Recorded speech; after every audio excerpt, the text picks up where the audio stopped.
the floor.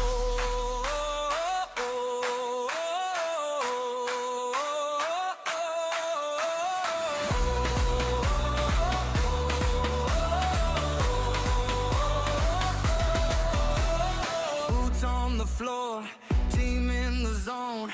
Map after map, we came for the throne. Name on the screen, fire in our chest. One clean push, then we take the rest. Hold that breath, count it down. 3, 2, 1, hear that sound. Eyes locked in, hands stay steady. We came this far, we're ready. Ready! Free fire. We don't fall, free fire. Watch us roll.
From the first drop to the last call, we rise together, we own it all.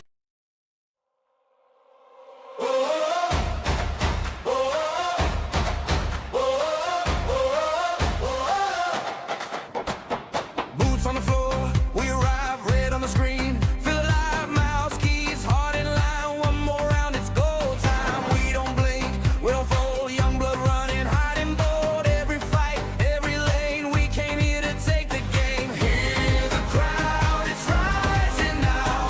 Hold your ground, don't back down. One shot, one chance, one flame. Say my name, say my name. Burn the lobby, burn the lobby. Win it for the city, win it for the team. Burn the lobby, burn the lobby. Hands up, keep it moving, we will live that dream.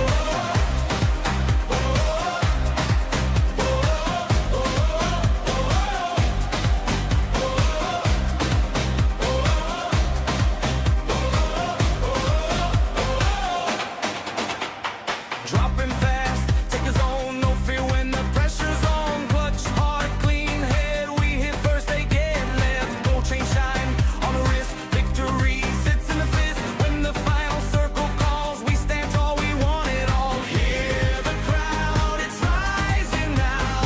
Hold your ground, don't back down. One shot, one chance, one flame. Say my name, say my name.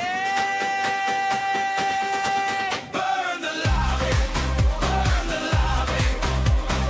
Win it for the city, win it for the team. Burn the lobby, burn the lobby. Hands up, keep it moving, we will live that dream.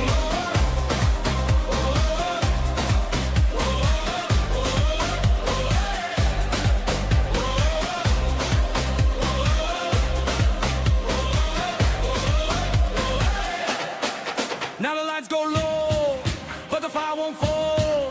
Every heart in the room got a drum like a storm. One more push, one.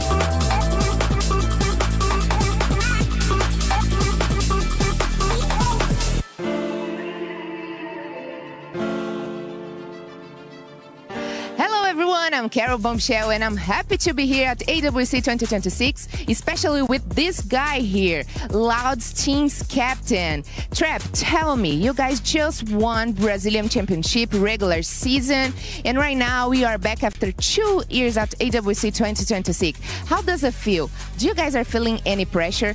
Vocês acabaram de voltar para o EWC 2026 depois de 2 anos e agora voltam como campeões brasileiros. Vocês acham que isso traz alguma pressão para vocês? Como é que vocês estão se sentindo? É sensação muito boa, né? Poder voltar e participar da EWC de novo. Estou muito confiante, como você disse, atual campeão brasileiro também.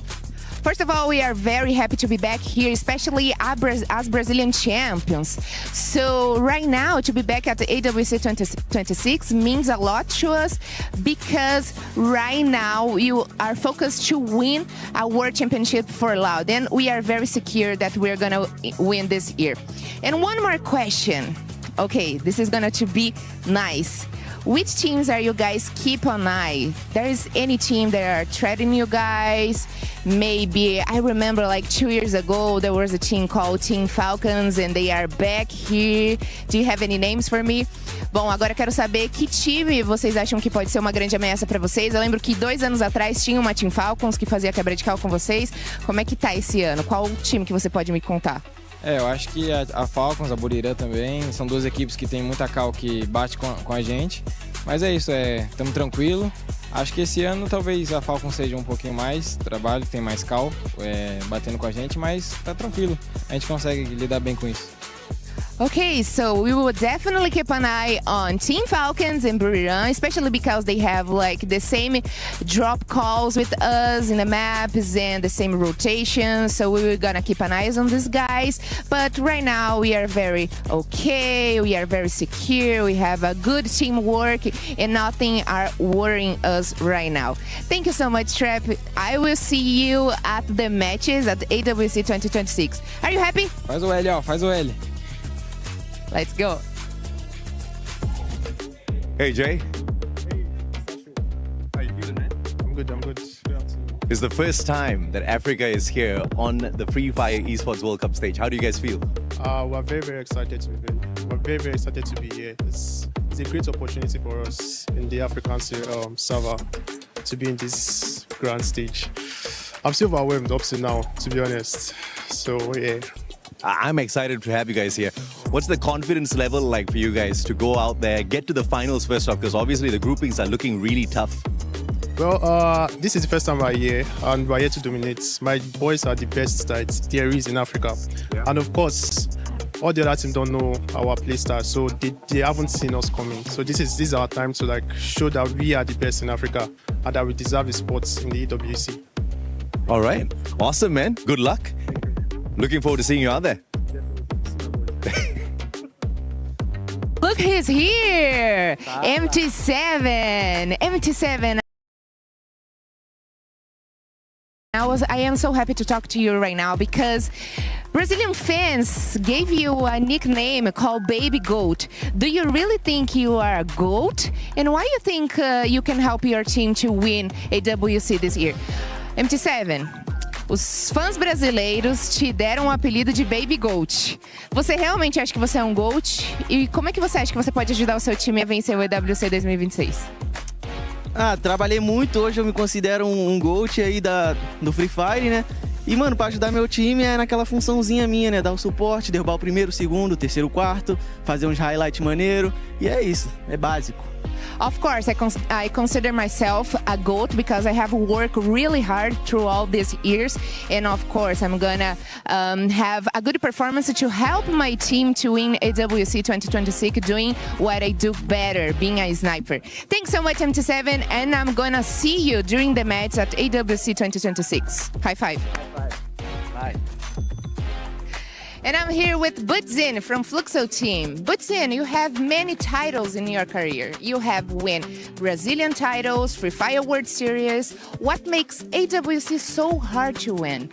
Butzinho, você tem muitos títulos na sua carreira, né? Você tem mundiais de Free Fire, você tem campeonatos brasileiros, mas o que tá faltando para vocês conseguirem o EWC? Por que é tão difícil? Nem sei me explicar muito bem, mas eu acho que é porque é um campeonato muito rápido, que é uma adaptação rápida também. Mas eu acho que esse ano não escapa, treinamos bastante e acho que vamos vir muito mais forte que os outros anos. Okay, there's no much explanation for this, but basically it's a short championship, requires a fast adaptation, but right now we have practiced a lot, we have talked a lot with our team, and right now we feel that we are more prepared than the past years. So let's forget the past years, and right now we're gonna win EWC. And I'm here with the Fluxo team's captain, Bobs. Okay, Bobs, what about Buriram? One of your biggest enemy. What do you think of that? O que você acha da Buriram, que é um dos seus maiores inimigos? Fala aí pra gente. Mano, sobre a Buriram, nós sempre jogamos contra eles, né? Fizemos excelentes campeonatos contra eles, alguns nós vencendo, outros eles vencendo, como o Mundial de 2025. Eles são nossos rivais, somos muito felizes em disputar com eles, é um excelente time, estamos preparados para vencer eles e todos os outros times desse campeonato. Okay, so basically, Buriram, we are very happy to compete against them because they are big rivals, they are very strong, and what makes competition even better to compete. And right now, we feel very prepared to compete against Buriram once again. So Buriram, keep an eye on us because we are keep an eye on you guys. And that's it. Thanks so much. I will see you during the match, okay? Thank you. Thank you. Look what we have here. The Falcon Hunters. But the secret behind them being able to hunt down titans like the Falcons is this man standing right here, Mr. Chris Joe. Chris Joe! Hello. How are you, my friend? I'm good, very well. Chris Joe, you have created a monster out of this squad so far. Tell us, what is your secret? Basically, yeah, I'm focusing on the discipline for the training. Yeah, because on my experience, I cannot coaching on the match day. Yeah, so I'm focusing building the good method on the training. Yeah. That's fantastic. Do you have a lot of problems building discipline in the squad so far? Yeah, I feel a bit. Yeah, just for like a discipline, like wake up time, something like that, and the communication that they should do on the training. So I don't know if you'll be honest with me, but I hope you are. Okay. Who do you find to be the biggest threat for Vitality out there? Ooh, it's a really tough question. Yeah, let me thinking first. I think for the group stage first, I focus on the group stage. We have nearby or the closest group zone with the Fluxo team. So yeah, I'm a little bit worried for them. I hear he's worried for them, not worried about them. So I like that, Chris Joe. I'll take it as an intentional one. Good luck, my friend. I wish you guys the best. Yes. And we are back here, and right now I'm with RRQ Kazoo, Abai, and the coach Adi, who's gonna translate for us. Okay, so last year you guys were really close to the title. You finished in the second on standings. What have changed from last year to this year? Kita kemarin ada di posisi kedua. Chance apa yang mau kita bawa kemarin sampai sekarang? Maksudnya apa yang mau kita lakuin dari yang kemarin untuk hari ini? Yang kita lakuin ya kita pasti lebih disiplin aja sih dari yang kemarin. We must try to more discipline before last season. Perfect. Okay, we all know Indonesia is a powerful region, and you guys are defending the title. I mean, not your team, but Indonesia in general. Do you think you guys are favored to win this year since you finished last year in the second in the standings? Tahun kemarin kan Indonesia cukup powerful ya, Pak ya, 1, 2, 3. Nah, menurut lu untuk season ini gimana? Gue yakin 3 tim Indonesia bakal 1, 2, 3 lagi. Tapi yang pertama tetap tim RRQ.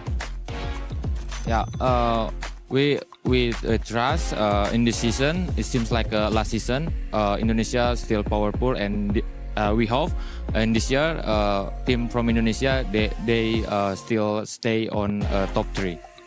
Awesome. Thank you so much for the interview. We wish you a good luck during the matches, and I will see you there in the arena, right? Thank you so much, guys. Guys, we've got one of the best teams out of India. We know they are going to be able to make some noise, but let's check out what Shanky has to say. Mr. Shanky, how are you doing? I'm fine. What about you? I am doing fine, sir. Thank you for asking. You're the first one to ask me how I'm doing today. Bro, I want to ask you a question. There's FFMIC. You guys were champions last year. This time round, 3rd place. How confident are you to take it all the way here at EWC? We are really confident. Our team is doing good. We are practicing hard. We are grinding too much. So yes, we are confident. We'll do good. You're confident. Okay, fine. I'm quite confident as well. I have watched your gameplay. I'm a big fan, to be honest. But I want to ask you, which team do you think out of India will pose the biggest threat? Because they obviously know your strats, your rotations a little bit more. And who do you want to take out of the race first before you step into the finals? I would say Fluxo. Fluxo have the same rotations. They have the one drop point is also same. So yeah. Okay, I mean, you are aiming for the giant straight up. I like the confidence. Okay, brother, do you have a shout out for all of your fans? Because obviously the whole of India is excited that you guys have made it to this stage. So should I say them in Hindi? Yes, of course, go ahead. So guys, please keep supporting us और हम अच्छा करेंगे और बहुत अच्छा करेंगे. Sorry, I fumbled. Can I do it again? Of course. Thank you for your love and support, guys. We'll do good. हम अच्छा करेंगे और हम अपने इंडिया का नाम प्राउड करेंगे. Jai Hind, Jai Bharat. All right, thank you very much. There you go, Shanky, the one and only. SHUL Esports is in the house. I feel like I'm in a safari and we have got so many of these creatures to catch one after the other. This guy is one of the top predators. His name is Troll. Mr. Troll, how are you, man? I'm fine. How about you? The Indians are absolutely polite. You guys are the only ones asking me how I'm doing. Now, I want to ask you, are you nervous? This is one of the first times you're stepping onto a global stage like this. No, I'm not. I'm not nervous. You're not nervous? I'm just feeling excited about it. Fantastic. Which team are you looking forward to kicking out of the competition from your group? I think EVOs because they are defending champions. So you're finally locked in on an edit. Then you realize you don't even have the footage, you're out of credits, and you're not sure that you can actually use what you prepare for this competition. What's your training routine like, man? we just played like scrims and all, and we have prepared some crazy rotations for them. He's waiting to troll them already. This is SHUL's Troll. This guy is about to troll everyone on the battlefield. I can't wait to see what you guys do out there. Thank you. It's the E-Cap, the EWC Cap, the Esports World Cup. Okay, whatever it is, this is what happened in week 1. We crowned our first 3 champions, which means that we had even more losers. And God knows that I'm a loser. Wait, shouldn't this say that I love losers, not that I am? Can we fix this, please? But what happens when you lose? Well, you wind up here, the Boulevard of Broken Keys. Don't sing Green Day, don't sing Green Day. Every one of which represents a tournament elimination and crushed dreams. Losers live forever here, and if you listen closely enough, you can hear the voices of disappointed parents who said that playing video games is a waste of time. On the Valorant stage, 4 of 8 playoff teams were EMEA, and they managed to get 1 whole win. So move over, Europe, because the finals was 100 Thieves and NRG. That's right, all American, baby. These colors don't run, they soar. The Battle Royale of the Apex Legends final featured 20 teams, and no surprise, Team Falcons won. Wait a minute, no, they finished 8th. Sorry, it was favorite Team Liquid who... No, they finished even further back at 9th? Oh, because it was actually 2024 champion Alliance who... Oh, come on, who won? Unlimit? Sorry if I'm saying it wrong, but like most people, I've never heard of them. They beat every top contender to become the first Japanese team ever to win ALGS. This will also help them on the road to winning the club championship. Nope, never mind, that's their only team, and they're not even registered for the club championship. Still, my Japanese heritage is proud that we can produce both esports winners and heated toilets. Dota 2, or Dota Duh, as it's called here, started its first week of play with solid competition from... Sorry, actually, nothing of note yet. I'll have more on that next week. And finally, things were heating up on stage at Fatal Fury Wolf City. And I don't know if you're picking up on the theme here, but Dark Angel fought his way out of the losers bracket to top the regional favorites and get another win for North America. If only the Football World Cup had been so kind. Well, guys, what is happening? 3 tournaments and 3 new champions, no title defense, no favorites able to compete, and all underdogs at the top? I'll tell you what it is, because I've said it before and I will say it again. This tournament is about the losers. See you next week.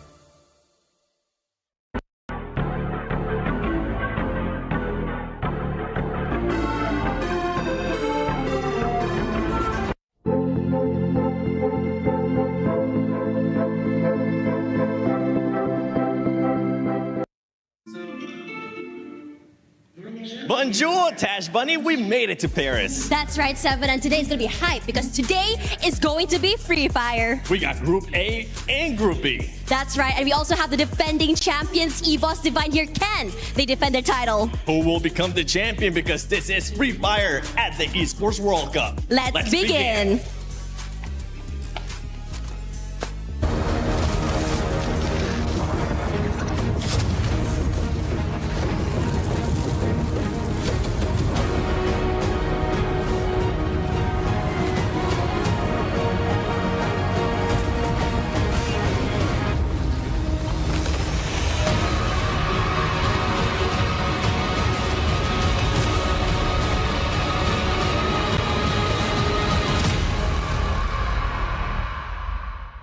Welcome to Paris, where we are here for Free Fire at the Esports World Cup 2026. It's hot outside, but the competition inside is even hotter. I'm Lace. And I'm Conchita Caroline. But before we go into this year's competition, let us take you back to 2025, where EVOS Divine were the first team to activate a champion rush, doing so on Game 6, winning 2 games, placing top 4 5 times before finally cinching the title on Game 10. Now, the competition is so much different this year, and I think there's a lot of obstacles that EVOS Divine are going to have to face first. Exactly right, and that's another 24 teams, 2 groups of 12, over 12 different maps, and the top 4 team from each group stage will head through to the finals. Now, the 5th and 10th are going straight to the survival stage, and unfortunately, we're going to have to say goodbye to the bottom 2 because they are going to be eliminated. 12 maps is a lot, but I think it's so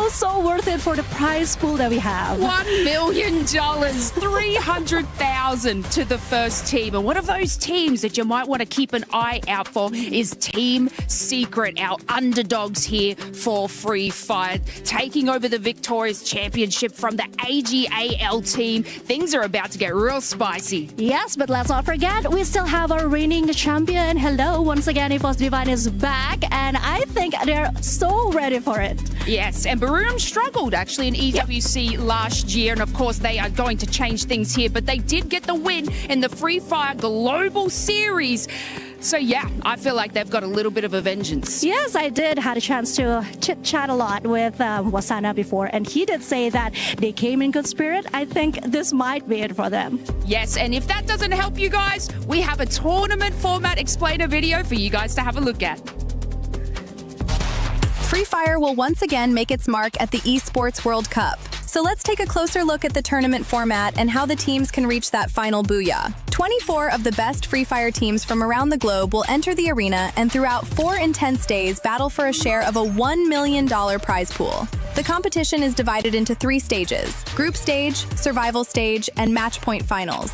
We start in the group stage, where our teams are split into 2 even groups of 12 participants. Each group plays a set of 12 matches, after which 4 best teams from each group advance directly to the finals. Teams placed 5th to 10th move to stage 2, and each group's bottom 2 squads are sadly eliminated. Next comes stage 2, the survival stage, where 12 teams once again have to fight each other throughout 10 intense matches. Here it's all or nothing, as only 4 top teams advance to the final stage, and 8 squads can start packing their bags. That brings us to the match point finals, where the remaining 12 teams, 8 from group stage and 4 from survival stage, clash for the ultimate glory of becoming the Esports World Cup Free Fire champions. Here, there's no map cap. The game goes on until one of the squads earns 90 points and, after that, manages to score a booyah in the next match. Only then can they call themselves the champions.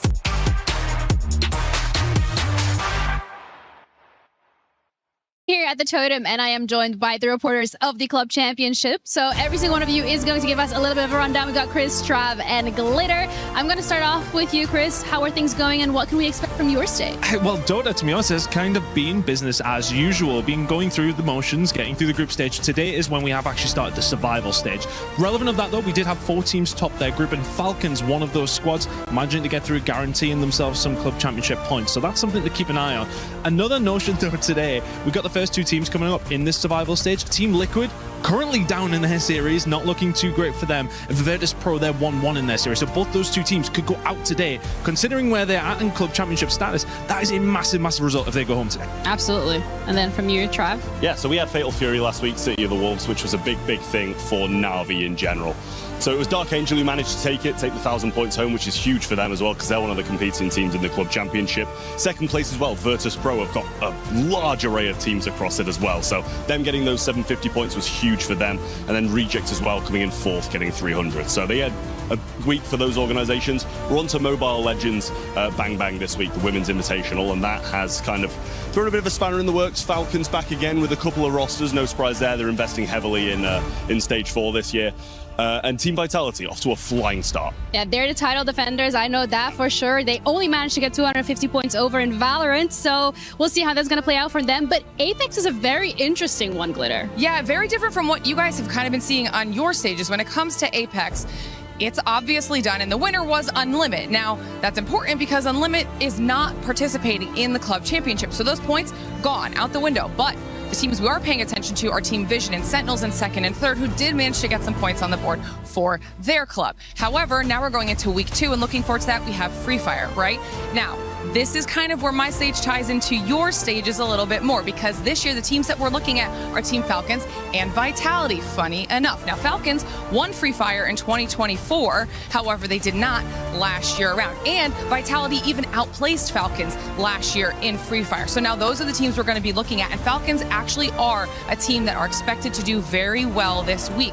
So we'll have to see what that means in the end for our club championship, but it's going to be exciting. It sounds like the teams that we are keeping our eyes on this week is going to be Sentinels. They're also competing on the League of Legends stage for us. We also got to keep our eyes out for Vitality because, of course, they are in the running. Virtus Pro with a lot of teams across a lot of different titles. And for us on the league stage, AGAL. This is their debut here at EWC. They have a lot of teams competing. We're going to see how this week pans out. Thank you so much for watching. We're going to be back to you guys. $75 million, 25 tournaments, over 200 clubs, only one club champion. The club championship is the beating heart of the Esports World Cup. Over 7 weeks, esports clubs send their players to compete. Every placement, every win, every podium earns points for their club.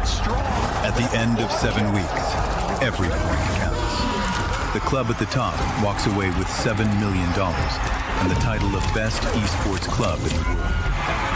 It's not about being the best at one game. It's about being the best across all of them. Depth, versatility, consistency under pressure. One championship trophy, one title. Who will take it?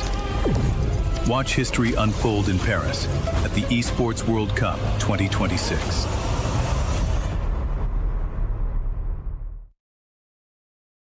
Bonjour, it's Yusul and welcome to EWC 26. Right next to me is our player Razia from EVOS Divine, and of course here's our beautiful translator as well. So, to our first questions, being the champions of EWC 25 and getting back here again, are you willing to rewrite the history or making something new at this moment?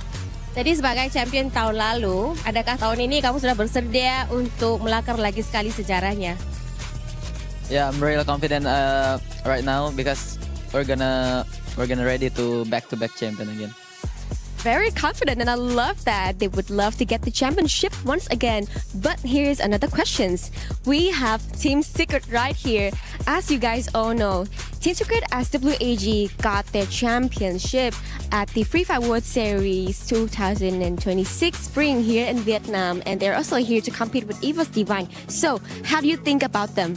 Jadi kan ada tim secret kan, jadi bagaimana perasaannya dengan mereka itu?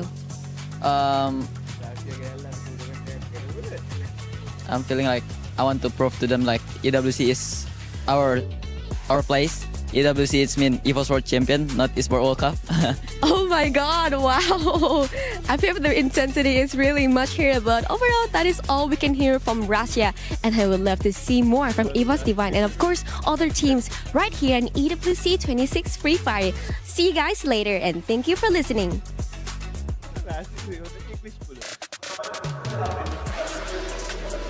Welcome, ladies and gentlemen, to the Free Fire at Esports World Cup 2026 live from Paris.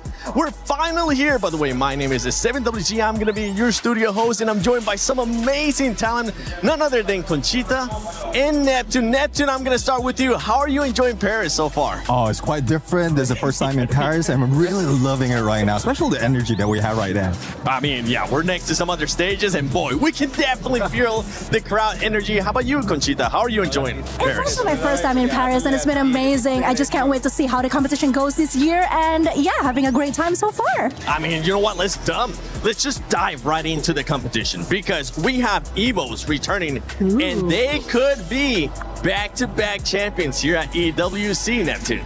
Oh, have to see though, because on the regionals, it seems like they're having a lot of trouble. So I don't know if it's just a setup so that they will not be known, their strategy will not be known up to this level, but hopefully it's for the best of them, because again, who doesn't want to see them to be back-to-back?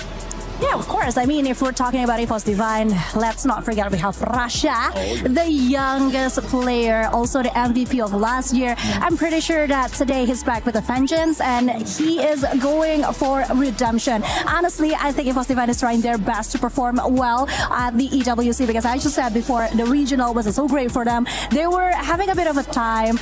They struggled, but yeah, I think things are looking up, so I'm pretty hopeful. As an Indonesian, I can help but feel hopeful. Well, let's find out how hopeful you guys are before we move on to another team. Are they going to make it directly to the finals, or are they going to be going to survival?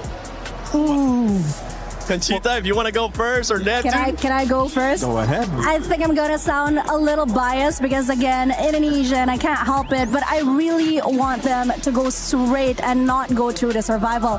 Not because I have that much confidence, but also I'm a little worried, actually. I'm a little worried for them to go into the survival stage, so it might as well be, you know, do it quick, do it better, do it perfect, and then go straight to the next stage. I don't know, though, because even I think they're confident enough, despite of the record of not having performed from regionals. They're confident enough that if they are being thrown into survival, they know exactly what needs to be done to get into the grand finals. That has been the storyline that they have, even in Southeast Asia.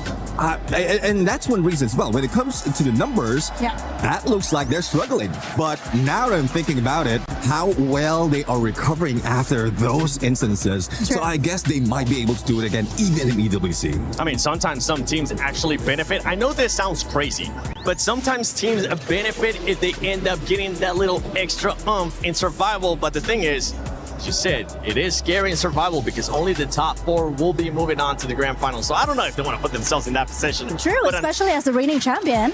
Yes, that's very true. You know what? I don't know if they want to feel that extra pressure there in survival. One team that's looking to not go to survival and qualify directly to finals is Versailles United. Yes, I'm very proud of Budoram United. I think winning the global finals in 2025 really gave them the confidence they much needed. And EWC is something they've been looking forward to finally have in their store, you know, because it's something that they don't have yet. And Wasana, I think Wasana has been showing a bit more maturity in the way that he's playing, the role that he's taking. I hope that he can be one of the best players that we can see at the EWC 2026. Yeah, I do agree. I mean, Misana being consistent, being the best rusher out of the team, and also the chemistry out of the team right here has been built for so many years. Even if they haven't grabbed any title or has failed in EWC, we've seen how well they recovered on the global finals. And it's not as if they made a lot of change. Yep. The strategy is pretty much the same. Slow in the beginning, mid-game towards the end game. That's there where they get all those elimination.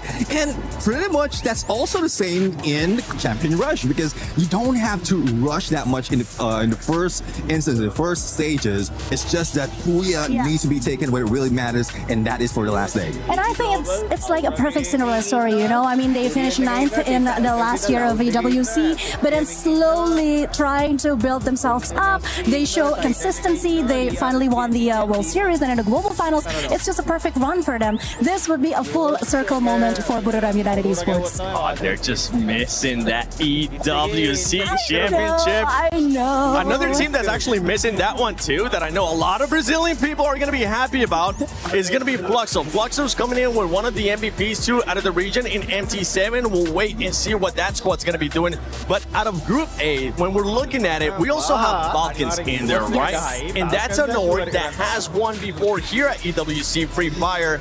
They only have just one player from when they won, though, and that was On Fire. Okay, I think Neptune's gonna take this one because speaking of Falcons, I can hear your voice in my head already. Well, it's one thing though. I mean, Team Falcons, at some point after not like losing a few of their players, they lost their identity. We are not seeing that consistency anymore. There is some fire similar to what we've seen from Birmingham United, but it's not that aggressive. It's not that much we're in. It's a sure win for them. So it's really difficult to tell if they're just playing with us, just pulling our leg right now, that they're not that strong, and then later that's when they bring in those booyahs in the champion run. Because again, it's one of the things that I noticed from some teams, they choose some stages or some tournament wherein they really want to pop off because they don't want to give out that much of strategy on their regionals. So I think it's a bit of an unpredictable situation when you talk about Falcons. So yeah, we might have to just wait and see.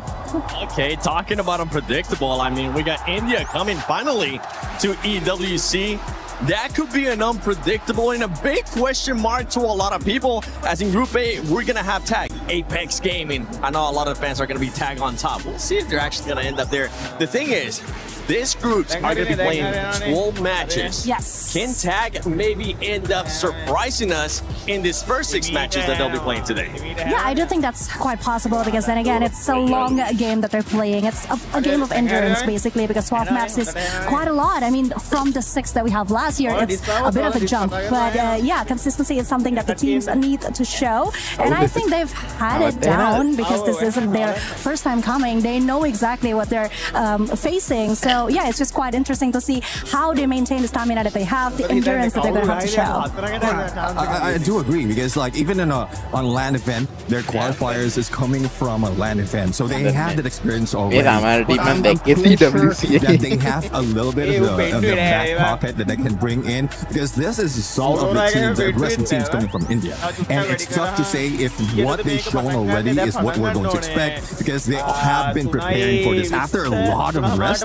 out of esports scene from India. I'm really looking forward to what they're going to bring to the table. And once again, it's the EWC. Of course, it's going to be different. The spirit is also very different. So yeah, looking forward to see how they are performing this year. Yeah, Southeast Asia is used to dominating EWC. I know a lot of the other regions, once again, Brazil wants to see if they can finally get that championship flux, so especially. And then we have other regions as well, right? We got Pakistan, we got some of the other ones. And I'm looking at the teams from Group A, and I'm going to go with you, Neptune, on this one. Which team do you think can surprise us? We just heard Conchita talk about consistency, right?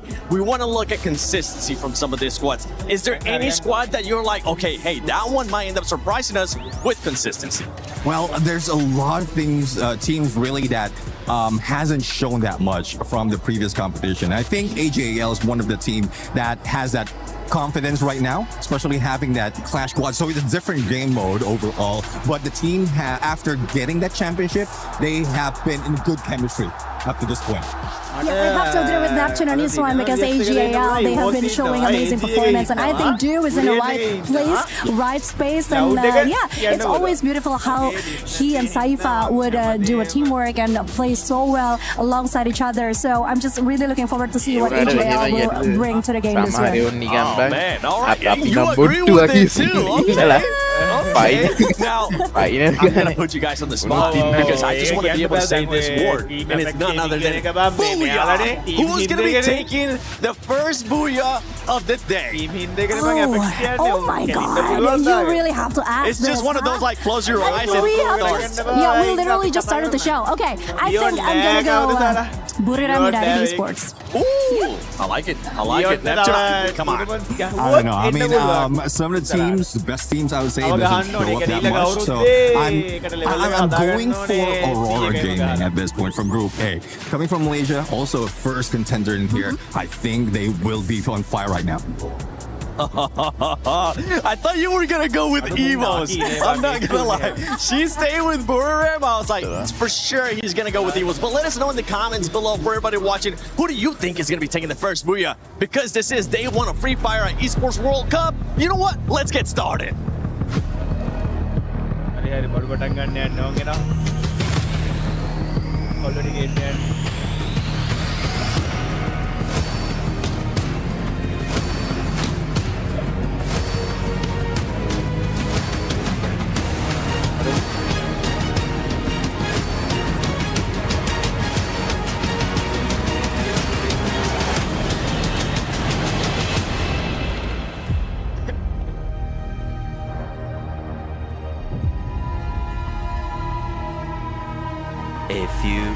moments later. Oh my god!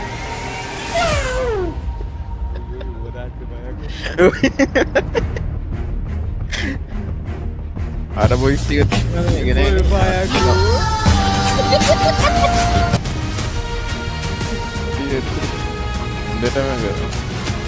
few moments later. Oh my god!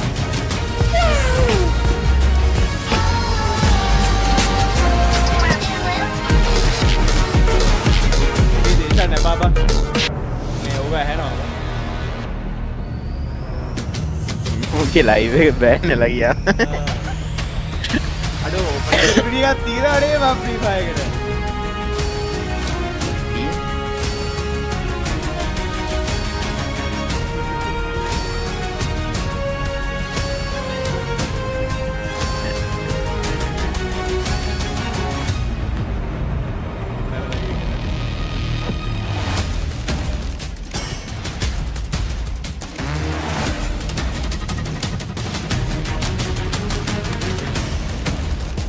Mana dong ngumpul badannya, dia paskernya.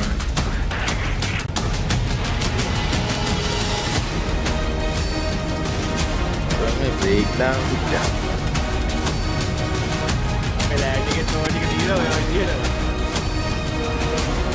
Tahu dia mulai nih, Nathan.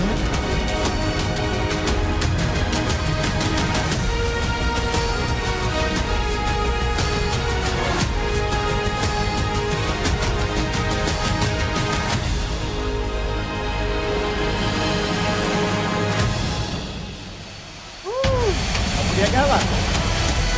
Dari verde itu. Dari verde.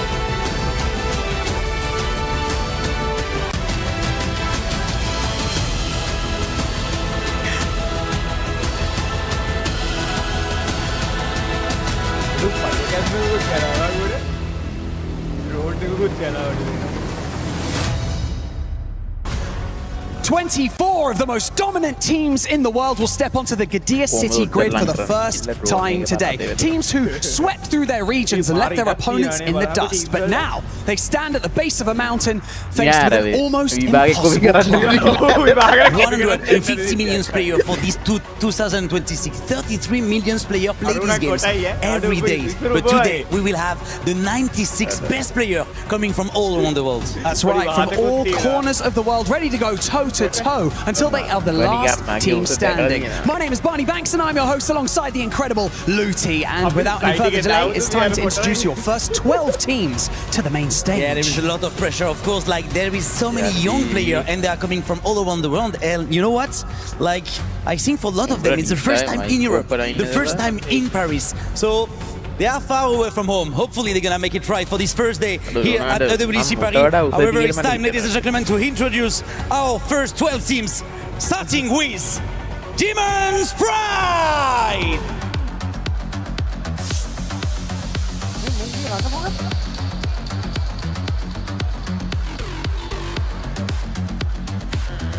Titan Esports Club! Accent dia ni agak tiap තියෙනවා. Loud Sneakers! අපි මේවා live එකෙත් දානවා නේද? ඔව්. අර කියන කඩ විතරයි බං. Buriram United Esports! වස්සරවලා. අඩෝ උට හුවකුත් තියෙනවා යකෝ. පොඩ්ඩ ඉඳලා අපිට ඩිලේ දාන් උඹට පේන්නේ නෙමෙයි අපිට පේන්නේ බං. AGAL! ඔබ වත්තාන ගැන කතා කරා. TikTok එකේ බලනවා ආරි නේ මේ වරදී. Aurora Gaming! කලින් යනවා. එක්සල් බලන්න. Paradox Gaming! ये मुझे बॉडी साइज से वाला पंख हुआ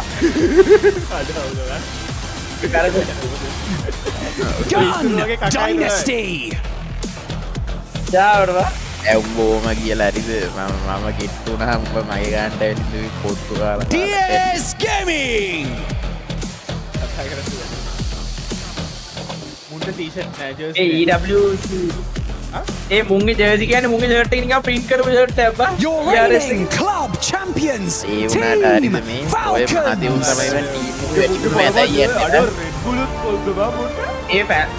Falcons එකට Red Bull එකෙන් ස්පොන්සර් කරලා තියෙනවා. Team Apex Gaming.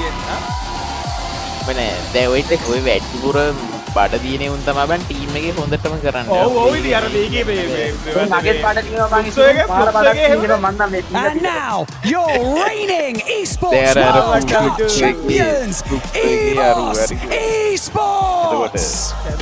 අර EVOS එක තමයි මේ මේක කරන් එන්නේ නේද? උන්නේ චැම්පියන්ස් කලින්. ඒක තමයි. ඒ උගේ සයිස් එක බලලා ඌ නිකන් දරුකමට හදලා ගත හැකි බං අරුන්ට. අර ඒටි එකේ hina එනවා.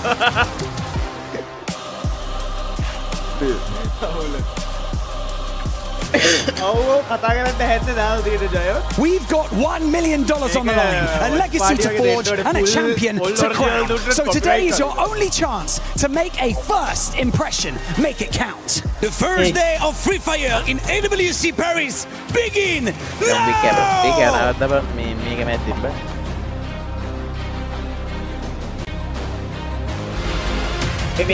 How hard is it to claim the throne? To rise above and be the best.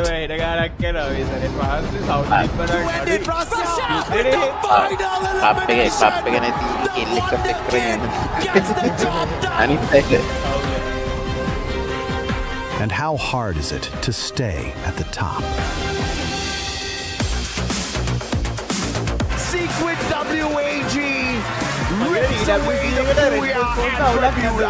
It requires strength, resilience, the ability to thrive under pressure. It requires consistency. 4 booyahs in a row. And as the kingdom grows, so does the number of contenders. With familiar faces returning and entirely new forces knocking at the gates. But in the end, there can be only one king, one champion, and one booyah. And no king rules forever. ඔය match වල කියන්නේ හරිද 3න් 3ටවත් තියෙන තඩි break එකක් දෙනවා. Ladies and gentlemen, boys and girls, survivors of all ages, welcome to the most awaited event for at least the first half of the year. This is Free Fire at the Esports World Cup 2026 here in Paris. And I expected a heat wave. It was quite cold here, but now with the game starting, Tash, I think we're going to just bump the heat up a tad bit higher. It's going to be intense. It's going to be mad hot. We saw the reigning champions walk in and question marks on whether or not they can defend that crown. Oh yeah, and you know, for the first part of the competition, it's all about survival. We're in the group stage, and for the first time ever, we have got 24 teams from around the world hopping on into a global battle. Never before. This is the first time we've got so many of them, which means there are going to be a tad bit more heartbreaks out there. The first day, you've got early qualifiers, but you definitely want to avoid the bottom of the leaderboard. For real. Now, as you go into that as well, eliminations are coming through. And as we go through this, we have the eliminations. Only top 4 will be going straight to the finals. And the rest into survival stage. Yeah, absolutely. But today is just day 1. Both groups, A and B, will only play the first 6 matches. Right? So it's a little bit of a prelude. It's a little bit of a preview. And thank God we have the preview, because some of the teams here are absolutely clueless about the regions who have not really shown up on a stage where you're able to go in and really check out what their drop spots are like, exactly what their rotations are like. So they're left in the dark. And these underdogs could just be exactly what surprises even the big dogs, right? Because we know for a fact, when you go on to the Free Fire Global Finals, the gameplay there is just very different. The Titans will rule as always. But here at the Esports World Cup, we actually have the capability of underdogs having a dream, right? So far, the winners that have been able to run away with it are winners who haven't been able to achieve much on the global final stage. Yeah, it's really exciting when you think about that because it's such a different moment, right? It's a different pond. It's a different capability. And again, there are also, whispers about these new teams coming online. The differences in regional styles of play, whether or not you can adapt to that. That day one, trying to figure out, like you mentioned, right, the drop spots. Are we going to be taking the early fights or are we going to be avoiding these teams? So those are the questions these teams are going to be asking themselves. Are you brave enough or to take that gamble, or are you going to be playing safe all the way to the end? Absolutely. We just saw a little peek of AGAL. They have already shown their prowess in Clash Squad thus far. Global Finals champions and recently Southeast Asian Clash Masters as well. But that's Clash Squad. In Battle Royale, they have been doing absolutely fine for themselves as well, right? Just very quickly climbing up the ladder, but they have not achieved a championship in VR for themselves just yet. Second at Sea Spring 26, second at even the Free Fire Max Asia Invitation, where he threw in a bunch of super teams from Southeast Asia up against the South Asian teams, where they also found dominance at. Yeah, and I think that when you are in that situation, you are trying to think, okay, how exactly am I going to be matching up with these other players? Some of them are very, very new. I would say, sometimes people say, right, the younger players have a little bit more drive. They're hot-headed, they're hot-blooded. They want to go for these early fights. But in the situation where you go high risk, the high reward moments, if you lose it, you lose it all. And this is what we want to avoid being at the very bottom of that ladder. What can we do to make sure that we don't go super high risk and not overheat? Well, if you do end up at the bottom today, the risk is there, but fairly low. Tomorrow, you definitely have to avoid it at all costs. But obviously, not every single team can do that. At the end of the day, you're going to have some players, you're going to have some teams down at the risk of relegation. But I'm looking at the rise of the underdogs here, mainly at the Esports World Cup, right? Because this is where dreams are made. Again, this guy, he dreamt for many, many years. I'm not sure what he's trying to do right now. But he's dreamt for many, many years. He's trying to think of a hand sign that he wants to flash on the screen. The moment he gets a booyah. And AJL's just the kind of squad who's capable of walking with a booyah. And speaking of which, many have termed this group the group of death in this group. Right, and I think that when you think about group of death, there are so many situations that, for me personally, I think last year we had this conversation, right? We were saying, hey, it's going to be the rise of the Brazilians this year, and we were knocked out of the park, and we were surprised, and it wasn't at all our expectations. Now for this year, the capability of that happening again, the favorites getting knocked out, is going to be happening. I would say is, because there are so many teams that we haven't dealt in, we haven't seen quite yet on the bigger stages. Maybe regionally, we haven't seen their prowess because maybe regionally wise, maybe they're not the best there. But some teams excel on the global stage, and that really, really surprises so many people, including us. Yeah, exactly, right? So it's such an interesting factor that the teams that perform well on the global final stage, the titans of our competition, just don't find a good run here at the Esports World Cup. You look at Buriram, you look at even AGAL. I mean, this is their third year here, and both of the Esports World Cup in 2024 and 2025, they've placed 5th. Yes. They are not able to take a step forward, but the underdogs, on the other hand, they always manage to rise up to the occasion. I wonder what's the difference going to be like this time round, right? Because you look at the teams, yes, the teams have grown, yes, the mechanical skills of these players have definitely been sharpened, but you also have to take a look at the meta. This is the season for the snipers to rise up to the occasion. Yeah, the snipers have been buffed, and I think that what's really good about this as well, I think there were whispers about the Indonesian squads running like double sniper. Seeing that is going to be fun, but again, as we go into this first game, I am curious to see what exactly is going to be happening. Is it going to be double snipers? Is it going to be a different kind of meta? What do you think, AJ? Well, I think everybody's going to be aiming for peak this time around because of the high tier loot zone, or it could also be a potential avoidance of these high tier loot zones for the underdogs of the competition, just so that they avoid early annihilation from these rockies. But one thing's for sure, we're going to spot quite a number of hot drops because of the fact where we haven't built doggles on these compounds just yet. Day one is going to be a very messy day, and I think we already see a couple of hot drops out there. Yeah, and I'm seeing a very interesting moment man. here, where we are looking at Mars, Electra, and Pochino just completely full of players. Circle coming up toward the middle central side there. So the rotations coming in from southern side is going to be fun to see, especially AGL from Sentosa. Yeah, absolutely. So Gun Dynasty. This This is going to be a little tough for Gun Dynasty if they don't manage to overwhelm the Malaysian squad who has been performing extremely well. And you've also got the team of the Apex Gaming from India. Now, speaking of Aurora and the players of GD, let's see if or not they'll be able to knock each other out or very safely avoid each other after picking off a couple of points. Azrael Mac 10 in hand for medkits, no glue walls, getting stuck in a battle could be deadly. But he does have the time turner on him, keeping the active skill alive. Let's see if or not they'll be able to engage well. Vega, on the other hand, already has the M82B in hand. Two players from the side of GD actually holding back. And David 444 moving on in, bringing the full squad for the attack. Jun's about to be in trouble here. David has the P90 as well, quickly avoids the engagement.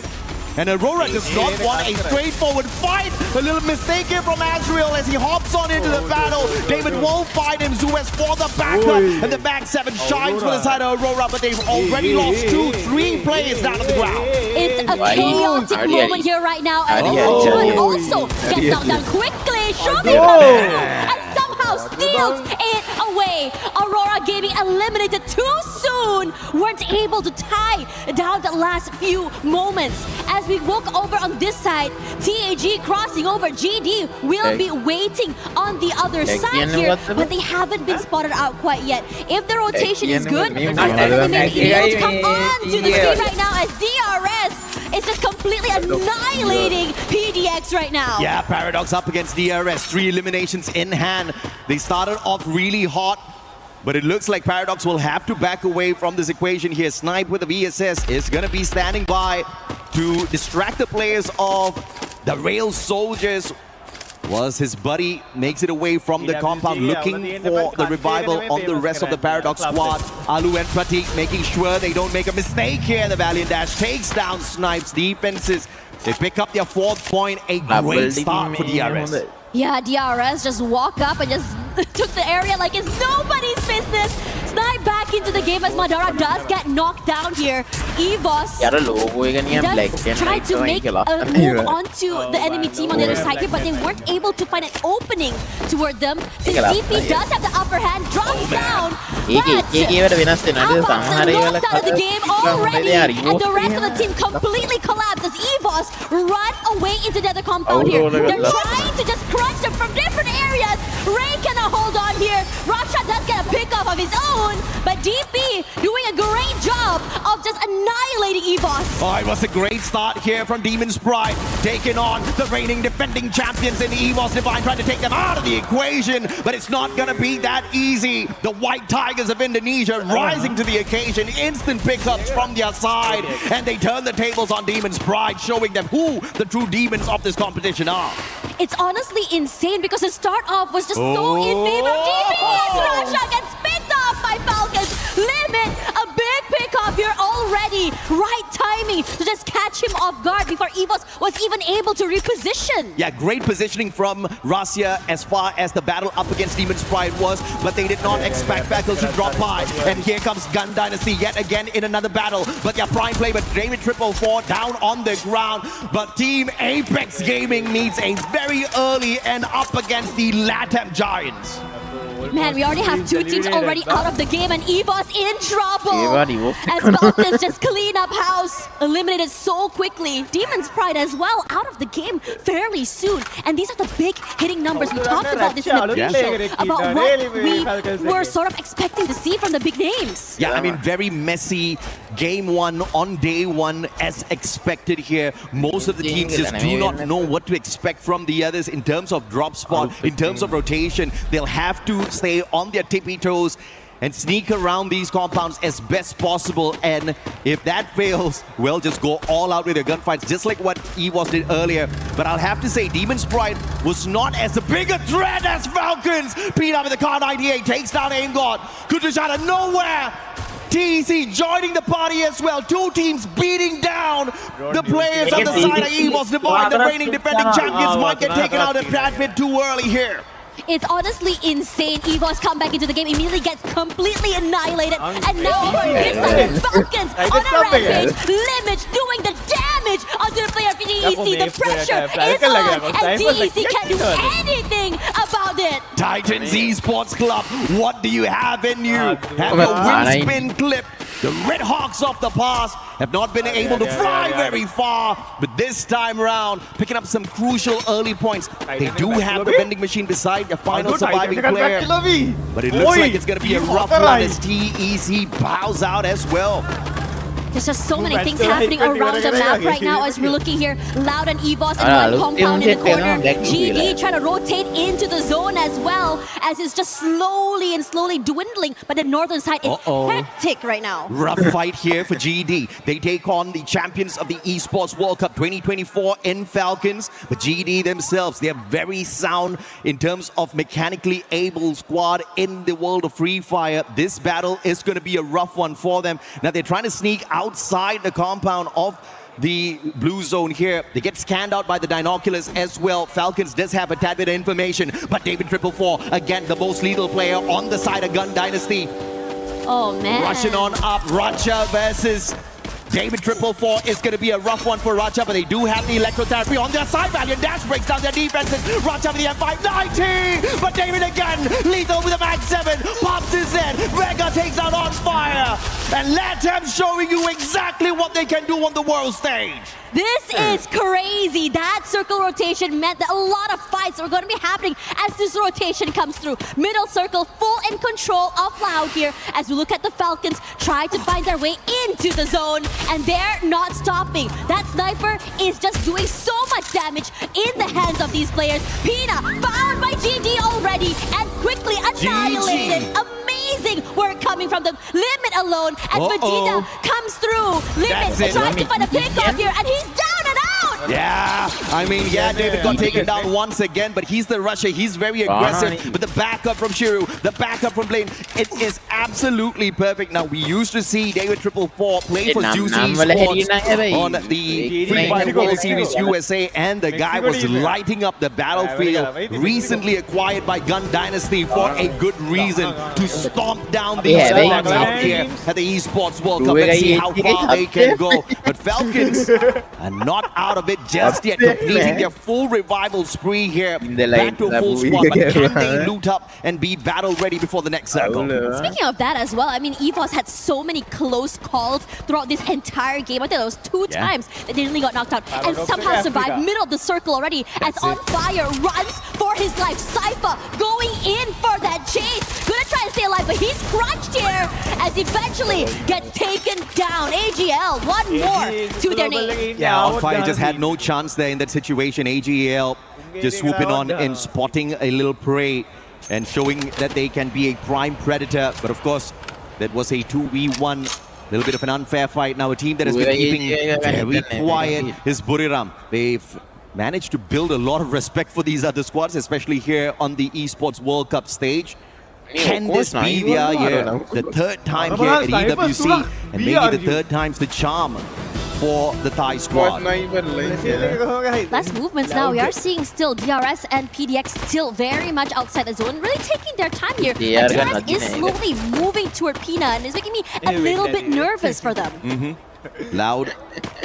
They definitely are a Loud squad out there. Very constant organization on our global stage around the 2021-2023 timing, but they've been missing the past couple of years. Now back with a brand new roster. And On Fire, man, Falcons just can't catch a break, can they? Gun Dynasty showing them exactly who's going to be ruling these lobbies from the get-go. On Fire again. Just outnumbered the players on the side of Falcons. Yes, they did manage to run around getting those revives, but the team just spread out too thin on the battlefield. Yeah, they weren't able to play together in these situations. You know, you're seeing a lot of respect. That's it. As immediately Takuri finds Limit.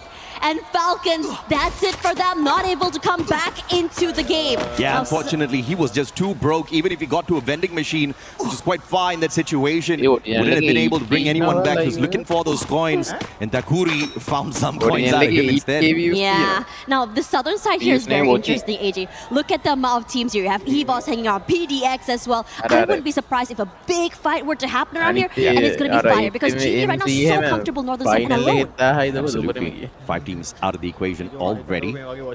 Paradox still alive and kicking alongside the Rail Soldiers. Speaking of the Rail Soldiers, they drop into some hot soup and they're about to get cooked here if they don't walk away with some good elimination. Troax won't find Chiru. Vega taken out as well. David shot down by Quaka, and Loud interfering in this battle. Can they walk away as the best third party for day 1, game 1? Gun Dynasty with your final survivor. It's been a great run so far, but the vending machine a tad bit too far away from him. Hard to really do anything in this situation. Buriram also coming into the zone as well. But in this situation here, DRS do the upper hand just because they have a bit more of a second. Can he do it? Area. Nice. Tried to run away. Had the vehicle.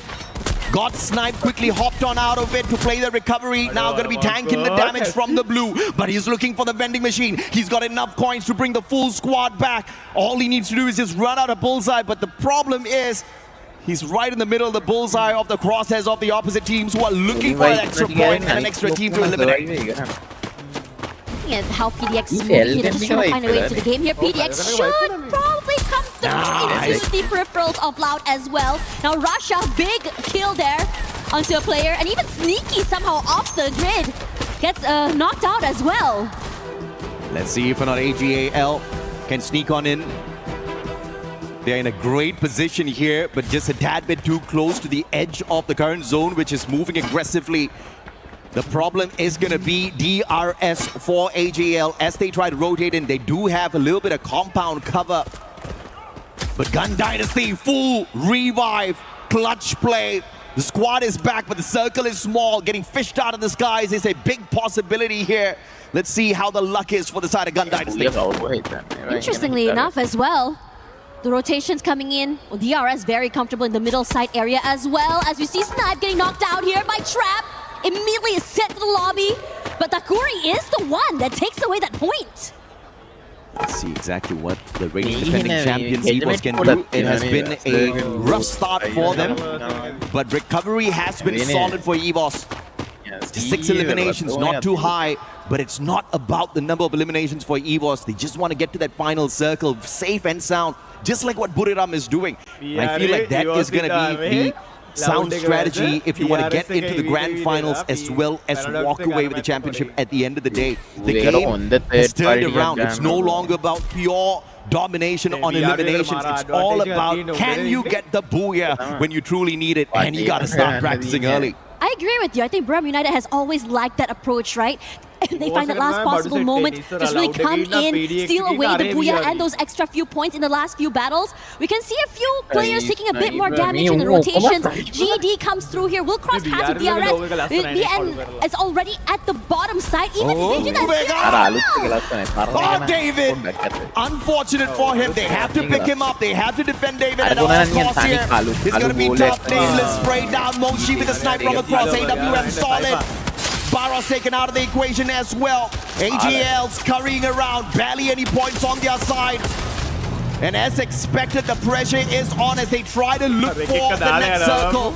And they're going to make a wild rotation round to see if or not they can stab the players on the side of DRS as well as Gun Dynasty. But they're going to be pressured with all of the glue wall melted.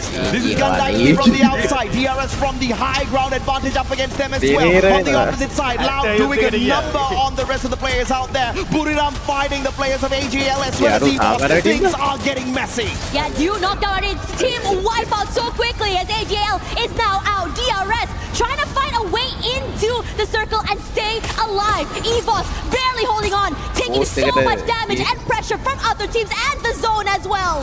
Danel has kept the squad together so far for the side of Gun Dynasty, but can he continue to pull in more numbers for the team? They are in a great spot, but they also need to move on into the circle. And they've got a great position to attack DRS. EVOS Divine on the other hand, lightning zone right above their heads. And this is a classic play out of Gun Dynasty, if we've ever seen one. And through the lightning zone, there is a big advantage here. Loud on the other hand, just not stepping on out too much. They will take a little bit of hit from the lightning zone, but nothing that they want to worry about so far. Moshi with the snipe. He was still once again under pressure. But the pickups are instantaneous. They've got the haystack for the extra defense as well. But the angles from the rest of the squad just putting EVOS in a pinch and eliminating them from the lobby. Yeah, EVOS is now out and down for the count as DRS rushes through into the safer zone here. Trying to find a way to stay alive and stay healthy. They do. As Loud trying to find a way to just really find an angle onto Brum United. We see some utilities coming out here, just really zone them away. But no one's making a move quite yet. Not yet. Buriram, cool, calm, collected. Just taking advantage of any extra points they can find out there. Not getting too aggressive just yet. But now up against Gun Dynasty. Can we see Buriram shine, or will Gun Dynasty continue to stop every single squad they come across? David 444 still alive and kicking. But Nell, their super savior, still alive and kicking. Gun Dynasty looking absolutely solid to build their dynasty here, right here on game one. Loud on the other hand, backing away. BZP tagged up from the back. Waka, Vegas taken out. It's DRS striking up against Gun Dynasty, and they've got 13 eliminations in the Nepali squad. Absolute wonder run so far on game one. Yeah, and Loud has made a huge, I would say, tactical retreat. A lot of space held, a lot of cover as well built, but it doesn't stop the damage. Trying their way, their best to stay alive right now, and BRU tries to put in the pressure onto their team. They can't do more than that. They do steal away the players of GD. One player knocked out already, and BRU already on a rampage on 2-5. Loud, 6 eliminations, putting the pressure onto Brum United. Not happening, staying alive despite the chunk of damage coming through for the util. Yeah, Trap just playing true to his name, man. Bringing in the thrill of battle with the A124, trapping in Buriram.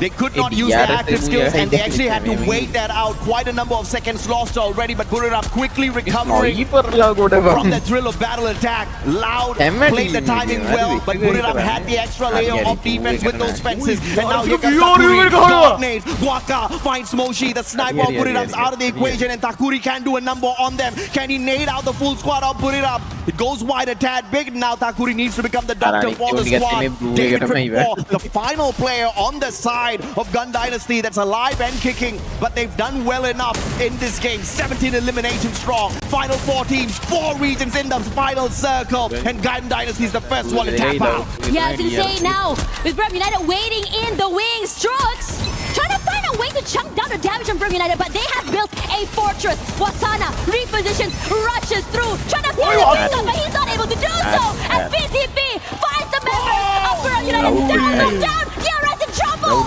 It's all about the timing, and Loud knows that well. They move on in. They've already taken advantage with the initial knock. Takuri has got the quad in hand. Rate of fire up close and personal is going to be deadly. But if Loud continues to close down the distance, those M590s are going to be popping some heads for sure. Trap once again. Thrill of battle locked in. And you cannot use your active skills to take them on. But that knock buys them a little bit of extra time. What can Stroex do? It's a 1v3. It's got a sniper in hand. M590s loaded up on the side of Loud. It's a 3v1 easy play here. Stroex jumps on back. Loud says absolutely not. They take away the first win. And Brazil showing that they are going to be making a lot of noise here on the stage. They're loud, they're dominant, and they know exactly what they're doing. Knowing exactly when to attack and when to go for those tactical retreats. They built a massive wall for safety and kept the distance from them and the other teams. Amazing work. Loud 6th at the Esports World Cup 2024, but technically as Team Solid. A majority of the Team Solid players on Loud right now, and they are here to run circles around these teams. Again, Tash, I mentioned during the game, it's not about how many eliminations you get. It's all about strategizing your way towards that final circle, surviving long enough, and taking advantage of the right situations. And that was executed perfectly by this Brazilian squad. Yeah, it's really exciting to see them as well. They weren't too flashy super early. Yeah. But we saw toward that mid-game, they made so much noise. Oh, yeah. They started to get really active. They started to really move around that map. And they're tactical on which fights they wanted to take and which fights they decided to just leave alone. And I have to say, it's Trap that was the mastermind of that battle, constantly pulling the timing perfectly for the side of Loud. If it wasn't for them, I think Buriram would have had an easier rotation in that final circle to avoid the battle. But the thrill of battle, and again, even in the final battle up against these players from the side of DRS, it was the thrill of battle that made the biggest of difference. And this guy is not just the support player who activates the thrill of battle from the back and then allows the rest of his team members to get the job done. He hops on into the fight as well, BF590. Phenomenal mechanical skill, phenomenal timing. Everything went well here for Loud, but I have to say, that was a really that's exactly what we expect here. Day one, game one. You barely know where your opponents are going to be dropping. I mean, you can go in and do a little bit of research, but it's really a toss of a coin at the end of the day.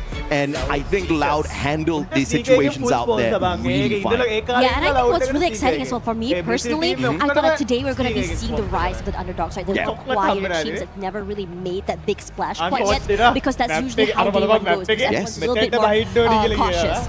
Regardless, after this, we'll be seeing more of the Free Fire at EWC, so do not go anywhere. We'll be right back. Play is in our DNA. Whenever we let it out, it becomes our superpower. Now imagine an entire city being built to supercharge it. Kadir City, powered by play. Hello guys, welcome to EWC 2026 Paris. I'm Conchita and right next to me is Wasana from Buriram United Esports.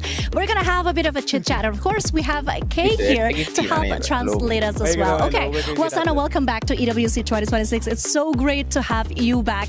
How does it feel to be back and how is the preparation leading up to the World Cup? ก็ก่อนอื่นเลยนะครับขอยินดีต้อนรับน้องวัฒนาแล้วก็ทีมบุรีรัมย์นะครับเข้าสู่การแข่งขัน EWC อยากรู้สึกยังไงบ้างที่ได้กลับมาเล่นในรายการนี้แล้วก็พร้อมขนาดไหนฮะ Friday group D กันแน่นะครับที่ได้มาเล่นในรายการนี้ก็เป็นรายการที่พวกผมอยากคว้าแชมป์ไม่ได้ครับแล้วก็การเตรียมตัวพวกผมก็เตรียมตัวมาพร้อมครับเต็มที่เลย100% I'm very happy and excited to be back on EWC stage and we are so ready. Our preparation is like so can't wait to be back on the stage. Ooh, okay. So speaking of preparation, we all know that the other teams are also going for the title. Obviously, this is the one title that Buriram United really wanted to have.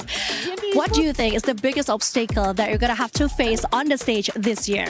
ก็เมื่อกี้เราพูดถึงว่าเราเตรียมตัวมาอย่างดีเลยใช่ไหมฮะอยากสอบถามว่าทุกทีมเขาก็เตรียมตัวมาพร้อมมากที่จะได้ขึ้นเป็นแชมป์ในรายการ EWC 2026 เนี่ยฮะอยากสอบถามว่าเรามีอุปสรรคอะไรไหมในช่วงการเตรียมตัวการแข่งขันครั้งนี้ครับก็น่าจะเป็นเรื่องสำหรับผมก็น่าจะเป็นเรื่องสุขภาพแบบเรื่องแบบปัญหาของตัวเราYeah, for me, I think like it's gonna be like our health issue, health condition because like we have to fly over to like from Bangkok directly to Paris, and the weather is like it's very hot right now, but right now we are good to go. Good to go, well adjusted, even though, yeah, of course, it takes a lot and a while to get here. But speaking of contenders, who do you think is the biggest rival that you have on the World Cup right now? Because if we're talking about Esports Divine, yes, they are the reigning champions, but it hasn't really been a great year for them. ก็อยากสอบถามว่าคิดว่าทีมไหนฮะที่จะเป็นว่าเป็นอุปสรรคหรือว่าเป็นตัวเป็นทีมที่เราเข้าถึงจุดที่เรียกว่าเราได้แชมป์ได้ยากที่สุดครับสำหรับผมก็ไม่มีนะครับเพราะว่าส่วนตัวก็คือคิดว่าเป็นตัวเองมากกว่าตัวเองในวันนั้นเล่นได้กับทุกคนก็น่าจะไม่มีปัญหาอะไรครับ I think that there's none of the team that gonna play against. That's gonna be like the obstacle for us to claim the champion titles, but the biggest obstacle gonna be like ourselves and our players in the team. Like if we can play on the level that we practice, everything gonna be fine for us. That is a great answer. I love your answer, by the way. Love the confidence. Is there anything you'd like to say to the other team that are also competing against you today? มีอะไรอยากจะฝากถึงทีมอื่นๆที่จะเล่นกับเราในวันนี้บ้างไหมฮะ ก็วันนี้ผมขอจองท็อป1ไว้ก่อนนะครับ Well, top 1 is mine. Oh my God, I'm so excited. I can feel the competition already. Thank you so much, Wasana. Thank you for having this interview. And thank you for watching us. Welcome back, everyone. We start off our first match today hot and loud as Booyah is the one to get that first Booyah of the day. It's nice to see the top 4 teams within the first game itself being from 4 different regions out here. Everybody's hungry. But what has been shocking the world is how Gun Dynasty is running the game out there. Eliminations-wise, they absolutely knocked the ball out of the park, right? You have to respect the absolute tenacity. They bumped into many squads and barely anyone was able to keep up with them. I mean, even Falcons multiple times they just got hunted down, and that's exactly what you expect out of the Latam squad. Again, mechanically very sound, and it looks like they have definitely worked on their rotations a lot. I feel like this is one of those teams we have to look out for. Looking like a solid team to make it into our grand finals, maybe even one of the first 4 to qualify into the grand finals directly. But DRS, that was the standout team for me because nobody would have expected that sort of a performance out of the Nepali squad. Yeah, coming into DRS as well, I think that they're really good not only at rotations but also moving with their fight. They have a lot of zone control when they find an area. They are not quick to give it away either, and they're not quick to just really go and overhit and go for these fights. I'm seeing a lot of respect they're giving to other teams to make sure that in terms of survivability, they can survive all the way to the later stages of the map. Yeah, I feel like, you know, in this game, what sounds easy is absolutely difficult to execute out there. On the battlefield, we talk about how important the mechanical skills are. We talk about how important the decision making and the timing is going to be for a lot of the squads out here. But DRS pulled off these things absolutely perfect in this first game. Right? You look at the mechanical skills, they were handling some of those gunfights like pros. Their timing were absolutely perfect. They have great numbers behind them. And it's a bit of a shocker for me because we definitely saw their performance at the Free Fire Max Asia Invitational, and they didn't really give us a lot to talk about, right? They had some good games, but fairly inconsistent with their run. But a game this explosive up against a lineup of squads that's, you know, global level, superstars, multiple-time world champions, it's insane. And you got to respect that out of Nepal. Now, the big question is, of course, going to be whether or not we're going to see the consistent players out there. Yeah, and I think what's really, important to think about is just consistency. I'm a big believer that you gotta fail in order to do well. And I think that now that you mentioned DRS didn't really have a good run, maybe they learned a lot from it. Maybe they picked up the weaknesses and made it way better for here. But again, this is after the first map. It's still, I think, a heat check for many of these teams. They're trying to figure out where the drops are, how each team plays, how the rotations are going to go. Yeah, and also if you look at it from a standpoint of how much of pressure these squads are under, the bigger your name is, the more your achievements, the bigger the pressure is going to be because everybody expects you to perform. And if you're a team like the Real Soldiers, DRS, the expectations are fairly low.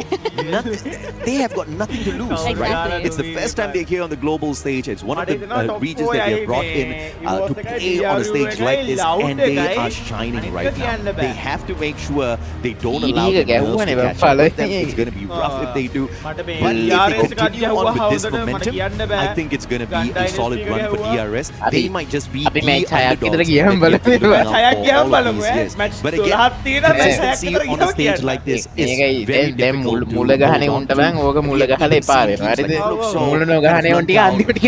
so what more DRS, right? But if they do manage to pull it off, it will definitely be a legendary run. Yeah, I was about to say that as well. You know, coming in, you've seen so many legendary teams just really, you know, find their way almost to the finishing line and then just completely lose their cool. And the thing is, when you have nothing to lose, when you are on a big stage where you're just saying, hey, let's just come in here, have a great time without having to really bow down to the pressure from the bigger teams, you can make your name in history. And at Esports World Cup, every day is earned. Oh, yeah, absolutely. Team Apex came in earlier, the team from India.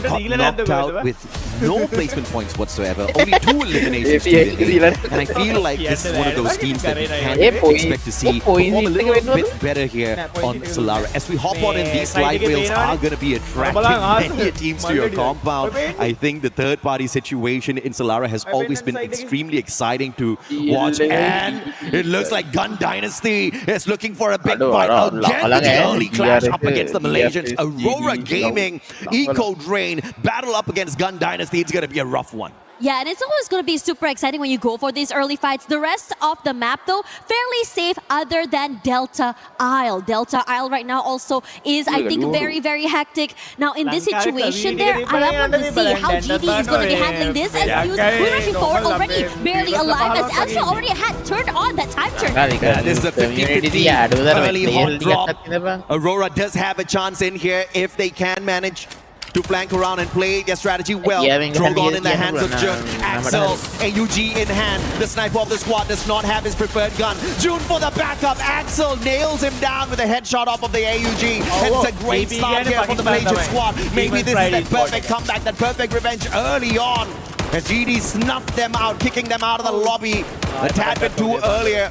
But now, again, the super savior of the squad will hit the double revive, making sure even if Gun Dynasty falls early here up against Aurora, they will stay in the lobby. But the White Tigers, they smell blood and they want the points. Yeah, they're coming in as a third party here as well. Gives a bit of space for Aurora to go for that reposition. It's a bit quiet right now. They don't want to do anything. They can see Aurora leaving away from the area. GD, you got to deal with the White Tigers right now. Apex. The Kimbo Vector in hand, rate of fire is there, the damage questionable for sure. Spots one out, it's the cord! And it looks like he's gonna be gagging himself in. Beautiful valiant dash. Aim God hopping on in with that backup. And they definitely had the advantage on their side with the numbers. On the other side, AGAL up against DEC. It looks like AGL just weren't having a good run up against them. No, it's just so unlucky to meet them. I just want to say I'm liking this proactivity coming in from EVOS. They heard sounds coming through. They go in and just force that third-party fight. But in this situation, I was surprised it didn't go 3 ways. Aurora this time around got knocked a bit too early just now. They want to make up for just now. Benel versus Aim God. It's a 1v1. Fair fight. Aim God spots him. First shot finds no connection. They're looking for the quick reposition. But the rest of the EVOS squad, they've entered the compound already. Benel's in a tad bit of trouble, to say the least. Woven back and away. Team Apex Gaming, can they take the fight up against the 2024 Esports World Cup champions and walk away with the victory here? There is a vending machine in play, and you can see the Apex player already camping away at it in case they need to pull in a quick revival. Raja on the hunt. Sahiljad has been spotted out already. Woven sticking his head out. That is a bait on fire, flanking around from the right hand side. Max 7, his own glue wall keeps him in a way, and Woven with a timely time turner to keep himself in the run. Oh man, and here comes the firepower from the Falcons, knocking a majority of the DAG players down here. 2 eliminations already done and out here, and now they go for more. DAG is stuck in a corner. 3 players crunching him all alone. The wave from On Fire is here. A 2v1 swing out means that he cannot survive. Man, KD God, I don't know where he is, but he was in a fantastic spot to punish the players on the side of Falcons. Managed to get a double knock, but the recovery from the 2024 EWC champions absolutely swift, but KD God in trouble now. Team Apex Gaming, they've already hit the revive, and they're holding on. Riptide rhythm from KD God just to put a little bit of extra pressure on them. The nade is in his hands. Pina on the chase. KD God will stay safe still. And now he has an advantage as he hops off of the slide, takes another shot straight to the back. And Pina with the mini Uzi looking to see if or not he can take him out of the equation. Vending machine right beside, it's a 1v1. KD God has the better gun in this situation, but Pina absolutely sneaky, just hopping on from the back of the glue wall, taking the shots, quickly hiding away. And from having a disadvantage with the gun, Pina turns things around. Oh my gosh, that was a hot chase from the other side of the map all the way till here. Movement was insane coming from this guy. Oh yeah. Gotta respect Falcons this time, hungry for those points. They obviously wanted a better run in the earlier game, did not find it for themselves. Got kicked out of the lobby with just 10 points on their side. Very aggressive game one for Falcons. 7 eliminations, but only 3 placement points. Just have to make sure the same mistake is not made here on Solana. But so far, so good. You see the coins on their side, absolutely stacked up. And TEC, one of the favorites from Bangladesh, alive and kicking with a ton of elimination points already on their side in this Alara game. Oh man, Barrow's putting that damage on the top 16. That's Takes a lot of damage, almost getting knocked down here, but moves around the area, cannot survive, and knocked out as well. Yeah, Barros, great play on that 1v1 Thrill of Battle, popped in a timely manner, locking him down. And a swift elimination right after. AGL on the prowl, looking for some extra points. But Cypher's gonna get caught out here. Jazzy Aswap and the smooth criminal Cypher quickly getting away. Barros looking for the backup and the bait and switch. Barros now holding back. Jazzy taken out of the equation. Barros, you monster! That's the biggest nope I've ever seen in my life, and Cypher is the one to turn things around there. Aswap down and out. Gonna try and see where exactly he can go in this situation. Coming in terms of rotations here, a lot of players already inside of the zone, mid-side area. I'm really curious. I'm seeing AGL and Loud there. AGL, again, this is their third EWC. Just like Buriram. Perhaps third time's the charm. David 444 taken out early here. This is one of the prime players out of Gun Dynasty. And Buriram hunting them down one after the other. You messed around with us in the previous game. We could not get to the booyah. And this time, we will take you out of the lobby early. Buriram says, but can we see a recovery again? Benel, the super savior of Gun Dynasty, keeping them in the race. Honestly, getting the pickup right as the glue wall goes down is just diabolical. Now, the zone has shifted a little bit more here. And in this situation, most players already coming back into the game. Man, but now, what in the world? This guy... He has most revivals. Yeah, he's definitely got the most revivals so far. It is absolutely brilliant to see him pull off these amazing saves in such an insane lobby on a stage like this. I wonder how is he managed to get things done, and how is he having so many coins on his side? We gotta check that out later. He was divine though. Through eliminations, aggressive start this time around, but they want more. DRS up against Falcons. They had a phenomenal run in game one. The Falcons are trying to deny them all that in this game too. Pina down already. Strowex, fantastic shot. He eliminates Pina from the equation. But no glue wall, but the time turner on his side allows him a quick recovery. K98 in hand. Anybody that takes the slide rails up against Alu might be in a tad bit of trouble, but Falcons not going to make that mistake just yet. Look at the due diligence here, dotting their I, crossing their T's as well. And I think DRS is doing, fairly wise to just really back away from this fight. Now for Falcons, they brought back Pina into the game. There's more firepower once again on their side here. The southern side here, DP and AGL looks very interesting right now. Falcons understanding that Alu would probably pop their heads if they took the slide rail. Trying to just cut the distance down with the vehicles.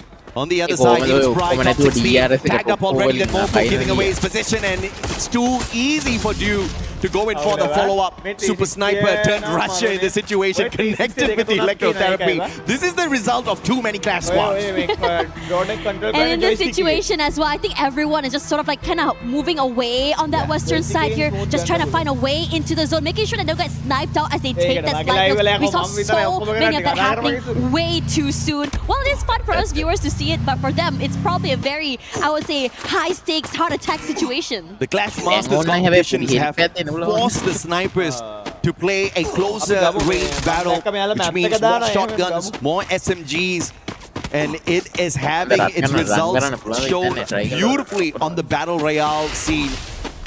And that's just going to be making these snipers so much more deadlier. Long range, short range. They're now becoming all-rounders. But this next circle, though, looking deadly. Falcon scanning out the area of Team Apex. Sahil Jad gets caught in the binocular scan. Pina Racha not waiting. They sustain some shots, but they're going straight in for the elimination. And a four-man scan here, potentially by the White Tigers. EVOS divided, a double scan.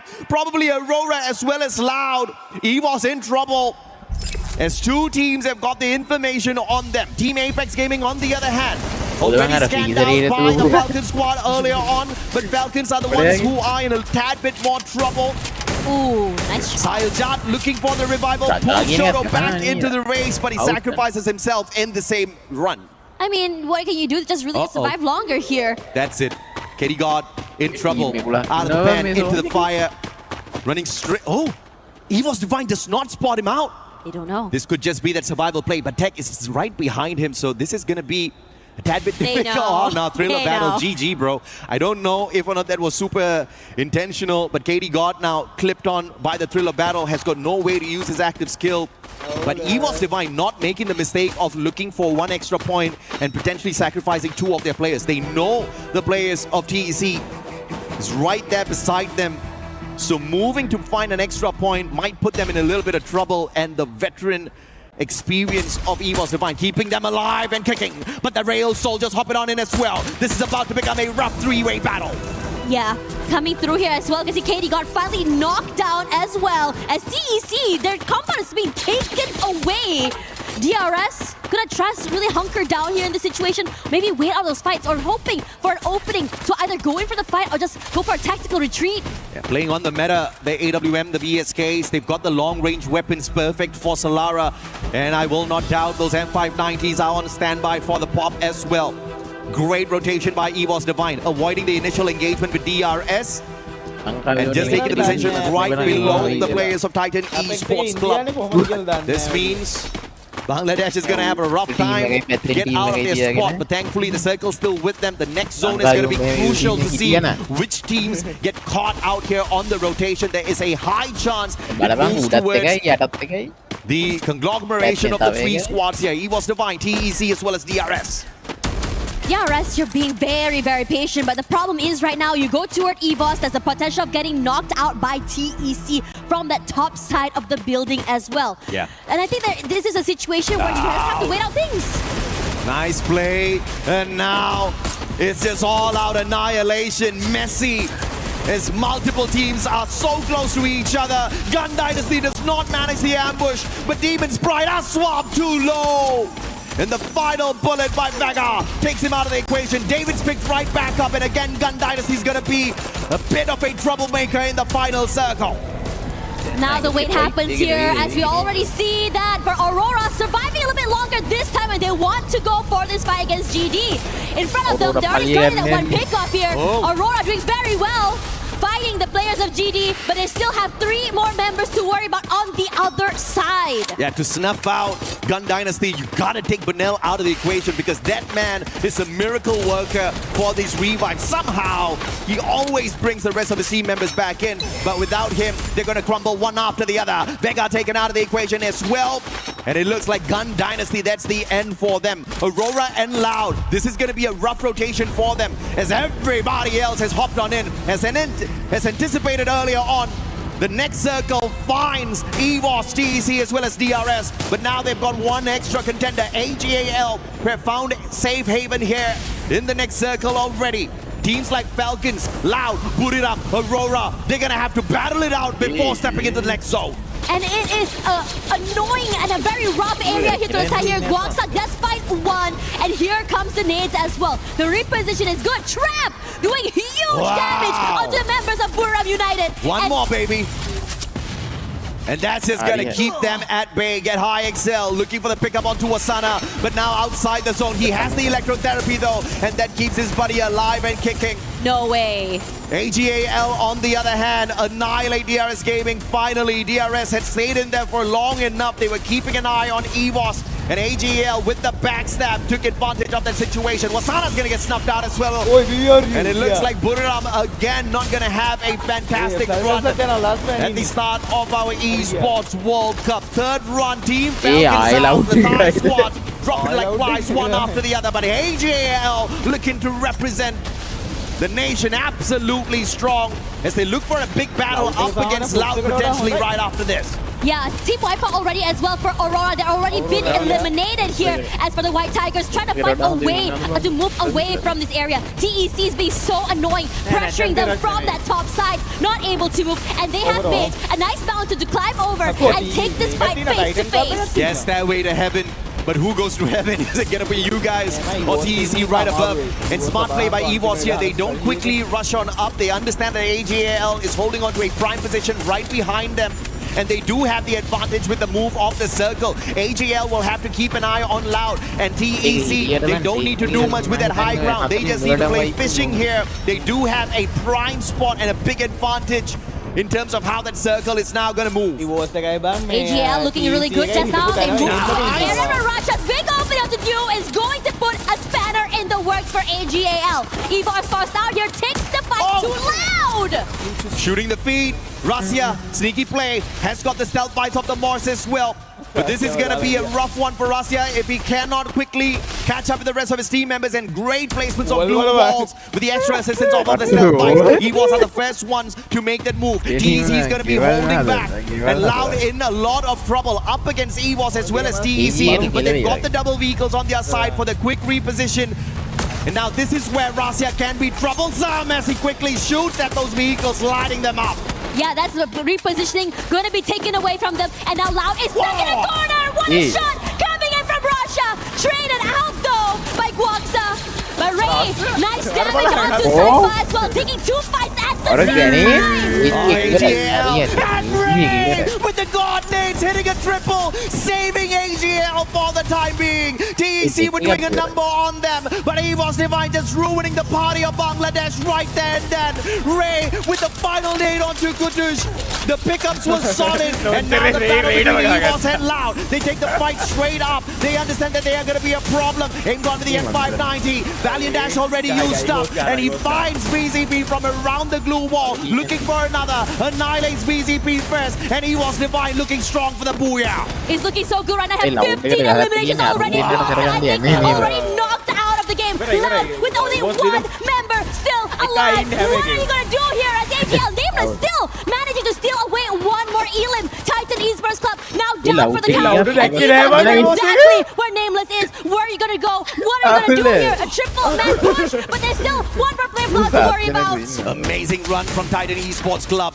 But Ain't God now looking to clean up house. Nameless found, Thriller battle pop. Nameless has no chance, and they all gang up upon him. Playing the game of numbers, looking for the final round player out there. No back-to-back booyah for Brazil. EVOS Divine, the reigning defending champions, will say. And the Wonder Kid Russia does it again with a final elimination. Russia putting in the damage and pressure to every single one of these teams. EVOS have been so proactive with these early fights, maintaining the aggression all the way till that last final fight. This is what you want to see from your reigning defending champs, not taking it lying down, but rising up to the occasion and showing everyone not just rotations, but mechanically they're still sound. And yes, questions have been asked.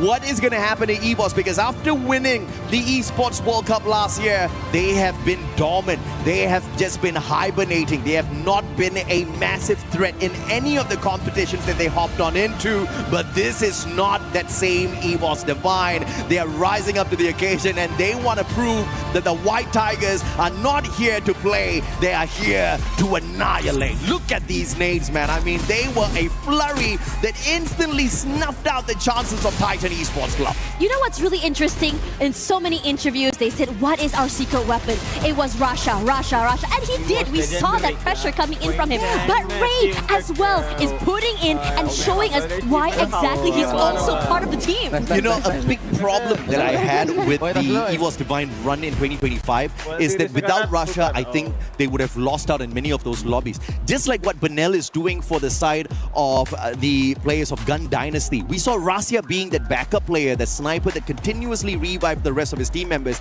But this time, they're not putting the responsibility on the shoulder of their super sniper. They're all playing their role. I think the rotations are so much more tighter. The teamwork is looking solid. And I feel like it was not like any of those players were bad. It's just that strategically, they were trying out a flavor that perhaps did not favor them, and it required multiple clutches from Russia. This time, if they continue this run, they don't need Russia to clutch it out. They are going to annihilate everyone. Yeah, it's always important to talk about like how each player is individually important, right? Right now, match standings look so good. EVOS with 41 points, matching up with Loud Sneakers so quickly as well. They've only seen 2 maps. Yeah, absolutely. I mean, great equalizer here from EVOS. But again, shout out to DRS Gaming, the real soldier, showing us that when you give a underdog team an opportunity on a stage like this, they will not let it go that easy. They're keeping up with the pressure that the competition brings, and they are delivering on every bit of expectation from the Nepalese fans. But here on the second page, you see it's a small little problem. India definitely has got one of the biggest crowds in terms of fan base, but they are not doing too well just yet. Now we will camel with the players here. Let's see exactly what the interview has for us. Tash and I will be right back with you. Hello guys, Carol Bombshell here. Pleasure to be here, and especially with Trap, team's captain for Loud. Ok, Trap, você começou o dia já, o time da Loud já começou o dia com buia. E especialmente com a Buriram no top 4, como é a confiança de você estar nesse momento? Vocês ainda conseguiram chegar num segundo lugar nessa última partida. Você acha que isso tem sido importante para o time de vocês? Acho que a confiança nossa está lá em cima, de acordo com os resultados que vêm durante alguns meses. Estamos evoluindo a cada dia, a gente quer muito representar o Brasil bem nesse Mundial. Já começamos muito bem, um top 1 e um top 2. É isso, estamos amassando, é manter mais 4 quedinhas aí pra cima. Yes, of course. Starting the championship, starting EWC 2026 with Abuya was very important for us. Our confidence and our security is way above. And right now, to get Abuya in a second place, we feel like we are in the right path and to reach the finals. O time de vocês, o time da Loud, vocês conseguiram ter uma boa performance durante o Campeonato Brasileiro. Você acha que vocês estão no caminho certo para voltar a colocar a Loud no topo, para de fato vocês voltarem a ser os reis do Free Fire no Brasil? A gente veio para isso, a gente voltou para fazer a Loud ser campeã mundial, que é o objetivo da Loud e o nosso. E a gente voltou para colocar a Loud no topo, assim como nós também queremos ficar no topo. Yes, of course. Performing that well in Brazil brings us such great confidence, and we are here for that. We are here to bring the old Loud that you guys haven't seen before, and right now we are going to put Loud for sure on the top again, but not only in Brazil, in the world, and that's why we are here at EWC 2026. For us to finish our interview, I would like to ask, vocês terminaram o Mundial de Free Fire no top 5, né, no ano passado. Quão importante foi isso para vocês? Jogarem internacionalmente, obviamente que vocês estavam em outro time, mas você acha que esse resultado de um top 5 trouxe mais confiança para vocês performarem agora aqui no EWC 2026? Com certeza, assim como no Campeonato Brasileiro que a gente joga, a gente sempre joga um campeonato e quando ele acaba e o desempenho não é tão bom, eu sempre solto uma frase que eu falo com o Joker, eu falo, mano, aqui nós aprendemos a jogar esse campeonato, a partir de agora nós só vai desempenhar bem, e eu acho que foi o que aconteceu no último Mundial, quando ele acabou, em vez de mim ficar triste e de cabeça baixa, eu falei, a partir de agora nosso time aprendeu como jogar um Mundial. Wow, that's very special. Okay, so reach the Free Fire World Series finals last year in the top 5 gave us such a great and important understanding and in what we should do in Free Fire right now. And I told my coach, okay, so right now we are learning even more to play Free Fire. We are in the right path, and I think we are more than prepared to take the world right now, and that's exactly what we came to do here at AWC. Thanks so much for your time. Good luck in the next match. Make the L. And I'm back to you guys at the studio.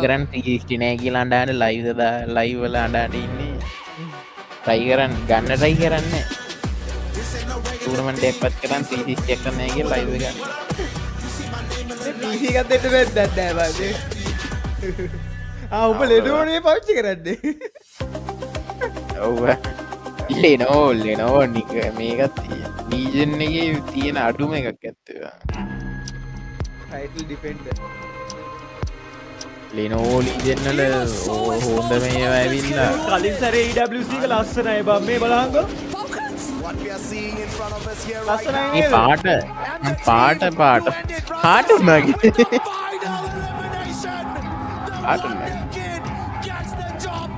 සද්දය වැඩි කරන්න බෑ උඩරිම දාලා තියෙන්නේ මේ. ෆීබැච් අයියා sub දුන්නොත් පුළුවන්. ෆීබැච් අයියාගේ support. ෆීබැච් අයියාගේ support වැඩක් නෑ බං. හරිද? කමියුනිටි එකේ ඉන්න ඕනේ e-sports කමියුනිටි එකක් ඉන්න ඕනේ. ෆීබැච් අයියාගේ e-sports කමියුනිටි නෑනේ. What made them strong in 2025 was the wonder kid called Rasia. You know, he's been in the circuit for many years. For many years, he could not be on a stage like this because he was underage. They are best sniper, and I think that was their secret sauce to success. If you look at him, he is the most humble kid you'll ever come across. You know, with eyes, with underestimates anyone. I think most importantly, he wants to put himself out there as well. And the moment he got the opportunity to do that, he did exactly that. ෆීබැච් කට්ටිය වැඩක් නෑ. No, I think I feel so ඒක level up වෙනවා මම මේ බොඩ් එක training so hard ගණන් ගන්න in Indonesia. ෆීබැච් වැඩක් නෑ ෆීබැච් එකට වඩා මට කරගෙනයිගේ සපෝට් එක තියෙනවා. 21 elimination from the champions of Clash Quad and still on the roll and Evo taking it down. Ya setelah di EWC kemarin kita sudah tidak mendapatkan piala-piala lagi, kita tidak bisa ngejuarain turnamen-turnamen berikutnya mungkin karena kita udah lupa siapa kita sebenarnya. Tetapi di hari ini kita sudah ingat siapa diri kita sebenarnya. If you look at the data, it says they will not be the back-to-back champions. If you look at the kids and if you look at how determined they are to be back-to-back champions, there's a slight possibility. But it's going to be difficult because for the first time ever on the global stage, we've got 24 teams. Everybody's got that exact same dream. Because that dream is alive for the rest, the chances of Evo's Divine doing it back-to-back may be a little lower. Kalau untuk tim-tim lain sih, kalau buat saya sendiri saya tidak perlu memikirkan banyak hal tentang tim-tim lain karena itu saya sudah percaya kepada coach saya. Jadi saya tinggal fokus aja main. Nah, itu yang terbaik pokoknya. Pesan-pesan untuk tim-tim lain ya hati-hatilah karena ini EWC bukan turnamen yang lain. Kalian bisa lihat sejarah-sejarah kita di turnamen EWC kemarin. Nah itu dia kalian hati-hati aja yang menggangguin browser kita.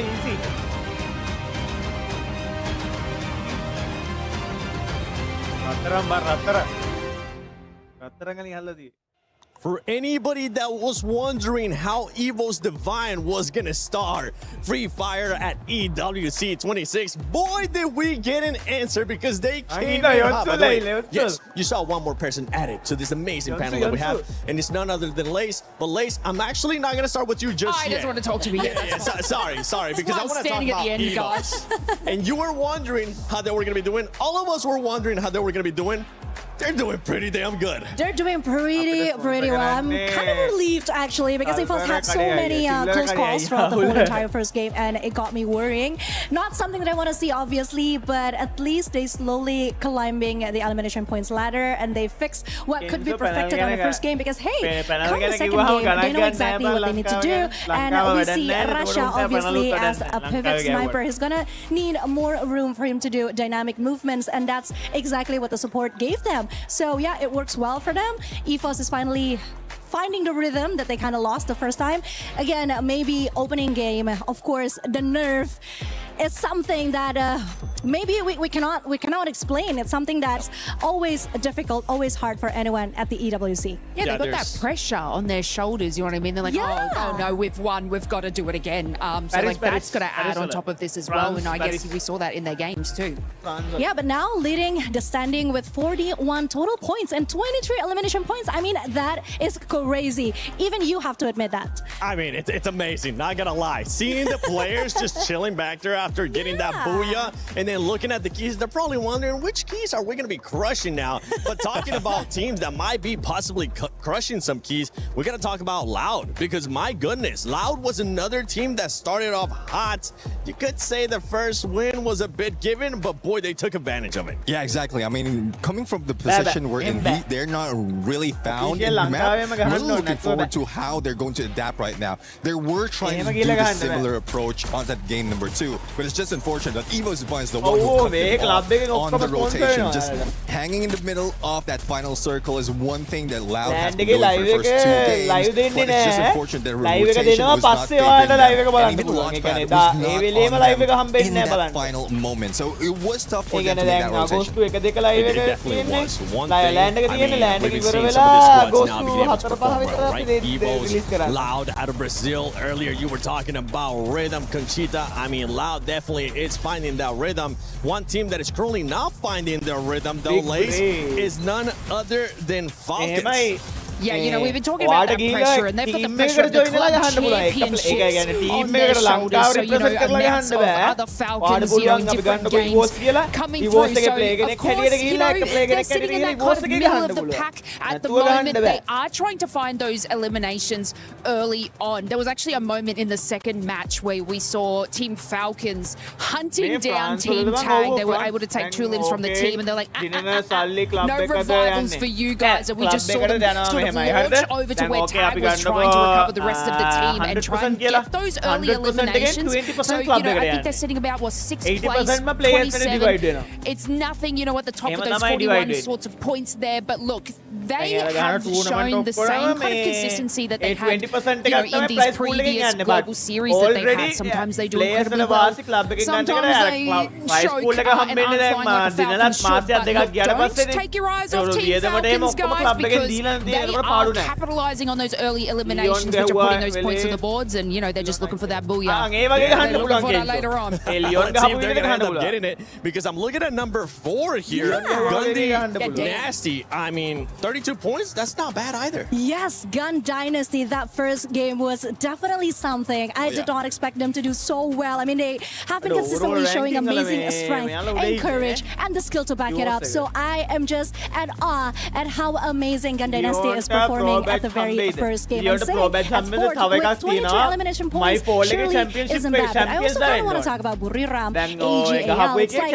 It's like they're not fully being themselves. I don't know what is happening actually, Neptune. Yeah, exactly. I mean, from what we've seen in AJL and Buriram, they're trying their best to study their opponents this year. Again, some of the teams are in here quite fresh. They haven't met them in Southeast Asia or some of the global tournaments that they have. So they need a little bit of time to study their opponents. And that's what they're doing for most part of the game. First half was just silent. And then towards the end, that's where they try to put in a little pressure. But at some point, there's still a lot of teams surviving towards that final circle. So third party is Buriram United's one's weakness. Yeah, I agree, because when I see Buriram United, it's like they're trying so hard to match the Brazil's gameplay, but somehow it bite them back in the process. So it's definitely something that we want to see from Buriram, either from EJL. Yeah, and I was talking to Lucifer, actually, one of the casters, that you'll be able to see later on today. And I was asking him about Tag. You guys were mentioning Tag, how they're just currently not performing. This squad, he was telling me that this squad tends to start slow, but they picked it up on the second day. Now, earlier, let's rewind it back. You were talking about consistency, right? That's not the consistency that we want to see out of these teams. So now that we got 2 matches done today, we got 4 matches left for this Group A. What are your expectations for Tag? Actually, my expectation is that they could somehow learn from the mistakes, obviously, because the first 2 games, boy, oh boy, they were a little all over the place, if I can say that. I'm really sorry again. Because I really want them to do well. I mean, obviously they have quite a name, that reputation they need to upkeep. So this is just something that I feel very sad about seeing from them. I just hope that they can bounce back and do better. Well, we'll have to see, though, because judging from that story, if you really need plenty of time, and we're only talking about, 4 days overall, then you'll be lost already at first. And you don't want to be in the bottom 2 of that leaderboard, because true enough, after 2 days, you'll be out. You'll definitely be out. And you know what? I want you, Lace, to put in your coach mentality. If you're looking at BP from Pakistan, I mean, this squad, a lot of people expected them to do well, especially all the crowd from Pakistan. Right now, they're in last place. If you're the coach, what are you going to go over there and tell them? I'm telling you to get a freaking yeah. That's what I'm saying. I can tell that there's something Lace really want to tell them. She can't say it on camera. I gotta be broadcast. differently here, okay? Let me let like the Australian out, please, guys. Let me let it loose. But look, those teams, and this is what we talk about when you say, the mental capabilities of these teams. When you sit at that lower of the leaderboard, it is hard to sort of pick it back up and get to those sorts of spots with our AGLs and even like our GDs and stuff like that. It's going to be a little bit of a trek, but obviously 4 matches. Purgatory's next. I heard Neptune say it. This is heaven or hell.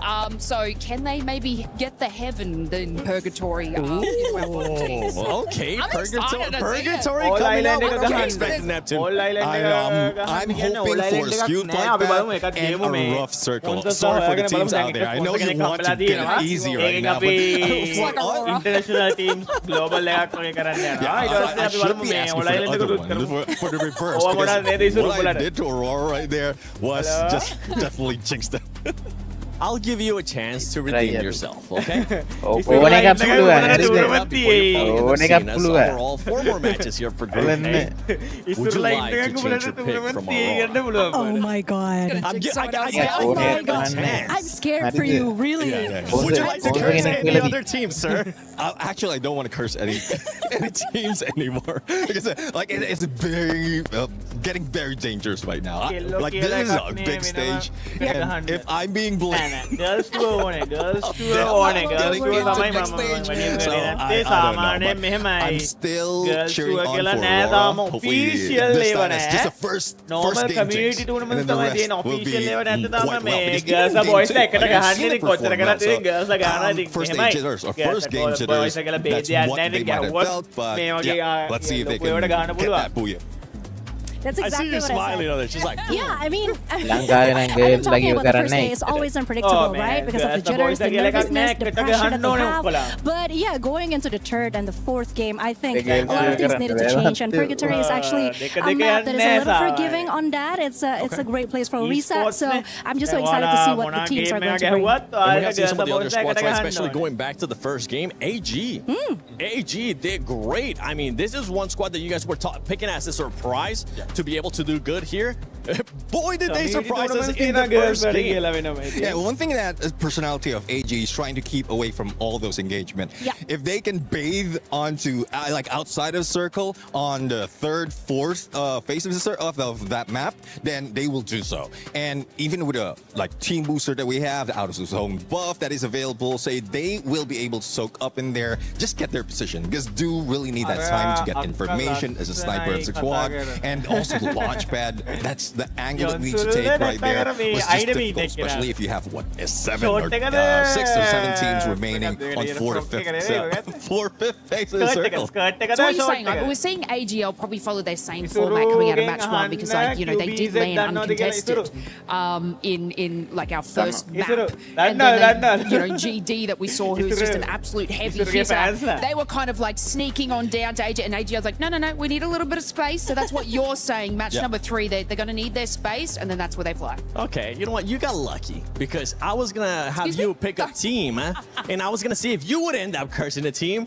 But I'm being told Game 3 is ready, so why not? Let's send it to AJ and Tash, and maybe they'll be willing to curse a team or encourage them. Yeah, thanks, Seven. You know what? I don't think we're going to be cursing any squads. In fact, we are going to be blessing them with a little bit of extra luck out there. You know, in the first 2 games, we did see consistency from the reigning defending champions, Esports Divine, as well as the brilliant Brazilian squad, Loud. But there are a couple of teams down at the bottom. I'm hoping to see more from this time round. I think that the panel called them out earlier. Tag, Team Apex Gaming. The Indian squad hasn't really been having a smooth run out there. But Purgatory is a huge map. Tons of compounds out there. You can play avoidance of majority of these initial engagements. And this could just be the kind of break the Tag needs. But that is going to be purely dependent on if or not they're going to be able to avoid the early hot box. Yeah, I really want to also say that some teams take a while to really heat up, right? Especially since today and tomorrow, they have a little bit of a leeway, just really find their footing. I think, you know, like they're a little bit more, I would say, pressure. But now as you go to 3rd map, now things should just ease up. Absolutely. And again, Apex Gaming in a little bit of a pickle. They've got two monsters right beside them. Break One from LATAM, Gun Dynasty, has been cooking the squads that they come across in the early parts of the game so far. They've got the binoculars used up already. Scanning out multiple players. Falcons scanning the area as well on Fire and Racha. Just at the perimeter, looking to play third party. And perhaps this is that one big blessing that Team Apex Gaming is going to get from this equation. Maybe having Falcons a little bit closer to Gun Dynasty will give them an advantage to survive this initial battle. And you already brought back into the game quickly. Shoto barely alive. Tax out? Yeah. Oh man. How in the world did we lose Titanium Esports Club before we were hopping the game here? Unbelievable. 19 points. And they do not have anything from this game. But Gun Dynasty on the other hand, they're going to go in here for the annihilation. But now, Super Reviver of the Gun Dynasty squad looking for more. Miss Shoto, who catching up with him, but now out with the max 7. Yeah, he was the guy that's responsible to bring the team back into the game, and now he has to be brought in here. Now Tag has an idea where exactly everyone is. Revoz decides to join in as well. Still waiting in the wings for the right, I think, opening, just really join in. Fire, finding Wolfman already. And this offensive by Rasha could be nasty for the Falcons players. Team Apex Gaming, all the blessings in the world. See, I told you, panel, we were going to bless them, not curse them. With all the blessings in the world, they get to avoid the initial encounter. We thought Falcons was going to be a little bit of a problem to deal with, but the White Tigers have dropped on in to say hello. You turning the table on them. Aim got taken out of the equation already. Apex, the electrotherapy is on connection, but unfortunately for the rest of the Falcons players, they will not be able to get out of this pit. Shoto now tossing in the grenade. Can he find more? Gives him a little bit of an advantage here. Shoto, Team Apex Gaming not running away, staying and taking the fight straight to them. And it started off with Tag with the Shoto putting the damage here. Rasha moving away. Movement coming in. Rasha cannot run away with this life. Shaljat though, knocked down. Shiru finding him from across. Gun Dynasty trying to take a little bit of a revenge here on Team Apex Gaming. Two players out of the equation already, but on the other side of things, Paradox earlier, and Windy did a number on them, connected with the electrotherapy. Almost taken out, but knocked them out of the lobby early. They're moving around together as a team. Meanwhile, Tag already on 6 eliminations here. Wolves are back into the game. All eyes are on GD here. Falcons as well is in trouble. There we go. Pina now out. Shout out to production. I love the fact that they caught us up with what happened to TEC in the earlier parts of the game. And it's great to see Africa stepping up their gameplay out there. Apex Gaming talk a little bit about some step up out there, baby. 7 eliminations already. And they're looking for more. Put it up. Fighting the players on the side of DP. Madara straight down to the ground. Taken out of the equation already. Get high and Moshi looking for more. Top 16 though has got the vending machine right behind him. But does he have the coins to bring back his buddies? Now in this situation here, Jonas was barely alive, trying to stay here. But even then, look at his rotations. I think that for DP, the easiest way to move around this is just really stay alive and move away from the area. Okay, to answer my own question, he did not have enough coins. That's not going to be brought right back in. But the stealth bites helps him to reposition, catching up with Aswab. The players now looking to find a little bit of a reset. You will find Paradox sniping down, snipe himself. Pun not intended. Windy gonna get the wind knocked out of him. Pun definitely intended. And AGAL getting a number down on that Paradox. Can he continue to survive? And Panel is up to it again, continuously reviving the rest of his team members. He's pulling a Russia on the rest of the world here for the LATAM squad. You know, I would really am curious like, toward the end of the tournament, how many Benel would have, revived, and would it be a world record to see how many he would be able to do so? Now, the rest of the team also back into the game as well. Look at this middle side of the map. There's 4 teams hanging around there. Buram United, PDX, Aurora, even DRS somewhere close by. Azrael? Man, Azrael, wrong move there, but that was desperation for sure. Up against 2 players, jumped on into the vehicle, but the VSK snaps him right out of it. And Aurora in a pinch, but maybe the interference of Buriram can help the Malaysian squad here. Alu now focusing on the players on the side of Buriram. Electrotherapy connected to the rest of his buddies, but if Alu gets taken out early here, DRS is going to be in a little bit of a pinch without their support player. But Pratik is in a great position with the Car 98, should be able to have a tad bit of an advantage here, but the angle's just not working out for them.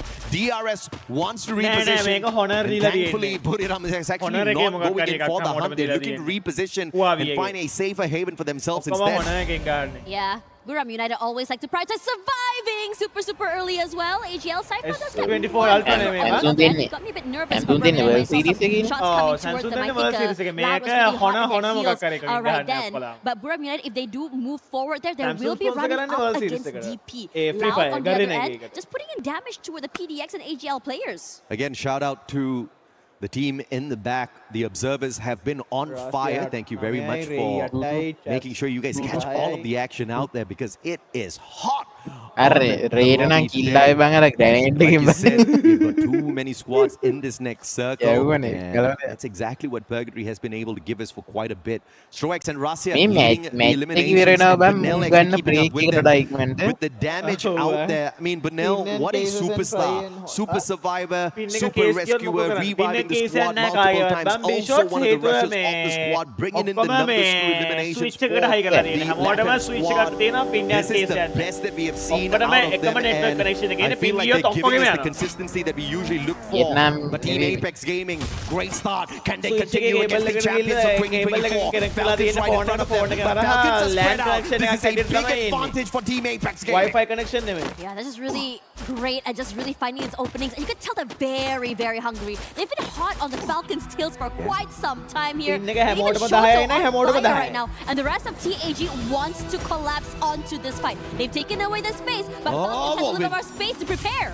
They gotta be careful here. They don't have information. They're rushing straight in. Team Apex Gaming needs to slow down the pacing here, get that info, and then play their positions well, because the flank on the side of Falcons might just be exactly what gives them the victory over Team Apex Gaming. And as requested, Team Apex Gaming says hasta la vista, putting a little bit of a distance between themselves and Falcons. Pina, a sliver of health on him, but no finisher just yet. The Voco tagging them up, and India, they do give away their positions, but will win. Perfect down on fire. Raja with the M590 looking for the revenge, but those glue walls played perfectly by India. They kept him away. He wasn't able to follow. He cannot come in. And now the rest of TAG wants to go this fight. Here Raja is alone. In the corner. The game already. Rushes forward. Raja in the corner and taken down and out. Eliminated already here. The Falcons brings him back in quickly. Yeah, boy, Shoto's on fire. And Team Apex recall it now, we just recall it now. We phone le, private phone එක නෙමෙයි මේක.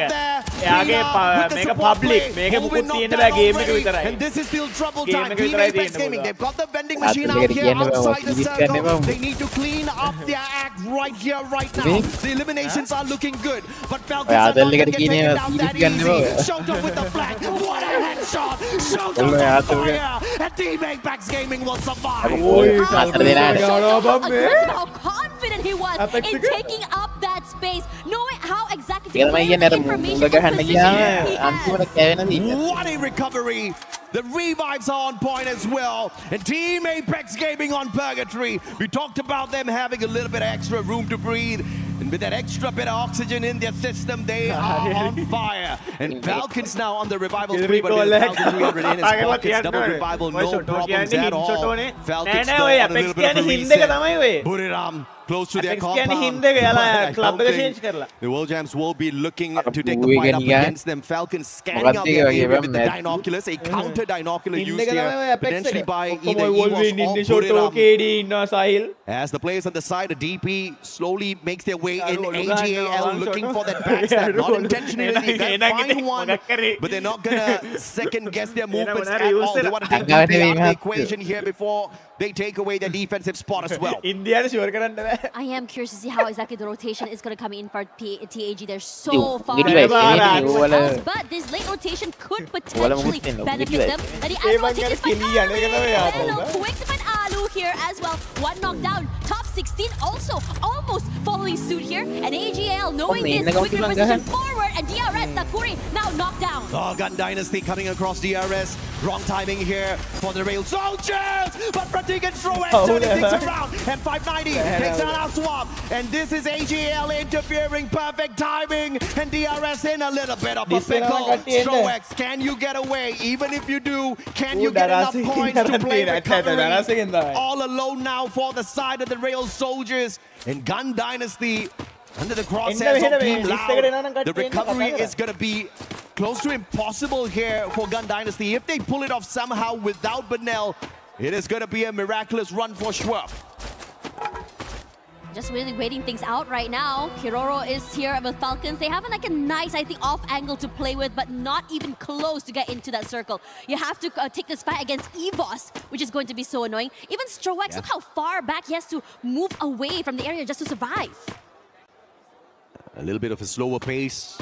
And scanning out 4 players on the side of EVOS as well. Good binocular once again from the side of Falcons, but what can you do with that extra bit of information? You can't flank around too far off to the left and tank a lot of the damage, putting yourself out in the open. So Falcons are going to actually go in for a direct approach here. And clearly Abex, the M249X in hand, not worry at all about losing his bullets.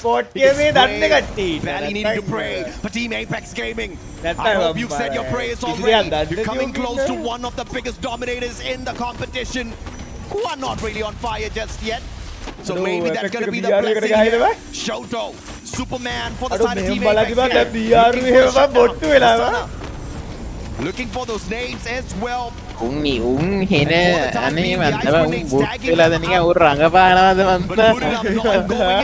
they want to take this fight, and they're waiting for Team Apex Gaming to break down those glue walls so they can have an advantage. Meanwhile, over on this side here, EVOS Katie God! The Falcons out of that circle. Pina finds an angle, puts the damage onto Ingot, reposition, but not do anything as EVOS collapses onto the members of the Falcons, on fire, barely alive, one member knocked down as well, moving together to see the double swings are too much to deal with. Yeah, that's what I said, man. Falcons can get all the information they want off of the binoculars, but they were just in a rough spot positionally, could not flank around to the left. EVOS would have sniped them out of the waters instantaneously, had to take a straightforward fight because of the circle, and EVOS just had the better position. The Rail Soldiers, on the other hand, there's nowhere else to go. Gun Dynasty still alive and kicking with the 2 players. No revives possible for them, but they're now trying to play the placement points. Aim God looking for the reposition. Rastia tagged up already. Stroex single-handedly trying to take down as many players as possible from the side of EVOS, but the jig is up. The moment Gun Dynasty closes in on him, DRS might just be that extra point that Gun Dynasty needs. Here comes Ray as well. Stroex taking a lot of damage already hanging in this corner. He's stuck here. Either you go down to the zone or you go out in the open and you crunch between 2 different teams. But he's not going to stop trying though. He spots Rasha, goes a bit too wide, and the rest of EVOS, they're just going to wait for him to come out in the open. Yeah, he's got the mini launcher on his side. He can quickly reposition, but potential to be sniped out of the air is high here. Now the zone's going to catch up with him as well. He's probably not running the team boosters, and he's going to sustain a ton of damage off of that, but still playing it safe. One with Mother Nature, finding some cover right behind the tree. And this is so much the tree can do for you, buddy. The grenades are going to find the tags onto him, forcing him to use those medkits as well. One great wall, keeping the players of AGL far away from each other. And the engagement between these 2 titans will not break out just yet. AGL had taken a lot of, I think, players out here as well. Now EVOS just kind of just moving around the zone right now, trying to see whether I can get some pickoffs, excuse me. Maybe they can just stay away from these fights. Speaking of fights here, BRU up against AGAL. The only thing separating them is just this wall. Yeah. Cypher does take a bit of damage here, but if anything, eventually, Dew will fall. It's going to be Apex with a great opening there. Okay, a couple of grenades over the wall. Could be a big one, but Buriram calls for the bolt maker. Lightning zone now. It's going to be that pressure for both AGAL as well as EVOS Divine. Loud going to be hopping on into the battle as well, but Waka eliminated from the equation before he can even make a play. And a counter lightning zone called upon Buriram as well. Two teams with the bolt maker out there. EVOS Divine with a big brain play off of those monster trucks. Extra layer of defense here for them. You can blow it up, but you cannot touch them just yet. Yeah, Nameless get knocked out here. Nasha goes for 2 even to the AGAL side. And now, Buriram United once again stealing away the kills. No, it's Rasha that's able to secure every single elimination point. Now, the tension changes. Buriram United has to fight against EVOS Divine, and they're gonna try and collapse forward. A familiar situation here. Southeast Asia takes over Purgatory. And EVOS Divine up against Buriram United Esports. Can they go for a back-to-back booyah? Or will Buriram ruin the party here for EVOS? Either way, EVOS will still stay at the top of the leaderboard, looking at their consistency so far. Valiant Dash breaking down their own defenses, but Wasana doesn't pull away too much from that. Moshi with the M82B gets the knock. Ray still standing up close and personal up against Jonah, who gets the hop up off of the glue wall and finds Aim God right behind it. And Buriram looking for the finisher up against EVOS. Yeah, Wasana just rushing forward here. Rasha here all alone. The shots going a bit too high, but Mochi going here. And there we go. Buriram United getting that booyah. Amazing work. Jonah, movement god. Never before the champion here at the Esports World Cup. Could this be the year?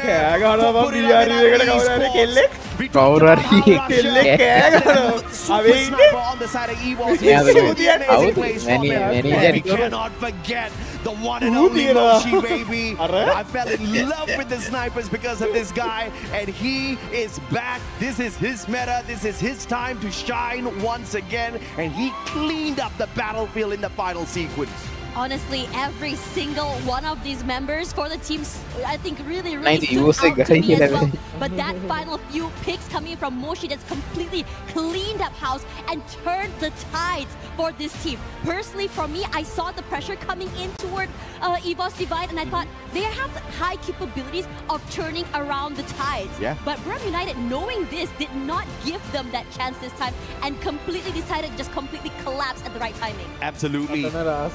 Three-time world champs, right there for a good reason. Mainly Jonah, who I think is the most decorated player on that stage as far as his career here in Free Fire Esports is concerned. And they are the ones who have everything on their side in terms of rotations, IQ plays. Perhaps a couple of hiccups here and there, but nobody can take away the fact that they are definitely one of the favorites out here.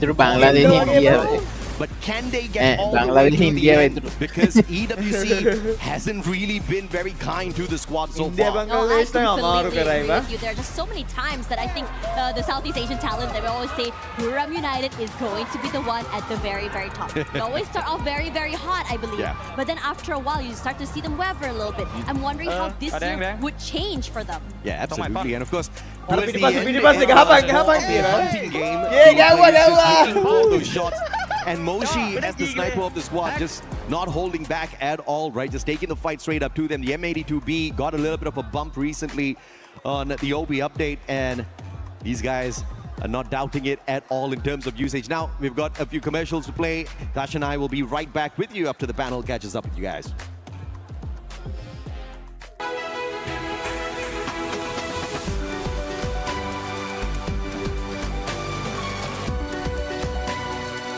Match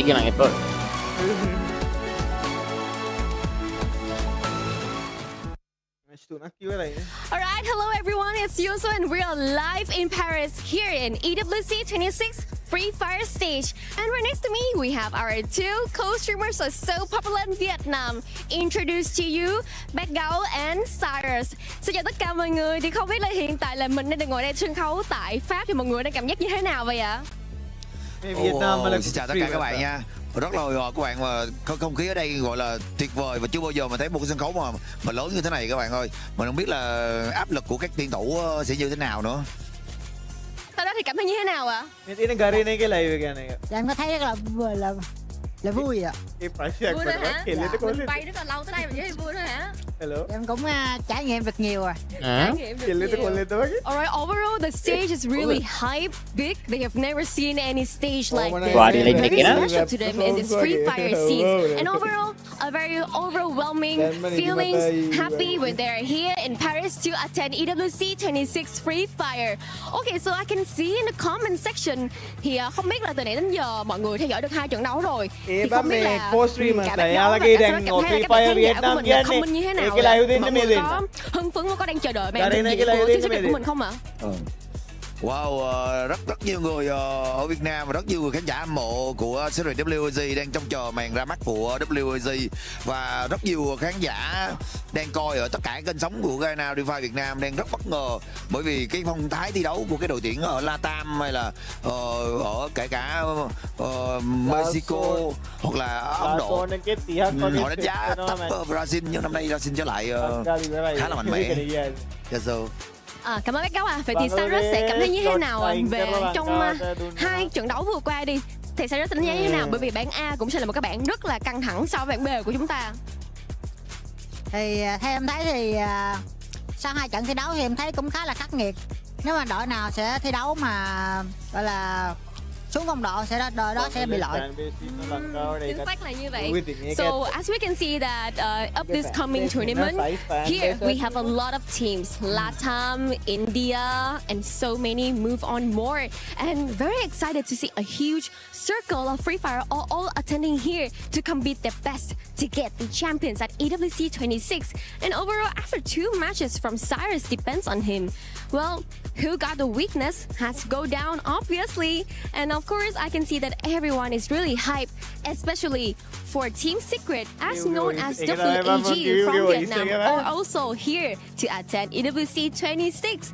We'll attend the match in the Group B after this Group A end. Well, this is the end, and I love the energy of everyone here. Everyone looks so happy and very hyped for their favorite team, and I do hope you guys are also like that. Please continue to support your team.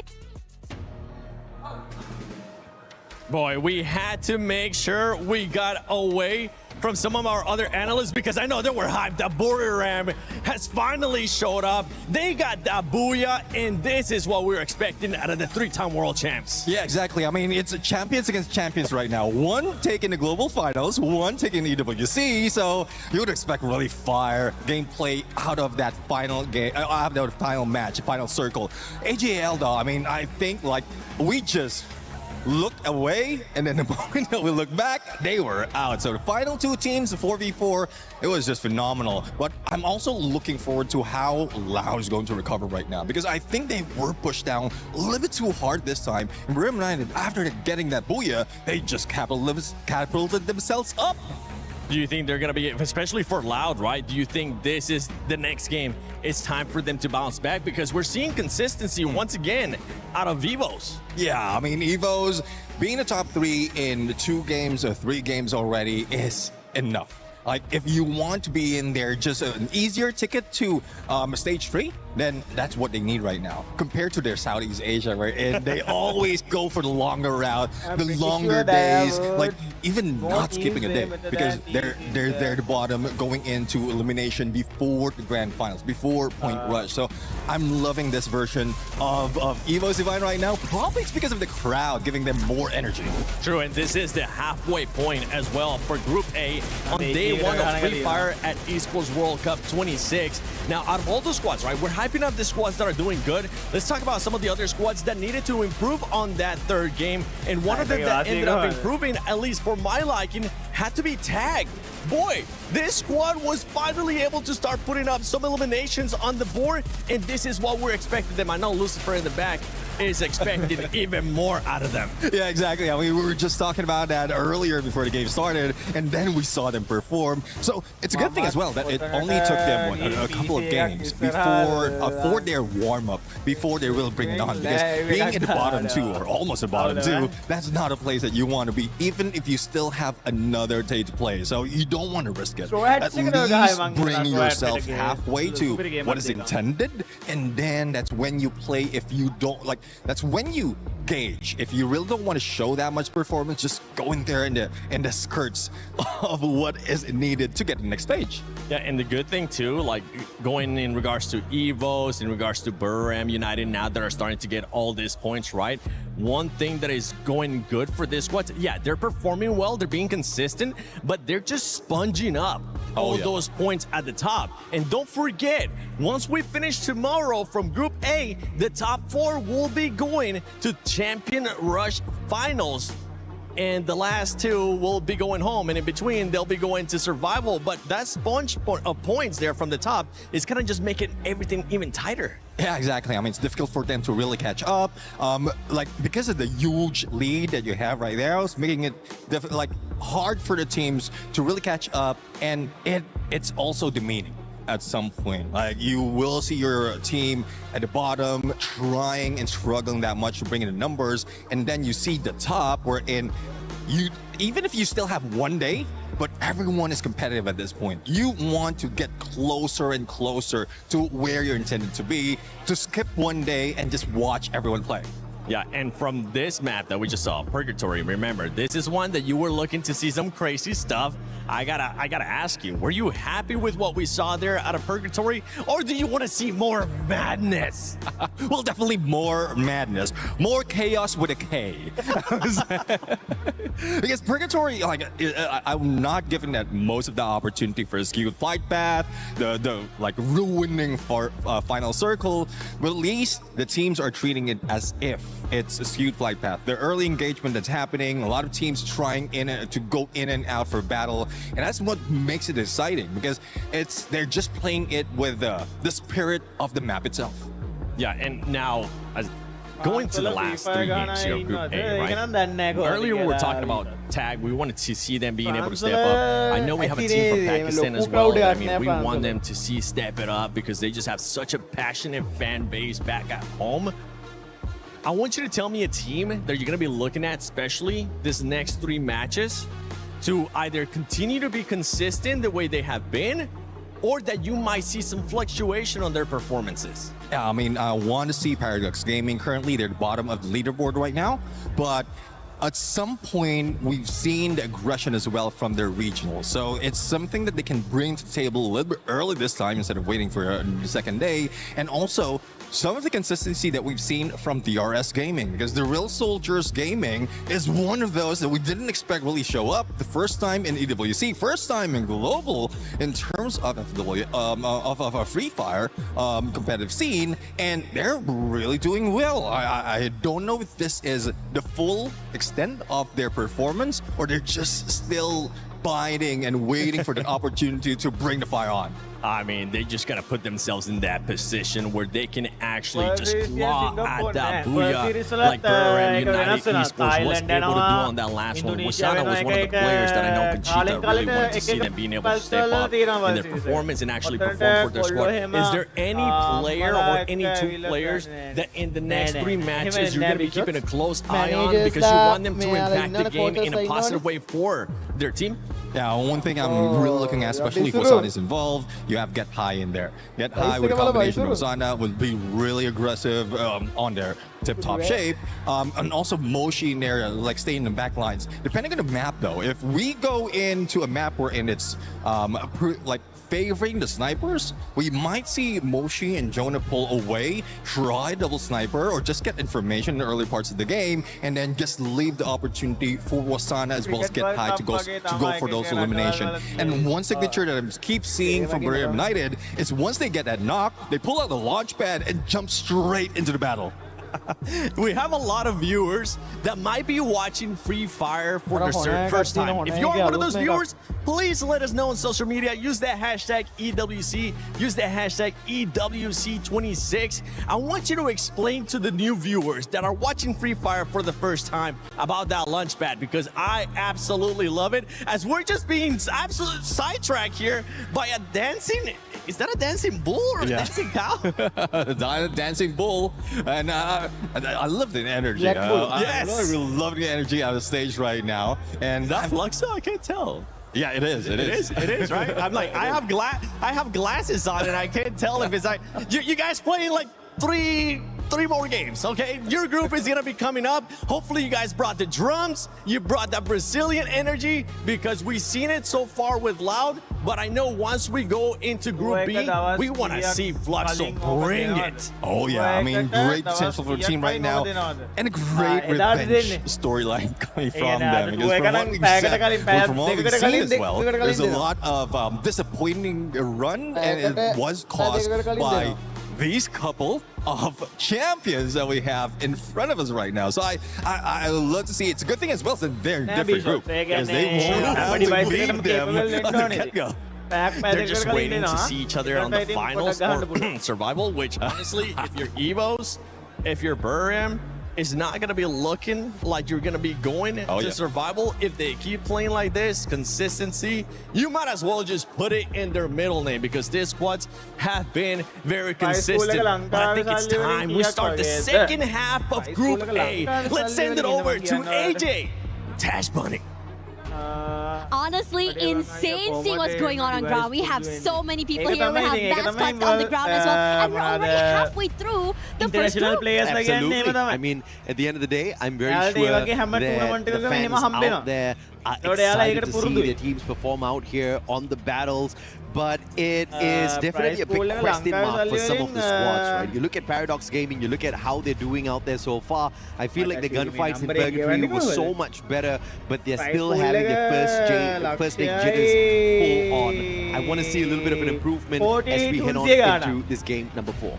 Yeah, I mean, we talked a little bit about, you have how much space to really just warm up that engine, get yourself into the groove of the game. But as we go into today, yes, 2 days, but already for Group A, we're halfway through. 3 more maps to go before they go on a break for the rest of the day, and then come back tomorrow. But then again, playing catch-up against these teams is not going to be easy. Locally, for Paradox, this is one of their better maps. So this could just be exactly what turns their fate around here on day 1.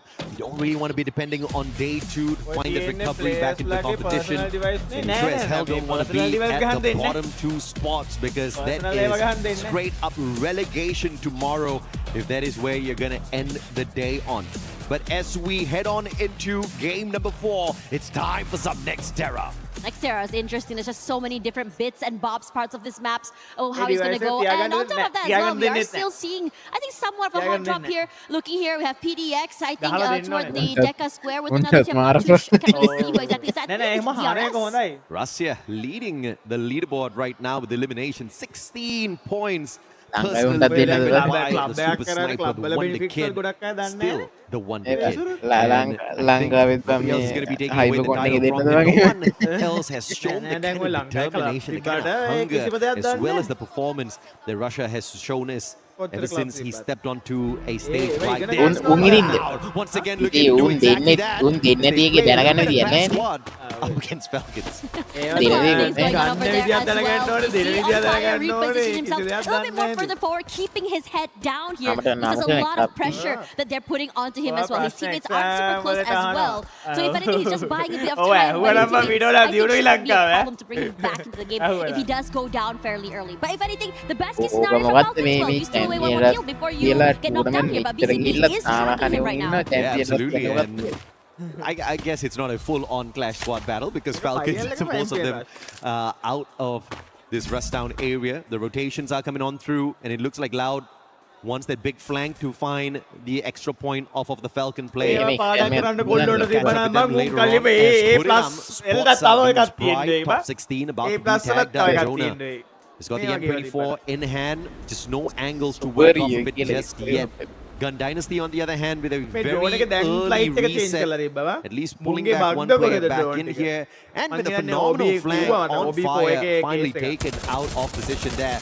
AGAL, one player down on the ground. The battle between them and Gun Dynasty does not end well here for Gun Dynasty. The recovery definitely needed once again. And Vanel is on the case. With these early fights as well. Already 5 eliminations here. Saifa once more. Rahat is on the other end waiting at TEC. Already in such a precarious position, but his teammates able to be brought back to the game. Magic 7 Pro. Oh, Team Apex Gaming. 7 Pro. Extra point for them, baby. If they can pick this up, Thrill of Battle popped perfectly. And a timely Thrill of Battle leads to hold survival game back champion rush. But here comes Demon's Pride. They want the fight. They take this jump straight to the vending machine. Instant revival, but Madara sacrifices himself for the pick. Jazzy comes in for the save, picking up his buddy. No extra revivals needed. TAG, Team Apex Gaming, didn't finish those players off just yet. Catch a quick replay here in the middle of a very important battle for Team Apex Gaming. But it looks like they'll call for a little bit of a truce for the time being. Yeah, just now I think a lot of things are going on in that situation. They're cornered, if you ask me. Now, as we look at the main fight that's currently going here, TAG is still chasing the heck out of GP. Have Jazzy already knocked down as well. And I have to say, TAG doing a great job just cornering their prey, making sure that they can't reposition. Almost got a little bit messy there. And obviously, the recovery was going to be important, and that's exactly what Team Apex Gaming finds for themselves. Buriram, they saw a player step into the compound of the Indian squad just moments ago, and as I say that, movement takes him right off the board. XL is there though, and it looks like Buriram's taking a full-on fight up against the Indian squad. Team Apex Gaming might be in a little bit of a trouble here. KD God brings Wolvin right back in off screen, and Lau spotted out Gun Dynasty, who is looking for the recovery in this game. I don't know if or not they're ready for the battle. One player from the side of TEC is going to be stuck in this compound as well. It's going to get messy for them if they can't find the recovery for themselves. Yeah, UAV is out as well. Should give away the position. Waka tried to get that. I think tried to just jump and see if he can get some info, but he got tagged. If anything, in this situation here, Kutush might be in trouble next. And I have to say, Ben will do a great job of marking every single enemy around the area. Nothing gets away from this guy. Yeah, absolutely. They play the Moko really well. And he had the M82B and the SKS as well. Great attention from that long range and the advantage taken. And KD God keeping the Indian squad still in the game with a double revive. Buriram trickled in one after the other, finding Team Apex Gaming. But the Indian squad could not take these giants out. 3-time world champs for a good reason. They're just ramping up very slowly here, not showing their aggressive side just yet, Buriram. You can see how active the map is right now. Loud's getting a few pickoffs as well. I'm sure DRS as well, while everything has been going on here. In this situation, I think... No, KD God, just a wrong spot. Ran straight in at Buriram. No binoculars, no extra information out in the open. Just got spent. And now Falcons fighting the players of Gun Dynasty. Gun Dynasty's just had a rough run in this lobby this time round. Nextera's just not their place. Limit will find one from afar. David 444 found as well. The players of Gun Dynasty flanked all around, and it's the Falcons swooping on in. The birds of prey looking for a meal. Gun Dynasty is just that fill. Yeah, and Shairu is stuck outside the zone as well. What are you going to do here? You have to find a different way into the area. And Falcons wants, they desperately really want that one extra point. It almost feels like they're just playing with a vengeance. Now, in this situation here, GD looking good with 6 points already. Shairu still managing to stay alive. And right now, if we were to look at the leaderboard here, EVOS has looking really good right now. They have a huge lead compared to the rest of the teams. And in terms of, I would say, positioning right now, they're looking, I think, fairly alive. If anything, throughout the entirety of this day, EVOS has been doing well in terms of positioning, in terms of looking for pickoffs, in terms of looking for fights as well. And I don't think this is going to change anytime soon. Of course, Nextera has always given us a lot of eliminations thanks to the number of vending machines, compounds that you can use for cover, not having to use up all of your glue walls too early in the matchup. And we're going to see quite a number of survivors. Again, as I say that, the Rail Soldiers pulling in a double revive. Yet again, extra coins. Takuri making sure he brings back the 2 revives first. So great strategy played by him before he got caught out there. Unfortunate that he could not go for the final revive. So 2 players down for the side of DRS once again. AGL is really scary. If you think you managed to shake them off, there's just really a false sense of security before finally being taken out. He's done his due diligence though. He brought his teammates back into the game, and I think bringing them back into the game poses a big threat to so many of these teams. Now, in this particular area where Falcons was, you could see just now they were really looking for Jazzy. He's still very much alive, but they have to be very, very aware that Loud is close by somewhere in the wing. So this could potentially be a 2-way fight. Is looking really good right now. Rough run for Demon's Pride. The Pride definitely taking a hit here on day 1. Still down at the very bottom of our leaderboard. David 444 down on the ground. Instant pickup there, and the recovery is solid for Gun Dynasty. But they have been challenged all throughout this lobby. The only luck they have now is they're dealing with DRS, and they've got the numbers advantage in this battle as well. Really trying to find this bounty as well as really settle it down as well as Alu tries to put a little bit of space away from GD. If he's able to maybe isolate this fight, buy a bit of time so Stroix will be able to get a bit of, I would think, support. They'll be really good. Now the Falcons finally ran to the toe against Loud. BCP forced to move away here as the Falcons finally rally back. They have a nice high ground to play with.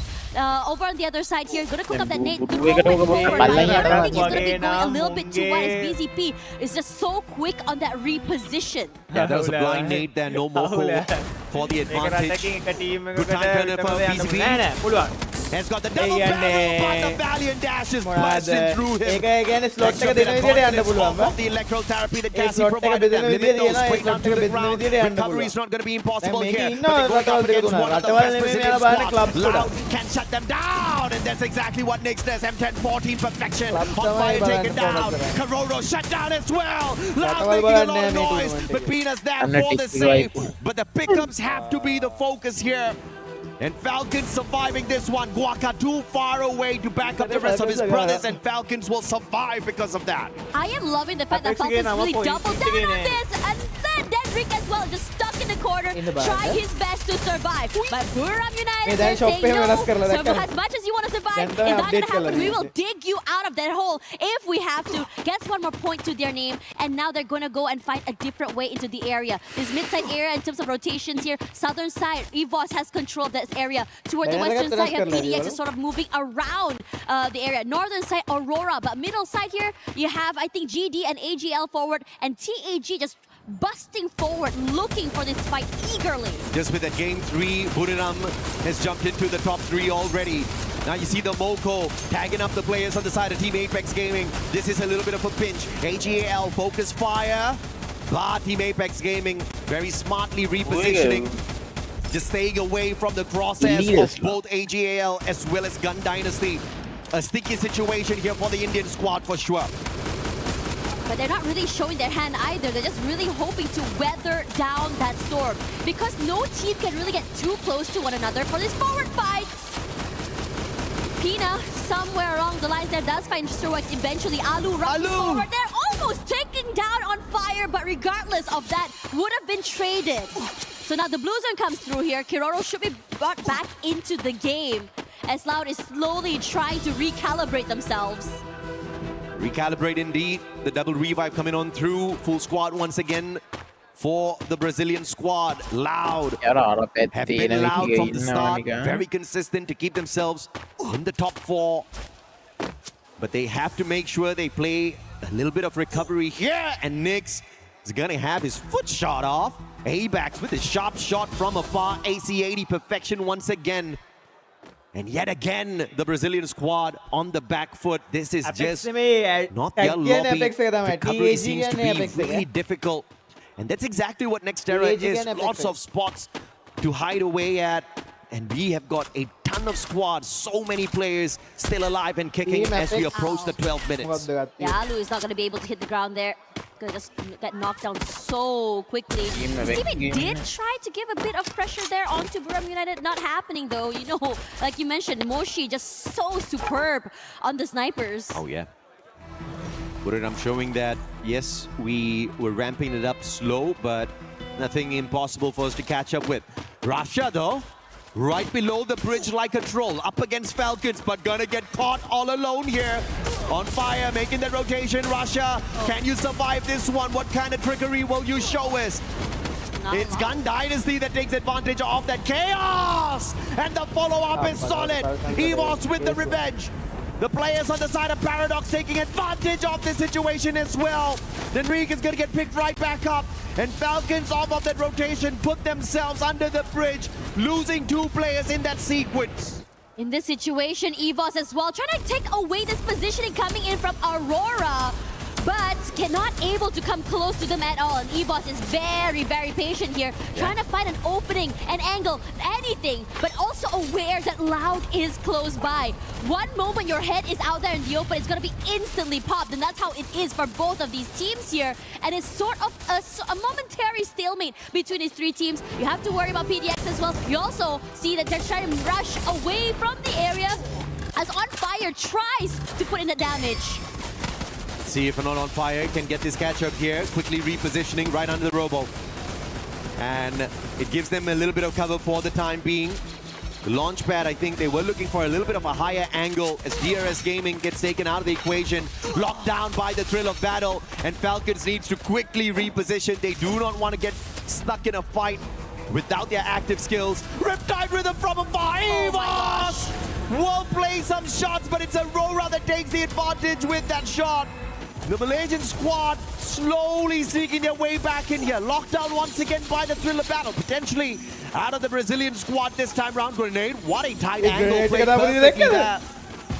But Loud up against EVOS, that's going to be the appointment that they have to go through first before catching up with the Malaysians. This is insane high-stakes fights as well. It's fighting for this real estate property. Saifa gets knocked down somewhere in the corner here as EVOS still saves their lives by just hunkering down in a corner and waiting out the initial onslaught. You can see Trap barely alive, already taking out so much damage. Gets a top up here, trying to break into the building, and somewhere in the corner, Team Apex Gaming does already get eliminated here. Loud waiting patiently on the outer side here. Like it or not, EVOS and Aurora are gonna have to vacate the premises. Now the glue wall's been, I think, destroyed. They're coming into the area. EVOS forced to move back as well. A smart reposition here by Loud. They put a great distance between themselves and the chaos that they almost encountered between EVOS and Aurora. Now leaving the battle between the Malaysian and the Indonesian squad.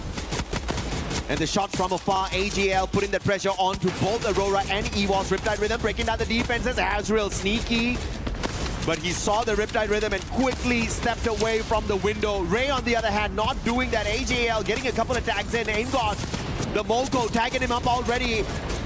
And it looks like he will sneak away. Ray, on the other hand, will not get the pleasure of doing so. Axel's gonna get caught out. Riptide Rhythm again putting on so much of pressure, taking advantage of this tight little compound. And Aurora again will get snuffed out early.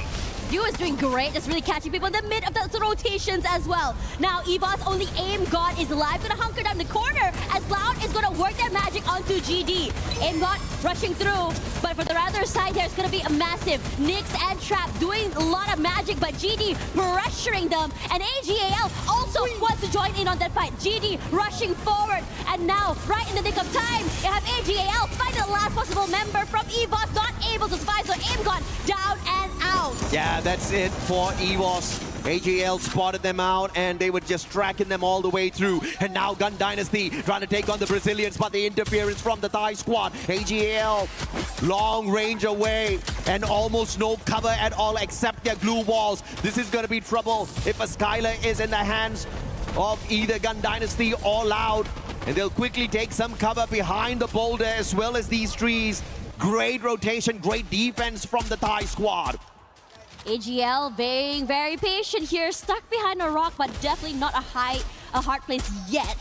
But now as GD wants to take away this real estate from Loud, cannot do so. Only 6 damage is done. Nice damage onto Trap, but no more than that.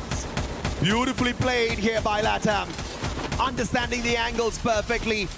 Trying to make use of the utilities instead of taking a straightforward fight up against Loud, who do have the positional advantage in that sequence. Shiru though, caught in hand, looking for the flank, trying to play a little bit of pressure on AGAL to take AGL out of the equation here before they have to deal with Brazil. And AGL understands the little bit of a pinch that they are in, trying to close the distance down to take the positional advantage away from GD as the circle forces them closer in.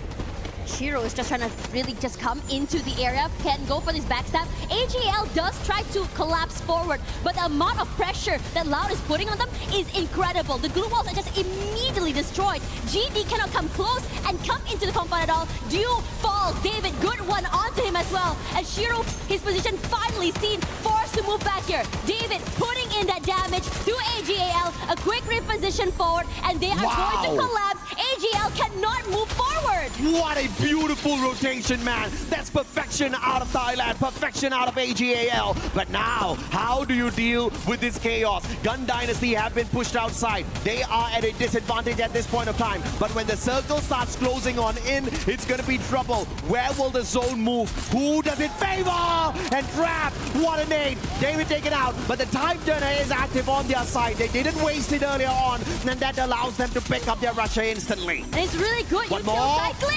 Nice shot and knockdown coming in from Cypher's skill. Great work coming through here. Loud still has the upper hand advantage in terms of positioning. AGL, HP chunking down. The damage comes through, and Loud, all they have to do is just rush forward, and they're completely surrounded from every single angle. And Loud, once again, a booyah! Second booyah of the day for Brazil. And they are not messing around. Got pushed down a tad bit. The performance at Purgatory, not the best. At Solara, it was decent. But this is going to get them right back in contention for the #1 spot for sure. AGL definitely going to be in the race for the top 3 here after a back-to-back performance. We saw them pick up a massive number of eliminations off of Purgatory, and they have gotten into that final circle here at Nextera with the exact same performance. Great play, I have to say, from both teams. You know what's really impressive about AGL? The fact that in the beginning of the game, they're all around the map. We come to them finally after seeing those initial fights. Something like, what? They already have 6 eliminations? Silent but deadly, but definitely loud toward the end as well. It felt like a bait and switch because GD was the one that had a compound, I would say, advantage in the beginning. Yeah, and this was where it all came crumbling down for AGL. They went in, they took the house as their defensive compound. What they were not expecting was the play out of Gun Dynasty.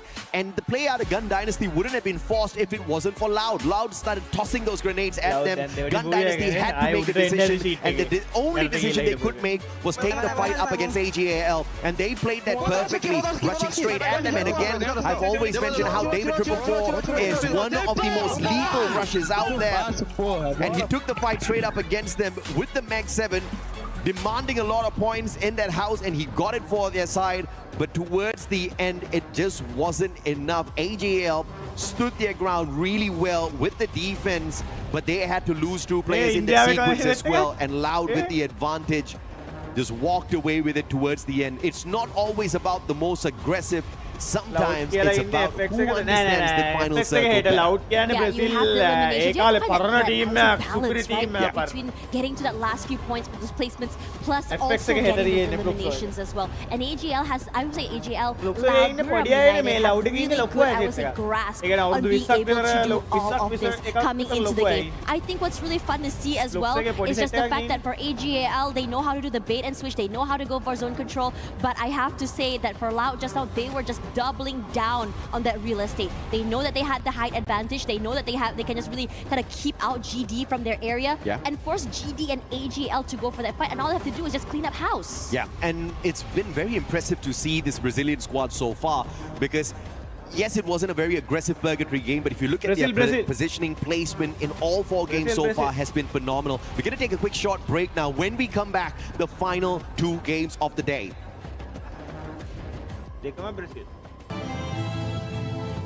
Saudi, fly Saudi, fly Dubai, fly Saudi.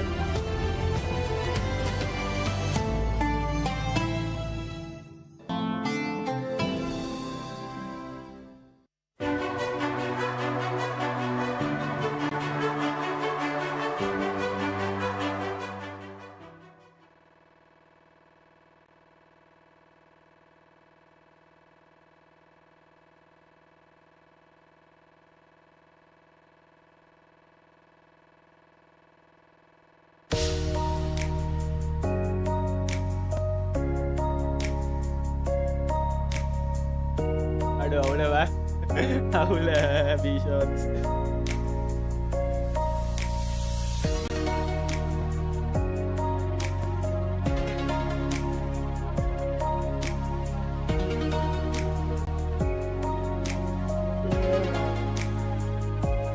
Covid break के बाबा पड़ा रही है इतना खाना रख रहे इतना पड़ेगी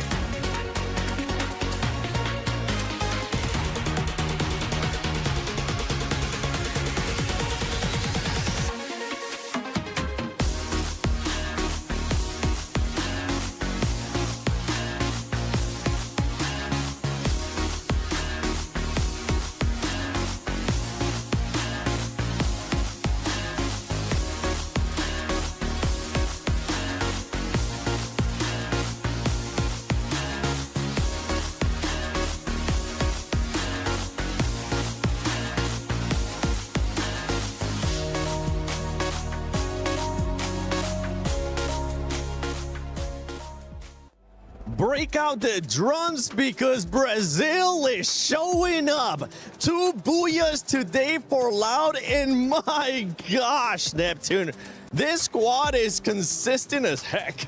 Yeah, exactly. I mean, imagine 2 booyahs and 3 times on the top 3 out of 4 games. And this is just something that we don't expect to see, especially in day number 1 out of this kind of competition. Most of the time in this level of competition, there's a lot of stealing of those booyahs. There's a lot of stealing of those numbers as well in terms of elimination. So Loud is just doing quite well in positioning themselves and making sure that they are not out there being gunned down.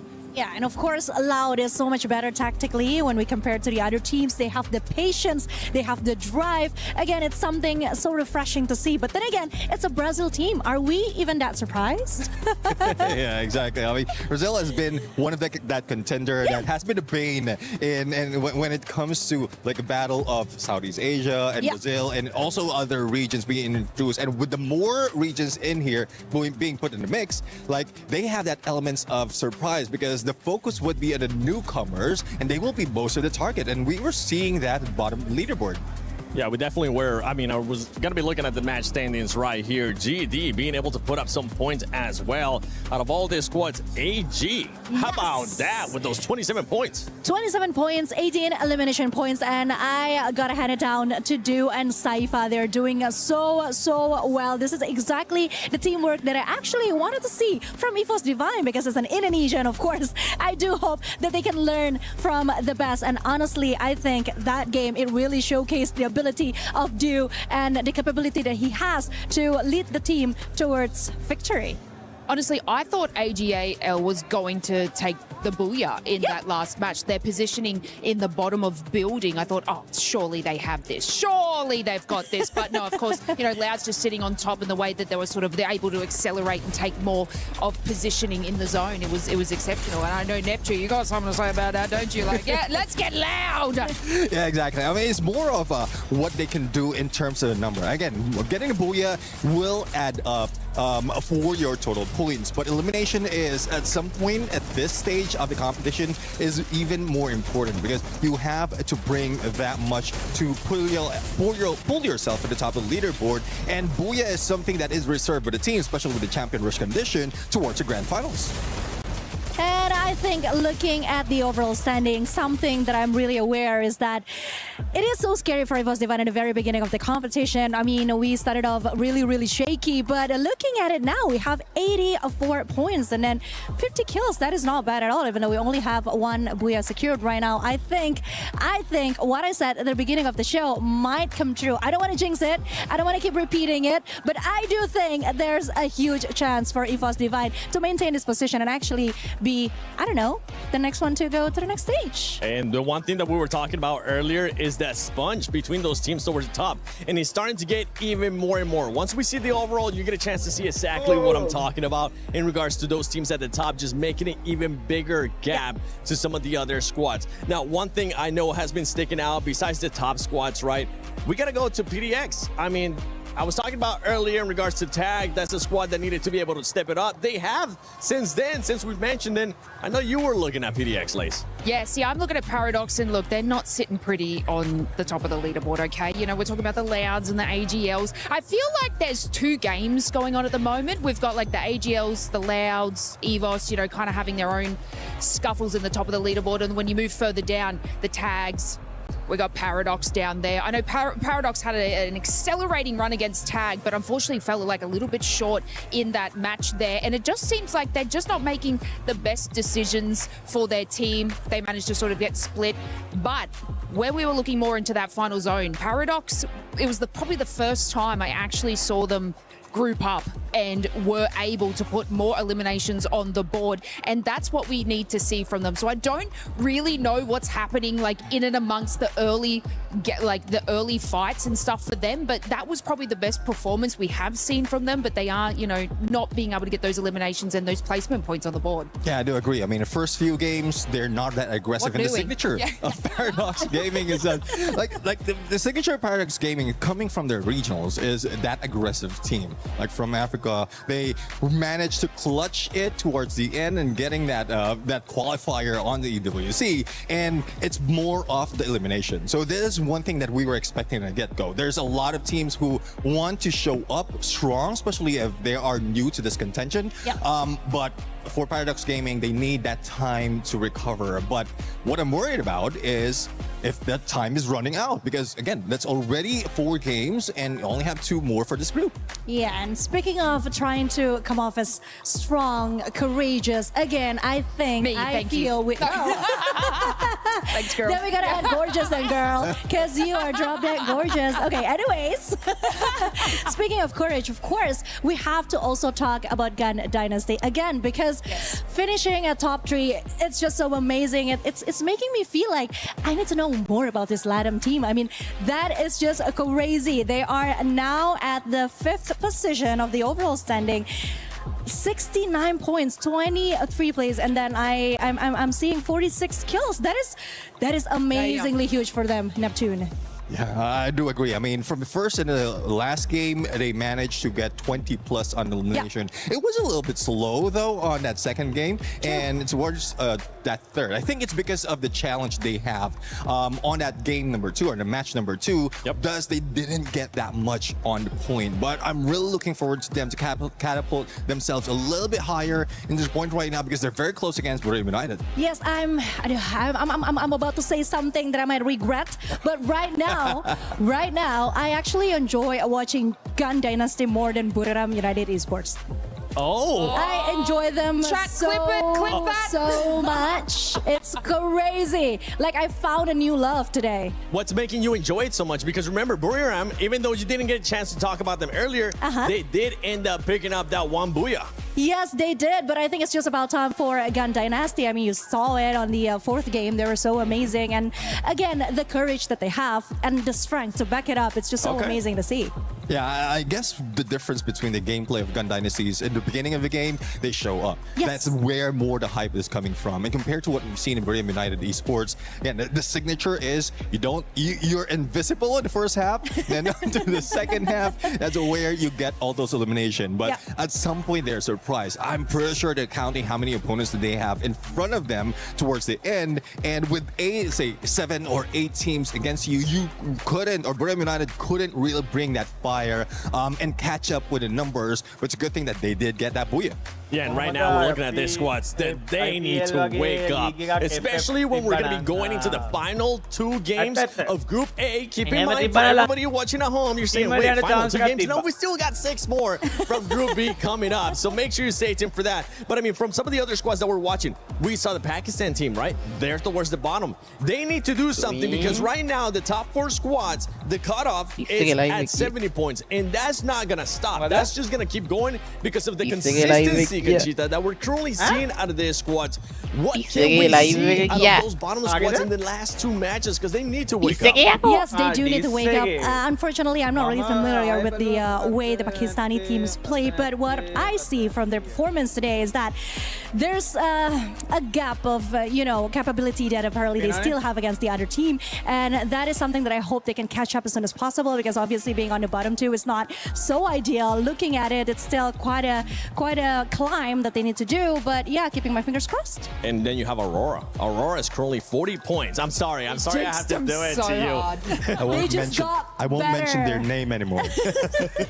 You can talk about them, but just don't mention their name. Yeah. From that squad, I mean, you were talking about having eliminations earlier on. They only have 19 eliminations so far. We've seen squads being able to get almost that in just one match. I think what Aurora Game is finding right now is a balance of, because they failed in the first game. Yeah, I mean, it's okay. I'm thinking it's my fault, but they failed in the first few games. But since they couldn't bring the elimination, they couldn't bring the fire, so they're going back to the basic. Go for survivability, trying to balance it out, elimination and placement point. And that's why they're trying something different. Just go and try a catch up, or go for catch up on the placement point. Once they get the groove of how to find the final circle, then they can get those elimination. Yeah, what I've been noticing is that every time they go into an altercation or try to take a fight, they come out as the losing team. It's down to one player, then they're going to have to make that revive and try and do that. So I do believe that, yeah, if they can continue that survivability, because eliminations will come in the end, okay? As long as you can make your rotation, you get to that final zone, the elims will come. So hopefully we can see that sort of progress into the next games, because they slightly started doing it in that final match, but the first couple of matches, every time I saw Aurora fight, it was them out, and it's not working for them. So they definitely need to adapt and change, because mechanically they're gifted, but they're not making these decisions correctly. Yeah, I so agree, because individually they're great players, but somehow when it comes to the teamwork, something just isn't working. There is something that they not to change. I mean, it's like someone needs to step up, I guess, and be the role model for them. Yeah. No. I might step out. I'm sorry, man. I'm going to target you for this one. Yeah. No need to do that. I mean, in regards to eliminations, one squad that has been stepping up is Team Apex Gaming. They have been able to put up those elims. At the beginning of the day, they were struggling a lot. Even Lucifer, one of our casters, is going to be coming for Group B. He was saying they're slow starters. He was actually expecting them to do better in the second day. Yeah. But you can't be mad. Honestly, Neptune, you cannot be mad at the way that this squad has now been able to put up those eliminations. Yeah, exactly. I mean, it's more of elimination geared. Apex Gaming. It's the complete opposite, right? Complete opposite of what we're going for earlier. Like placement point, they like no regards of placement point. All they have to do is early on the get-go, they want to get all those eliminations in, and at some point for teams, they're treating it as a 50-50. Like, it's a double-edged sword. But for Team Apex Gaming, they want to bring down the sword against the opponent. Whether they lose, I think they can carry over those eliminations in the following round. The risk is they're losing the balance of finding the final circle. And again, there's still importance of that booyah, probably not at this point of the stage, but if you're really catching up in numbers, you have to do well on both. Yeah, because 29 elimination points is not bad at all. I mean, from what we see out of the 4 games that we have just watched, Apex really is trying to fix the mistake they have on the first game. And yeah, I think things are quite looking up for them right now. You can see they got fans right now here in the arena live from Paris. This is Free Fire at EWC. Ladies and gentlemen, we're going to be going into the last 2 matches of Group A. Can those bottom squads step it up like we've been wanting to see? Or is it just going to be too little, too late in these last 2 matches before we go into tomorrow? AJ, Tash Bunny, take it away. Thank you very much, Seven Man. It has been an exciting one here for sure. Exactly that 120 අන්තිම match දෙකට ඒ කියන්නේ 12 එන්නේ බං ඒ group එකකට 6යි ඊයකට 6යි we head on into the map where the snipers usually let's see exactly which sniper stands tall by the end of this. It's always very fun, right? I think we've already kind of pinpointed which players we want to see. We saw saw it coming in from Moshi, we saw it coming in from Russia as well. Some of the two hard hitters for this particular game.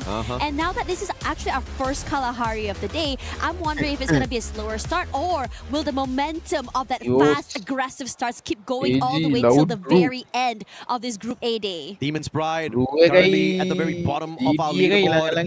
Not in the right spot, if you ask me. Taking the fight up early at Refinery against Loud. AGL Cypher being cheeky as well to check out exactly what's going on at Refinery. So that shows a potential intention of AGL wanting to rotate in towards this high platform later on. DRS, Team Apex Gaming, Tech.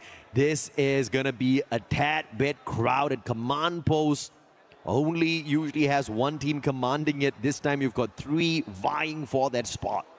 You know, looking at the most damage and also most elims as well, right? You're seeing a majority of the players coming in for, I think, most eliminations. I think on top of Russia, you also have both Dew and Cypher as well, which actually sets a precedent on how aggressive and how much, I think, AGL prioritizes these eliminations. Sahil Jat is in a tricky position here. He does have the flank, but he cannot back up the rest of his team members. Just yet, Shoto! Gonna get caught out here by Blade. The caught up close and personal, plus the electrotherapy, giving Blade the extra advantage in that battle. Sahil Jat's finally going to show up.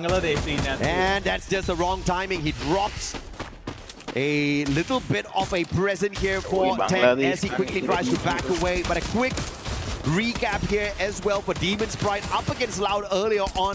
The time turner actually saving BZP a little bit of extra time, but Jazzy only could get that knock off of that engagement, sending top 16 running away from the compound. Demon's Pride again starting off on the back foot here, but the recovery was solid through those revives. TEC just now looks like they had the upper hand in that fight, and now DRS has decided to join in on this fight. And DRS has been scary today in terms of positioning and even fights here. It's Wolfen that will be the first one to fall. India, Nepal, Bangladesh waits in the wings. Nejat as well will be picked up somewhere else. United also here joining in that fight. It is hosting over here at the post as well. As Moshi finally finds a final nail the coffin to a member of TEC. Yeah, if Command Post wasn't already crowded, here comes Buriram jumping into the play as well, looking to be the third party in the situation. DRS, players on the side of TEC, one after the other, but Buriram, as mentioned, is still in here.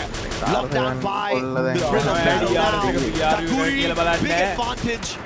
But it looks like he's not going to be able to walk away from much, but knocked down once again. And the recovery is going to be slow here from the side of DRS as they continuously are pressured by Buriram Takuri. Jonah finds him with the BSK and Strowex far away from the rest of the battle, but will Buriram be able to snuff him out? He's got the stealth bite, which is about to run out. Perhaps this is going to be the final survivor here on the side of DRS that brings them right back in, but he has to play this one slow because Loud is right in front of him. And Barrows as well. Oh no, they is the one who here somehow. Will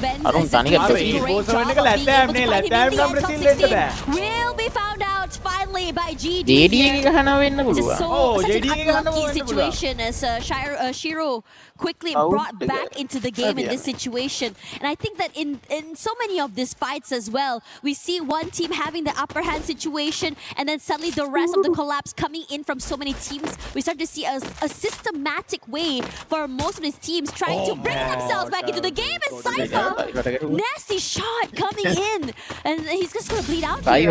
Manel is definitely one of the super flex players out there. He is the Swiss Army knife of the GD squad and Gun Dynasty. Just showing everyone that he's just not here to fill up the slot. They are here to rip away the championship. Sure as hell are going to be able to do that. First of all, getting into the grand finals is looking like it's going to be an easy journey for Gun Dynasty. But it looks like at Bayfront, we've got a little bit more of a tense situation as two Southeast Asian squads take on each other in a battle. Falcons versus EVOS Divine. EVOS Divine in this situation, you just gotta wait things out. You just gotta find a window of opportunity to bring your team back into the game. I'm not too sure if Aim God is being marked right now is the question. Because there hasn't really been too much of movement from the rest of the teams as well. Now, you look at TEC, they've come back into the game. It started off really well for them in the early fights, but then the collapse coming in, I think the possibility of third parties today have been incredible for so many teams. We see it happening from so many different angles, and for Falcons, they want to try and take this fight against TAG. A crucial rotation here from Aim God, looking to bring the squad of EVOS back into play. If they get eliminated now, being overtaken by AGL and Loud is a no-brainer. The players on the side of Falcons, on the other hand, on their rotation, they spot out TAG, Team Apex Gaming, in a little bit of a trouble. Riptide Rhythm's going to be breaking down the defenses. Iljot can't drive away. Wolvin stuck. Time Turner is on his side, and he needs to hope and pray that Falcons make a mistake here, but the valiant dash of Opina is just going to put him in a little bit of a pickle, and now it's all up to KD God. He's got coins to revive the squad twice around, but can he get to a vending machine in time? Yeah, it's just really scary right now. You have no clue or idea where exactly anyone can be. And granted, this map is huge. Everyone has a bit of an area. The high grounds are looking good as well. There we go, EVOS back into the game as As for the rest of the team, the reposition is going to be incredibly hard. They just take a lot of damage. Benel, oh my god, coming in from multiple angles. The Swiss Army knife for the team. Not only is he sharp, but also is he diligent. He revived and he kills as well. But now you monster. But now in a 1v1 up against Rahat. Can you get the hit? David and Vega down on the ground already. But Benel looking like he wants to shine on his own in this situation. Doesn't have much of a choice, but Barros shows up in his radar as well. And Benel making the right move here to disengage from that situation. Rahat can deal with Barros, the player from the side of AGAL. Gun Dynasty in a little bit of a pickle. And Benel once again dropping back to see if he can save the squad. But the pickups are going to be solid here from Shiru. And with the stealth bites, Benel's going to get out of that sticky situation, keeping Gun Dynasty definitely in the driver's seat here for the day. Oh yeah, KD got in trouble. Takes a bit of chip damage, but nothing more than that. The Falcons are hungry and they really want these kills. Forced to reposition, drops down to the ground, but Unfire is refilling that space that's been left behind. KD got a lot of damage taken from the kill. He is barely alive. Comes to go on Fire should fight him in the end. Bangladesh down. The inhaler should keep him alive for some time. Sajak cannot do more than that. And the Falcons are looking to hunt the last victories. Wolvin in the shots for Kirora. Nasty. The escape plan failed, but he did manage to pull in a final second revive for Team Apex Gaming. Falcons, on the other hand, they found that one to be a little bit too easy based on the position of the TAG players, but Shoto just shining right before he got taken down. KD got involved right back in. The recovery play is already in motion for Team Apex Gaming. Falcons is doing great in terms of reposition. How they collapse is just so scary to see, especially if you're caught out here alone. Now, Falcons, nice position here, fairly safe away from the rest of the teams, but they have to rotate eventually as TEC, despite losing so many players early. Also very slippery, still very much in the game. Knocked down, Rahat does fight Jonah in exchange. Wants to avenge his teammates. And he'll be able to do that with a valiant dash. Phenomenally done. Timed perfectly. Captain Jonas out of the equation. But Buriram have got the vending machine on their side. Get high once again as usual on the recovery plays. Moshi, M82B looking for Nejad. Can he pull the final strike to take TEC out of the lobby early here? He focuses towards the right instead as AGAL shows up on the radar of Buriram.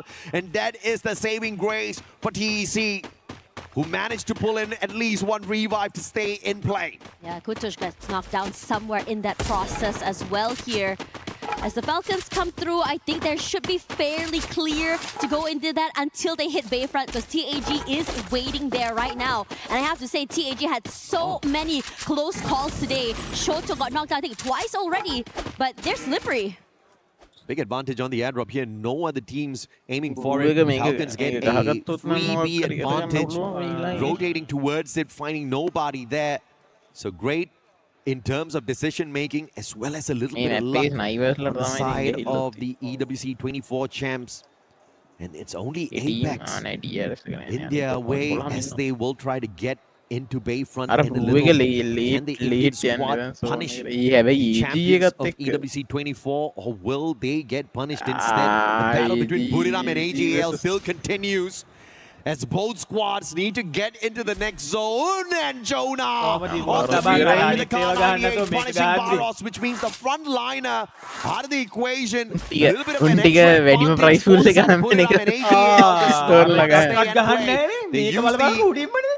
launcher to get themselves out of that sticky situation far away from Buriram. Yeah, and I think it's a really good tactical decision as well. You're taking up too much damage already. Buriram United was in a great position, just really overwhelmed them as well. And I think if anything, if AGL can find a good position, they are the type of team that if they're prepared for it, they can take these fights and just completely dominate so many different areas. Now Buriram United will follow suit here, come into the safer zone as well. The southern side underneath the circle is looking scary.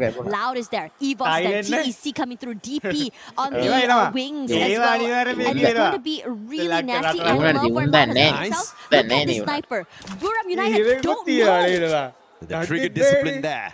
Hey, survive wants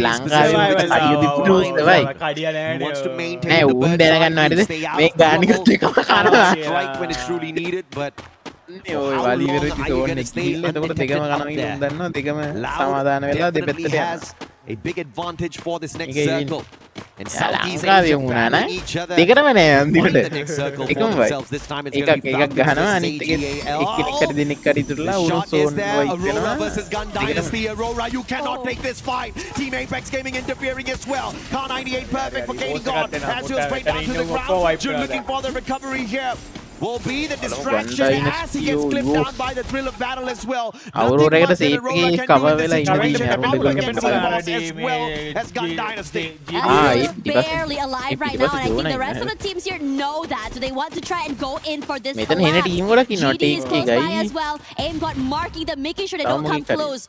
Both teams are being so cautious of one another, but Loud decides to jump in here. Aurora might be crunched. Close to 13 minutes, 11 squads still alive. Things are about to get very messy. And the volume about to break out here on the battlefield if we don't start thinning down these numbers. Loud with a phenomenal rotation has been able to keep themselves safe for the time being. Good glue walls, pulled out timely manner, not having to waste a lot of those quick hits. Unnecessary recoveries, EVOS, Loud, Aurora in a tight little spot, but they've got the advantage for the next circle. Can keep an eye on the rest of the competition.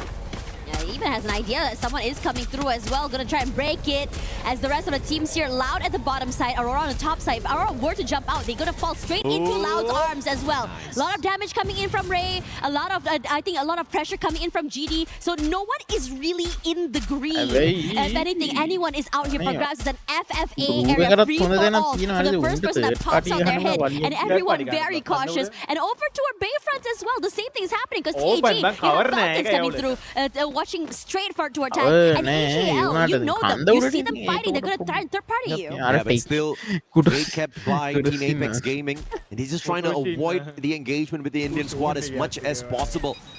But will India take advantage of the situation? If they want to battle, they have to take it now. But as I say that, Falcons dropping on in.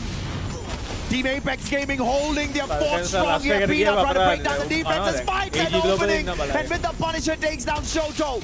A deadly shot, but the follow-up is slow. Team Apex Gaming again, barricading all of those windows, trying to keep Peanut out of their way.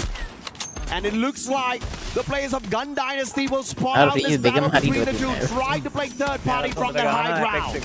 Yeah, and it's just really annoying to be dealing with all of this as well. KD got this with the damage. Even Peanut now in the open caught. That's one. Wolvin eliminated as well. Forced out in the open. What can you do? You stay inside. You eat damage from the util. And now for GD, all they have to do is just pick them up one by one in the middle of those rotations. Gun Dynasty, the biggest winner in that equation. And Team Apex Gaming, they survive the ambush by Falcons. Not somehow, that's how. Beautiful play of Gun Dynasty. And Gun Dynasty doesn't care exactly who's in front of them. They just want these points. And yet again, Gun Dynasty taking the fight up against Team Apex Gaming. But this time, they do not manage to defend themselves. And Gun Dynasty from being the third party to the Predators in that equation. And Team Apex Gaming had nothing left in the gas tank. Such good timing and such awareness. Now AGL, because they're on the lower side here, they have to wait through for this first fight to happen. And finally, Willie is broken. And just fighting. PDX as well in the same situation. Top 16, taken one already. This is not a equal battle. Paradox can be outgunned here by Gun Dynasty. The only difference maker is going to be the ambush by AGAL. They take the timing right. But now, super low, it's the lightning zone that gives them the extra bit of advantage as well. And EVOS has showed up out of nowhere. And Gun Dynasty, like the third party equation that they pulled off, they get shut down. Aurora makes their way out of the lobby a little bit too early once again. Gun Dynasty looking for the recovery, but now no vending machines around them, and the shutdown by Cypher off of that Mag 7 is perfect. Gun Dynasty loses yet another, and Paradox still alive and kicking through all of that. And it is hectic here as well. Burma United completely wants to just that. Moshi knocked down already. Wasana coming close, keeping the team fairly alive and healthy. Here's PDX coming close, trying to take a little bit more space, but the high ground Burma United has gives so much advantage. This is the most eliminations we've seen out of Buriram so far, and AGAL is on fire as usual. The most they picked up was 18 eliminations at Nextera, and they want to break their own record here on day one's run. What a phenomenal day AGL is having for themselves, and two dive squads in this final circle up against Gun Dynasty that stands no chance because of their numbers. Yeah, GD only one player alive, not for long. That will go down next year. And AGL on fire, crushes through here, kept away by those blue balls. Moshi, all the way then finally down to Faros. And he's not done quite yet. Cypher finding great angles and positions here. As Jonah puts himself so far away. It's hectic. Wasana jumping far away to find a way against the Cypher. Cannot do more than that. The record for eliminations is 18, set by AG Global, but no booyah for them on that match. Buriram on the other set the record for the day. And now it's a 1v1. The support up against the sniper. Stealthy on the front lines and deadly with the Mag 7. Buriram figures on the numbers as they break the record set by AGAL. Record breaking and second booyah of the day. This team feels unstoppable. There's just so many things happening right now. But they're so, I would say, aware on how the positions are going to go, how the movement is going to be, and somehow they managed to find that last crucial kill at the very, very last possible timing. It was Buriram that set the record for the highest points at Purgatory, 15 eliminations plus the booyah. But they got matched up with that. Problem was at Nextera, AGL just could not walk away with the booyah. It was loud. The second booyah over Brazil. And kept them from breaking the record of Buriram, and Buriram showing exactly why they are three-time world champs. Phenomenal play. Let's check out these replays as well. Buriram pulled off that final battle sequence. Honestly, I think that what's really exciting about this particular match is not just about I think it's just more of like how they decided to just really double down this fight. Usually it's never qualified them early, right? But this time around, they feel like they're just really deep into the groove. There's a position-wise is also really good as well. Not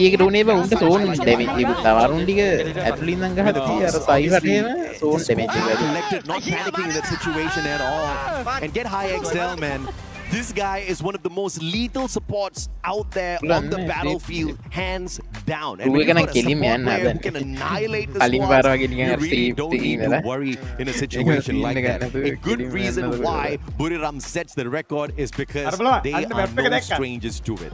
Yeah, I think it's also really exciting to think about how, Buriram United approaches this game. Sometimes they're going a little bit more slow. They have a lot of changes in their playbook as well coming into this game. But I am really surprised at how, I would say, aggressive so many of these teams are starting from that get-go. I think everyone's starting to get really confident coming to the game. Even TEC, I would say, had a little bit more spark in them compared to the beginning of the day. Yeah, I mean, it hasn't been a great day for TEC.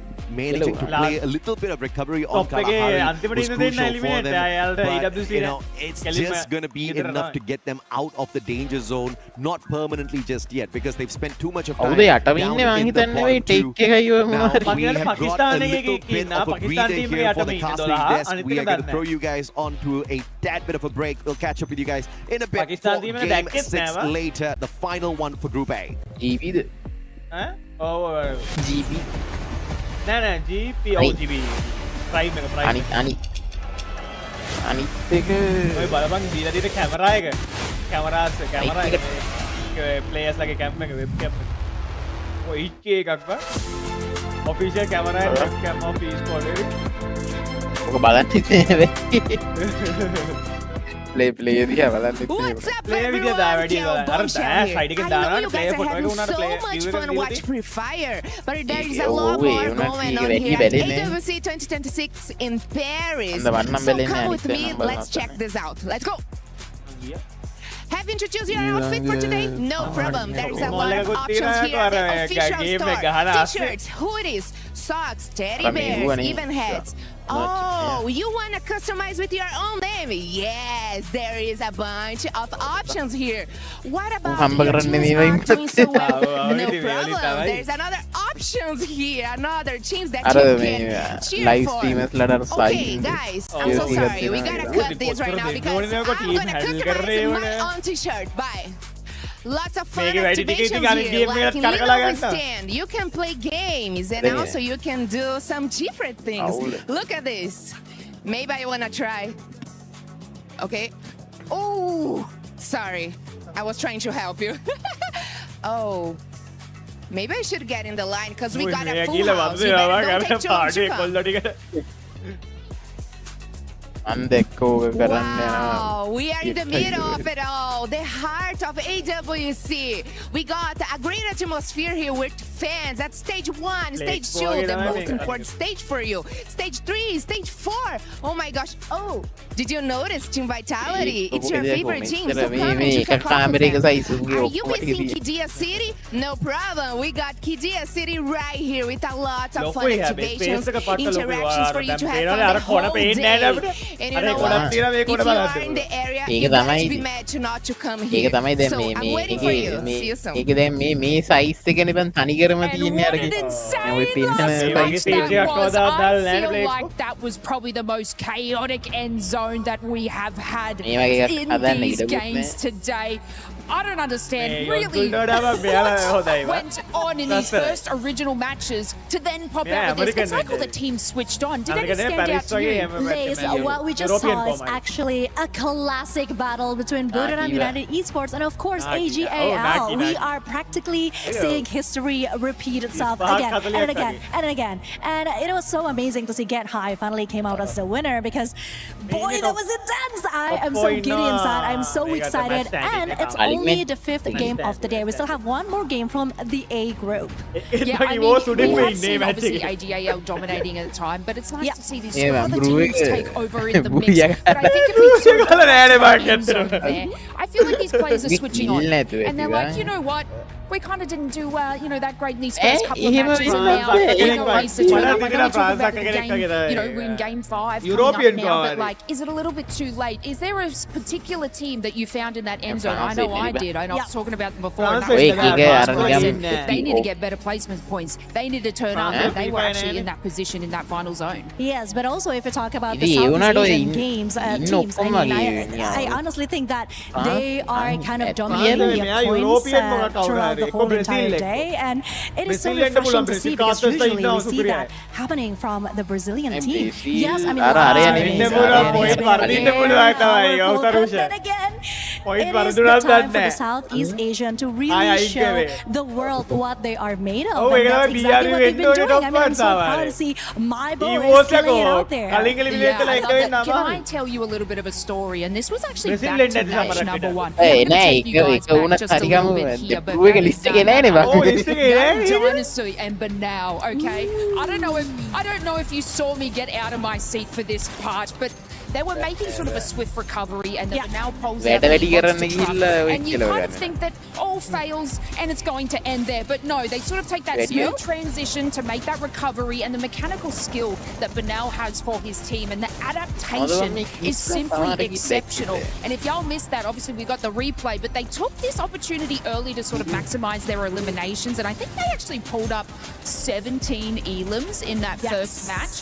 And what that obviously does for this team, is it sets them in a standard that is above and beyond the rest. Currently sitting more in the middle of the leaderboard, you know, against our Louds and our AGLs, but that first match is something that I feel like these other teams need to follow suit, because consider me and color me impressed, because I'm a Banal fan now. I don't know about you. Well, same here, because you know what they say, right? The first match usually sets the tone, and that's exactly what they did. It was so amazing to see and so refreshing to see Banal. I mean, I said I just found a new love, and I think you felt it too. But then again, looking at the overall standing, AGAL, oh my God, 109 points, 70 elimination points. That is so amazing, and that is something that I'm so excited to see at the opening of EWC 2026. And of course, if we're talking about a top 5, we have United Esports, as well as EFOS, Gun Dynasty, and Loud Snickers. That is, oh my God, that is what I expected and more. Well, I know we're super excited here. I hope you guys are super excited at home, because we're heading into our next match. Take it away, casters. Man, I tell you, the day has been looking super solid, but I did not expect only a handful of teams to walk away from Kalahari with double-digit elimination. But what happened was the teams that did walk away with a double-digit elimination, which by the way was only 4 squads, walked away with a ton of points, right? We're talking about 23 eliminations from Buriram. AGAL walked away with a total of 19 eliminations. GD with the 15, and Loud walking in with just 10. Yeah, but that's still quite a lot for the squad, because they're obviously looking to maintain their dominance on the leaderboard, and you're looking for the top 4 spots. But even with 2 booyahs, it's surprising how Loud is still behind GD. Gun Dynasty has been amazing today. I know, I was going to say that, right? The survivability was really good, the aggression was really good, their proactivity was really good, their rotations was also really good. They're like the kind of team that are very silent but deadly. You don't see them on the booyah screen, but no booyah, no problem. No booyah, no problem at all. At least on stage 1. But as we spot out the map here, it looks like finally we get some discipline. We get some quiet out there. Nextera is the map that gave us the most number of eliminations from the day. 21 eliminations earlier on. And I talked about how we were lacking through these eliminations on Kalahari from a lot of the teams, but still it was the second highest with 102 eliminations. To say the least. It's always very fun to see these things happening, and again, you know how aggressive these maps have been. In the show just now, you said that some of these maps can go a bit faster, and that's how fast we're going right now. And Jazzy does get one quickly. Ray rushes forward. Top is barely alive right now. I'm not too sure how much longer he can survive here. Ray does put his shot first out here, but finally, in the end, does go down. And the points being stolen away by EVOS here, starting off real hot as Jazzy crosses the peripherals of the rest of EVOS, and you cannot get away by trying to play like that. Demons pride, getting their pride crushed out there. South Africa They were not too arrogant to begin with. They were humble enough to acknowledge that this was going to be a very big stage, a massive challenge for them, for their region. Paradox They're එක giving him their best. මොකක් හරි So ගේමක් far ගහන්න බැරි hasn't නෑ been good Tik enough. We එකට. did see a little bit of recovery පණවීර play ගන්න. Friend on the Kalahari match, and that has පණවීර been the ගන්න. best game of the day, where they scored 10 points. The rest of those matches were way තනියම lower than ගාඩේක that. ගත්ත That's කියලා exactly chat what's එකේ. keeping them at the අවුලව. very bottom of the leaderboard. But thankfully, they've අවුල. got 6 more games to look forward to tomorrow, and a lot of these mistakes to recover from. Yeah, EVOS is still on it as well, chasing the last few members of DP here. So Madara instantly brought back into the game. Yes, but you're just giving up so many points to EVOS right now. But also at the same time, we were looking at GD for quite some time. We're saying how aggressive they are. PDX is අපේ නෙමෙයි අර තියාගෙන. Absolutely, and EVOS picking up elimination number 5. Well, thanks to Aim God and his thirst for a few extra elimination points. Jazzy out all alone. Madara's He's protecting no compound whatsoever. Madara's just dropping right behind him, and they're just going to be hoping and praying that EVOS does not go out hunting. And thankfully, EVOS looks the other way. They walk away from their potential point. But DRS out early, though. This is not what I was expecting, but Aurora picking off the solid 4 points from the Nepali squad. Yeah, I think that feels like DRS has started to slow down just a little bit as well. They didn't get the deeper run that we saw in the beginning of the day. එමයි ටික් එකට කරන්න තියෙන උන්ගේ පණවීර ගන්න ළමයි හරි වෙන එක විතරයි. Wanna try and catch up with Kiroro. They can crunch it from multiple angles. Kiro in trouble. The CQC, he tries to keep alive. He does. ඒක හොඳට ගන්න ඊට ස්ක්වැට් එක ගැහුවා. Down eventually. Yeah, Kiroro just trying his best to get away. The stealth bites, but Zuez was just way too close.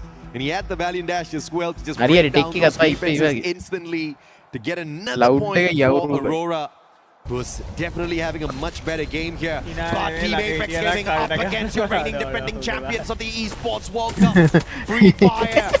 Can we see India take down one of the most lethal squads out there?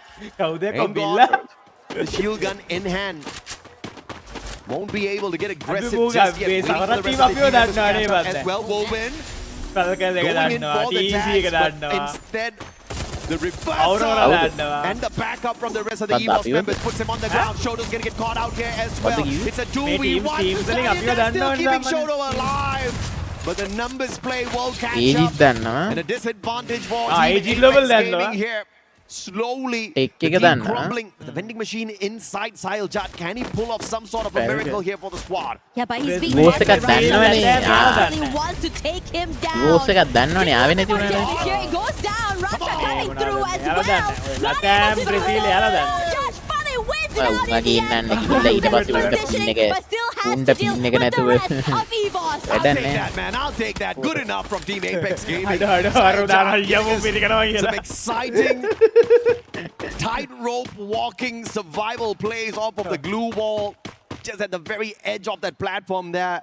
But of course, he was Divine still with the advantage on the numbers. But what's important is the recovery play off of the Indian squad. He bought enough time for the survivors to scurry on away, pull in those revives.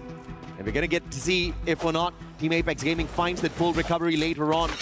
Aurora, on the other hand, on one of their better runs so far. The most number of eliminations Aurora has pulled from a lobby today has been 9. They're already at 8, and this game is still fairly early. Can they continue their run, or will they fizzle out?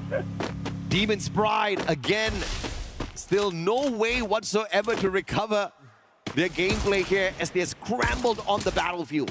Jazzy taking a lot of damage as well. Limit putting in the damage. And there we go. Falcons clean up house there as well. Another point in the back for DP. Brought back into the game quickly. Somehow I'm surprised the AGL with only one player left. I'm wondering what happened there. Madara, Aswab, too close to Aurora. Easy picking here for the Aurora players. I see Tech in there as well. Potential 10-pointer best elimination game run here for Aurora on this next era map. Thanks to the players here from South Asia. The Dinocular will scan out the Demon's Pride players. Aurora's definitely on the hunt as they rotate around into Twin Bridge, looking for Intellect Center. It's actually Demon's Pride, the first team to make it into the next circle. Good on them, but scrambled from the very start. Gosh! Deadly shot. He did it twice!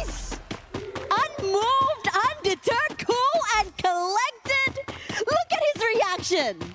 I mean, that's the best way to take the number one spot. Take the guys out of the movement leading spot and നടന്നത് move hina on vetti into where പകച്ചത്. they stand. But EVOS Divine, obviously, they need a few more points to climb the leaderboard. They were behind Buriram before the start of this match. Not by too many, of course. Catching up isn't going to be too impossible.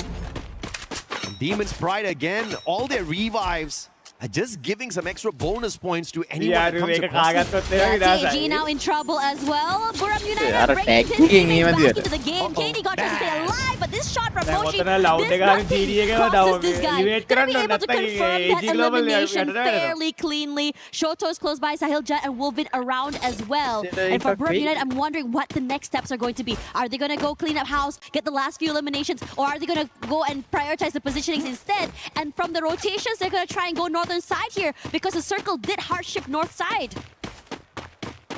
Damn, Moshi, you're good. Riptide rhythm is too perfect. Timely. But now, Gun Dynasty scrambling for safety as Falcons go out on the hunt. Vegas gonna get tagged up and Venus there for the finisher on the front lines, backed up by Limit.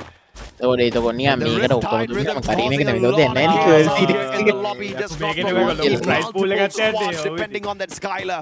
Kamu tuh intinya baru dari live juga hari. Moshi Limit showing us that he can work magic off of that as well. Shiru, but now too far away from the vending machine. Shiru's going to be chased off of it as well. But now from afar with the strike of the VSK, finding the headshot. Deadly play from this guy. Knocks down Pina as well. And Panel single-handedly taking the fight up to Falcons. That should be enough to contain the champions of EWC 24. Should be able to bring back his teammate into the game as well. He killed, he healed, and he also eliminates players in this game. TAG once again brought back the teammates into the game once more as well. GG gonna launch themselves forward. Okay, this is gonna be interesting. Gonna be chased by EVOS here. Abax does find Shiru there somehow. Knocked down. Man, he got into position at the perfect timing. But Vanel survives, which means Gun Dynasty gets to survive a little bit longer. Because the Super Survivor, Super Reviver will be on to his mission once again. FGL shot out. I've not seen a single narrow play after the nerf. That's been unfortunate we don't get to see those clutches. They're coming through here. Aim got jump shots for United gets caught out by Pina first in the end. Falcons now 9 eliminations already. United States have been more than they can chew. Ray barely alive right now. Feeling the pressure coming in from the players from the other side there. Does find Pina in the end, but I don't think they can do more than that. Falcons looking to make this their game of the day. Definitely the best run they've had in here so far. EVOS on the other hand, looking for the number one spot as they took out the team on that number one spot, AGAL themselves. But they're now on a recovery play. Apex on that revive. Falcons on the other hand, this definitely officially is one of their better games. Earlier on, they got 12 eliminations off of Solara, but only 5 placement points. They have to be careful because they were heated up on the Solara map as well, but dwindled down quickly. The circle was closing in. It just seems like in this situation here, TAG stuck in the corner. Now looking at Falcons there, they really took their time to come into the circle as well. Coming back to GD, David, Vega also getting knocked down already. Benel just waiting for the right timing here. Just pop up his head, steal away those very nasty shots he's been delivering toward this first side of the game, first part of the map, excuse me. EVOS fully recovered already. Looking to take the number one spot by the very top of the day. Can the reigning defending champions find the full recovery for themselves? TC on the other hand, quickly trying to play the reposition. Paradox, one of the teams that have been struggling. Definitely doing better than TC at this point of time. Taking TC out of the equation here. Give them a slight boost, and it's definitely a fair fight between the two. The monster going in and going in for the finisher as well. Has got the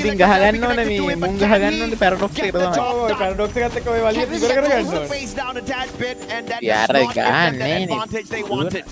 Yeah, they're forced to reposition, go down to the lower ground as well. Yeah, this is a Paradox three-way good. fight. GD is here, Paradox is here, TEC as well. But they're going to take this bit by bit. Decides to pick and fight TEC first. Blade coming in hot, has an angle to work with, but finally locked out of the angle. You have the time timer online. Denrick trying to find a different angle into the area. The inhaler keeps him surviving for quite some time. Snipe goes down. Kutush, huge for that as well. Even Denrick is found in this situation. Blade also decides to end Denrick's life in the end.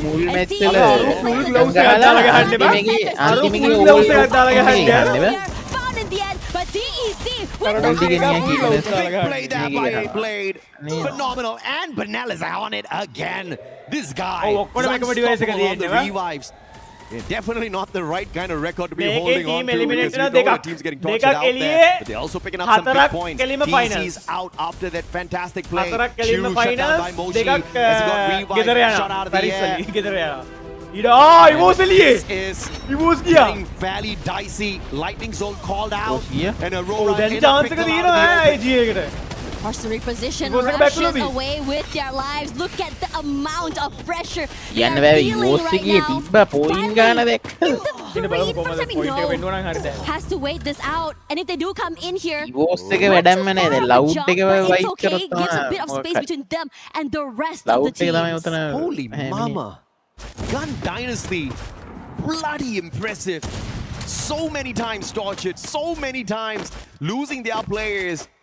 But the recovery as well as the dominance with the mechanical plays have been unbelievable. They sure as hell are on fire and even literally out there right now in the lobby. Can they pick up more for themselves? Eliminations and still going with 3 players still alive. Here comes the wave. Jonah putting a bit of space between him and the rest of the team. Now gonna rush forward here. Aurora gonna take this fight. I think head on. They're I think pressuring them with the nades as real. A lot of damage taken. Zeus is barely alive right now. The rush forward is good. Somewhere and Wasana, the jump shots are just nasty. Wipe them out of the map. Yeah, big mistake there from the Malaysian squad. That's just not gonna work out. This ain't no Bollywood movie. And the heroes, regardless whether or not it is a Bollywood movie, will always win out. Put it out just that hero. Now the numbers disadvantage for Aurora. Burra goes in for the finisher. Falling shot. Perfection. Get high with the pressure. Cleans up the house. Pulling away. 13 eliminations in totality. But now they're going to be fighting from the back. Gun Dynasty spawning in the we believe in domination. This is a really great round for them as well, surviving this long. And it's really exciting to see someone as aggressive as Jordan just really get up close and personal and just clean up the area. Shiru will be the one to go down next year. Falcon still putting in that pressure. The rotations are going to be very, very intense. Falcons does have a bit of a zone control to play with. But now seeing GD come close. Versus Latam. Who's going to get that #1 spot? Full squad. But Gun Dynasty on that high ground. This can turn into a disadvantage. What is a massive advantage for them right now with a bird's eye view? Can turn it around instantly if someone gets the dog. It's going to be Banal taking Jazzy out of the side of Demon Sprite. A value to break them out of the 12th spot just yet. In the final circle, Loud still out out there looking for the 3rd booyah of the day. Have been able to hold on to this top side of this compound once again. Now Barry United forced just wait this out, taking a lot of damage. He was back. Kali sir HQA में EWC के गालों के लिए को RHQA के गाले. Ado बात कर दे. मेरे सारे EWC के गालों के लिए को एलिए. Taking a lot of damage from the other team. Yeah, big brain play, man. Three-time world champs for a good reason. Good call by Captain Jonah. The rotation is solid. They've got the compound cover and they will not get tagged up. And now they stand a good chance of walking away with the Booyah here. It's all about positioning supremacy. And now the circle's going to be pressuring two teams. It's Falcons as well as Gun Dynasty. Gun Dynasty still on fire with the most number of eliminations in this lobby. Can they break the record set here by Buriram on Kalahari? 23 eliminations from Booyah for 35 cracker points. Yeah, they're forced out into the open where Falcons decide to take advantage of this situation. If you won't come to us, you will cross into our crosshairs. Falcons, clean up house. Gun Dynasty out of the game. We're down to only 3. Falcons not even giving us a lot of time to think about what the answer for the question was going to be. They say, hell no, Mustachio. We take them out of the equation. Buriram though, still alive and kicking, but loud. Can they withstand this ambush now? Buriram taking the fight straight up to them. Valida still active on the side of Osaka. And by for the connection, then he's also got the takes a high ground advantage first. And Loud now left right behind them. What a rotation by Buriram. Yeah, Buriram is just so aware of how exactly things are going to go. Now they have a lot of space to work with. They're aware where the players are going to be here. But Pina jumps through, lands the shot, not able to. And now they want to take the fight too loud. They're stuck, trapped. The damage is there. Good trap gone down already. And Falcon එක ඕන එකක් කියලා ගහන්න තියෙන්නේ කොහොමද very different angles. That was the Moco gameplay. It's gonna be your global finals champions taking on Buriram. Jonah shutting down Pina with the AWM up close and personal. Looking for the final play. Looking for that recovery. And they won't be denied as Buriram pulls away the third Booyah of the day to take the number 1 spot on the leaderboard. It is incredible looking at Buriram United. Not only are they so confident playing with that playbook play, they don't have to really worry about anything. Positioning is key, and from that, the rest of the eliminations and the fights just flow to them as well. Patient as hell and okay with giving away that space. I am sure. Easy but everybody would have been saying Buriram can't do blah blah blah. We've heard that rhetoric so many times. Because they started off the day with 13 points in game 1 in Bermuda. But what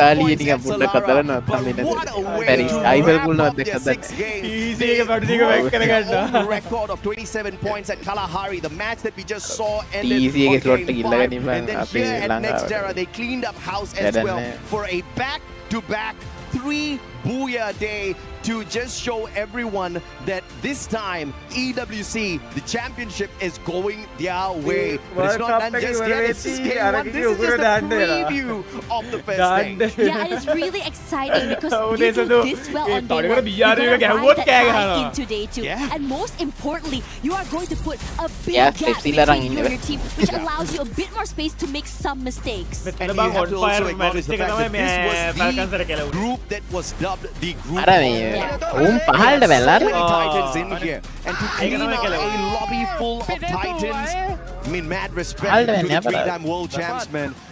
2 times they've been here already in the Esports World Cup stage. But maybe the previous time the heat at Riyadh was just a tad bit too high. They did complain about the heat in Paris as well, but I have to say it's nothing compared to the desert sands of Riyadh.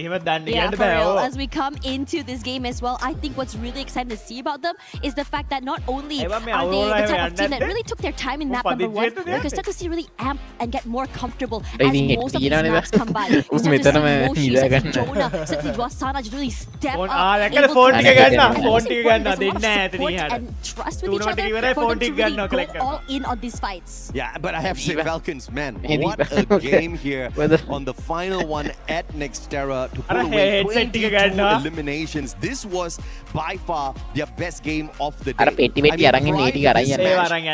most number of points they pulled away was at Solara with 17 points, and their second best was just 13 points. But they just finished Nextera with a 31 bomber. So if you are a Falcons fan, this is 6-7 exactly what you want for yourself, right? For them to show everyone that they're still alive and kicking. But, I mean, am I sad for EVOS? Not really, right? Because at the end of the day, I think they still will be able to hold on to the top 4 spot. They didn't manage to wrap the day up with the booyah. As a matter of fact, it's only the one that they pulled away at Solara that they looked the strongest one.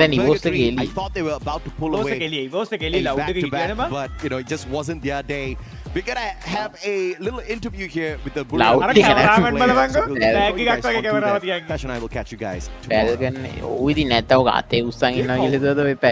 Hello everyone, we are back on stage. I'm Carol and I'm happy to be here with this beautiful lady, Lacey. And we got Wasana from Buriram team here. Let's talk with him some very interesting things. Okay, so last year Buriram didn't perform as well as we expected, as the audience expected, and especially your own team at EWC 2025. How does this affect your team to come here this year? ก็ใน EWC 2025 นะครับ performance ของน้องวัฒนาแล้วก็ทีมบุรีรัมย์เนี่ยค่อนข้างออกไปในทางด้านของน่าผิดหวังนะฮะไม่ว่าในเรื่องของ performance แล้วก็ทั้งตัวผู้เล่นเองแล้วก็หรือว่าทางผู้ชมก็ตามคิดว่ามันมีผลต่อ performance ของเราในปีนี้บ้างยังไงบ้างไหมฮะขออีกรอบได้ไหมครับperformance ของเราในปี EWC 2025 ครับผมมันค่อนข้างออกไปทางน่าผิดหวังอะฮะคิดว่ามันมีผลอะไรกับในปีนี้บ้างไหมฮะผมว่าน่าจะตอนนั้นน่าจะแบบว่าเล่นไม่ได้เองเฉยๆครับแบบมันยังอยู่ในช่วงที่แบบฟอร์มตัวเองไม่ได้ดีด้วยคิดว่าประเด็นนั้นผมจำคำถามไม่ได้ Okay, let me repeat it again for you. No worries. ในปี EWC 2025 ครับ performance ของทางน้องวัฒนาแล้วก็ในตัวทีมบุรีรัมย์เนี่ยฮะค่อนข้างไปทางหน้าผิดหวังครับคิดว่ามันมีผลอะไรบ้างกับปีนี้ครับผมว่ามันก็แบบเหมือนตอนที่เราช่วยเรามันให้ประสบการณ์กับเรามากกว่าก็มันทำให้แบบปีนี้เราโตขึ้นด้วยมีประสบการณ์มากขึ้นว่าโอเคเราเล่นแบบนั้นไม่ได้นะเล่นแบบนี้ไม่ได้เหมือนแบบเป็นประสบการณ์ให้เรามากกว่าครับในช่วงที่แบบมันน่าผิดหวัง Yeah, I think in EWC 2025 we are quite underperformance below our standard, but with that failure, we started through it, and we think that we started from the failure. That's what made it to EWC 2026 performance. Wow, amazing! Great answer, Osana. Well, I mean, you've turned things around now, because let's forget about 2025, because we are here in 2006 and you guys have done such an incredible performance. Now, Wasana, I want you to talk us through match number 5 when your team was in a 1v1 against AGAL, probably your biggest competitor in this lobby. How did that make you guys feel? ก็อยากสอบถามในแมตช์ที่ 5 นะครับในเกมที่ 5 ในตอนที่เราเล่นแข่งต้อง 1v1 กับตัว AGAL นะฮะตอนนั้นมีอะไรเข้ามาในหัวบ้างครับก็แบบว่าผมโผล่ทีไปขาดีมาเลยแล้วว่าเจอไฟนั้นต่อให้แบบเราจะเสียเปรียบตอนเหลือ 4-3 แล้วก็มุมมันดีกว่าด้วยตอนนั้นไม่ได้คิดอะไรเลยเพราะว่าในทีมมันแบบใจมันกำลังมากันทุกคนเลยใช่ครับYeah, I think we just go with the flow of the game, and it's like I think we have a better angle, so that's what lead to the final result. Okay, amazing. Okay, Wasana, for us to finish, I'm very curious to know about the teams that have threatened you this today, because we have top 5 teams in Group A that are doing very well, and I want to know which teams can be a threat for Buriram. ก็ในผลของการแข่งขันวันนี้นะฮะก็ท็อป 5 ตอนนี้เนี่ยก็ค่อนข้างผลออกมาค่อนข้างแบบว่าชัดเจนแล้วนะฮะคิดว่าในท็อป 5 เนี่ยฮะทีมไหนเป็นทีมที่ค่อนข้างน่ากลัวที่สุดในมุมมองของบุรีรัมย์ครับ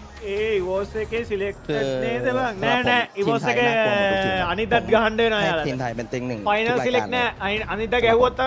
In my opinion, every single Thai team in this tournament is one of the scariest team, so I would say every Thai team. Defended title เราด้วยครับ I knew it.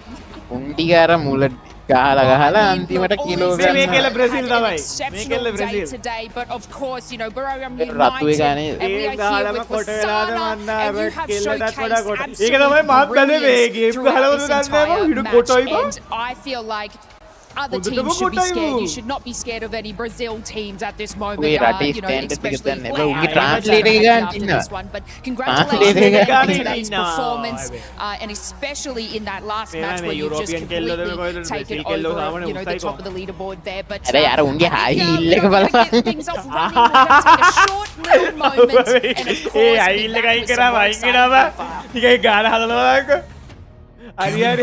was built to not trapped at a desk in one singular posture for 12 hours a day. It's time your chair evolved. This is Secret Lab Titan Evo.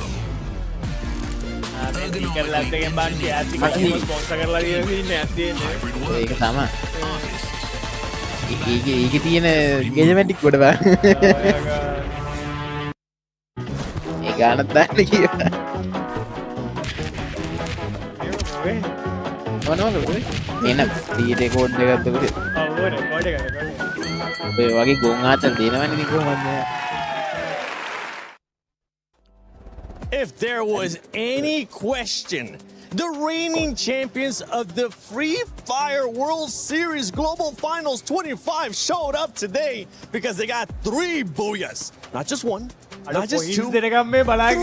Wait, honestly, we were talking about consistency early on, right, Neptune? We were expecting this type of consistency. I do agree. I mean, it's at some point, even in Southeast Asia, Garena doesn't show up this much in the first day. But I think with the failure they have, and it was mentioned in the interview as well, they failed so many times before, and they don't want to risk it. They just want to bring the numbers. So that's 3 out of 6 and a back-to-back to boot. I mean, Husky, how are you feeling about this squad? I think, BRU, like Neptune has said, usually on day one, they are the slower team. They're the team that goes into the science lab, they do a bit of litmus test, figure out the variables, come up with a hypothesis, and then they figure out how to win from the League 2 onwards. But maybe because you only have 2 days, they decide to come in, nitro charge, kick in gear 5, and just take over the lobby, which brings me back to BRU back in 2022 at their prime, where every single round they are always going all out. This one was deferred because Team Falcons, I mean, this squad didn't look like they were going to show up today. And on the final game, they definitely showed up. I think it took some time for them to recover in the earlier games while we ended up seeing Gun Dynasty. They picked up. I think out of the box of a surprise, Gun Dynasty and especially Penel, he went all out. We saw his amazing hits coming out. He was the storm today that nobody was prepared for. Young Dynasty lead nih kita mama Loud Slayers nanti they ended up with 2 booyahs.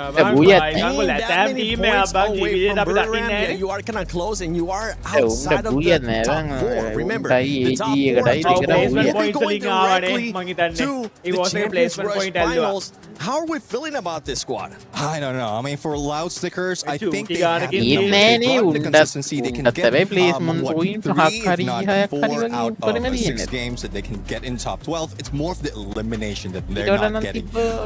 They are still playing it slow, and I was expecting in the beginning, yes, that was strategy. But even towards the end, because of how aggressive everyone is right now, the warm-up is over. Like, first 2 games, the warm-up is over, and they was just stunned. They don't know what to do because there's a lot of teams waiting for them to the final circle. Yeah, I mean, teams that needed to warm up, but weren't really warming up how we expected them to.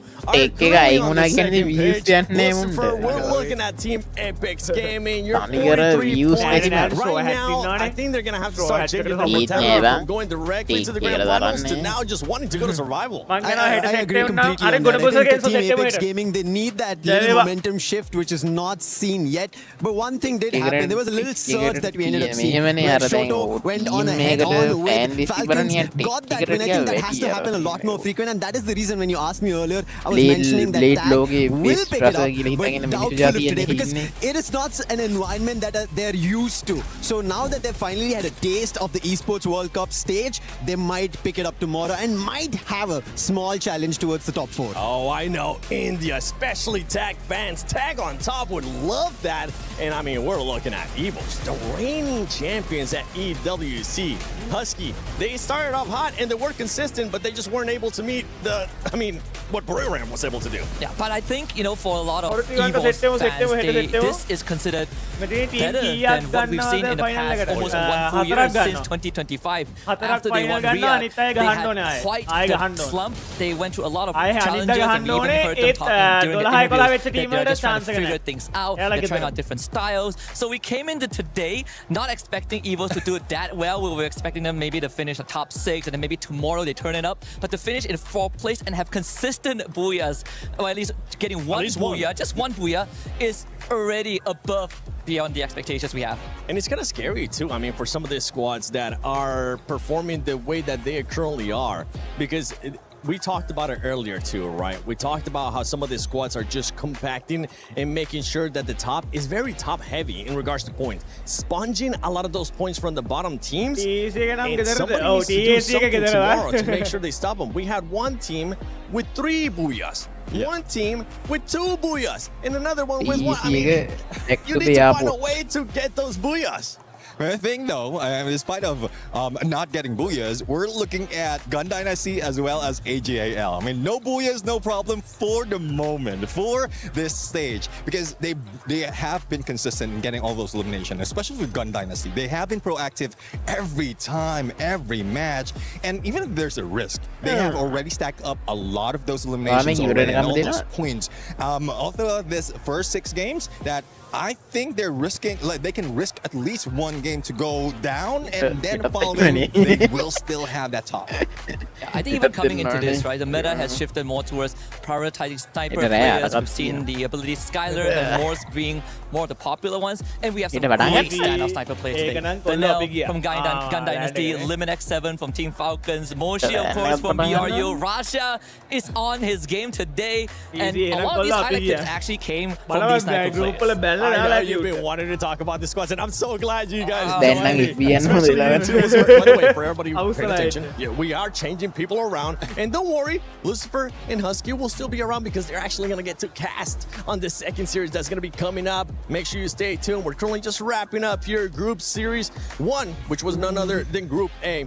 Any surprises, right? You talk about AG, we've talked about maybe Falcons being able to step it up, and we talk about Tag not really being able to wake up. Whether it's good or bad, I want you to tell me one team that surprised you, and it's okay if it's bad. I think, to be honest, Gun Dynasty is something that everybody is winging for, because none of us thought that they will be going outright like that, coming out from Latam and now picking up pace like this against Gens from the Southeast Asia. They've done big, and especially this group was most of the toughest teams out there in the lot of the 24, and they've been the biggest surprise. And adding on to that of how loud they've gotten their booyahs and how they've been on a stretch starting off in the very first game, I think that's where we have those highlights and surprises on day 1 itself. Yeah, for everybody that's currently watching, I want you to keep in mind, top 4 will be moving to the finals tomorrow once we play an extra 6 matches here for Group A. But this is what I'm talking about, that group heavy, how that top is just going to be sponging up those points. You can start seeing now a bit of the discrepancy, even though we'll have 6 more games. Now, one team from you that you're going to be, that you were kind of surprised whether it was good or bad, Neptune. Well, I would say Team Falcon, because I was not expecting them to slowly build it up. Again, similar to what we've seen EWC. We talk about EWC. They're one of the team who doesn't want to show their full potential. But I guess they're trying to shift in 2nd, 3rd gear. Not the 5th gear, as you mentioned, for Husky, but just as 3rd gear, just enough to stay afloat for another day. Well, Husky, we don't want to say that 5th gear just yet for Brewer. Save it for the finals. But what is one team that you definitely need to see that 5th gear, especially coming in tomorrow? I gotta talk about Aurora Gaming, right? Malaysia is the last time a Malaysian team has been on the international stage was 4 years ago, back in Free Fire World Series in Bangkok, Thailand. And ever since then, we have missed out even in regional tournaments. So to make it back onto the world stage at EWC 26, and the first appearance for them as well, is a big moment for Malaysia. Of course, we can see the jitters in them. There were definitely some moves that even I was questioning, like, what are we doing here? But I believe in them, right? I think Aurora is a team that even if they don't make it to the finals by tomorrow, they will have a decent chance in survival.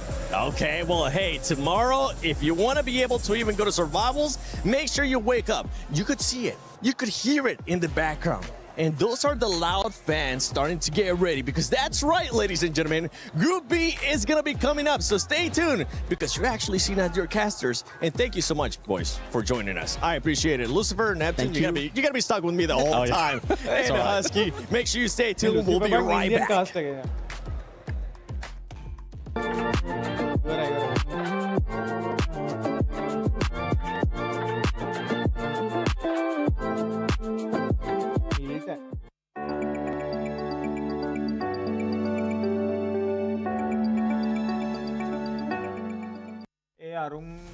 What would you do with $75 million? I would travel the world. I would invest. A bit of a boring answer.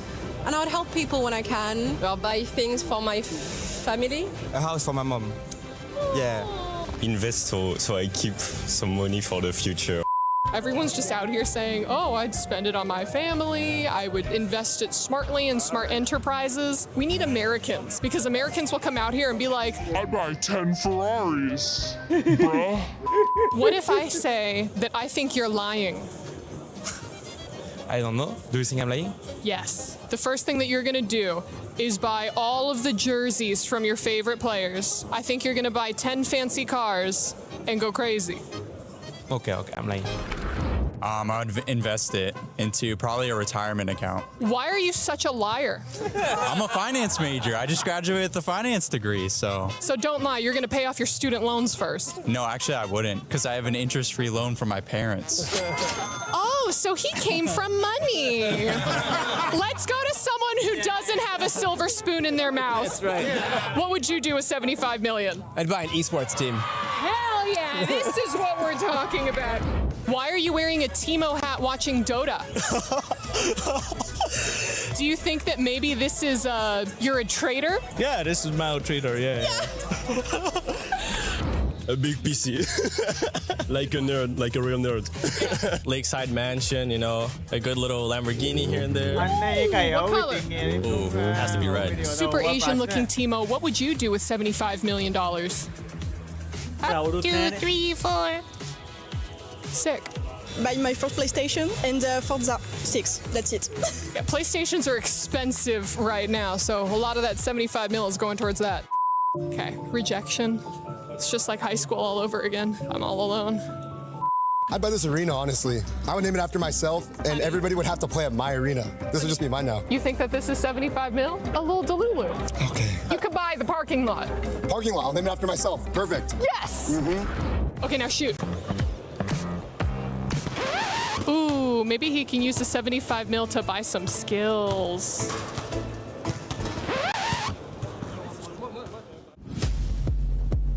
Udah rahasia.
Well, welcome back, ladies and gentlemen, as this is your halftime show before we end up going to Group B. That's right, I ended up running. So if I'm a little bit sweaty, I apologize. I'm out of breath too, man. Boy. Sitting around sucks. I'm relaxing. Well, Glitter, let me actually introduce you to the broadcast because you have been able to do all the club championship reports. How are you enjoying Free Fire so far? Honestly, it's been really cool because we're focusing kind of on like these overarching storylines for all of the orgs, right? And obviously one of the heavy hitters I was going to be taking a look at was Team Falcons. And after what we just saw in the last match of that series, that booyah, they just barely missed out on it. So close. Second place, that puts them in 6th overall. So that's big for CC side of things, as well as AGL being up there in 3rd. Uh-oh. It started to heat up there for the club championship. But yeah, I mean, Falcons did good. They finally woke up for us, Lace. Yeah, match 6. But yeah, look, I did sort of capitalize on that. You know, a lot of pressure on their shoulders. A lot of, you know, the club championships to sort of carry. And, you know, if we move back to 2025, it was like only until the last particular match that they were able to sort of capitalize for Free Fire for the club championships of Falcons. So they sort of came out a little bit slow. They were sitting in like that the middle of the pack mentality. But you know what? They were like, wait a second, we're going to be club champions in 2026. You know what I'm saying? So they want to go for that tip back. We'll see if they're going to be able to do it. But right now, we want to have some fun here. I want to ask you, how's your trip so far in Paris? What is the best thing you have eaten? Oh, the best thing I've eaten? Yes. There's so many good options. There's too many good options. It was that meat in the cafeteria. The beef was really good. Shout out to the cafeteria people. Honestly, also had some really good pastries, like unmatched pastries. Okay. So a little pan au chocolat. I want to croissant. I hate that A and B, guys. They're everywhere 7. I know, but I'm just waiting for the right one that just looks at me. Eat me 7. I'm like, okay, that one. How about you, Lace? Which one? You said the meat at the cafeteria, right? Day 1 I got here, okay? So I've been here for a week. Day 1 I got here, I was like, just really need a sandwich. And like here, a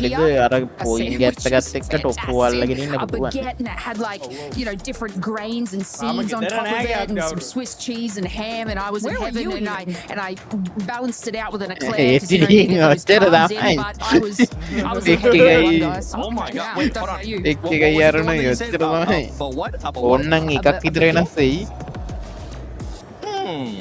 I don't know where that's from. You don't want to know. Let's just say I was running funny. Now, I want to do a challenge between y'all, okay? Because it is Free Fire at EWC 26. And there's been a lot of teams getting booyahs. I mean, Burram was just able to get 3 booyahs in one series, which honestly, everybody was absolutely shocked. So what I'm going to be doing is I'm going to be throwing this baguette at somebody. Literally? Yeah, I hope you grab it because I don't want to get up because then you guys are going to see how short I am in real life. But I'm going to be throwing it at somebody, and I want you to give me your best booyah. Okay. Okay?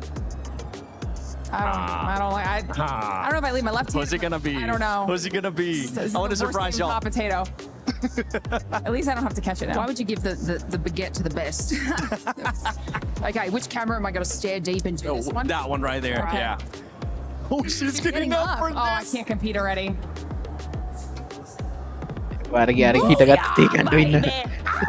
There we go. That was all like, oh my god. I don't want to follow that up. I don't. Well. Okay. Well, you know what? I think we're just gonna leave it there because we will be getting ready for Group B. Get up 7. I'm not gonna pick it up. I actually am getting hungry just looking at that baguette. So hopefully Group B is getting ready. We'll be getting started soon. We'll be breaking it down. We'll be talking about all the awesome teams that are there and see if there's anybody out there that might be able to get through booyahs, and we might end up using that booyah at some point. Because Lace, that was something. That was from Stay tuned. That was from my chest. Stay tuned for Group B. Oh, hold on, wait.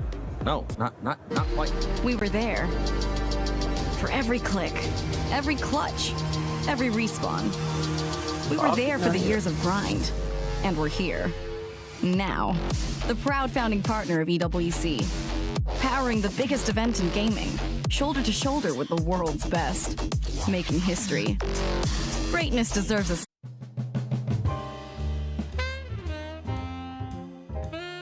Naya ko ad deck na.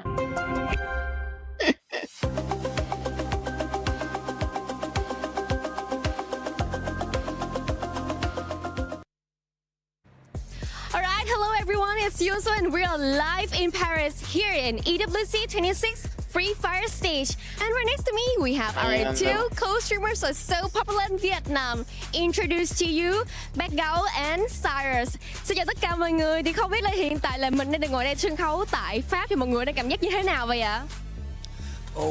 Xin chào tất cả các bạn nha. Rất là hồi hộp các bạn, mà không khí ở đây gọi là tuyệt vời và chưa bao giờ mà thấy một cái sân khấu mà lớn như thế này các bạn ơi. Ôn này đi liwan na kita hatrapas din yung thế langkai naman tayo kalahari mo no hari dito. Thì cảm thấy như thế nào ạ? Langkai please la rin na ni. Là vui ạ. Vui thôi hả? Dạ. Mình bay rất là lâu tới đây mà chỉ thấy vui thôi hả? Em cũng trải nghiệm được nhiều rồi. Trải nghiệm được Cô nhiều. Overall, the stage is really hype, big. We've never seen any stage like this. Very special to them. It's Free Fire scene. And overall, a very overwhelming feelings, happy when they're here in Paris to attend EWC 26 Free Fire. Okay, so I can see in the comment section thì không biết là từ nãy đến giờ mọi người theo dõi được 2 trận đấu rồi. Thì không biết là cả Bác Gấu và cả Sarah cảm thấy là các bạn khán giả của mình comment như thế nào vậy ạ? Mọi người có hưng phấn, có đang chờ đợi màn trình diễn của team secret của mình không ạ?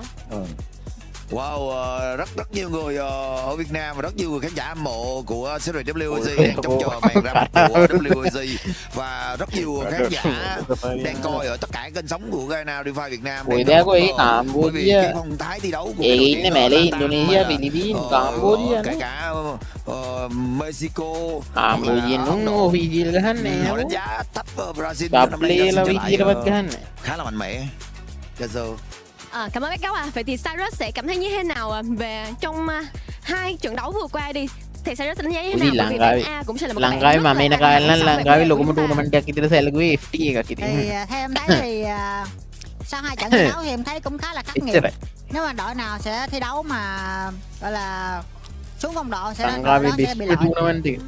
So as we can see that of this coming tournament, here we have a lot of teams. Latam, India, and so many move on board. And I'm very excited to see a huge circle of freefire all attending here to compete their best to get the champions at EWC 26. And overall, after 2 matches from Cyrus depends on him.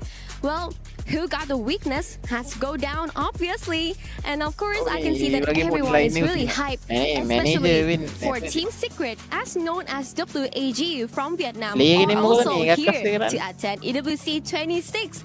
We'll attend the match in the Group B after this Group A end. Well, this is the end, and I love the energy of everyone here. Everyone looks so happy and very hyped for their favorite team. I do hope you guys are also like that. Please continue to support.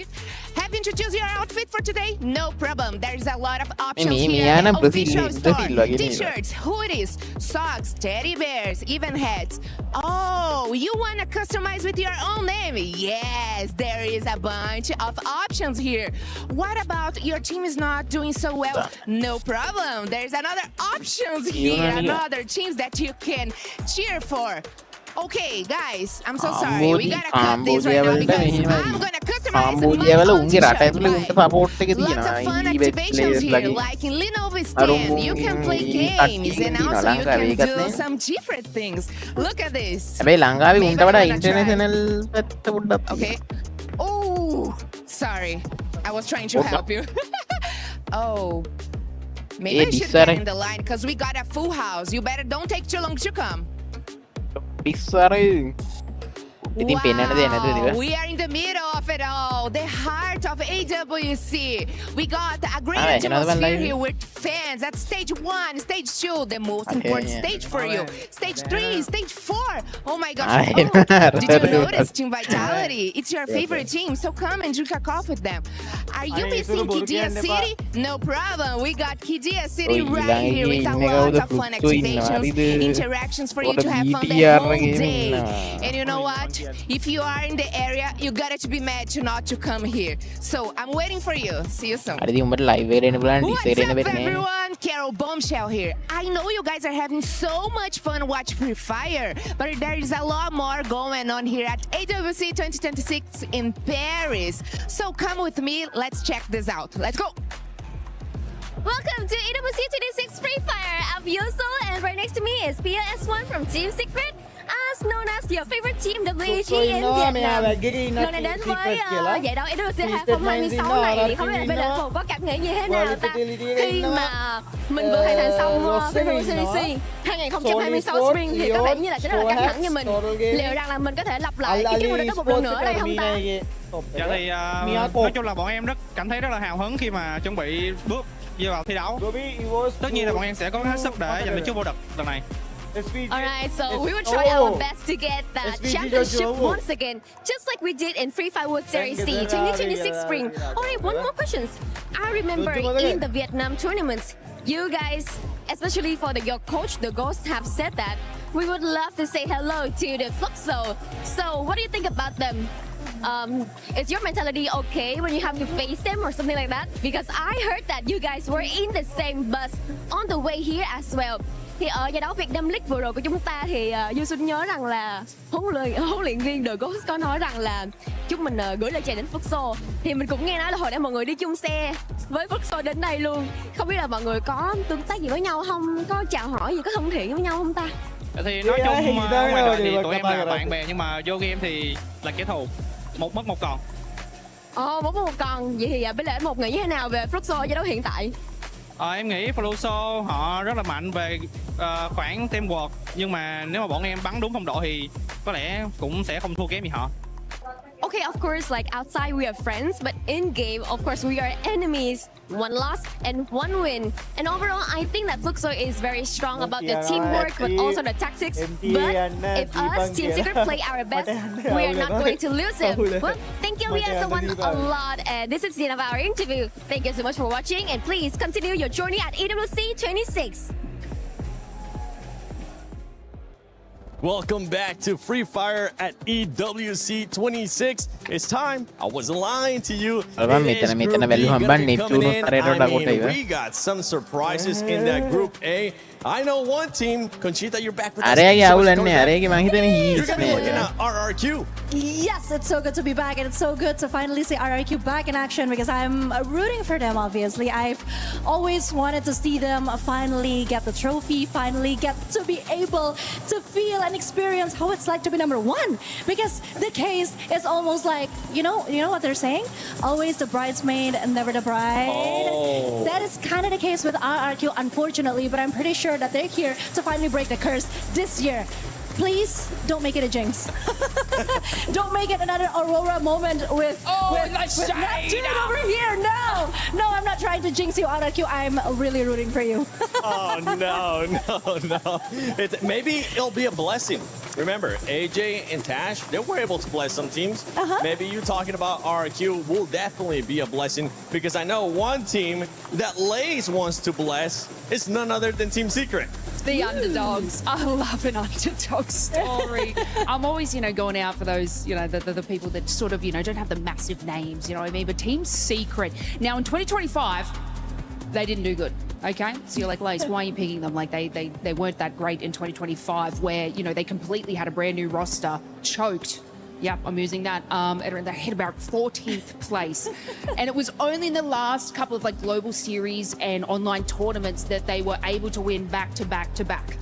So talk about on the rise and the come up. Team Secret are going to be the ones you have to keep an eye out on, because although in earlier performances not that good, but it seems like something has come into the drawing board, which is making this team definitely one to watch. Okay, well, I want to wait and see if that's going to be a jinx or if it's a good call out and they'll be like, you know what, we really don't want to choke. One team that's going to be looking not to choke here on day one of Free Fire at EWC 26 is going to be Fluxo, because this is that one championship that they're currently missing, and I'm pretty sure they're going to be looking to be like, Versailles, come in and get 3 booyahs. Oh yeah, I mean, expecting that as well, especially when the top dogs is not part of this. Right? We've seen the group of death from Group A.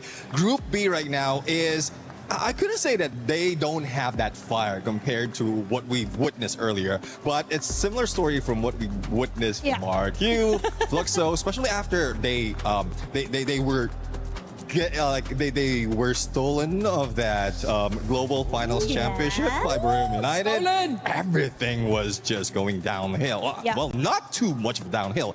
They're just short out of being champions once again. So I'm really looking forward to that turnaround being brought in by Fluxo right now. And let's see though, because they still have the usual fire in them. And we were talking about snipers. MT7 will be in there. So I would love to see him really perform. I mean, the reigning MVP out of Brazil too, right? And if we're going to be talking about players, once one player, whether he's from RQ, Conchita, or from some other squad, because I know we're not biased to RQ here whatsoever on this desk. We are not.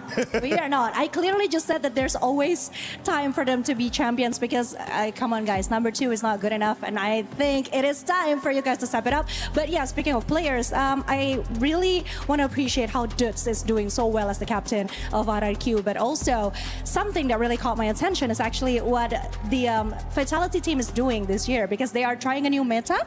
2 snipers, 2 rushers.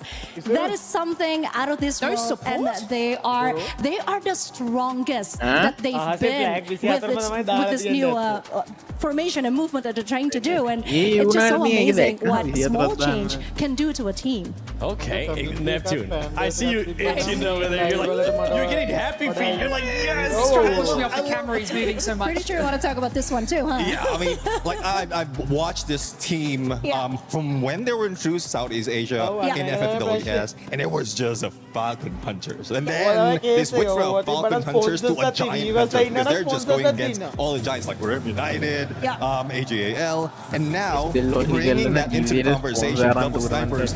Back then they were just the ones trying to catch up. Now they're ones leading the teams to a different meta, and I don't know if someone will copy them. I know if someone will copy them quite well to counter them, but we know that Chris John, the coach, has a plan in there. I tried to squeeze it out of him, but yeah, he's a lock. Well, let's do a bit of a prediction, right? With what we've seen so far out of Group A and how you have seen the lobby play out, what do you expect from that kind of new meta, from that kind of formation? Do you expect it to maybe perform quite well and surprise this year like some of the other squads were able to? Or what are you expecting from having 2 snipers? Well, there's a lot of aggression that you can put in.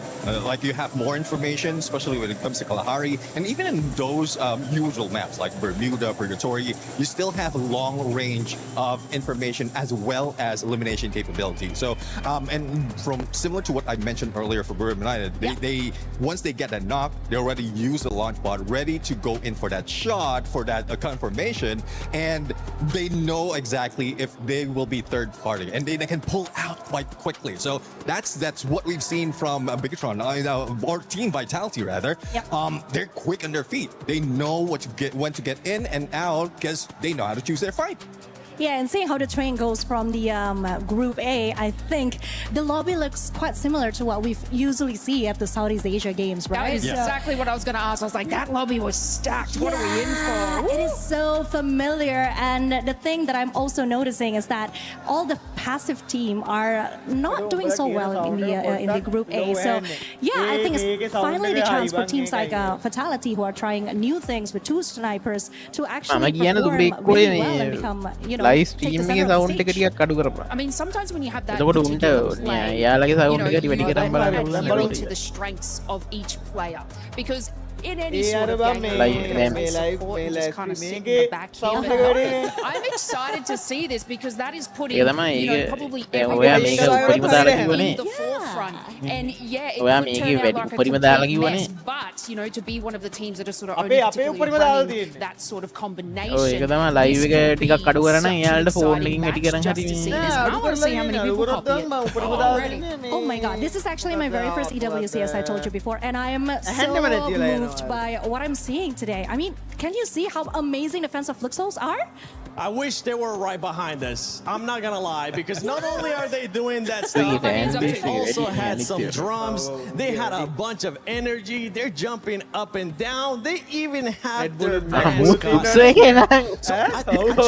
that right? Yes, that might be right. I'm hearing that the amazing Karen Bombshell has an interview with some fans. Can you feel this energy? This is the atmosphere of Brazilian fans. Looks so crowded. Amoroso, who is responsible for all the people that came all the way from Brazil just to cheer for their favorite team.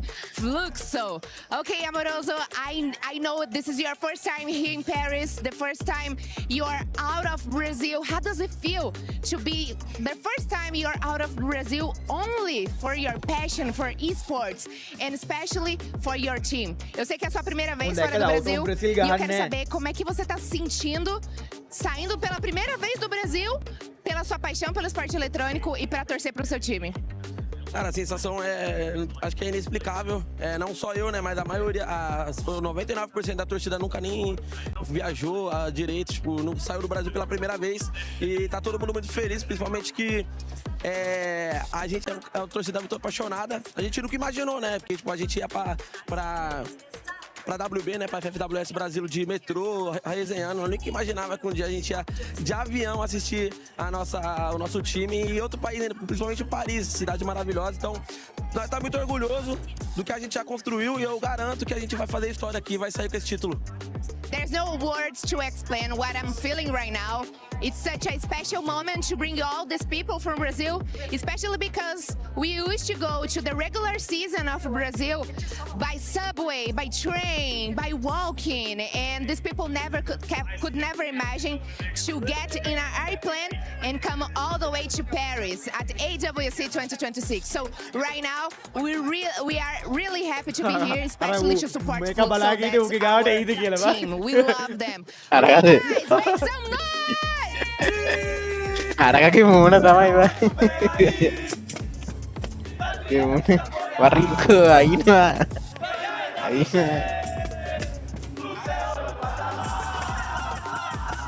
මේක න ගෙලිම බ්‍රසීල් තමයි. මේක තමයි කිව්වේ. ඒක දැක්කාම පේනවා බං. I swear, I have better dance moves than this, but I'm not supposed to move that much. That's I have one question actually.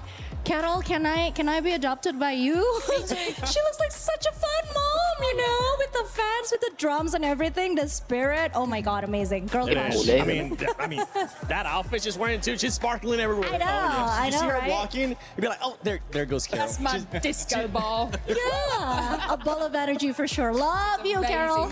She's gonna, yes, this is what I wanted. Oh yeah. I asked for it, and we got it. Hold on.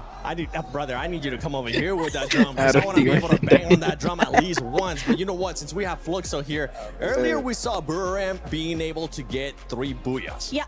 Nobody expected that. I think it's safe to say that nobody expected that. So let's do the unexpected. Let's see, maybe we can cast her, curse them, or bless them in some kind of way. Lace, I'm gonna go with you first. Which team do you think, and don't let the teams behind us and the fans behind us influence your decision, that you think they might get 3 booyahs coming up in this Group B series? I'm gonna get. I need some crowd control after this because I'm gonna go RRQ. Hopefully they didn't hear me. Yeah, that's the spirit, girl. I love you. She sold you on it. She really did. So we're double caster cursing, right? No, we're double given positivity. Yeah, we double blessed them. We have a shrine out the Hopefully, back. fingers crossed. Okay. Well, before you give me your answer, before I go to Neptune as well, you were telling me that there is one player from RRQ that you really wanted to talk about. Yeah, I kind of really want to see how Friendz is doing because he's a rather new player. And what's interesting is that RRQ actually plucked him from the academy. So he's got a lot to prove. He's still very young and he's playing the role of a playmaker, which as we all know, usually is given to Abai. So it's something new that he's trying. I'm just really hoping that he can do his best and the stage fright doesn't really affect him because then again, being a new player, being new to EWC, it's...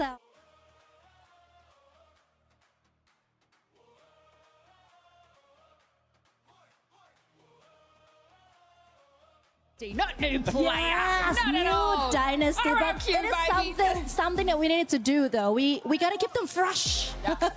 Agreed. We do. We definitely do. And you know what? I'm gonna give you some more time because I think I have an idea who you might be picking. In regards to the team that might end up getting 3 booyahs. So Neptune, you got some time. Let's see if you have been swayed to the RRQ or maybe the fans behind us with Fluxo are swaying you or you're just gonna surprise us. No, I mean, despite of Fluxo being behind us right now, I'm just going to numbers right here. But because based on like the qualifiers that they have, the regionals that they have, they're the ones that has the most booyahs, 14 if I'm not mistaken, and you won't be able to do that. They're not even, that's just even the first phase, the first league. So I'm really looking forward to them to continue that here on because there's a lot of paying back that needs to be happening right now. Fluxo is waiting for this opportunity and guess what's missing when they are in EWC right now is the fans. But now we're getting that energy. We're going to get that energy as well because if you go to Brazil, you can see how crazy fans get, how loud it gets. Now, not loud, but how Fluxo hype up. That was like, okay, which one you want to go with? Okay, Conchita, you have plenty of time. Okay, I do. Should I talk a little slower then? Which team are you gonna go with? Well, obviously I have a special place for RQ in my heart, but if we're talking about distractions, I think one of the biggest distractions that they need to face and conquer this time is Secret WAG, because they are one of the strongest contender that we have right now in the Southeast Asia, and I do think that they have a lot to prove at this EWC 2026. But again, if you ask me which team are most likely to replicate what Buriram United Esports has just done, 3 booyahs, I think I'm gonna have to go with RRQ. They just deserve it, you know. It's just, I really wanted this to happen for them. I genuinely do. That's a crazy way, long way to say I'm really sorry. I Ini kita bang arah Free Fire tahu kan bang TikTok buka lah bang. She took us on a roller coaster. You're gonna change it? She's gonna change it. No, we're coming back. Arah. But I'm saying, Free what Fire I'm saying is Thailand that it's not TikTok without distractions, it's not without challenges, because I know that RRQ, it hurts me to say this, it pains me to say this, but a lot of people has been saying that they have this choke that they haven't really found how to be rid of that yet, you know, the stage fright, I don't know, something. Yeah, well, let's just call it a curse, okay? Just they need to break the curse right away. It happens, honestly. We've seen many teams in different battle royales. We've seen teams being able to do it here at Free Fire too, where you get to this kind of position, where you get to this kind of event, and the comfort of your home is no longer there. Yeah. The comfort of having close relatives to kind of support you if you have a bad day is not there, even though sometimes we do have family traveling with some of the players. It's just a completely different atmosphere, and sometimes players do tend to choke. Sometimes the pressure does get to them. What I want to know, Neptune, is if you are one of those players, let's say 3 games not really going your way, right? What can you do as a player to just snap yourself out of that mindset? Again, one thing that pressures the team is because they're not enjoying the game. And that's basically like, that's a basic when it comes to playing the games. All you have to do is enjoy it because that's where everything gets clear. Whatever you practice would be coming back to you. There's no more pressure of the opponents, no more pressure of the crowd. Just enjoy yourself. Just go back to the basics. And then that's when you go with the checklist of how are you going to go with it? Are you going passive? Are you going aggressive? Will you be like, and I'm pretty sure these teams has plans from A to Z, or probably even more. And if I was one of the players, I'd be like, but Neptune, booyahs are fun. Winning is fun. But eliminations are fun. Not really. Yeah, but then again, I have to agree with Neptune, because the more you let yourself go, the freely you play, the better you get. So I think it happens in every sports. The mentality of going all out and just putting it out there, the sincerity of it is actually what's going to help you to perform better. Yeah, the one thing that we actually don't want from any of these teams, and that we tend to see quite often, as sad as it is to say this, is that they wait for the last second to just actually send it. When they got nothing to lose, that's when they're like, you know what? Falcons. Yeah, we got nothing to lose. Let's just send it. And luckily for Group B, I mean, you're going to have 6 matches. You saw what happened with Group A. Going into this lobby, Lace, especially in Group A, we saw so much aggressiveness. Are you think it's going to be the same? Because I'm thinking it's going to be the same. Aggressiveness is at the top of the chart. Well, I did talk about that. I said, I think it was even with GG, match number 1, where they hit 17 elims. They came out incredibly strong, which solidified those future games for them. Did they win? No, but they were sitting in the middle of the pack, you know, a little bit more safe than hitting those bottom 2 on the leaderboard. So I think come out incredibly strong. And, you know, we're talking about the teams, double snipers, double rushes, like, just see if this works. Give yourself those 2 matches, those first 2, come in strong. Doesn't work, and adapt and make changes through there. But, yeah, y'all need to, like, turn this up, because I need to see some action. Yeah, I mean, it's Paris and it's summer, so it's hot outside. Might as well turn up the competition inside as well, right? And as I keep saying, entertain us. As I keep saying, I think we've been seeing some changes now. Aggressive way of playing is actually works, and it is what the team has been trying to do in the first group, and I think that's the only way to do it now, since Group B have some dangerous teams in it as well. So. Yeah, I think what we would expect, especially this is second half of our day number 1, because they've seen a lot of tactics already. They've watched, they stalked a lot of teams right now. Yeah, so they can get more of those strategies on their own, especially if it's in tune with their own personality. And that's what we were expect right now, especially with those, as you mentioned, Gun Dynasty. Who doesn't want to be on the top of the board, like doesn't care about getting booyahs yet, because it's just the number 1. You don't need that for the like compared to Champion Rush, so you can go with that kind of approach and then rest towards the second half. Okay, well, it's time to see if Group B is gonna be top heavy, or if we're gonna be seeing something different that we haven't seen yet. Group B, Free Fire at EWC 26 starts now. Of our teams have now had a chance to compete right here on the Gadia City grid. And there's plenty more where that came from, Looty. Yeah, of course, 40 ace players just waiting in the backstage now, and they're counting down the time, the moment, until they can finally get their hands on the game. Oh, well, let me take this opportunity to remind you that this is your chance to instill the fear of combat into your opponents. Don't hold back, don't hesitate, and trust in your teammates. Yeah, and as we saw in the first group, like, there is few surprise, but most of the time the favorites just have made strong start to the tournament. It will be maybe the same on Group B. I mean, we will find out in a few minutes now. So please, ladies and gentlemen, help me to welcome our teams, starting with Miyako!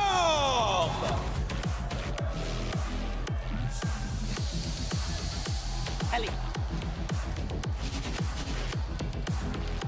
Al-Ahli Esports.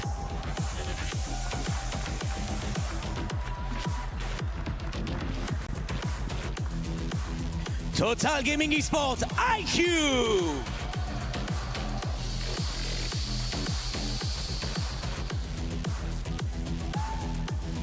Straw Hats Esports.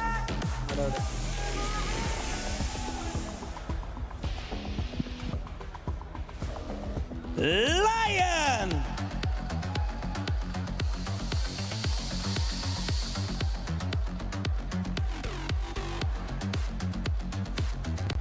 S8UL Esports.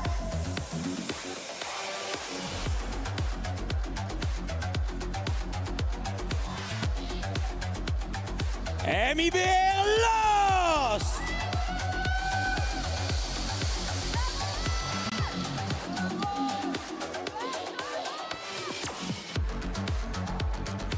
Team Vitality!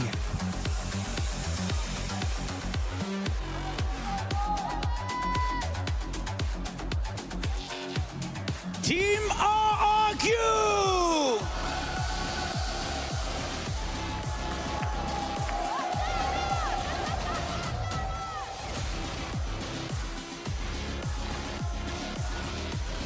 Twisted Minds!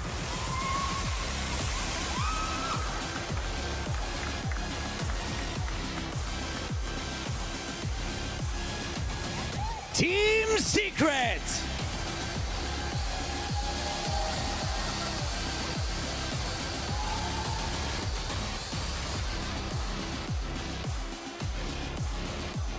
And finally, Fluxo W7M!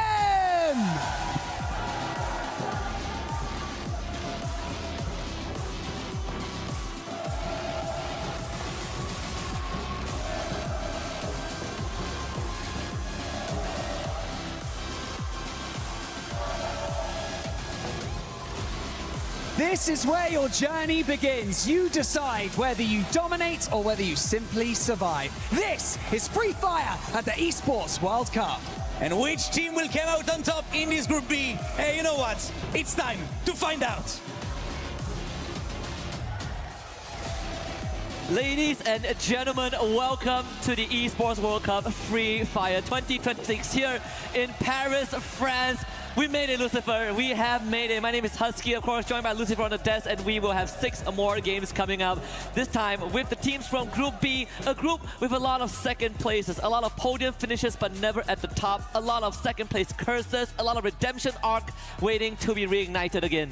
I really like that we're going to be casting this group, especially because everybody's got to prove themselves. That's the main impact of this group. Compared to our Group A, where we saw the Group of Death, the most difficult group, the toughest of the teams, and you could see it's already top heavy. But I think this is the group, Group B, 6 games, where anything can happen. Everybody has a chance. Yes, Fluxo is one of the favorites, and they are roaring with their fans right here. And on top of it, RRQ, they're somebody who's looking forward to get themselves on the board and not choke. Yeah, if you want to look at a lobby with teams that have known heartbreak more than anyone else, exactly, this is the lobby. This is the group. Fluxo last year in Jakarta in the Global Finals 2025, second place for both categories, both ripped away by Thai teams, AGAL in the Clash Squad, BRU in the Battle Royale after breaking the streak for 2 years straight.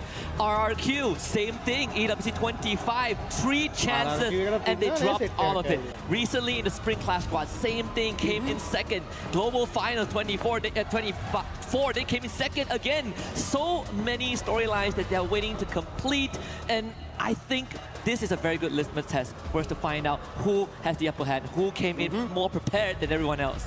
And on top of it, like, Fluxo are trying to get to their winning ways. I think what Team Secret did, just in the recent SEA finals that we ended up seeing for Spring, they took it in a storm. They became the champions, and nobody could believe what just happened. I think they are going to be looking forward to replicate that here, because this is Vietnam coming here for EWC. They missed out last year. They want to make sure that this 26th season is something that they can be able to prove, along with, as we mentioned, right, Group A already being the most difficult group. Here there's an opportunity for the South Asian team, something that we did not see a lot in Group A. They missed out their opportunities. It was a very tough lobby out there. They couldn't get out from the bottom 6, but I think here there's a wild chance for the Bangladeshi teams, for the Indian squads, all going up the ranks. Hey, we have Straw Hats. I think, you know, even TG is in here. Total Gaming is here as well. I personally, if you ask me, I'm looking at Latin teams, right? I am looking at both MIBR Lost and Lion, especially Lion, because this is a team that has members, has players from Rainbow 7 back in FFWS 2025, and one of my favorite sniper players out there, Games King. Young player, young prodigy from the region. He has made a promise that he's going to be the one that goes on that big stage. He gave us quite the performance last year on that global stage, but it wasn't enough to close things out. Now he gets a second chance here. And I think I agree with you. I think Lion are a team to watch out for everybody else. The 11 lot. And if they don't, he might be a menace in the lobby in its entirety. The other survivors will have a very tough battle to go through. But I think it is another opportunity for young guns. When you already spoke about it, SHUL Esports, they are the guns that are looking forward to prove on a global stage. They've been very aggressive in the Indian lobbies. They've been known as the underdogs, and now they're looking forward to prove in such a stage as here. I hope that aggressiveness right out of the game number one, like how we ended up seeing Loud, is out here from SHUL. Yeah, and if you talk about young guns and aggressive players, right? We have people from Fluxo who have also had quite the journey. Even before they were Fluxo, they won their first trophy back in 2022, and then they did it again the year after under the banner of Fluxo with only one minor change to the roster in the sniper role, right? But this entire squad has been together for what, like 3-4 years now, and they're constantly chasing for new highs. They've came close in recent times, and when you look back at EWC 24 and 25, they didn't really have the best finish. Last year, didn't even qualify for Champion Rush. They were bottom 6 in the Grand Finals, alongside teams like VRU and Falcons, surprisingly. And now I think they are in a very good spot to make things right. Even though you look at how they qualify here, they came in 4th in their region. But I think, you know, a team like Fluxo is a team that is always full of surprises. Yeah, the surprises and possibilities. I think this season in its entirety for Free Fire itself, teams have had an opportunity to prove themselves, win, like how we spoke about Team Secret, right? They took up an opportunity who nobody in that SCA Grand Finals thought would be possible. Back-to-back booyahs, and something that Fluxo right now can do it for themselves. I think right now everybody is looking and gearing for them because they've been roaring from the very start. Even before we ended Group A, that was one noise that we heard from the very start and from the very beginning. And I think when we talk about the beginnings of all things, I think I want to talk about Total Gaming as well. This is a squad from India that have been the biggest in terms of names for Free Fire, and they want to prove on the global stage. They have certain recent changes that they're trying to test the grounds itself, and now that they're on an international stage, they would rightfully want to prove their decades of experience right here, right now. Even for me, it's a very exciting time because it's not technically not the first time we've seen, you know, teams from South Asia and India compete in a regional international stage. We actually saw it for the first time back in 2022, and it's been a long time coming, right? Like we sort of have the same journey as the Aurora Gaming from Malaysia, where it took 4 years since the last appearance on an international stage. So I think, you know, this really goes back to how much they can make use of the unpredictability of this group, right? I think with how volatile Group B is, it is very easy to blow the gates wide open and take that lead. But our experts actually also talked about RRQ's young star runs, right? Conchita mentioned it earlier on. This is someone that has been on my radar for a while. In Clash Squad, phenomenal performance. I think taking over the reins of Abai in that playmaker role has really suited him very well. But like she mentioned, this is also the true test. Can he kind of deal with the pressure, right? Or will he fold? We will kind of see how it goes for the side of RRQ, mainly because even I was having a chat with Neptune yesterday, depending on what RRQ keep making changes up. They're very adaptable in their playstyle. And Maal, right? He's been the main man who everybody thinks is going to fight from afar, but all of a sudden he's right in front of your face. So things like that, strategies coming out, could be something that we see especially in this group, where we saw Group A had dedicated stuff that they were doing, whether it be the support players, whether it be the rushers or the snipers. There were those specific roles, but in Group B, a lot can change because we have teams who want to prove themselves. Al Ali itself, them here on this stage, they want to prove themselves from MENA, and now here on EWC 2026 Paris, they want to make sure that they are one of the ones in the top 4, especially because it's cutthroat, right?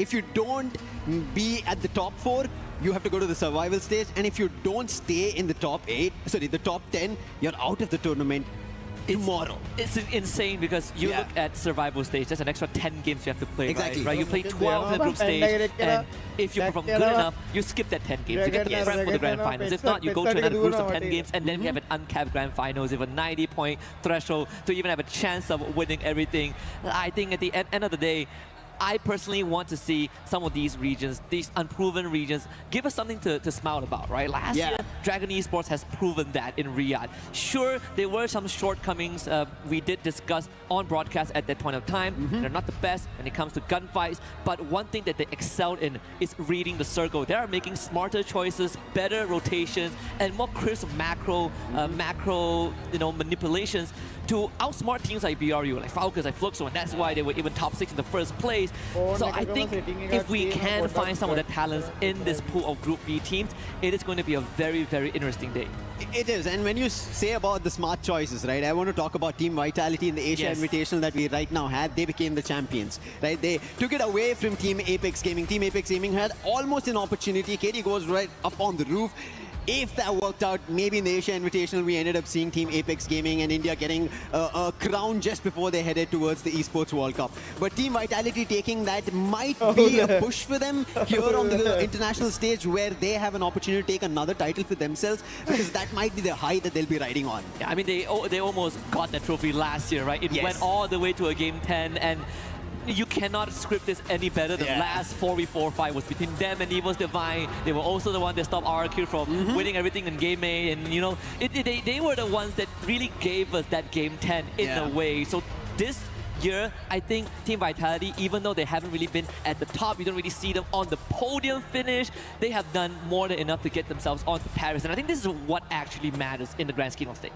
And mattering for Bangladesh is going to be Straw Hats. I think when we ended up seeing Titan Esports Club, they couldn't step up. We hoped that Blade would maybe have a big day. We did see him try to fight it out, break down the clue walls, but it was just not enough. But on the other end, Straw Hats, in the recent performance, even in, as I was mentioning about the Asia Invitational where Team Vitality won, Straw Hats put up a really good performance there. So I think this could be an opportunity for them as well, because we've been talking continuously that Group B is a group of opportunity. If you're able to put yourselves ahead of everybody else, you can get to the top of the charts. You can make it to the top 4 here on day 1 of the group stages itself. Yeah. And I think one of the factors that is going to affect which team have better chances is the map rotation, right? We saw in Group A, it's going to be the same for Group B. And I think you and I had this discussion behind backstage where this feels like it favors the Indonesians. It favors RRQ, Vitality, and Fluxo to a certain degree, right? We no longer have Alpine in the map rotation. So we're looking at Bermuda. We start off good.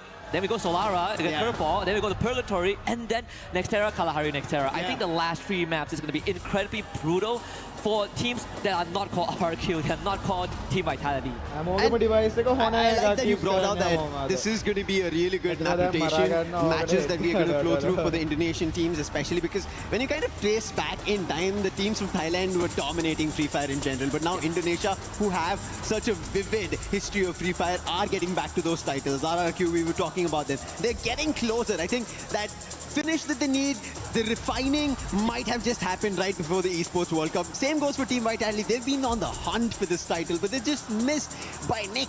But this time, maybe Hook or Crook, they make it happen. Yeah. Only thing that I am slightly sad about that we're not going to see for the next, well, today and tomorrow is Team Vitality against Falcons, right? In different groups, love to see the Falcon Slayers show up somehow, but good chance that if they both make it, whether it's to survival stage or the grand finals, I think it's almost a guarantee if you just, you know, look at public opinion. Yeah. But I'm a sucker for underdog stories, right? Yes. At some point, I'm willing to sacrifice some of these top dogs to get the unproven regions on that big map, right? If you want to trade okay, maybe a bit too much. Yeah. If you want me to trade Aurora for Straw Hats, I would make that trade.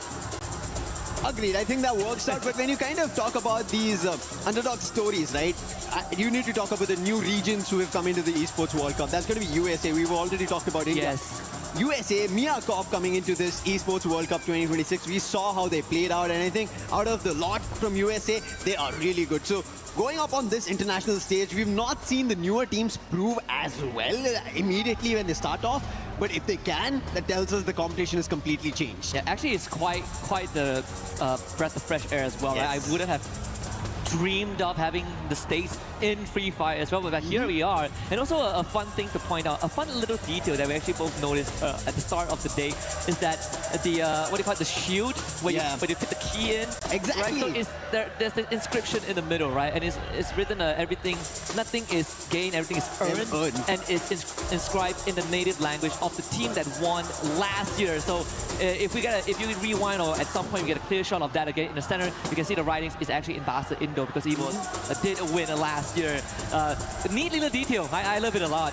And this makes that shield a lot more personal to get it, right? You have your own inscription for the region that you're going to be representing, your own language that is going to be coming up, and you could get to the totem, which we started at the start of the day. You've seen on the stream itself, as we are going to be starting off the Group B games, that is something that these players will be thinking at the back of their mind. A long run of 12 games in total, but today they have to only worry about the first 6 games they play out, how they start off, how they change. And I think for Group B, compared to Group A, it's about adaptability, change, be on top of your heels. If you're going to be setting your foot down, it's going to be very tough. I agree. And, you know, ironically, there's still one more team that we haven't highlighted, and it's also a team that a lot of time gets sidelined, but not for a bad reason. That's Twisted Minds, right? This is a team that they have always been doing some of the dirty work behind the scenes. They've always been putting out good numbers, but they're never sort of under the microscope. They're never in the center of the stage, because it feels like when they pop off, you get an instance or two of good moments, of good plays, but afterwards, you sort of desire more from them, and it feels like it never happens. And I hope that they change it this year, right? Because this is a team that previously, when we still had one of the best snipers from Thailand, Saming on their squad, it is one of the deadliest teams. It is actually the first team to ever qualify for the Esports World Cup 24 in Riyadh. They were the first team to make it through under the banner of Reverse Grid, and then they became Twisted Minds. But ever since that, it hasn't really been the same, and we are still looking for the spark that made Twisted Minds 2 years later. Something that is same that we have seen from the very start, even before our start of the team entries, is the energy coming in from the Fluxo fans. They're looking unstoppable. I'm just loving this vibe that they've created for our arena, for the stage that we are at for Esports World Cup 2026 Paris. It looks unstoppable. The energy is just going through veins for everybody. And it feels like for us also on the desk, right? Just jump up from your seats, start dancing, vibe to those beats, and go the Fluxo way. They're enticing everybody sitting here to just root for Fluxo. It's like, how could you not want to root for Fluxo, right? In fact, even when they lifted out the banner, there's actually like a backstory lore, right? We asked Carol about it, and it was the whole encounter between Fluxo and MIBR Lows back in their regular split. And well, guess what? They are both in the same lobby again, and we actually would get a potential remake of that scenario on Kalahari if it does happen, because record has it, MIBR Lows has had Fluxo's numbers back on Kalahari until Fluxo decided that they've had enough, and that's where the whole quote comes out. It translates roughly to, dang it, they had us. I can't go any further than that, but you get the idea, right? And it became a quote for the Fluxo fans that they are now flying on that banner, which is nice, right? Like sometimes people think that, oh, this is planned now. I'm telling you, no one rigged anything, right? It falls into place. Who could have expected Team Secret to win Spring? If you ask me, I would say no way. No way! I tuned in, I saw them lift the trophy, and I'm like, okay, they won. How did they win? 4 booyahs? Hello? Yes!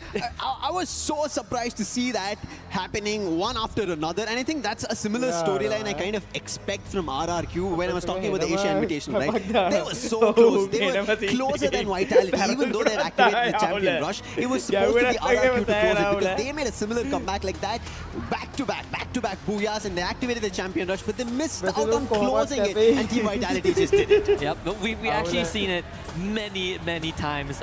Even from a team that's actually not here, Team Onyx Esports, went back in Spring 2025. We know that, right? They won the Champion Rush when no one expected them to do so. Unfortunately, the 25 round wasn't that great for them in Riyadh.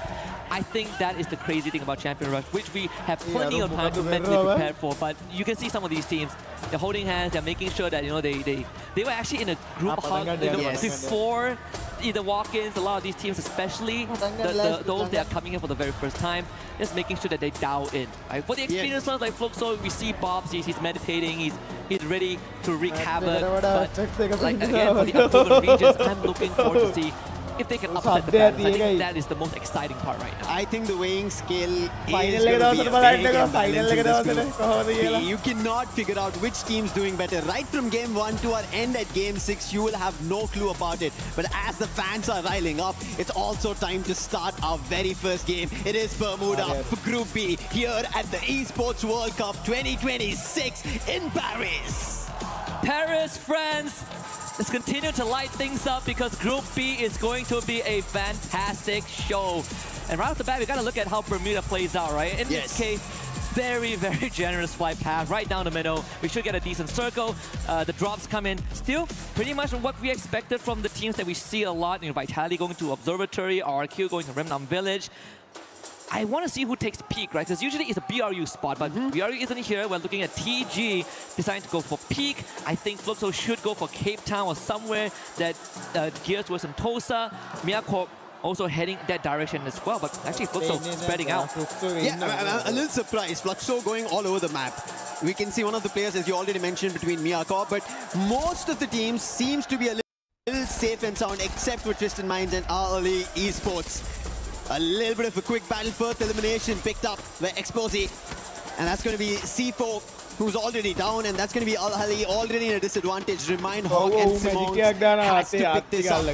They're closer, a quick dash to get the player back up. They expend their ability to get a revive. Yeah, and I think, in the early game, it is still very much understandable, right? You really don't lose too much. Worst case scenario, you go back to square one. But I think for Al-Ali, that's exactly what they're looking at, right? Buy some distance between them and Twisted Minds and make sure they didn't lose too much numbers. Unfortunately for them, they can't really fully disengage from this. So now they're going to be put to the test. Can they stand up against Twisted Minds in that early game gunfight? It's going to be difficult for them. They've already faced a challenge. They had to revive the player, and you can see Twisted Minds have no thought of backing off, and early, I don't see them retreating from this fight. They're stuck here, and it could become even more difficult because the resources in the early game will not be that great, and the challenge is still happening. Twisted Minds have a glue wall right in front. Oscar's radiant dash doesn't work over there, but still Exposi tries to bring it back and exchange on an elimination. And it's Toto Gaming that is the one that caused disaster for both squads. I think getting that elimination early on onto the bus. That is going to stop every altercation that has happened to this point and shift the focus of Twisted Minds towards themselves. 3 eliminations early on. Al-Hadi gets bailed out of this situation. Everyone lives on, but let's see how far Toto Gaming wants to push this. Toto Gaming Esports, Aiku, they wanted this opportunity for a long time. Their team in the making itself needed some fine-tuning with the new addition coming in water. And it seems like it's working out, and there it is, Shanke. He finds one, but quickly traded off by Diamond. So there is answer coming in from Twisted Mind, but they have to be wary. And Mafia looks like he's back in form, picks up Diamond, the man who troubled them. That is another elimination added to the pool, and Total Gaming right at the start get a total of 6 troubling Twisted Minds. Yeah.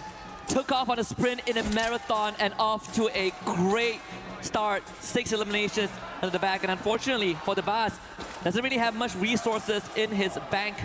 So even a revive would be an impossible task as of now. To make things worse, not much resources nearby that he can go for. At least no coins. This is what I was worried about. You didn't say, I mean, Total Gaming, they have something in store for us. Gives me back the feeling of what we saw from Gun Dynasty earlier on, right? It could be that run. As we shift our focus over to Lion, them against Soul, Vitality as well. In their crosshairs, Sibang being forced out by the Riptide Rhythm. A couple of shots now from Lion. It's going to be Joker that finds that, but stolen away. SHUL Esports, that's Noor, the newest addition for the lot. And he has to prove himself on this stage, but now he gets taken down. It's going to be a trouble. He will also be confirmed. Bunny, he couldn't do much. The glue wall in front of him, Riptide Rhythm being used. Now he's going for the jump shot, but Joker surrounded him. That's not going to work out. Once more, Lion picking up another elimination on SHUL. So the start not great. Troll also down. It's all up to Jack, and he's making a quick run away from this fight entirely. Yeah, you tempt the Lion, you better be ready. And in this case, Lion will fully prepare to receive that hit. Especially when you're dealing with people like Joker, like Games Kings that we talked about, the young prodigy of Latam, Hacks as well. Sometimes forgotten in the wayside as Jack gets found. Jump blast him in the back, and that's another point gone. Twisted Minds secures the second, and again a full revive, so the boss get the job done. Thankfully, before going down, SHUL were able to find a revive. Others could have been a very first elimination in this group B game 1. Thankfully, a little recovery even for Twisted Minds because of what just went on earlier. They were not prepared against Total Gaming. Now they did find an elimination that they're happy about. But the happiest so far, as we can still see, energy not even a single beat being dropped. That's going to be for the Fluxo fans. But Straw Hats finally, who had an early difficulty, now picking up pace. They pick a player from Al-Hali, and that's going to be Remind. And even then, we still have 45 players in the lobby, right? As if no one got taken out at all. Bit of a casualty, but nothing a couple of revives wouldn't solve. Even when you look at the radar, TG moving towards the center very soon. Launch pad being taken by Straw Hats. They're going to leave Graveyard.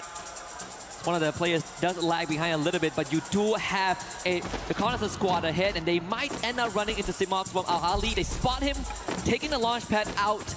So observatory now conceded over the Straw Hats. I think because this observatory is around the edge, right? We saw Al-Ali want to get this position, but right now with a lightning bolt, make a call. It might be a loss, have a challenge. That's going to be RRQ that they want to hit on. General is down. Rigby holds the entrance, puts the player. That's going to be runs down along with a bear. And MIB loss will be able to recover the players. And this bolt maker works in their favor. Yeah, right off the bat, taking out the captain of RRQ and sending only the young Ma'al on the run. No vending machine in sight. A revival point that is too risky to try and capture with Team Vitality and MIB Outlaws about to square off in that area around Clock Tower. Plenty of compound to work with, a lot of low grounds to hide with. But Team Vitality splitting up as well into a 1-2-1 formation. Whereas MIB Outlaws, they're going to settle in the compound that they just wrestled away from RRQ. I really like how Vitality is strategizing. They're waiting for an opportunity. They're like the cats who are about to pounce, and MIB Outlaws have no idea about it because they just pushed an opponent out of that compound. Yes. They chased out RRQ, but look at this. Slowly trailing in that same direction is even talking. There's going to be a helter-skelter breakout happening at Clock Tower now. Yeah, it's going to be pandemonium pretty soon. We got to see where this circle takes us, right? Yeah. High chance Clock Tower is going to be in the next circle. But where it kind of pivots towards going to decide where Total Gaming goes, and smack dab in the center, we are getting a very, very nice algorithm for game one. Yeah. Starting it slow and tame. Slow and steady was not how all it started. Multiple teams having casualties, but still all the 12 teams that dropped in Bermuda are still surviving. A major chunk of it, or maybe a team fully being eliminated, can be seen here now at the 7-minute mark. Ma'al finally gets found, and that is going to be the first team you mentioned. There's no vending machine nearby, and Ma'al couldn't get closer before getting spotted by Al-Ali. Bit of a throwback to the recent Asian Invitational that they were in, right? Same thing. Start. It's always not how you start, it's how you finish. And in this case, for Team RRQ, they're going to go back to the drawing board, 5 more rounds ahead, and some of their most powerful maps in the later stages of Group B. So all hope is lost. Exposy finds the 3rd point for his team as well. Twisted Mind slowing the pace down. Was able to get back on their feet. Decent economy, and even having a very decked out arsenal should this game go late. I think they just cleared out Graveyard. So there is going to be a very good trajectory for them to move on forward. Even better with Lion just leaving where they were. On the other end, silence still at Clock Tower. I think people can hear the clock making a tick sound. That's how we are seeing MIB a loss, Total Gaming and Vitality together, and joining that lot is going to be Straw Hats. Slow and steady, everybody want to look for an opportunity. This is going to be Yago, who spots through the window on the player of Straw Hats, the newest entry team who've made it to Clock Tower. But hey, being at the center, meaning the fight is not going to yet break out. It is only when the circle shifts away from you and you have to make a move is when we see the fight. I think other than that, they'll be just trying to chip away each other's HP. Other than that, nothing else for now. Yeah, especially in this case, for them, they're going to spread out their manpower, right? You want to control as much area as possible. You do run the risk of getting picked off. We've seen that happen multiple times. If you're up against more experienced team, that's what they're looking at. Some of the weaker chains off the anchor, Diamond. Getting another one under his belt, and this is gonna start hurting Lion as Twisted Minds down for round 2, back at Observatory where they dropped in the early game, but more equipped to take on a fight. Twisted Minds, I really like that they managed to recover, but they're not just completely clocked in. They need to figure out, and same goes for Lion. A quick jump coming in from Gamer's King. He will get still in another different direction, but not yet towards the circle. He's just moving further away. Yeah, I mean, one team that has been pretty silent the entire game is Team Secret. Surprisingly, this is a team on Bermuda. You expect them to come out swinging, get a couple of eliminations before they go off the radar. But so far, this Team Secret right now feels like Fluxo from 2024, where they play an incredibly slow game, and at that point of time, playing slow is sort of how you lose out in the late game. And in this case, Team Secret, they are taking no chances. As you did mention earlier on, Lucifer, Lion not really focusing on getting into the circle earlier on. But now they will have to make a break for it. The launch pad being used, a couple of binoculars ahead of Bimasakti Strip just to make sure that there are no gatekeepers there. And the circle pivots towards the southern side, so the journey gets extended, and they might still get intercepted by Twisted Minds. Now I like the position of Clock Tower. More teams joining that fray. More teams wanting to take control of that arena. It's not going to be easy. Now is when it all breaks loose. Because right at the edge, when the zone closes in, we are for sure knowing that the Clock Tower will not be inside the circle anymore after it shifts. I mean, the last we checked the radar, Team Secret were at Factory, and they were completely alone, right? Yeah. Completely uncontested. Maybe Flopso comes in from the eastern side, but even then, it's a high chance that they will not cross paths. But we did say Clock Tower has a lot of areas that you can play around. High ground, low ground, building, outside, inside. In this case, even the underground tunnel. Yep. As our Ali members basically nested there. MIBLOs continues to make sure that they control the perimeter, and Haone instantly finds a pop on the Koja. That was an opening, but I think they should be able to bring the player back up because this is happening within the compounds. Nobody has clear sight of their enemy, so taking them down is not going to be quick and easy. But as you can see, it's just the waiting game right as of now. 11 teams surviving. If not for Mahal going down, I think we would have 12 teams. 11 minutes into the game, this is Group B, game number 1. I did not expect to see all these teams still surviving. And we were literally just talking about this in the back rooms with everyone else, right? Like, it really depends on the teams that are playing in the lobby. Yeah. Sometimes if they want to play fast, they want to play fast. Sometimes they just decide, we're not going to fight. We're getting the ladder. We're getting the teams that are going to start blowing some smoke. Maybe 30 minutes into the game when the whole lobby is still up. In this case, barring RRQ, who have been eliminated. But aside from that, it's going to get messy. And that also means this is an incredibly volatile late game. It is. Especially because we already spoke, right? Group A, we know teams are very familiar with the circuit itself. We saw a lot of Southeast Asian teams already taking control of it. The Brazilian squad of Loud also taking control of it. But here, everybody is unsure about the other team. They want to read them, and that is the reason they're taking so much time. But finally, Batsin, he finds an opening on Miyako. That's going to be the play going down next. Joshua have to figure this out. Leon also surrounding them, so there's going to be a lot more trouble. Miyakov, they're trying to hold them off. Glue walls all across and making sure rooftop becomes their home for the time being. Leon will have to make a decision right now. The circle is going to start hurting them. They are going to be rested in this corner. But if they don't show themselves outside of the building, Miyakov has a very good idea of where they might be. Binoculars could also solve that problem. The bigger winner now is definitely the team from the States, as Leon will have to huddle together and figure out a solution very, very quickly in the next half a minute. Fluxo making a big rotation and now running the Team Secret. And Exposi starts things off by taking out Josper. So Miyako, they have another team to be worried about. They did lose a player, but they're not worried about the casualty because they have an upper hand. They are on top of the roof. But right now, having an upper hand might be Fluxo. They want to take down Team Secret. They were the ones who made a jump right in front of them. And they're trying their best for Team Secret quickly with the chrono. Going, but PLS1 is down. T2, he also gets taken down. And now 7, he is gone down. And Fluxo, W7M, put a team out. The Brazilian Titans, 6 eliminations on to Butchers in. And MT7 stepping up to the occasion as well. We did say, even during one of the series, players are integral. MT7 Butchers in. We see Yago step up to the occasion as well. And our Team Vitality, it's their turn to make a splash. And they are taking care of their opponents. Only Tro is left alive. He's going to try and walk away with the stealth bite. As we lose Straw Hats off screen. Lion is also out. And now the lobby is going to start shrinking. I don't know where Troll is going to make a run. We already spoke about Clock Tower. It's already in a very difficult spot. The vending machine is there, but so are many other teams. And Total Gaming are on top of all of it. They're already in the first floor of things, so they have a better vision of where the other teams are. And Al Ali, we already spoke about them. They are underground. Nobody knows that they are there. They made their entrance. They're holding their control. On the other end of our screen, even Miyako gets taken down. But wait, Troll. He's bringing this down to individual battles, and now Sipang has to deliver. He's trying to put a glue wall. Position gets compromised. And Team Vitality taking advantage of the chaos. Ali gets themselves another point. Twisted Minds against Fluxo. W7M right now. Full blown out fight. 12 eliminations under the belt of the Brazilians. Fire pushes in, nails his ace. As MT7 finds the pass. Twisted Minds getting this dismantled. MT7 goes for a rescue mission. Bob's the captain, back up on his feet, but Twisted Mind not so lucky. Easy gana bang ada batsin. Stand the pressure and make it 15 for Fluxo. Fluxo looking unstoppable. They're still at the edge of the circle.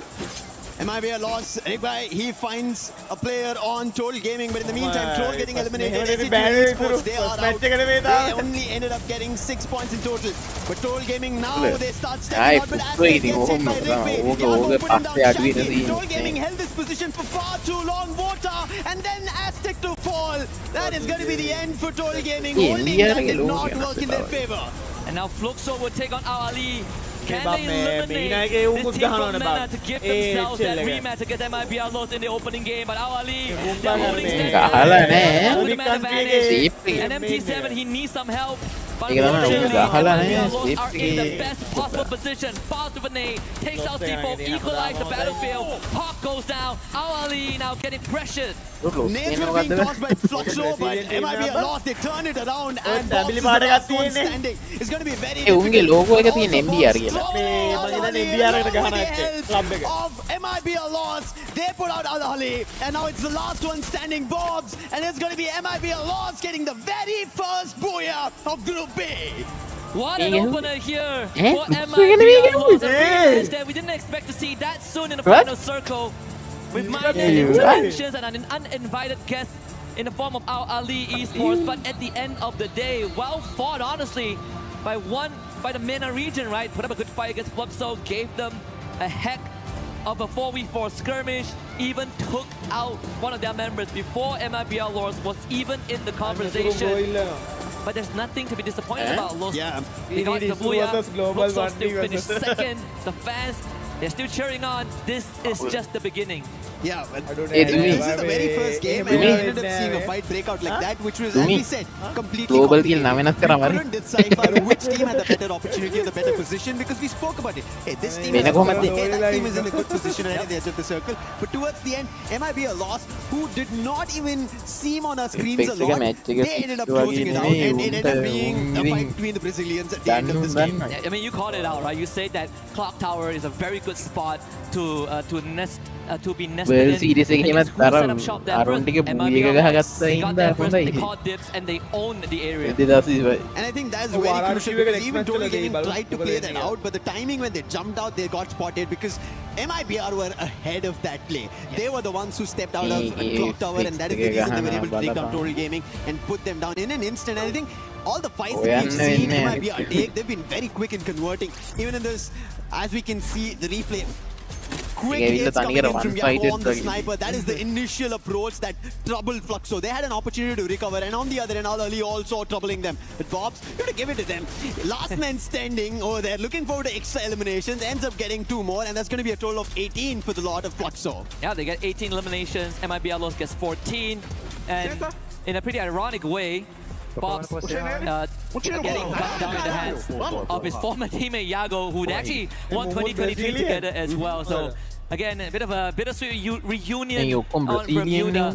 But what a start we have! I mean, of course, barring the fact that first is with the unfortunate circumstances. I'm pretty sure Conchita is losing her mind backstage. But we're gonna take a moment to breathe and let these teams get back on track. We'll be back with you guys in just a bit.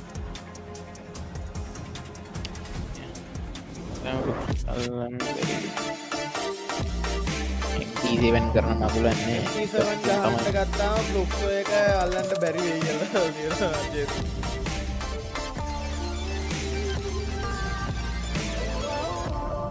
යකෝ මේ පුටුවේ තියෙන gadget කොට ඒක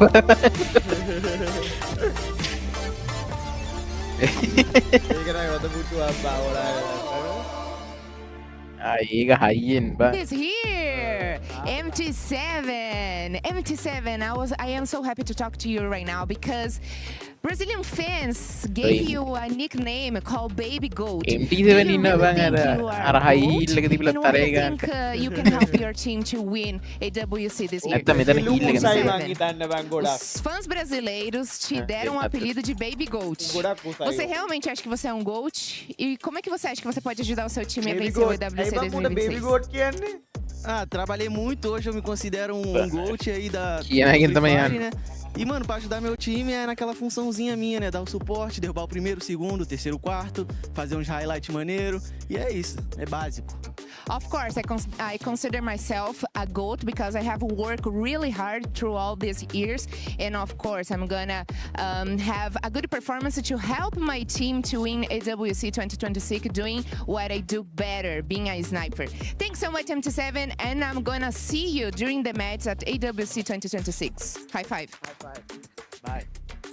And we are back here, and right now I'm with RRQ Kazoo, Abai, and the coach Adi, who's gonna translate for us.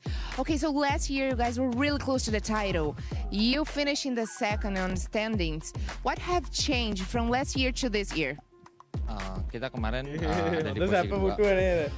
Dan siapa yang mau kita bawa kemarin sampai sekarang? Maksudnya apa yang mau kita lakuin yang dari kemarin untuk hari ini? Yang kita lakuin ya kita pasti lebih disiplin aja sih dari yang kemarin. We must try to more discipline before last season. Perfect. Okay, we all know Indonesia is a powerful region, and you guys are defending the title. I mean, not your team, but Indonesia in general. Do you think you guys are favored to win this year since you finished last year in the second in the standings? Tahun kemarin kan Indonesia cukup powerful ya, Pak ya. 1, 2, 3. Nah, menurut lo untuk season ini gimana? Gue yakin 3 tim Indonesia bakal 1, 2, 3 lagi. Tapi yang pertama tetap tim RRQ. Biar we trust in this season. It seems like last season Indonesia still powerful, and we hope in this year team from Indonesia they still stay on top 3. Awesome. Thank you so much for the interview. We wish you good luck during the matches, and I will see you there in the arena, right? Thank you so much, guys.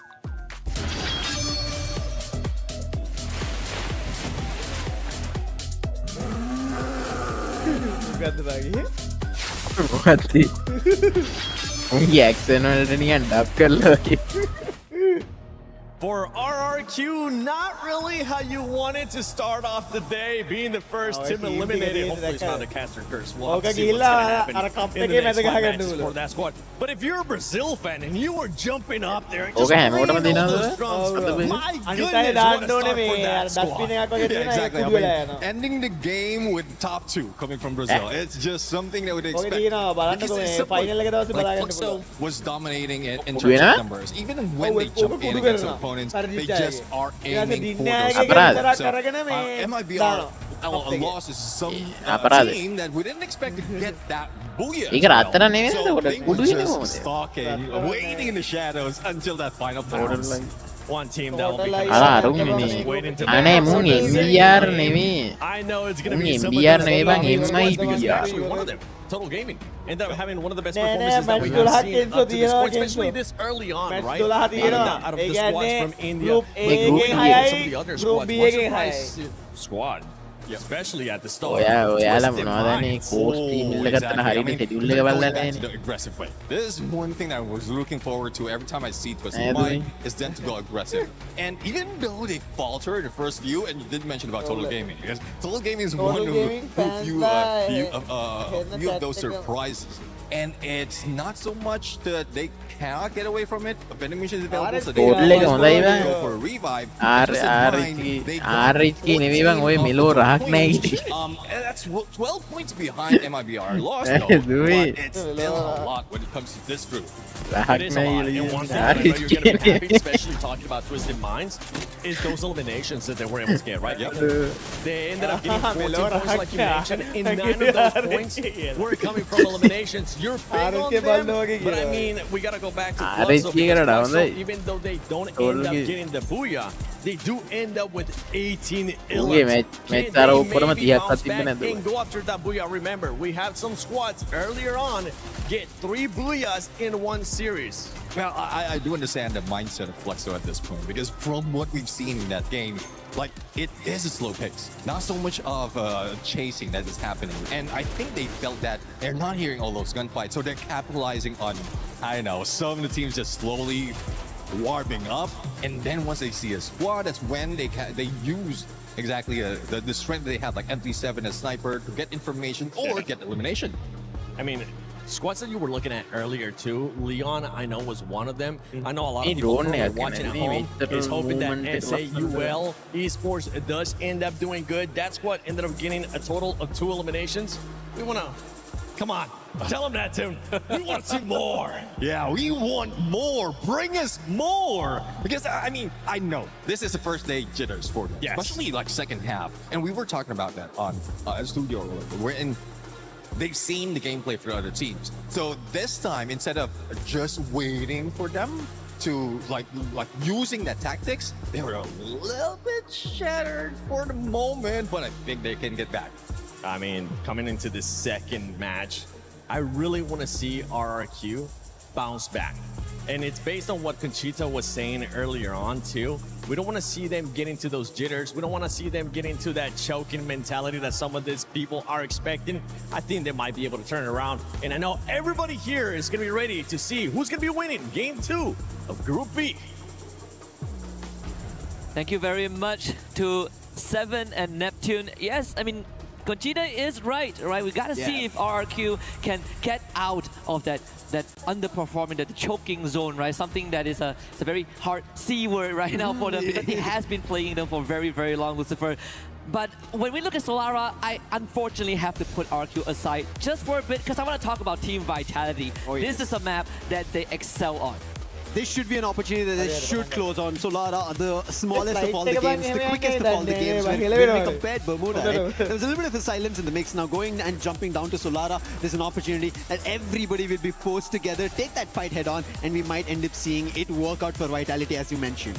It's going to be pretty important as well because for Team Vitality, they didn't get off to the best start, 9 points, single digit. But then again, it was also a pretty top-heavy game number 1 with both the Brazilian teams coming out swinging. Let's see if they keep the momentum, right? A lot of times, teams, they come out in Game 1, Game 2, guns blazing, they hit like a 30 bomb and then they gas out. And that's not really how you want. You want to be able to maintain and make sure that you don't overheat. And in this case, we're looking at both MIBR Lows and Fluxo.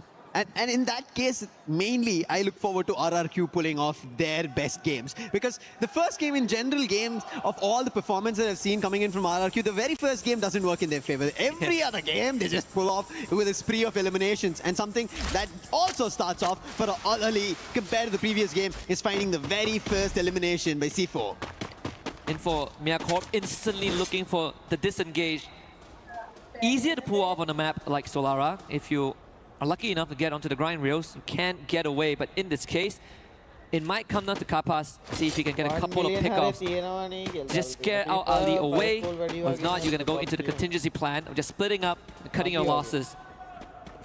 Miacorp, in the last game, we ended up seeing being at the edge of the circle. They tried to play it out, it did not work out, and this waiting game troubles them. And there it is, another challenge coming in from C4, finds his second elimination here in Solar already. Literally say that Kapas needs to be the one that anchors down the field, but unfortunately, I think with him gone, Miacorp is going to be at least put in shambles for now about cutting the losses.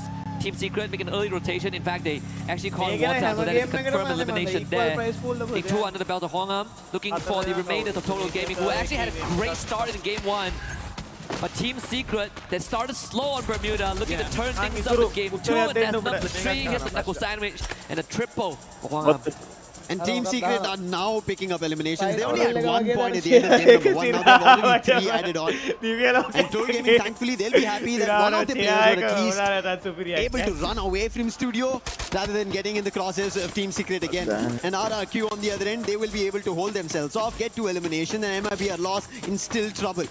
And moving up, now one, I think he, yes, has the max 7, but can he find the knock? He's trying his best, but it's not going to work out. Players are surrounding him, still be able to dabble with 1 knock, but will not be able to confirm for the time being. Completely outnumbered. Fluxo against SAUL. Going even so far. Butcherson and Giu both bleeding out, and Giu is gone, terminated in this battle. As the Captain Boss comes in, Tro with a shot!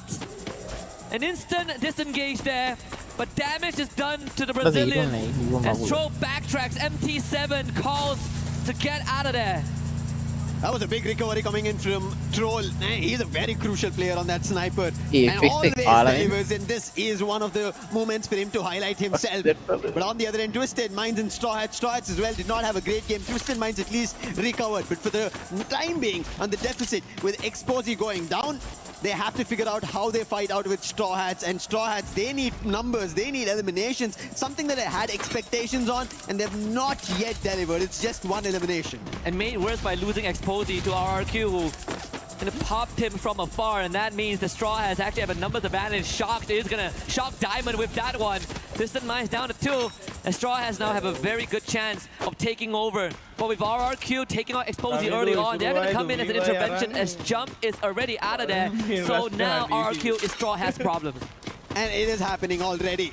RRQ with confirming eliminations, they're taking down players from Straw Hats, and Straw Hats are in trouble. How do they recover from this? He is questioning who just challenged them.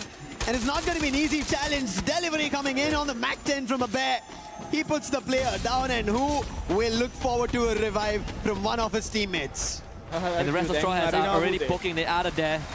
Very easy way to navigate from this area. They was doing just that. Straw Hats should be fine. A couple of Arsenal nearby, and a revival point in the vending machine down the road. Team Vitality on the other end finds themselves Mia Corp again. Koja trying to pelt down the members of the USA team, but so far the glue walls have been nice. Team Vitality receiving some resistance from Mia Corp, and it's Biblik that takes out Joe. Not the best coming in from Team Vitality. Even the game 1 start, they were caught out in a 3v1 and they lost to Troll, ending up at a 1v1, and Ali took their last elimination. So not sure of how they play this out. When you already mentioned, we spoke about this.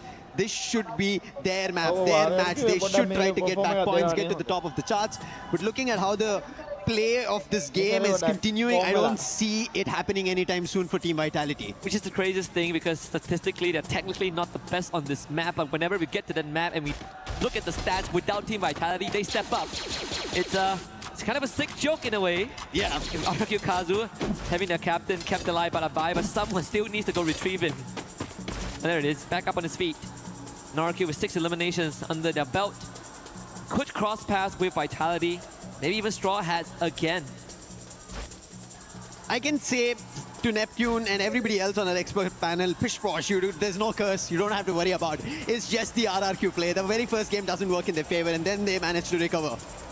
Team Vitality would want to do the same thing as well. Straw Hats on the other end at Casavista, they've managed to recover. They did pick up those early fights, they did win it out against Twisted Minds, but they would have wanted to eliminate the whole squad. Thankfully, Jump made an opportunity to run away, but he still not revived his entire squad. This is what happens when you run away from a very early on fight. You do not have enough coins or reinforcements to push ahead or even go to the vending machine and try to get your player back up. And I think that's what's affecting Jump right now. Quite an interesting development as well. As we look at the edge of the circle, plenty of teams are duking it out. You know, you have RRQ and MIBR Los, the eastern side at Delta Isle, Team Secret and Lion on the western side as well. But I think Lion are looking for a disengage. They've already sent one of the players out to a vending machine to get those revives going soon as they start dropping bodies. And I think Games King is going to be trapped in quite the predicament. Team Vitality out in the middle in Archway, and actually getting a pretty good area to hold on to. The circle shifts a little sudden, and there's an opportunity where again Total Gaming end up being at the very center. Straw Hats, who managed to also make their recovery, are heading in that direction at Bloomtown. And right above them, we already spoke about Mia Corp. And Mia Corp, just like the previous game, they don't go out all brash at right the beginning. They wait for their opportunity, which they did pick up a couple in the early game, but it's not going to continue. But right as now, RRQ, the ones who are continuing, the team who just got the booyah trying and denying them, that's going to be a big spray coming in and picking the players off, converting eliminations, and that's how we ended up seeing them getting their 6 eliminations in total. A way better spot than what we have seen in Game 1. I mean, anything that is not last right now is better for RRQ. Isolated jump right out on the edge. And unfortunately, the same predicament as RRQ from Game 1, no vending machine in sight. And no coins. No coins. There is one on the radar, but like you said, no resources to bring his teammates back. He actually just picked up a power of it. Yeah. And that could be the game changer if MIBR Los don't spot him. Fluxo on the other end, they have an opportunity to spot a player from Lion. Sneakily hiding in the time being here at the studio, and there could be an opportunity that they start off a fight that Lion are not prepared for. But I think Hax has an idea. He knows he's caught out between enemy land. He's not sure if he should head out and put his head there for a fight, and that is the reason he's just holding off until the players move out. But moving in for Team Vitality are going to be Al Ahly as well as Straw Hats. So something that they have to wonder about and change their pacing. TG now are going to start receiving some of those shots from Team Vitality, but they do have a compound that could keep them safe. Resistance put up a Mafia and App team to take out Deeks in that exchange, but again, compound pretty much secured for now. So Team Vitality, they should be able to recover and sort of readjust to the fight that's being put up by this Indian squad. And I think Photo Gaming, there's also an opening where they could decide to go straight for the compound with Team Vitality if push comes to shove. But again, just going back to the previous game, if they try to hold out the compound for far too long, we've known teams who managed to surround them, and that is how, even after almost having a great start, they ended up losing the battle, and MIBR loss ended up pulling up of a booyah itself. So small instances, these small minute things that you let go of becomes a bigger viral thing for the other teams. And Diamond taken out. Team Secret joins the feed again. He just came back. He just came back. I think we found a theme for Group B so far, Lucifer. Full squad, 10 minutes in. Yeah. Second time it has happened. I think this is what we can look forward to for the rest of the day, which is an exciting thing because it keeps it volatile. Our Ali even getting a small respite there.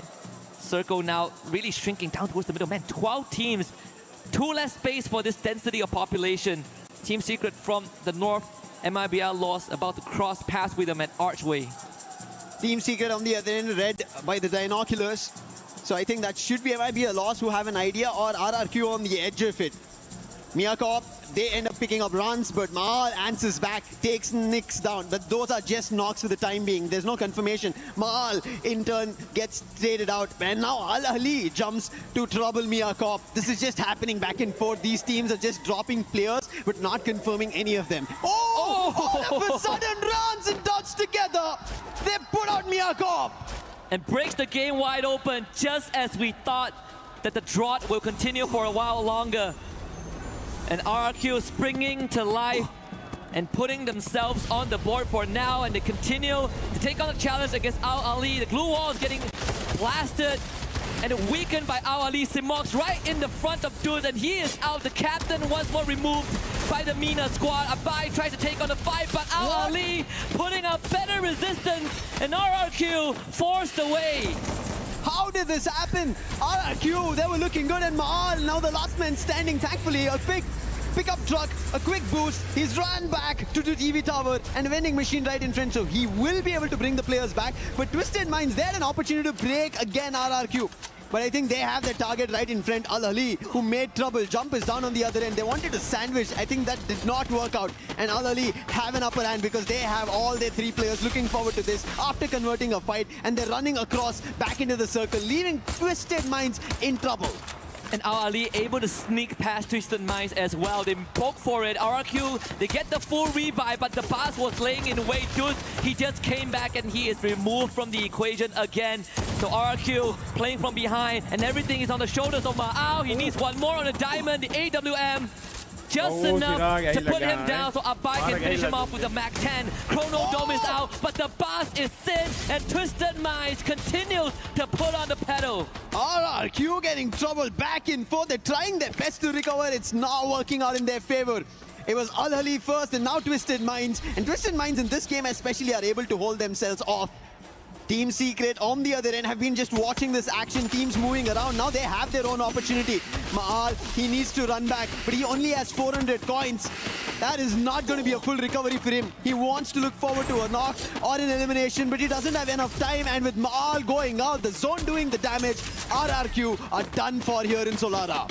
Standings isn't pretty in terms of placement points, but at least eliminations. At least they ran away with 13, and that's going to fill out that booyah for a little bit in equivalence.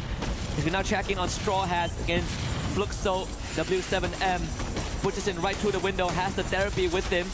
the Cassify side along the Oscar, a classic combo to go up front, up close and personal. Tro from afar actually taking out Straw. So Straw has too much as SAUL and Fluxo W7M are gonna be the undoing. Straw have been wiped out. That was an opening for Fluxo, and they're going to be happy. They put Straw Hats completely out of the game. SATL Esports ended up becoming a wonder of a blessing for them. That is added on eliminations. Yes, one of the players got one elimination on Straw Hats, but the other three were all taken away. Now teams competitive interesting. Yes. Secret want to do the same thing. They have a total of 11 eliminations right at the edge of the circle with the same position. Even goes for Twisted Minds. And that is the reason we can see the inclination coming in from Team Secret to take out Twisted Minds as soon as possible.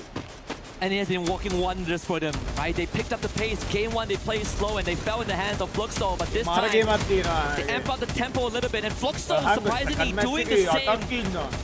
But the eliminations haven't reflected, hasn't been reflected just yet. We're still looking at 5 for now, but with 8 teams remaining in this lobby, there's a very good opportunity for some of these teams to rack up a couple more takedowns.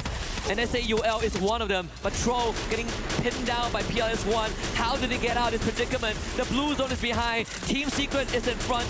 And it seems like it will be easy pickings, like shooting fish in a barrel. Twisted Team Secret with 13. Twisted Minds, they are also in trouble. But Expo, he wants to trouble Team Secret while they pick up eliminations. They're looking for jump speed loss, the man who brought the players back up. Gaming on the other end, they are going down to their knees. The fight against Vitality not working in their favor. The Sipang and Nix are also down. So Team Vitality, they have another challenge. That's going to be Lion on one end and Fluxo on the other. And Lion are taking an advantage on both the teams of Vitality and Totally Gaming finally put an end to their run on solo. But Koja, he's going against MT7 over there, will not be able to confirm yet because he had to step out of the zone.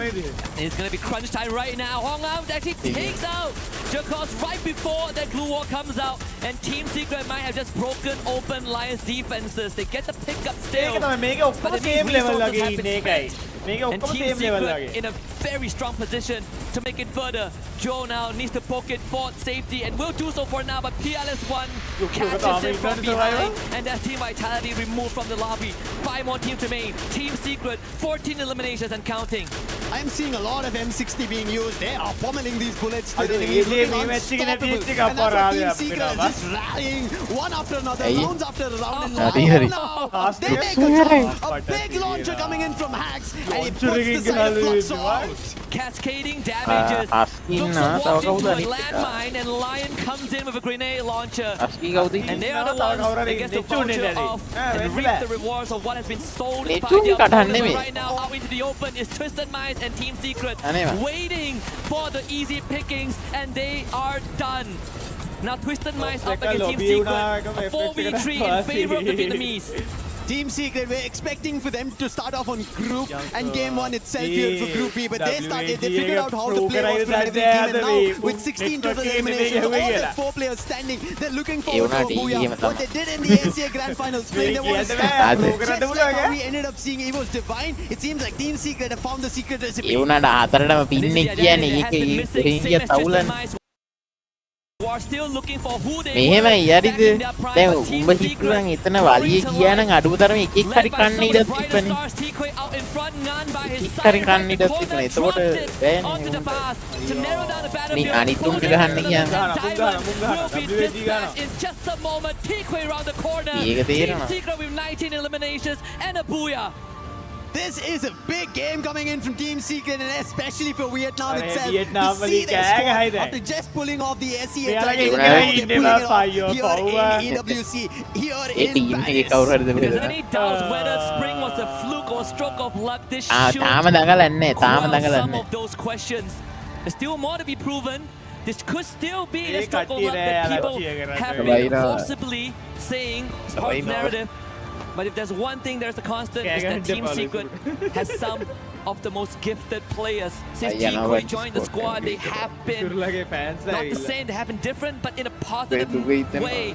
And in this case, even our side reporter, our colleague Yun Su, is going to be very happy with the turnout. Last time a Vietnamese team was in EWC, it was back in 2024 in Saudi Arabia, Riyadh. That was PE Sports, but they had a subpar performance. They missed out 25. Team Secret, they have a lot of weight on their shoulders and they're starting it off good. They are indeed. I think the game itself compared to game number 1 to game number 2 quickly changes, and you could see no desperation. It was just the holding on, the consistency, the commanding play that they had. Right? We spoke about them. They were already at the edge of the wall.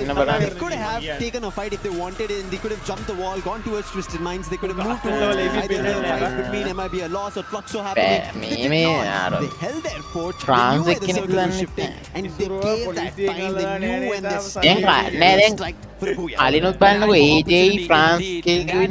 perhaps the secret recipe is what's going to carry Team Secret all the way. But we also have fans from S8UL Esports right here in Paris, in the arena. There's still a lot more to give, of course. This is just the beginning of what is going to be a fantastic and adventurous journey for our teams in this case. We have MIB Brazil starting off with Vietnam on the board in game 2. Now we're looking for the Indonesians and the Thais to make a splash in the upcoming games. While you're looking at the SEA, I want to look at the South Asian team, Straw Hats. I did have high expectations. They should have started off really well, but it looks like they find initial fights, eliminations to convert, but then instantly when they get a challenge or forced to take a fight against somebody, they're not ready for it. And that's the situation of the unknown, they're not ready for it. Same goes for SEA as well. Individually, we saw Troll, the magic coming in on the sniper. He is just too sharp so far. But as a whole squad, they're just not in the position that they want to feel comfortable in. And I think it's just about getting that polish, right?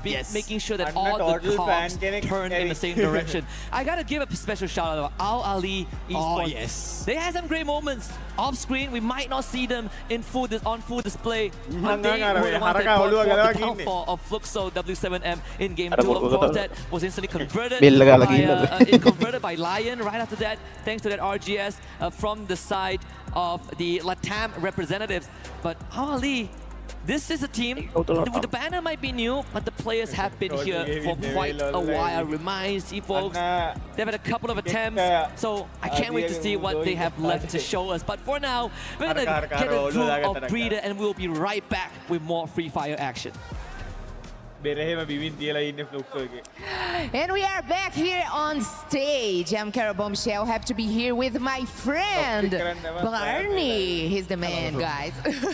And we are here with Iago, the sniper for Team Lows. Maybe our Lows, right, Barney? That's right. Let's do this. Carol's going to kick things off and ask us some very interesting questions. It's going to be good. Of course. Okay, Iago. So recent form hasn't been great. So how good does it feel to kick off at EWC with a Booyah? Ok, a primeira partida, a gente sabe que vocês não performaram tão bem quanto vocês gostariam nos últimos jogos, nas últimas partidas, apesar da final do Free Fire ter sido muito boa para vocês, né? Mas ainda assim não conseguiram levar o título. Como é que é para vocês chegarem aqui e já começarem com um Booyah aqui no EWC? É muito bom. Sorry. É muito bom. É claro que todo mundo fica muito ansioso para jogar. Então é muito importante a gente chegar com um Booyah já, que já tira aquele peso, tira aquela ansiedade toda. E a gente consegue jogar bem melhor e ficar mais de boa e,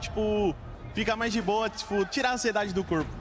Okay, so for sure, start with a Booyah, give us such a feeling of relax, and we can get more secure about our game, and we have also a good chemistry all together. So we start with a Booyah at AWC, for sure. It's the best thing that we could have done today. I mean, the synergy looks great, Iago. You guys look like performing really well. Let's stay on map 1, okay, because I want to talk about the final moments. You guys went up against Fluxo in that final showdown against your regional rivals.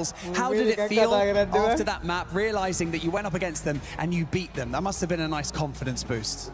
Basicamente, vocês chegaram no endgame junto com o Fluxo, então nós gostaríamos de saber qual que é o sentimento de chegar no endgame contra um time brasileiro também, e ainda sendo o Fluxo, que é um dos seus maiores rivais na Liga Brasileira, né?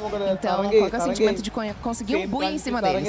Bom, primeiramente é muito bom, por conta que eles estão no final, é muito bom pra gente também, pra os dois conseguir a classificação pra final. E também é muito bom, né, ter aquela rivalidadezinha, tipo, do BR. E continuar aqui também vai ser muito bom e, se Deus quiser, disputar também com eles também. For sure, it's really nice to have a Booyah over Fluxo, but most because it's really nice to have Fluxo in the end game with us, because we are, in the end of the day, both of the teams are Brazilians, and We are we going do to get good points together. But also we have this rivalry back in Brazil, and beat them here at the EWC feels very nice. Okay, Iago, for us to finish, you are knowing Brazil as Thanos because of all the championship rings that you have won. Would you add a AWC title, take your legacy to another level? Você tá ligado que você é conhecido como Thanos no Brasil, né? Então, você acha que você garantir mais um título, especialmente do EWC aqui, ajudaria o seu legado a ficar cada vez maior? Ah, com certeza. Meu legado já, com certeza, é muito forte. Ganhando a EWC em si fica inexplicável. Pra mim já é muito inexplicável. Mas é um grande sonho meu também, sonho do meu time. Okay, so win EWC definitely would add it up at my legacy. And my legacy, of course, it will make me stronger in Brazil. I will have a stronger image in Brazil and in any another region that plays Free Fire. But I want to win EWC. That's definitely my dream, and I will have my team win EWC. That dream can definitely come true. And with that being said, we are going to head over to a very quick... Well, we're just going to head over somewhere. We're going to come back very soon. Thank you so much for checking us out. Thank you so much, Iago, for joining us in this interview. We'll be back right after this.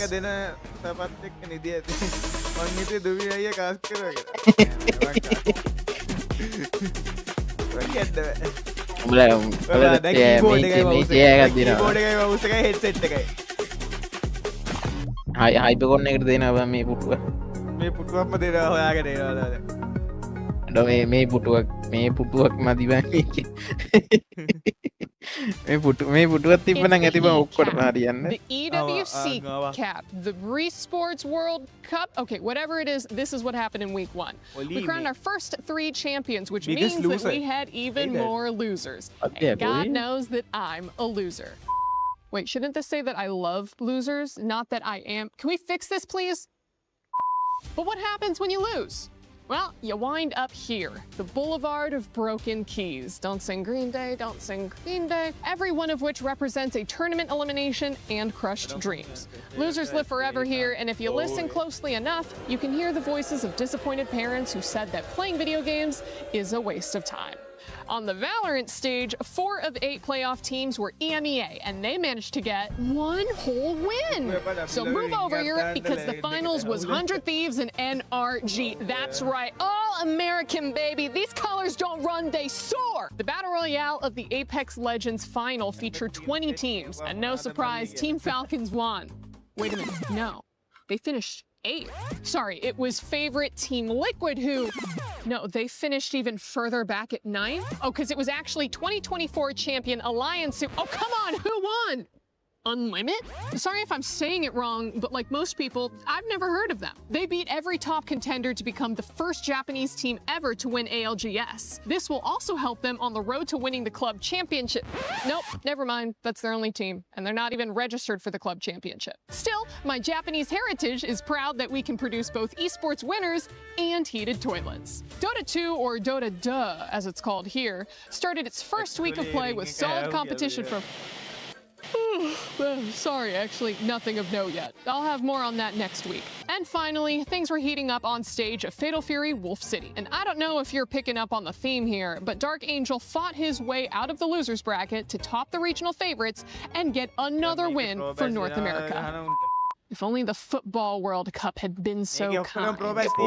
Well, guys, what is happening? 3 tournaments and 3 new champions, no title defense, no favorites able to compete, and all underdogs at the top. I'll tell you what it is. I've said it before, and I will say it again. This tournament is about the losers. See you next week.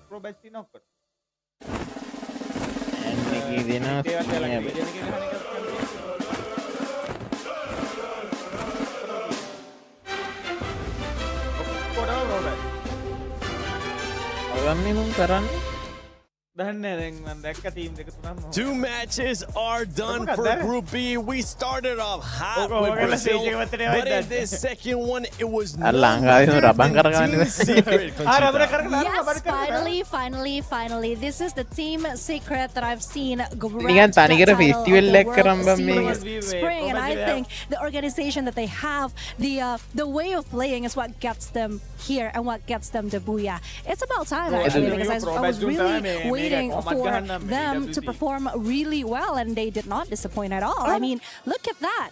They definitely didn't disappoint. 7 eliminations there for Hong and one team that I know you were keeping a close eye on, Lace. It's none other than Coaster Mines. I mean, this team, I guess if we take you back sort of to the online, didn't look too great. Okay, not looking too hot, but you know, they had a roster change, bringing in Diamond and Expo, and this was like almost caused a 180 for this team, and they are now in contention to sit in that sort of top spot. And I know me and Neptune were kind of like fighting on this before. Like, I want to make those minds. If you saw that match too that they had to go through on the eastern side, I mean, they had an early altercation with MIBR. They had to retreat and regather on the eastern side, but that was kind of only thanks to RRQ, who came in and like, oh, I'm just going to be a little bit of distraction. They were able to sort of get away, and not just get away. Did you see that zone pull once in that final circle? I mean, they were sitting pretty. I was bound to see sort of a win there, but look, they did only have 3 players out of the 4, whilst, you know, they're going up against Team Secret with, you know, their whole entire squad. But the ability to adapt and change from Twisted Minds, don't leave them out of the conversation, guys, because they came to play, even in match 1 with like their 14 elims. Neptune wants to talk, guys. He's just as excited as I am. Yeah, exactly. I mean, there's one reason why I'm excited to talk about Twisted Mind. It's because they want to go for survivability, and even with that, like Jump was just, as you mentioned, just going into the side until he reached windmill, went in for a revive, and then even in the final phases of circle, Twisted Mind is part of it. So this is not something that we often see from Twisted Mind. Yeah, but speaking of differences, I'm actually a bit disappointed because we were hoping to see something more from Team Fatality, right? They are showing that being different is actually something that you can do to achieve a better result. But unfortunately, that's not what we see in the first 2 games. Right now, they're still kind of scattered at the 7th position overall with only 8 elimination points. That's kind of sad, actually. Yeah, maybe they'll be able to turn it around. මේ server එක කරන්න දෙන්නේ නැති ඉඳ කරන්න මේ FFMC එක මොකක් කරන්න නමත් දාලා පොඩ්ඩ වෙනස් කරලා කරන එක. වෙන ටූර්නමන්ට් නෑ නේ මේ සර්වර් එකේ. In that last match was Al Ali Neptune. අනිත් රටවල් ලස්සන kind of performance though. We're not aiming for booyah yet. They are just going for elimination, making sure that they are consistent with their placement point. And it was we're seeing a similar pattern for those who were taking the top of the board. Just stay silent, make sure that you can go for elimination, aggression from a distance. That's what I can say. Go for those elimination out of the sniper. Just capitalize on that. I mean, Solar is one of that map, though you can move fast because it's slide rails, but there's also a lot of elevation that you can work with to get all those eliminations.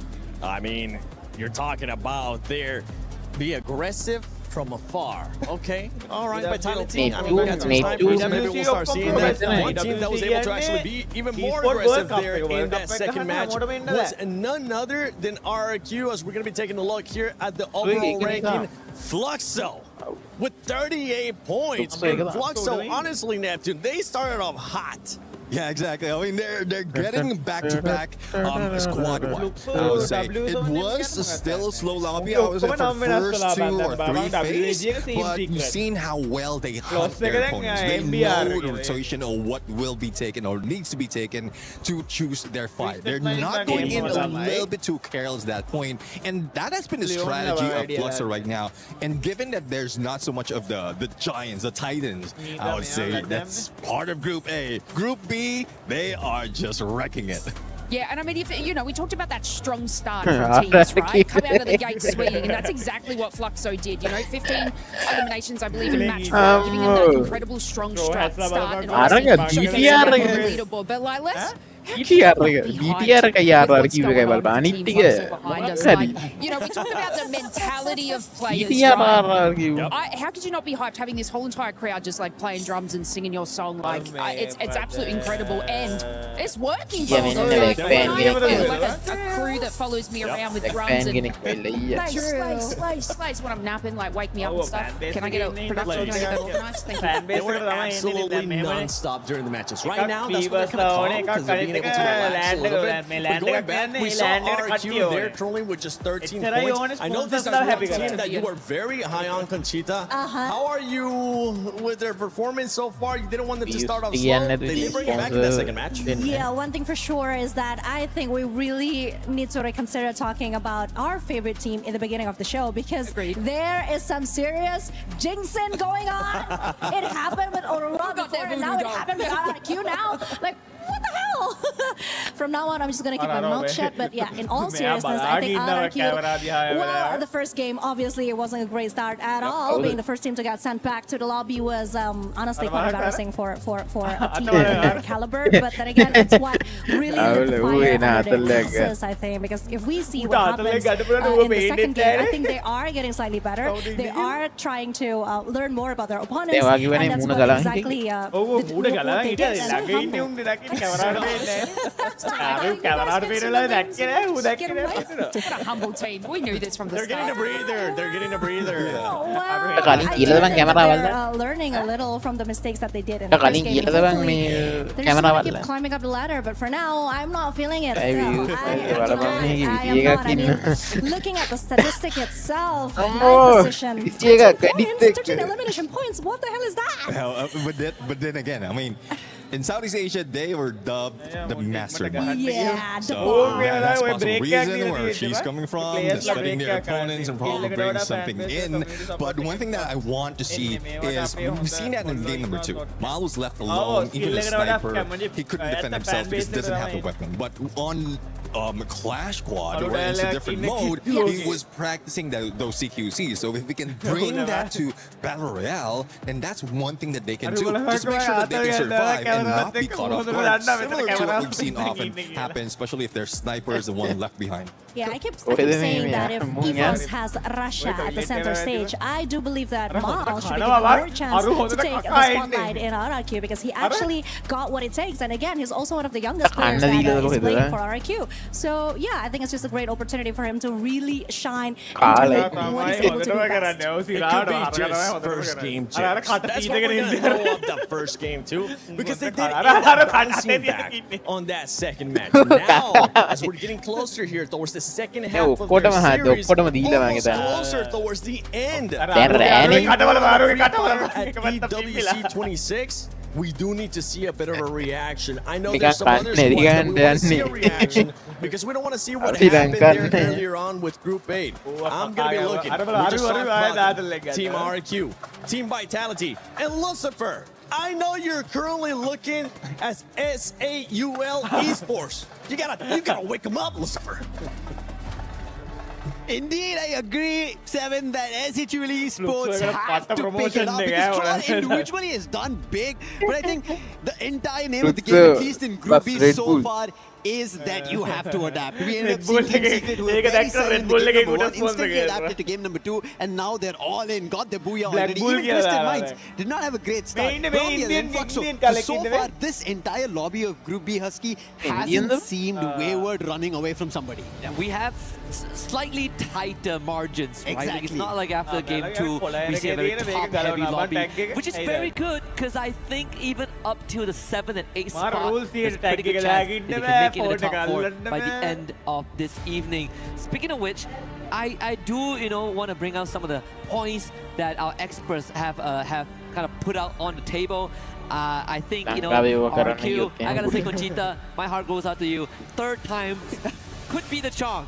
Could be. It could be the charm. Vitality, though, that still looking for that magic, right? Again, I think Solara has always been the map that I look forward to for Team Vitality, because I feel like that is sort of what is going to light the fuse for them to come online. But in this case, it was completely extinguished in the mid game, and now it begs the question of where else is Vitality going to able to kickstart that engine? One thing that we know where we are heading here for game number 3, that's going to be towards purgatory. Whether it's heaven or hell, it's time for teams to show up. And maybe, as Seven mentioned, SATUL Esports, they rise to the occasion, picking up eliminations. Yes, like how RRQ did. It's also time for placement points. Placement points integral. Of the day. Very rare occasion, but it's always good to have some insurance policy. And in this case, I'm looking forward to see if teams are going to go to Moat House, because when we saw Group A, no teams actually like to go there. You play around the perimeter on the southern side of the Moat House, but if I remember correctly, memory serve, Twisted Minds should go north side, and in this case, they have company in the form of Mia Corp. Now, Mia Corp have not had a great start so far. They're looking at around 6 points, similar to what Straw Hats. I think these are the only two teams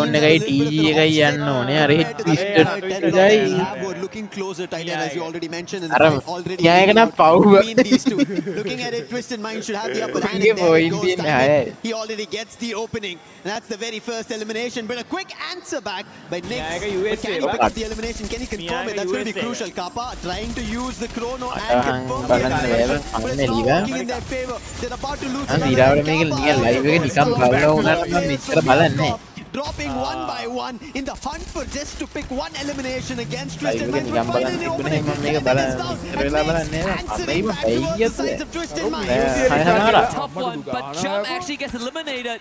But the AK-47 Nix, and he comes up prevail.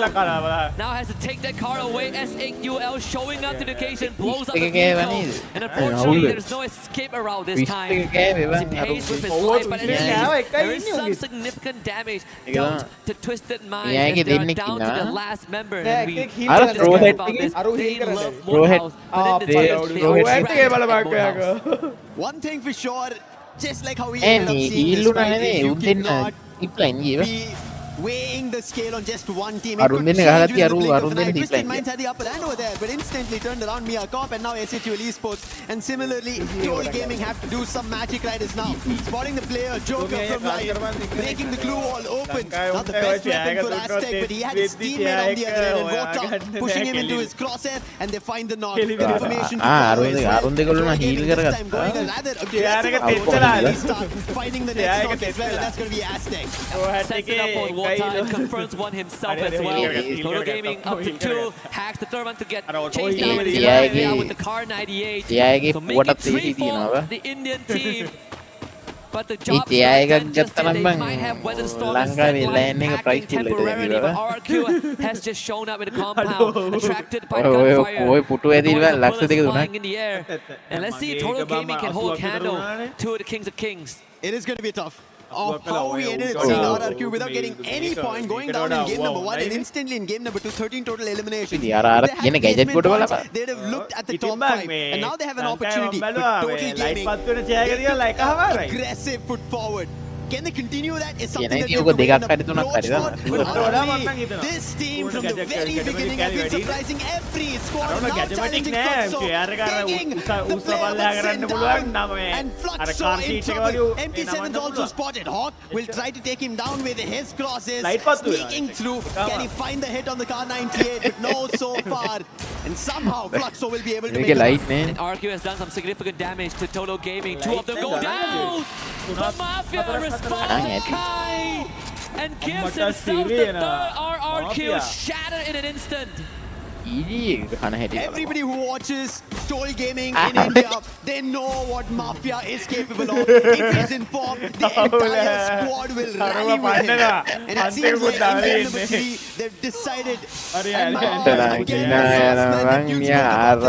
being a sniper, the last man is not at all the best way to play it. If that Suzy passive works out, he has a lot of coins. He does it at this point, but that's only 1300. Full squad revive, but he still managed to do something because it's the early game. EWC game to backtrack as well your buddy from SAUL Gaming on that low ground.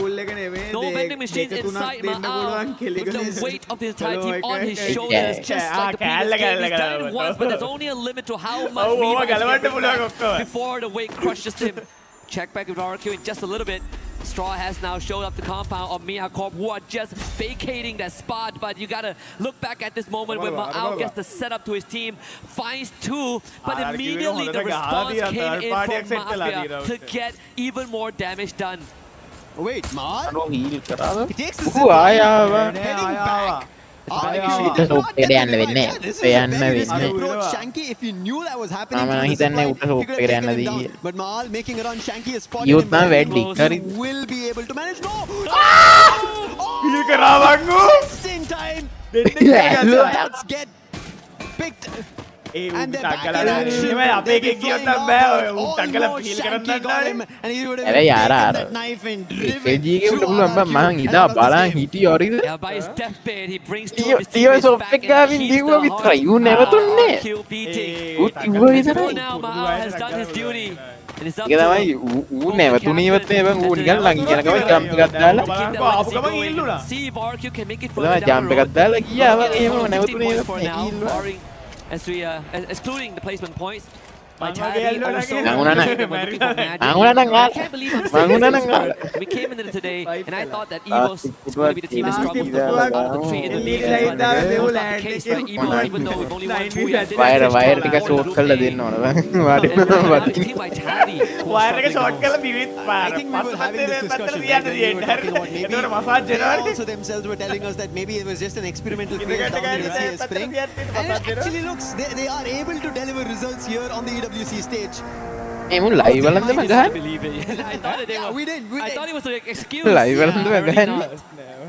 But no excuses for Twisted Minds. They almost had control of it, and this time they're taking an approach to a couple of the isolated players from Straw Hats who are not an approach that we've seen in the recent times of Free Fire, that anybody heads in that direction and isolated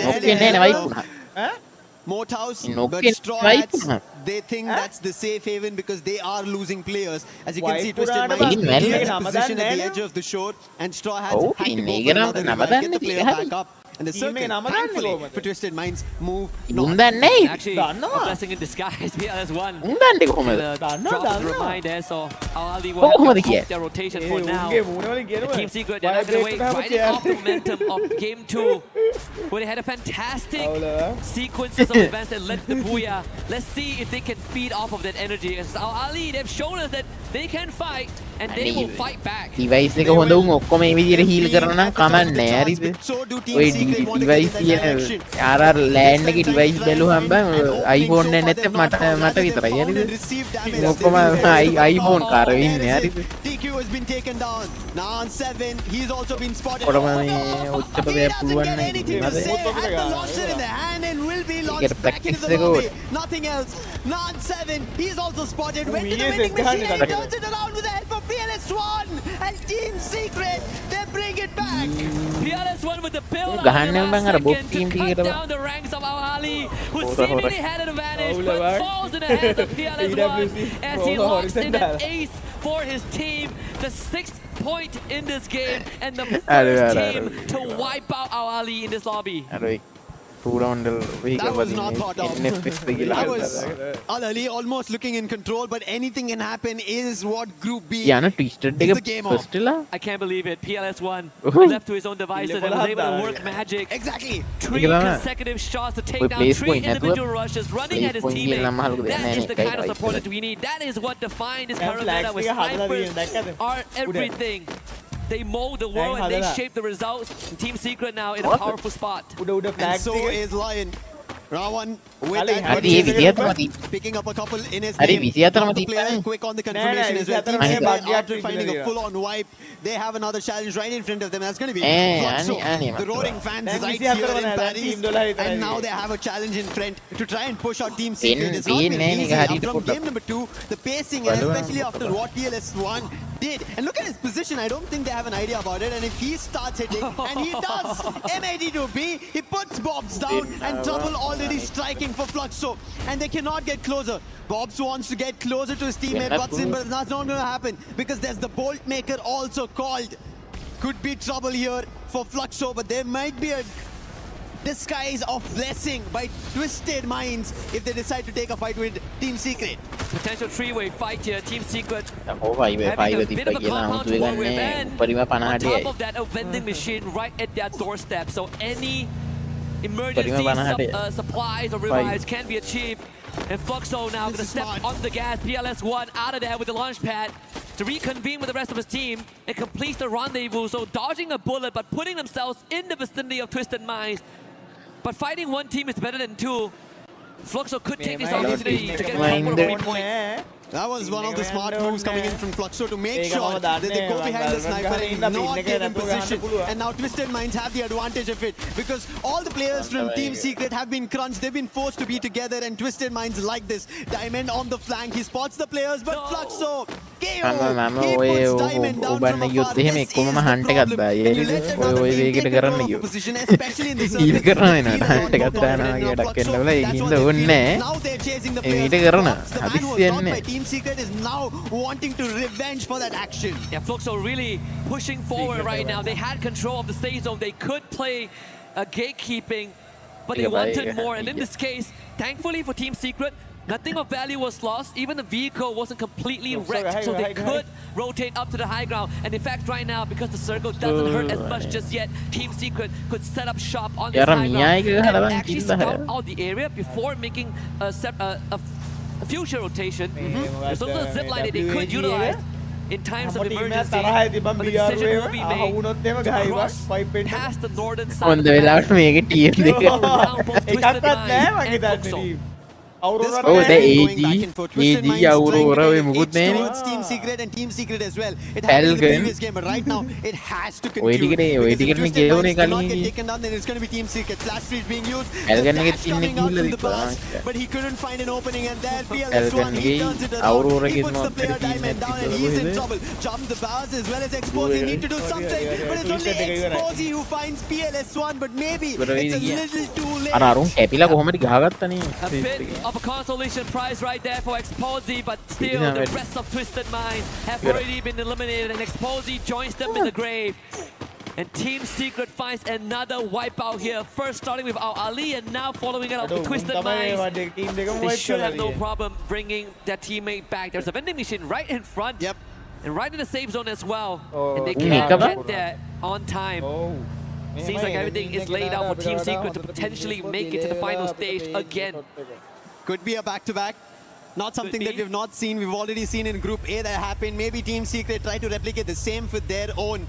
And there is the revive. But on the other end, Fluxo, it seems like they've found players from SA2L and they're troubling them. And on top of it, RRQ find Mia Corp.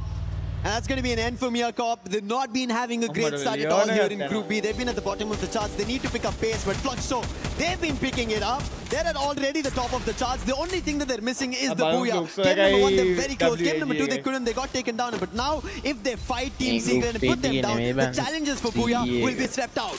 And this is round 2. They put Team Secret in a very uncomfortable spot, but Team Secret conquered that hurdle and now are back for revenge. Gio with the push on forward, Blue goes down, but instantly from Captain Bob's in the setup, and Fluxo have cut Team Secret down to just PLS1, who was brought back early on. But can PLS1 get the bailout again? Doesn't seem like it is going to be a reality this time. Fluxo coming out on top.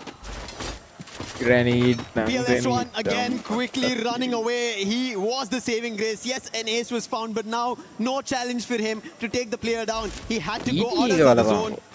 An extra effort that he has to put and win it out. But on the other end, the team who's putting a lot of efforts after getting their very first Booyah here in Group B. That's going to be MIB a loss. They did lose out a player, but they already have 8 eliminations. Playing inside the circle, but Koja with the dually puts the last player of SHL Esports down. It's not working for them yet. They've not found their winning ways. These young guns are missing their player, their captain Friendz, and they are not able to yet adapt in such a highly competitive pace. And a different story for Team Vitality this time, racking up double digits in terms of elimination. As Yago cleaned up the remnants of Team Secret. No more back-to-back this time. 5 teams remain. Fluxo looking incredibly healthy, same as Vitality, as both teams have gone on a tear. But there's a very good chance that we see RQ run up the causeway and into Total Gaming, who are controlling both areas. MT7 finding a sneaky one from behind. Abai right into the fire. And of course, gets the burns to a crisp. That was a very quick save coming in, and that's the reason I was talking about how crucial Mafia is. He lets them all rush through and back again into the game. All 4 men standing, Total Gaming ready for this final 4 standoff. It might be a loss of the only team who have a 3-man playoff that they have to go against the 4 of all the survivors we have. Will be the first time on the world stage that a team from Midnight gets a booyah, and how close are we after that, Lucifer? Dreams can come true, and we're taking it a step at a time. Total Gaming has to face off against MIBR Lows, and Haone is the one that gets the upper hand.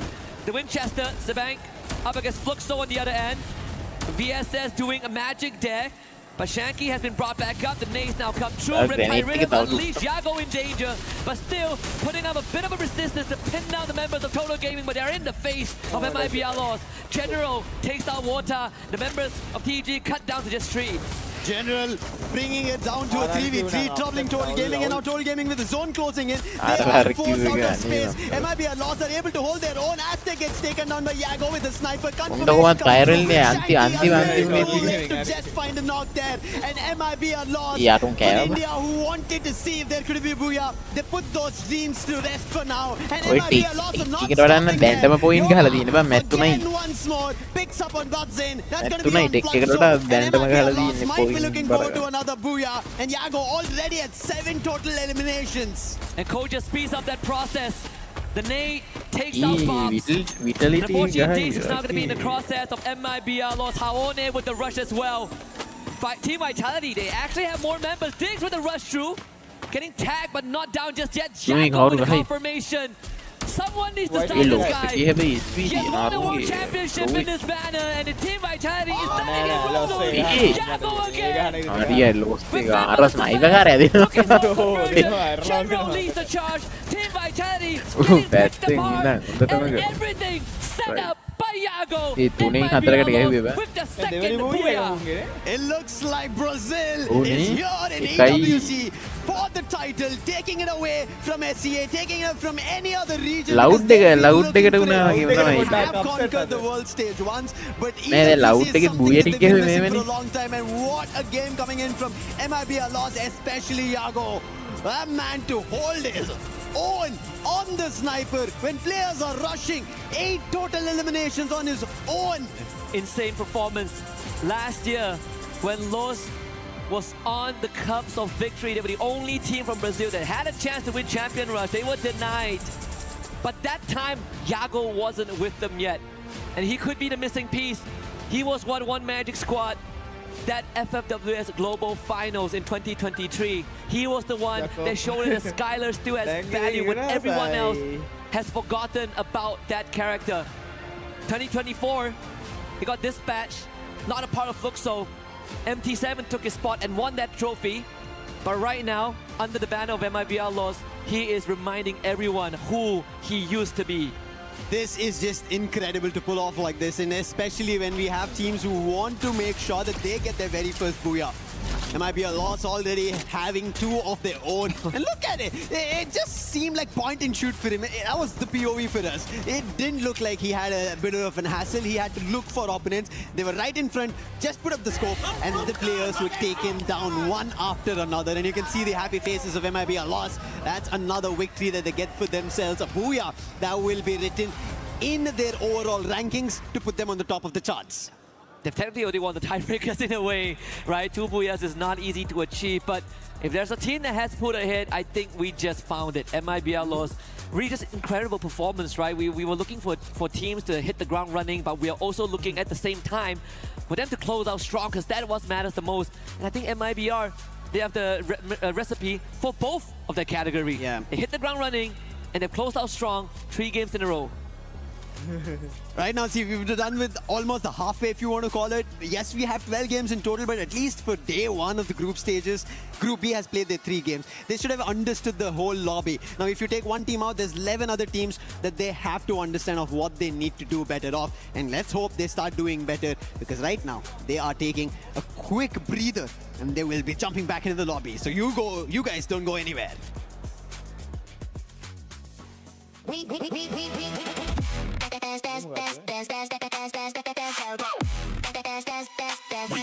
Esports World Cup.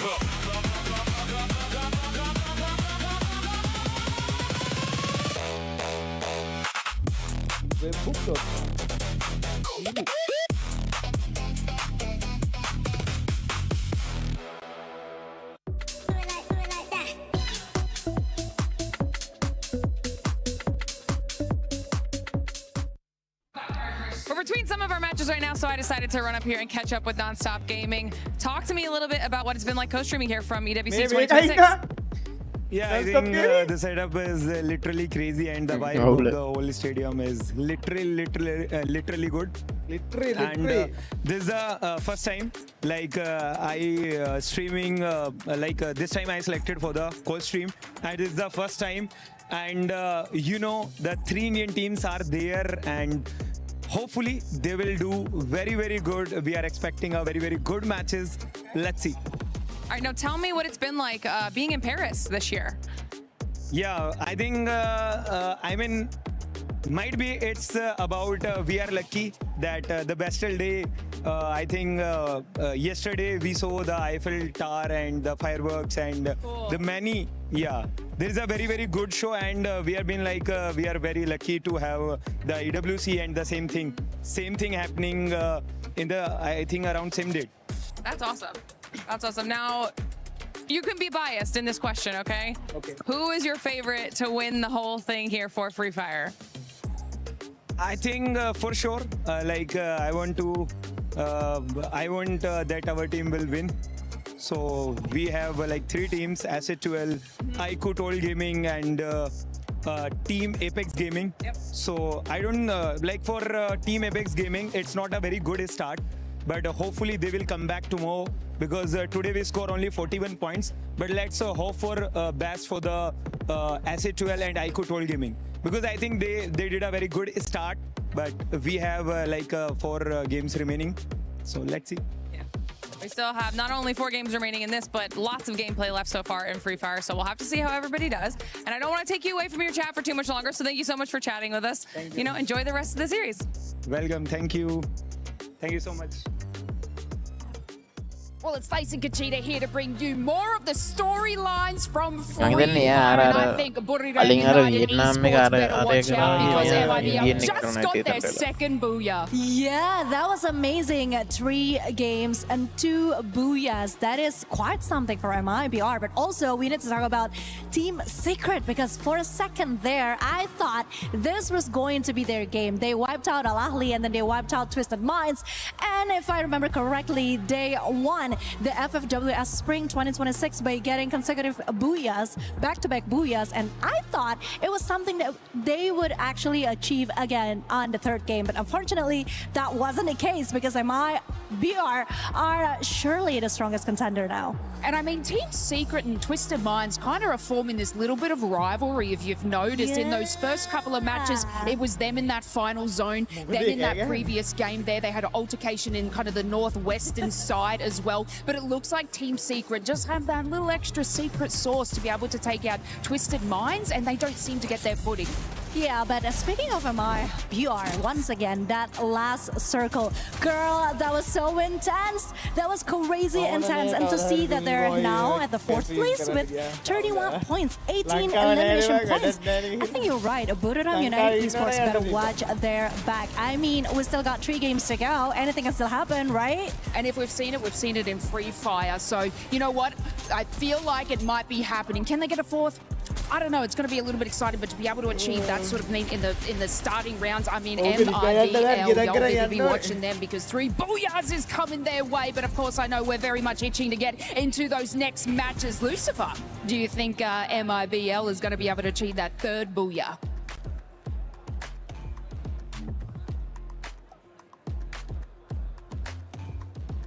Yes, there could be another opportunity here for MIBR. They've been looking really good. And the action that they brought in, they've put themselves on the top of the charts. A total of 62 points, 37 eliminations. And as you guys already pointed out on stage, that maybe Buriram might have to watch out.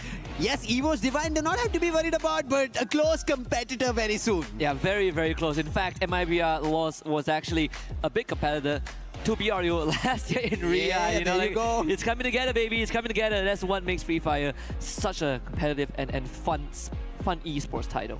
A lot of times, and that's why it's hard to escape the allegations that, hey, we predetermine some of these things. As I gotta say, it's so intertwined right now. You can step on any part of the machine, and something will fall into place.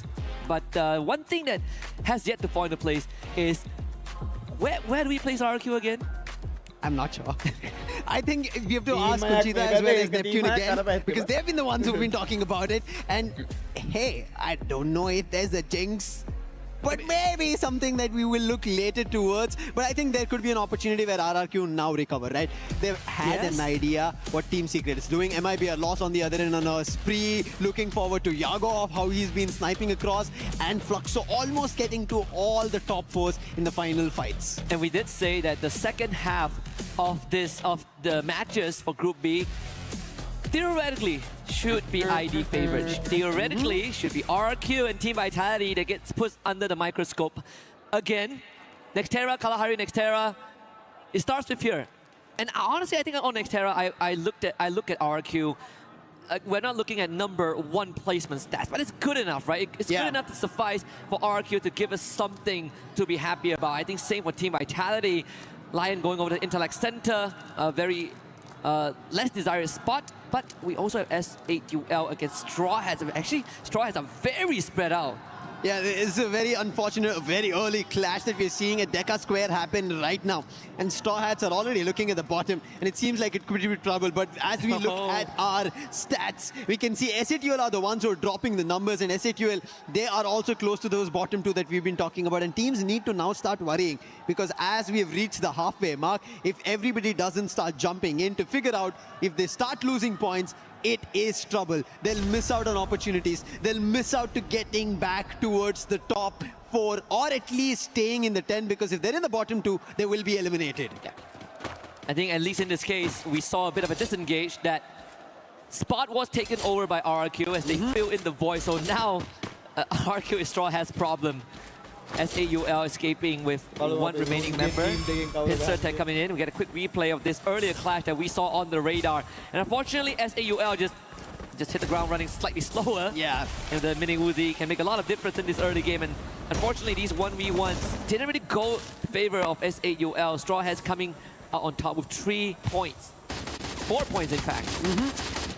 I think there was a better rebound between the players of Straw Hats, and especially their abilities, their skills coming into play. But right now, the action keeps striking. Straw Hats did not have enough time to get back their resources to go for the fight, and RRQ, they had enough time. They're picking up the players. They confirm 2 of them and get 2 eliminations. Nil is also stuck, Riptide Rhythm, and that is going to be his defenses blown open. And with that, that's going to be a 3rd elimination. And we were mentioning, where do we place RRQ? This is where, always looking at eliminations, they somehow find it. Placement points is something that they have to add on to this aggression. I mean, they're the masterminds after all, right? Maybe they have some grand plan that we haven't figured out just yet. And for a good reason, because if we figure that out, we probably would know the results. Maybe India Multiverse RRQ. Yeah. Somewhere out there in the wild, they have it all planned out. But Team Secret is a team that started off slow, but the past 2 games have had great performances. Maybe not so great in Game 3. They did kind of fumble in the middle, but we also got to give props to the teams that took them down, right? MMBR loss was quite the force. Total Gaming as well, finishing 4th on that map.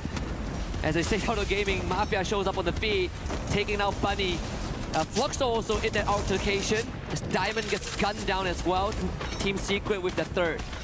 It seems like a lot of flurry eliminations are happening. Vitality also picking up on Fluxo, MT7 out of the play, but instantly Vatsin gets the player revived. So it's just back and forth for the time being, and the player who just got revived just got picked mid-air. So Fluxo have another effort to add on to go to the vending machine. But Mafia, the man who picked up the elimination, spots another opponent right in front of him. Riptide Rhythm being used, but X-Strong, he's better because he had the max 7 and his teammate as a backup. And Mafia's down. So Total Gaming having this separated approach did not work for them to get another additional elimination. However, Straw Hats seems like they're recovering. They've had 5 eliminations so far at the start of this game. And the revives keep on coming, right? We've seen so many bodies drop, so many points acquired by different squads, and yet we still have 43 again. It's gonna cycle. We're gonna cycle through these numbers for a while. As Jump finds a trade with him and a T-Quay. Team Secret, losing on numbers just a little bit. In the last game, they had to rely, and they could rely on PLS1. And here comes the Savior. Diamond has that location locked down. PLS1 deny the pickup. He's still gonna come in onto it. The shoulder is showing! And fully denied. Tristan Mice this time will not let Team Secret walk away scot-free. Unfortunate. 2 different angles in Team Secret. They get troubled. TQ as well as Non7, they're the last survivors. And I think he might be taken down. Nan7 is also spotted. Diamond with his AUG puts him down, but the trouble is not done yet because Miyacorp, they entered into this fight. They want a bit in terms of eliminations because they've not had a great game so far in the start. 3 games done. This is game number 4. Miyacorp need to get back to those eliminations, need to get back to placement points, and they've found 3 so far. And Twisted Minds, they've now taken a little bit of a silent approach with the boss. I know he is worried and spots the player while he was completely unwary of another team being available or for a fight, and instantly the boss puts him down and Miyacorp suffer a loss. But another team who suffered a big loss is going to be Team Secret, who are now swept out. The boss now finds a second challenger, which is Nick. And he turns around and finds Josper. Another body slam in the face of Miyacorp. But the boss is hit on a one-man mission. John Wick style here. Can Nick find him though? I mean, the boss could still do some heavy damage, and all with the absence of his teammate. So can you imagine the amount of chaos they could rain on Miyacorp when the rest of Twisted Minds complete that rendezvous in that area? MIBR lost, playing on the outskirts this time, at the coastline. SAUL in front of them, and Rick B relays that information. The Dynamo clears, spawning slightly ahead, confirming the presence of no one. So now they can focus on the members of SAUL. Oh no, big trouble. SATL Esports already receiving big damage. And remember, lost are closer than they think. Rick B, he puts the player down. He knew what was happening, so he had already gotten closer to the haystack. And as soon as SATL decided to maybe go for a flank, the player instantly gets shut down. And Troll and Jack are now stuck in a building. Bunny way too far to help out. Troll will be taken down. Jack will be very soon found out. And Bunny, all he can do is run away, go for a revive. But Jack is thinking he wants to step out. Maybe look forward to an approach if there is save. But I don't think there is going to be a save button here for his teammate. All he can do is try to buy time for Bunny. Yeah. And as long as Bunny can get out and get that revive, his job is done. Jack putting up a valiant fight. The result goes over to MIBR, lost 10 eliminations already. Just short of minute 7. We just see the standout player, Yago, in the previous game, who clocked in 9 eliminations on his own. And so far, I mean, MIBR lost have been outclassing Fluxo, right? I mean, as much as, again, I'm big fan of Fluxo, big fan of the legacy. Recent times, MIBR lost ever since the loss in Riyadh last year has really fueled something in them. You see the fire burning. And not to mention with Yago's addition to the squad, this team has powered up. Big time. And we might be looking forward to another opportunity for MIBR loss. We saw the stage also talking about the same thing, but one team that I do want to see who have opportunity is going to be Lion. And now they've spotted Joel. And he was just out in the open running across these tracks like he owned it. And Lion instantly put him down. In this game, Lion also has 4 eliminations. Seems like they are trying to move in the direction of finding a lot more elimination. But I'm surprised that we've not yet seen any elimination from Gamez or Games King, because he's been the MVP for their team. Rather, it's been Hax who's been picking up the weights on his shoulders. Yeah. And it's something that I think they need to dig deeper to find, right? In this case, they could start with getting solid confirmations onto Team Vitality. Makes it 5 now. Again, you call back to Games Kings last year on the world stage. He has been a pillar of his squad. One of the youngest player in the entire tournament, but also one of the most gifted long-range players. In a meta where snipers were sort of shoved aside, and he was the bright star. Right now, everyone is looking at him, and all eyes are on him, and yet still leaving more to be desired. Axe tags kind of trace himself for 1. Total Gaming up to 2. Launchpad available to disengage from Lion. Lion now getting hit upon by Total Gaming. Shanky puts Joker down, but quick trade coming in from Gamez. That's not going to be a confirmation. Oh, finally it is. So they do also lose a player. So even Total Gaming had to go for a quick revive. And Vota is the one who did that. Lion on the other end, they want to chase the player who went for the revive, the vending machine. And it's going to be Vota. He gets spotted. Winchester in hand for Hax, but he gets taken down with a rush coming in from Vota. And Vota all alone trying to hold himself off. Now Games King, he's closer, and Vota will be finally taken away because Joker from afar with the sniper puts him down. Yep. Good attempt there from Vota to really keep Lion pinned down for the rest of his team to kind of recuperate themselves. So he gets revived regardless. So TG back to full force. Again, slow. I mean, game 3 was the game that had the faster pace. Yeah, it did. Now we're slowing down a little bit. I say we slow down just because we still have 39 players in the lobby. We cycle through plenty of reincarnations at this point. We've only lost 2 teams, Straw Hats and Team Secret. Everyone else pretty healthy. This lobby of Group B itself tells you of how different from Group A this entire set of teams are. Yes. Because there, everybody was very hungry for eliminations, fights, back and forth. But here, everybody wants to read each other, understand each other, because they all know elimination is not the biggest threat, but it's about going into the finals directly. And you mentioned about it. Miss that survival stage 10 games and walk into the finals, prepare better strategies, and be ready for it. That's what they're eyeing for, and that is getting difficult for some of the teams to figure out, even though we are at game number 4. Yeah. Even when we look at the numbers, so far some of the accolades of these players, right? Yago, 3rd in line with the most eliminations. He has 13 in total, and 9 from the previous game. Total Gaming now facing ඔක්කොම එක වගේ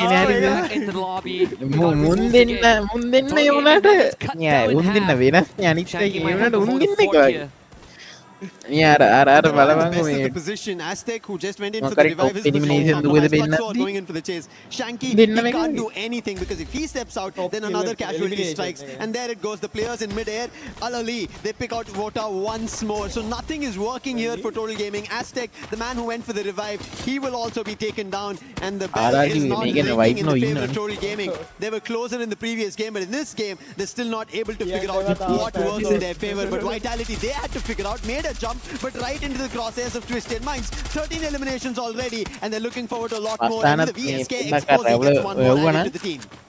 Bit of a distraction there that could give TG a breather. Back up and kind of put the pieces back together. But 11.5 minutes in-game time, there's really not much space to work around as Aztec is brought back. Twisted Minds looking at 13 eliminations. RQ sitting right across Fluxo in the vicinity as well. You can see the circle earlier on, centering around Boxing Gym and Deca Square, where MIBR lost has basically on the southern side of the safe zone. It could give them a good entry. Get a couple of points under their belt, but I'm looking at Al-Ali again. Yeah. Last game was the only game that they didn't make it that far, but now, in the 12-minute mark, Al-Ali will have a good chance to prove themselves once more. Right now, before Al-Ali, we have Fluxo, who have another challenge. But they've never converted yet. This is game number 4, match number 4 they're witnessing, and they still are trying to figure an approach where they'll be successful. They knew that the fight with Fluxo will not work out in their favor. They wanted to rather be in the circle, quickly take the vehicle. Whether it gets destroyed or not doesn't matter at this point. Get to a compound, call it a safe haven so that you can fight out here on next era, because as we still see 12 minutes of the game, it's about to be 13. The circle's now slowly about to close in the next 30 seconds. And every team is going to be forced to find out and if the fight goes to Deca Square, it's just open lands. Yeah, I mean, that's a gate crash if I ever seen one. The Lion keeps themselves safely tucked in a compound that will keep them afloat for just a while. But this rotation of Twisted Minds might put them in front of MIBR. Lost! Total Gaming in a fight with Lion. And the jaws of the Lion clams down. Total Gaming eliminated in an instant. This is the reason we were talking about the compound, and Lion were very smart to act about it. Total Gaming did start off, and now after Total Gaming, it seems Lion have found their jaws with the lock on towards SATL Esports. The fight is a little too far that's happening, but they're still able to hammer them down. That tells you of what Lion's also looking forward to, a recovery of a game. But recovery is not yet happening for Mia Corp. Fluxo find the last man, and they put an end to their run. And now RRQ also jump into this flagship battle of taking down SATL. On one end there is Lion, on the other end RRQ. Bunny gets hit, Noor right now in trouble, and Jack becomes the last man standing. Can he be the Jack of all trades? I don't think that's an opportunity for him to ask or even deliver on in such a small position with so many teams still surviving. Did you say there's a risk of fights getting caught out in open areas when the circle shrinks, and it's currently the reality that some of these teams have to deal with. As the circle starts closing in, the blue will force the movements of Lion straight into RQ's compound. The Riptide Rhythm doesn't really dissuade them just yet, but big nade from Captain Dudes sets it up. Bobs also firing from behind with support from Gio on the high ground. Lion, no more. Leon's gets one in games that mix, an additional elimination for SATUL Esports, but Cobbs with that M6. Brilliant stuff being done, but SATUL, they're not safe yet. The last man standing, Jack, he was initially kind of seen by Fluxo, but Fluxo has his zones closing in. They know they're not ready for this fight with Jack. They cannot just try to pin him down. He is peppering them down. Bops is also knocked. Two players from Fluxo in trouble. They quickly recover. Having the Tiva as an advantage does help you in the nick of time. But Gio was able to find him at the very edge of it, and that was enough to take him out of the equation as he goes down to this 5 teams have the full squad left standing. Right out the open is Fluxo and RQ ready to receive and challenge them up front. Abai leads the charge, and instantly RQ finds himself in the thick of it with a couple of knockdowns. Friendz also steps up to the occasion, and the Jinners completely eliminated, and so does Fluxo. Mentioning about them, talking about them, and now they place themselves in the top 3. This is what they wanted. They had placement. They did not have placement for the eliminations, but Yago, stop this madman from MIB a loss. He is down like they're standing still targets. One more. Remind gets confirmed. And now MIB as Maal finds Rawan getting closer. Yago has to be the saving grace. He has to pull them from the jaws of death from RRQ. I think it's very doable. Hakuno will be the X factor. Rick being gunned down again by Runs. Simos is there. Awali with his save. If they make it far enough into the game, they can be one of the contenders. And here they are in top 3. With less members to work with, but enough to threaten RQ and give MIB some breathing room. Reality right now, those Luos need to be taken care of because they need line of sight, and Hawk is making it incredibly difficult for RQ to focus on the task at hand. So Rez gets sent in to eliminate Hawk from the equation, and now MIB Outlaws makes it closer to the compound, but Ma'au great on his shot and right on the money, focuses down General, and MIB Outlaws down to just 2. Sniper bar wadina oban fer or still did not work out. There was only one wall gahanne wall gahanne super aggressive. Rawan has already received damage. What magic can Yago do? He's out in the open. This time his sniper doesn't sing of any song to look forward to elimination. It's going to be RRQ, Rans and Duts finding the very first booyah for Indonesia. And the captain holds the hands of the young blood and leads him to the first booyah on the world stage. And that is the exact motivation that you need for RRQ. And unfortunately for Ali, another heartbreaking loss in the final circle. And he's starting to show something that needs to be kept in check because we've seen them in the top 4. We've seen them at the podium at least. But it's about closing it out. Okay, we've seen the exact same performance from Dragons Esports last year. When it's not about the rotation, they're pretty smart about it, but it was about how to take those fights. And in this case, they're outgunned by their adversaries again. As you can see, it seems like the plan over there in the last fight did not go in that direction. They could have been something else. They did not have to, or they did not intend to take the fight with RRQ. I think that's where everything messed up, and that is the reason we see that is not what we wanted to do. RRQ were already busy with MIB. Our loss, we had to just time it perfectly, and if Al Ali did, they could have another opportunity for their own booyah. We have to give kudos to them as well of how well they held themselves when the fight instantly turned from MIB. A loss to somebody they did not even think that was so close by, and they held themselves. Yeah,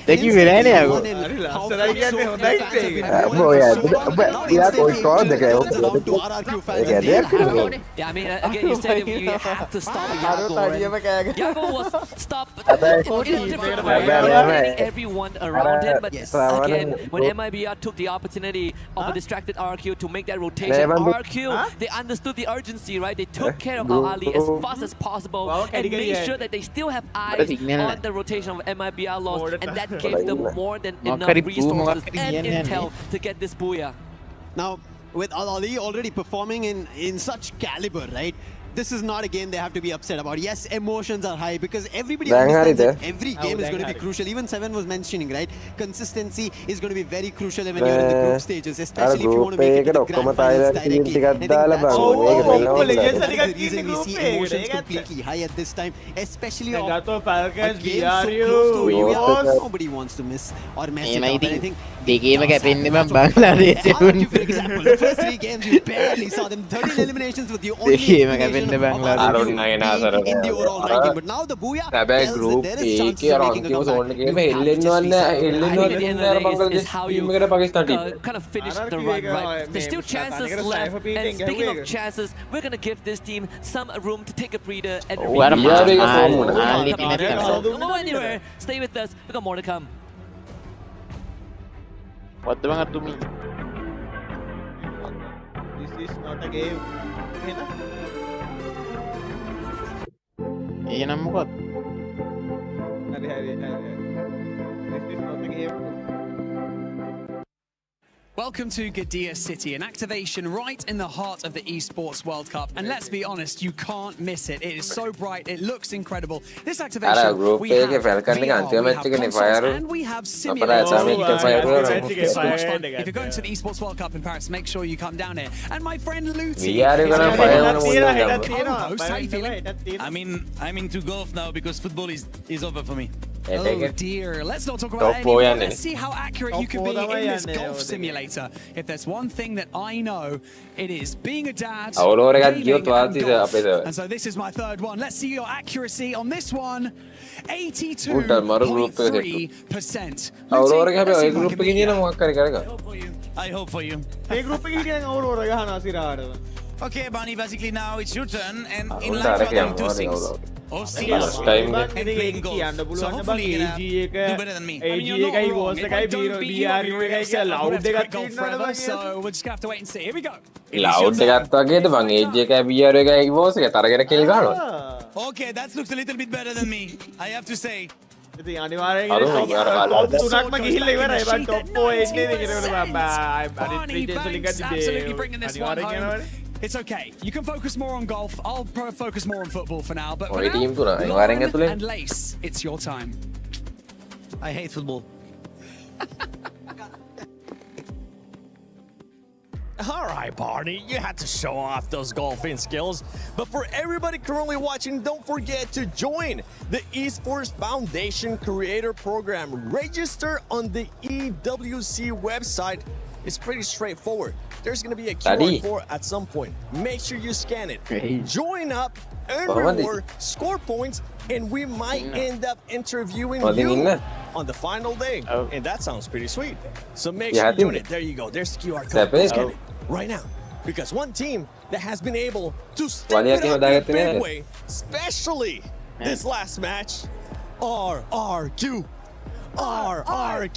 Conchita. It's about time. Honestly, it's about time. And yeah, we still have 2 more games to go, right? So this is actually a good way for them to reset, to find that rhythm, to find that, I don't know, bond that they're finally showing. And again, like I said, Mal turned out to be the saving grace of the last game for RRQ, I think.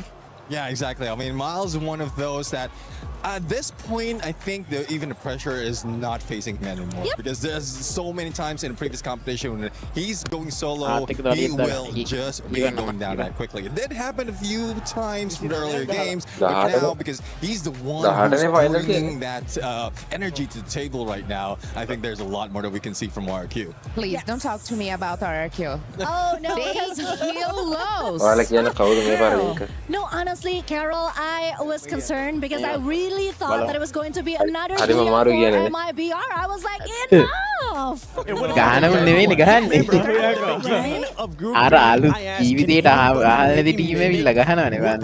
And we were saying it honestly in a joking manner because nobody expected to see what happened in Group A and Group B. And Carol, first of all, thank you so much for joining us. The fact that that squad got so close, Brazil, Group B, they're looking good.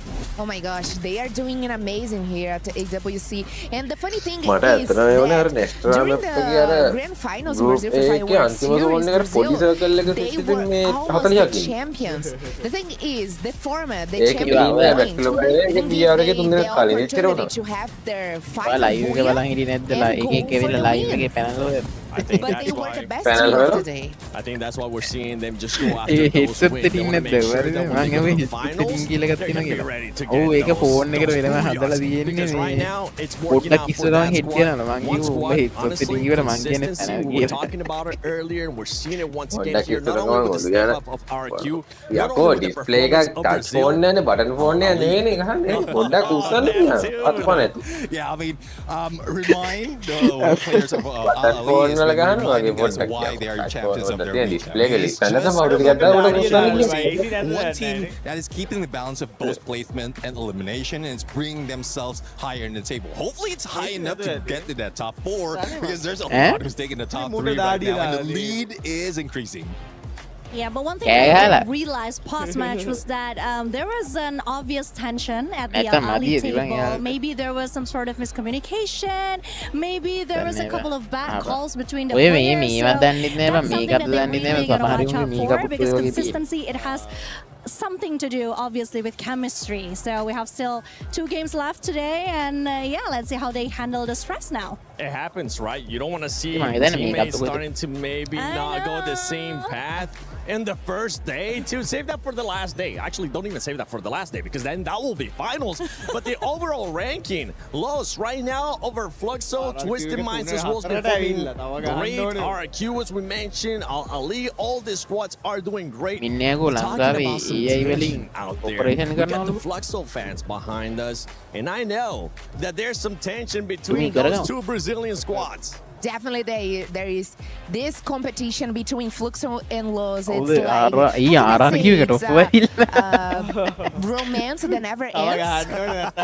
Yes, because we got Iago used to play with Bobs, Jill, and MT7 right now plays with the Fluxo, right? With Butazin as well.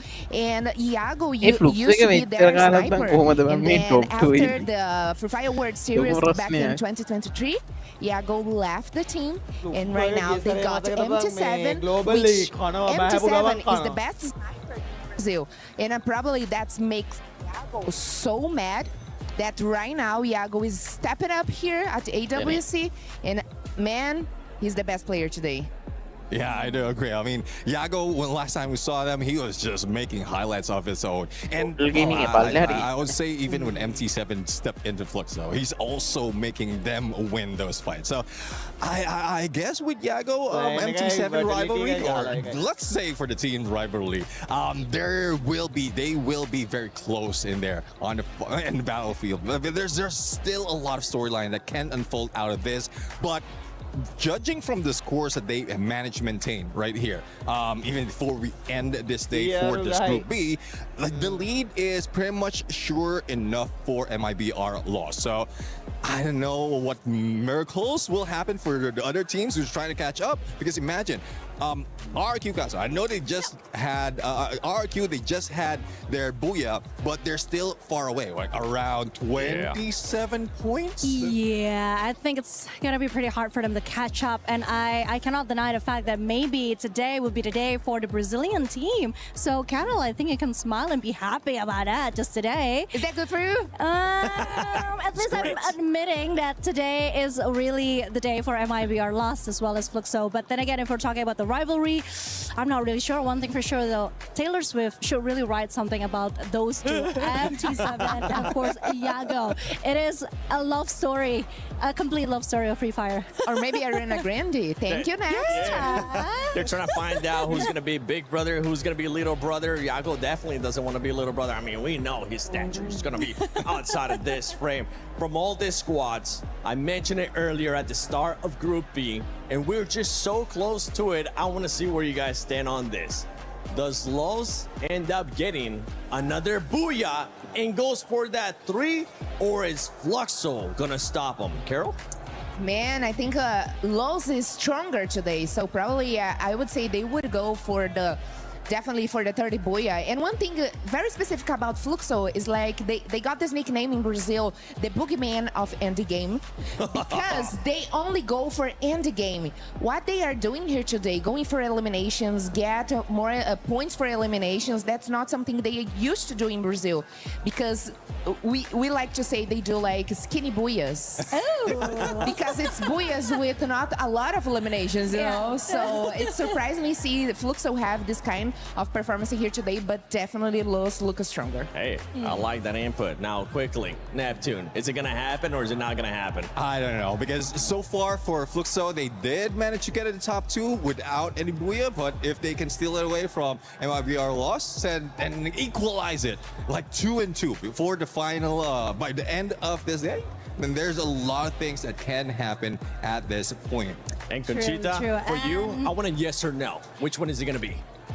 I think I'm just here for the vibe. I'm happy with either of them. I'm just here for the drums, the music, and of course, I would be happy to see any Brazilian team take this. Let's go. Well, let's see if it's going to happen. Husky, Lucifer, what do you guys think? Can Brazil, especially Los, can they get that third win, third Booyah, or no? Well, I personally think yes. Vamos, go all the way. You know what? Just screw the third Booyah, get the third and the fourth Booyah, right? Let's close it out. MIBR Los all the way. It's a day of celebration for Brazilian teams. Fluxo, MIBR Los, you name it. They are here to light up Group B. And now it is for every other team to prove that they are worthy of stepping up to the occasion and giving MIBR Los a worthy challenge. I think Husky's mantra in the entire day so far has been vamos. He is just rooting for every Brazilian squad out there. But I think there's a mix that RRQ just brought in the previous game number 4. And that one reason tells me that there could be a change happening in this game of Kalahari. The open lands of the Sniper's Haven and Nest that they love to target on in Yago. He's already been doing great, and maybe he opens up at Maal. He's also finding his winning ways. Conchita and Neptune, they mentioned about it. So maybe RRQ, they get another Booyah back to back. I mean, we've highlighted Yago for the entirety of the Group B matches, right? Most damage dealt, most eliminations so far, 21 for him alone. And then they have Haone has 15, so 36 eliminations shared between 2 of them. Well, guess what? Yago is on the map again. But for now, to be total gaming, unfortunately, Shanky stood no chance. එයාලට schedule එක ගැන කලින් කියලා තිබුණේ ඒකින්ද train කරන්න time නැහැ.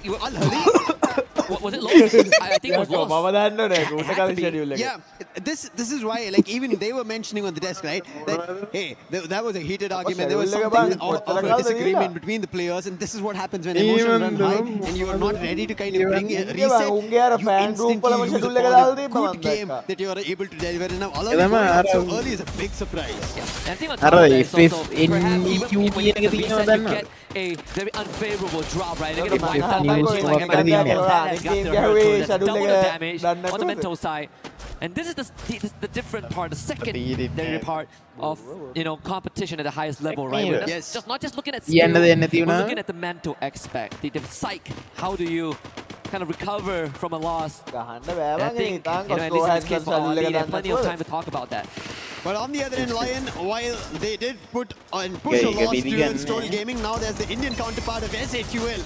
And they put the player down quickly. That's going to be Bunny acting on hacks and instantly confirming as well. So Lion, who thought that this position is completely clear, now there's another challenge. There's still one player here at Santa Catarina who is not yet giving his position away. That's going to be Games King, Gamez King. Can he change the fact, or does he call reinforcements here for Lion and look forward to something big? But something big that's done is going to be from Team Vitality's Koja. 4 eliminations already, and I think while we were talking about RRQ, while we've been talking about MIBR loss, I think Vitality need their end of a bargain chip where they can coin it and call themselves a 1 Booyah game, at least for today. Yeah, I agree. I mean, they actually got off to a decent start, right? They took out 3 members of MIBR loss, who just got brought back, so that they did slow down one of the front runners of this lobby. They themselves now on the receiving end of a couple of lead, courtesy of their own comrades from Indonesia, RRQ. And runs a newfound confidence from the previous game, right? Like, just able to lead him in the battle and kind of just reinforce the fact that he is one of the best. This is kind of what we always need from some of these newer players and their first appearance on the big stage, right? Just the fearlessness. And that's what Friendz has brought. We're gonna check out here. We did say that MIBR loss basically decimated our lead and it didn't even look close. Yeah, we just dropped. We were about to shift from the flight path and this is what happened. Hawk, he's still trying to hold it off, but there's too many players from a MIBR loss. And now too many players even swarming Lion in this fight. They're trying their best, but they're unable to hold it off, and that's still a challenge coming in from SATL. Yes, they've been dabbled a little bit of a damage, but they're able to hold themselves off. Hacks again will be confirmed. Jack picking off one more, and Joker, he is going to be the last player who also gets picked off. And SATL Esports, off to a start that they needed to eliminate a whole squad, it finally happens for them here in Kalahari. On a map that usually has a slower tempo, we lose 2 teams 4 minutes in. Again, the volatility of this lobby continues to rear its head. A hit list put out. Vitality onto GU. Team Secret, we will revive for now, but they won't have time to kind of get the plans together with Twisted Smiles dropping by. And Diamond is on the hunt. A couple of Team Secret players nearby. Diamond might get sandwiched by Exposy on the low ground. And Huang Nam getting tagged as well. Nan7 dropping down to join with the rest of his team. Twisted Minds actually keeping quite the distance as they call down the storm. Whenever a fight between Twisted Minds as well as Team Secret happens, it doesn't go in anybody's direction. They end up having casualties and eventually both of them get eliminated out of the lobby. So I am a little wary about this action. Twisted Minds are actually gearing up, getting closer to Team Secret. The position is known. And especially for Team Secret, the trouble is they lose PLS1 and then there is a lot going wrong. But right now, PLS1 with the max 7 puts the bus down. He tried to make a jump and it doesn't work out. And now he changes his weapon to take players from afar, pushing the side of Twisted Minds back, and Diamond had to go to the vending machine, revive his players, but he's completely surrounded. He cannot do anything. However, he puts PLS1 down, but before going down himself, he gets a whack to PLS1 as a confirmation. Yeah, greeted out a little bit. Would have been better to use that primary, but at the end of the day, still getting the job done and at quite a hefty cost. Total Gaming, on the other hand, Shanky will need a bit of time to patch himself back up. We have Troll on the other side of the open field with him, S8UL having one of the better starts today. Same as TG, both with 5 eliminations. And in fact, with TG, they're a lot more spread out. Mafia taking some shots as well, but also doing some reconnaissance. Make sure that the rest of his team can follow him. There should be confirmation that Tro is nearby.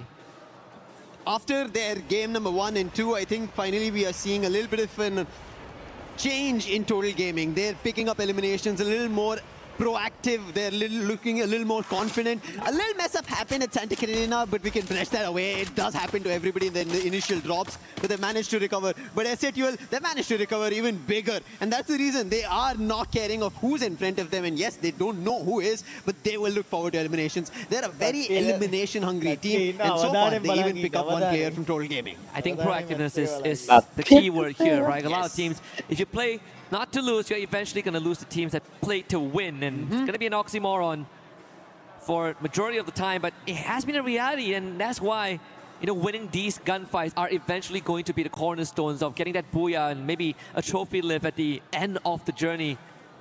And the end of the tunnel right now for Team Vitality is that they are in the center of the circle, right? They have Bayfront, they take control, and a map like Kalahari, having Bayfront under your influence is actually a pretty good area to kind of park yourself under. What surprises me is that RQ didn't immediately go to Refinery. Exactly. Right, they're actually playing on the outskirts of that area. Both Refinery and Command Post are almost looking empty. No teams are taking control of it. They're letting others try to get close by. Surprised to see that, but at least at Shrines, it seems like the fight keeps going on. MIBR lost. They thought this is going to be a stronghold, but right now Straw Hats having the position of the verticality, using the terrain advantage, they're trying to put them down. But General answers back, puts shots down, who is also being taken down. It's up to Extra and Nil, but they're afar. They're so on top about it, they cannot be able to easily help their teammates out. But Nil at least trying to hold ground, and he's going to challenge Yago. He's been the man with the big rifle, the long barrel, and he delivers once again. Will not let MIBR loss fall down. Not at all. And at the cost of no casualty, they should be able to retrieve Rigby in time before he bleeds out. So MIBR lost with 8 points under the belt, continues with a full squad. Aztec gets brought back for TG. Fluxo now under the storm, having to deal with the Miyako West. Quite made a bit of noise in the previous game. Didn't make it until the end, but does draw some attention to them and reminded that they are also part of the competition here. But in Santa Catarina, it's going to be the hard one with the stronghold basically controlled by Fluxo. Especially Bobs here, who is going to take that move to join up with Butchers in. They could now go for the push. Carol mentioned, right, they're the boogeyman, but they're a skinny boogeyman, if you would want to talk about. Are they going to get closer to that? Fluxo have always been a step in front of the race for a booyah, but they've never gotten closer to it. They've always missed those last opportunities, even if they have a man advantage. But right now, they are troubling Mia Corp. However, Kappa and Diplik, they put players from Fluxo down. They're turning the tides around. It's working out. They confirm players as well. Butson has to go on this 1v1 and win it out. MT7 on the other end. He is troubling SA Duel. A little bit of a wayward approach coming in from Fluxo, but they're still able to hold off Mia Corp. Yep, and it goes back to what Carol mentioned earlier on, that MT7 was regarded one of the best snipers from Brazil. Today still outperformed by Yago, but has some moments of brilliance, and that was one of it. Fluxo is beaten and battered, only half the roster remain, and SA shows up, Butchers in getting chased left, right, and center for to fight, but there was no way out of this one. Jack and Tro with a couple of eliminations on their own, and MT7, the star of the show, now sent packing. With a vending machine right in front of them, but with multiple members of Mia Corp gatekeeping that area. The approach of taking two-pronged fights is always a problem. You end up sending your resources in two different directions, and if both of them fall, you are left completely alone. And that's what's happening here to MT7. Mia Corp on the other end, it was only Fluxo they had to fend off. They were able to. They got the player back up as well. So MT7 in a very varied position. He'll not be very comfortable in even going towards the vending machine. Kappa right below him. And he and his entire squad is relying for MT7 to get closer to the vending machine and get that revive. And he does. He gets Bobs. Kappa could have held the vending machine, but he doesn't now. MT7 is an opportunity. Runs right to the weapon of Nix. And having, come on, an SMG in such a close range, you can't do anything against a weapon that plays the sniper role. Yeah, there was no way out of that one. I honestly thought that MT7 would just hold that spot and try to take a 1v1, right? So probably didn't have intel of where the second member of Mia Corp is, but at least the captain is brought back to the team in person again on the field. Team Vitality with 5 eliminations and 4 of them from Koja. Yago able to sneak through, but that shot ringing through the eardrums of MIB Outlaws. It's going to give them a bit of intel of a secondary enemy nearby.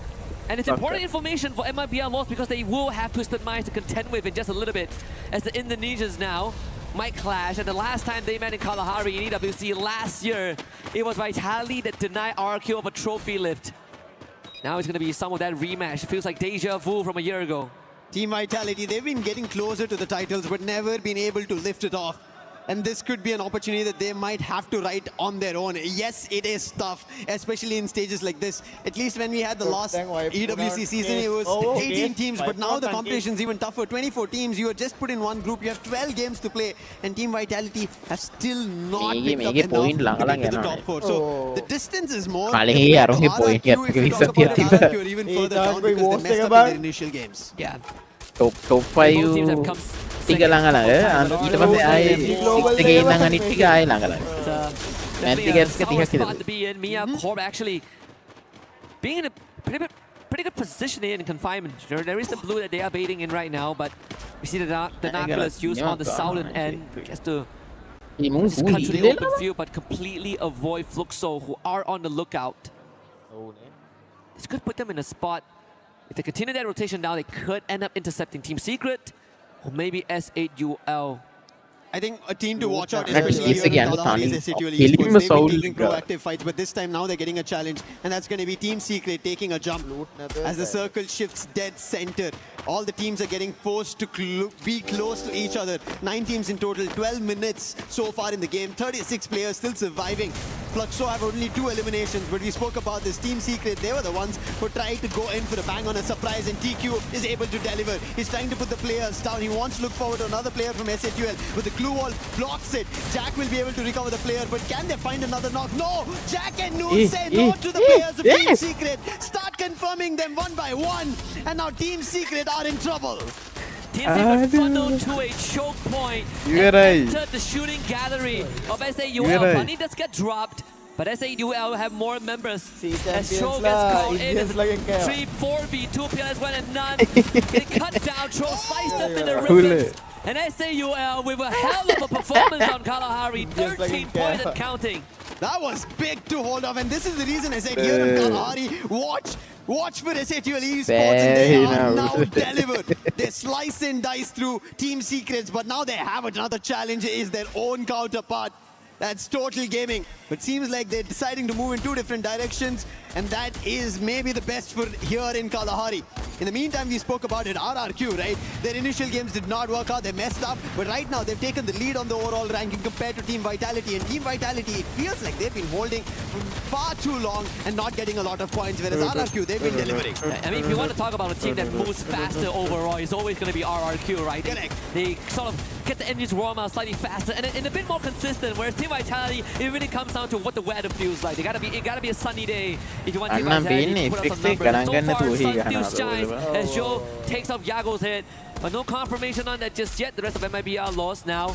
And again, Intel, multiple teams in front of them, and look at this bird's eye view. This is gonna be a nasty fight, waiting to implode on his own. Diamond even popping a shot on the bunny, but again, no confirmation there for Twisted Minds. Look at how the circle moves. It's just going center to the entire big zone itself. It's never giving an opportunity for any team to take it as an advantage. And now still RRQ and Vitality are inside the circle, so they'll be happy about it. And look at them, they're holding the teams on the eastern end from getting closer, and that's going to be Miyako. Already at 12 eliminations, they want more, but all of them are getting stolen by Team Vitality. The deed is being done by RRQ, but the ones who are getting the elimination is Team Vitality, along with MIB a loss. Yeah, RRQ work hard, but Vitality works smart in that exchange. And Miyako, rightfully so, written out of this game. I mean, Twisted Minds, this is a slower game for them, right? 4 eliminations and count in, you have Vitality on the second floor, and that glue wall is the separation that prevents chaos, and RRQ continues to put on the numbers, this time with help of MIB loss, taking down the members. So Total Gaming shows up, getting blasted mid-air, it's Aztag, loses the exchange to Bunny, and Bunny will get his third. Total Gaming, they don't have the zone. The zone's closing out. They don't have enough space to work with. Whereas SATL Esports, they've looked so confident in this very game. Fluxo, the last man standing, gets eliminated outside the zone. Did not have anywhere to move. MT7 going out. The entire squad of Fluxo is done for. This is one of the first games where Fluxo do not make it to the top 4. This tells you of how cutthroat it's become right now as the zone's shrinking. Mafia also gets eliminated. Players from Total Gaming are falling, but SATL, they're able to hold their own, and now they've gotten into the same building as RRQ. We're talking about potential of dreams. Total Gaming came close in top 3. Now SAUL in the same position, 6 teams remaining, and they are ever so close to that first big step. Of course, for Total Gaming, they have lesser members to work with, so the odds are slightly lesser. Yago removed as well by a grenade from Twisted Minds. As Vitality, they're going to share the same building as Twisted Minds themselves. And now we see that clear separation, but guess what? Where the circle is moving, the Indian teams, they're going to have a good chance to rotate. They have to be quick on it because Vitality, they're already troubling MIB, are lost from getting ahead. RRQ on the other end, they'll be able to spot SATL Esports if they're quick in their run. But Twisted Minds, I really like how they're holding the compound. So Vitality, they might be in trouble in case they decide to step out because Twisted Minds, they're already ahead of the game. They're going to be the ones who will try and defend the entry. MIB are lost. The loss is Survivors, General and Rigby. Can they do something different? Yes, they do. They take the roof approach, make a jump, but they do get damaged a tad bit. But SATL, while they change the building from RRQ towards Vitality, maker being called, they have the challenge of the zone shifting. They have to quickly make a move. Yeah, and for MIPL lost and Twisted Minds, they are going to be one of the cost dips on the center. Koja taking out Dukes as well. In the meantime, SAUL, as much as they're slow on the road this time with that rotation, but they didn't make the more passive choice to play from behind, and that could work in their favor. As TG now bleeding now, Shanky no longer about to be constricted, suffocated by the blue. And the RRQ as well, removed from the equation. Rigby with confirmation onto water. We're almost down to the final 3 teams with MIBR lost, barely hanging on with 2 members left. Yeah, somehow they jumped on the roof and they're still surviving. And thankfully, RRQ ended up becoming a target for everybody. Every team started shooting them down. Everybody got bits and pieces of RRQ in that fight to eliminate RRQ. But how this fight concludes is going to be very crucial. 17 seconds on the clock and the entire zone is going to start shrinking in. No team wants to get out except for MIBR lost. But finally a challenge coming in from Vitality. general is down. Rigby is the last man standing. He doesn't have enough space. SATL on the other end. They're moving further away. And SAUL, Exposy actually caught Tro as well. And so is Jack. Vitality now joins in on the hunt, and SAUL might just meet an early demise here. Unless they can wrestle their way out of this. You have Diamond to take care of. He is alone, but he's an anchor for Twisted Minds, barricading himself with the glue wall, knocked down by Jack. And even for Rigby, he still wants a piece of the pie in case he ever gets removed. But SAUL, they held strong just for now.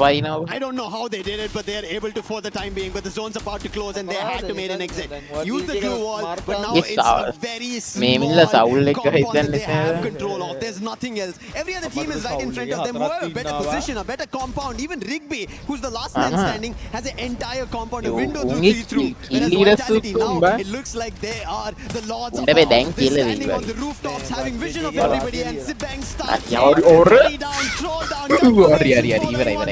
Twisted Minds with Expo picking up confirmations on SATL Esports, bringing down to their knees. Jack going down, the last man standing. Vitality and Twisted Minds join hands together to take SATL down. Only Nor made it to safety, but Vitality knows exactly where it is. Twisted Minds wants to beat them to it though. To steal an extra point for themselves. The pass on the low ground, it might have been a fatal error as Nor now fixed it. With the baseball bat in hand and a glue wall to keep himself safe. This could be a distraction there. Vitality preoccupied by Twisted Minds. Nor now found out by Joe, but Joe will have to work for that if he so wishes to. But Vitality, 4-man strong, we're looking for magic, we're looking for them to step up to the occasion. And this is that moment that Indonesia, they come in late, but better late than never, as the boss will be the only one that has a chance to take down Vitality. But the Hornets will not be denied, and Team Vitality brings themselves a booyah. What a game coming in from Team Vitality. We were talking about it, right? While Brazil is taking all the initial games away, it seems like Southeast Asia finally finding their ways to victory, especially Indonesia. RQ to follow now with Team Vitality. Brilliant game. I think even the rotation, the position they were holding in that final fight, as we saw, we spoke about MIBR loss, right? Then taking the rooftop. But unfortunately, they did not have the numbers. If they did have what Vitality did, looking like the giants about the Davidson, the Goliath fight that was happening. It could have been MIBR loss, but Vitality played it to perfection in that final fight. And we even say that this feels like the deja vu from 2025 back in Riyadh, right? Where Vitality was the one that denied the trophy live on Kalahari. People usually look at RQ, usually look at Evo, and again, it's Kalahari. First booyah in Paris. මට මේක බලන්න තියෙන්නේ බං මේ බැග්ගේ කණ එක තමයි මට මේක බලන්න තියෙන්නේ. That is one title, but they need the biggest of all titles. Esports World Cup 2026. They're here in Paris. They do not want to miss the opportunity. And finally, they've delivered. We were talking about the comparison between RRQ and Vitality. While Vitality were initially ahead of the race, RRQ picked up with their very own booyah, and now Vitality have gotten a step closer. We have to only take a look at the overall rankings, which will tell us, has Vitality beaten RRQ now? Yeah, I mean, this is a trophy that is the only missing piece of from the BRU cabinet, right? Yeah. But for everyone else, it is the first piece of what is going to be a complete puzzle of that golden road. And for the Hornets here, they've had quite the round. I mean, even you look at the faces of the Twisted Mind members, they know they've been bested. This was a game that was incredibly hard with how Team Vitality played out that final circle. When talk about the hint about the double sniper, and we saw that play out as well when they took care of SAUL. Very crucial. I mean, for SAUL to hold their own in a position which is not great at all, that compound is very small. I mean, if anybody tries to hold their position there, they're bound to be taken on. Thankfully, maybe Vitality did not have launchers or anything, because yes, a lot of resources got expended there because multiple teams were present and a lot of fights took place. SAUL also, you have to give it to them, they held their own in such a small spot, took down the player of Twisted Minds, and I think that was also the reason Twisted Minds did not have enough reinforcements going into that final fight with Vitality. If that reinforcement was there, maybe Twisted Minds could have gotten their own booyah. Yeah, and with that being said, we are approaching the final round, but anything before the final round deserves a bit of a breather, so don't go anywhere. We'll be right back in just a bit with another Nextera round.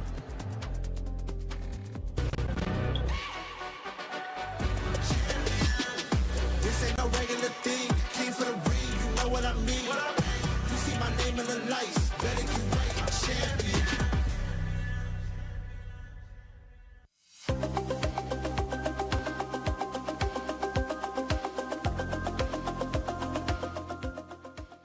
thinks he can come in here and play my game. He knows nothing. Let's go! Tyler Wine, you're done. Raw energy. House for pop and blow the house down.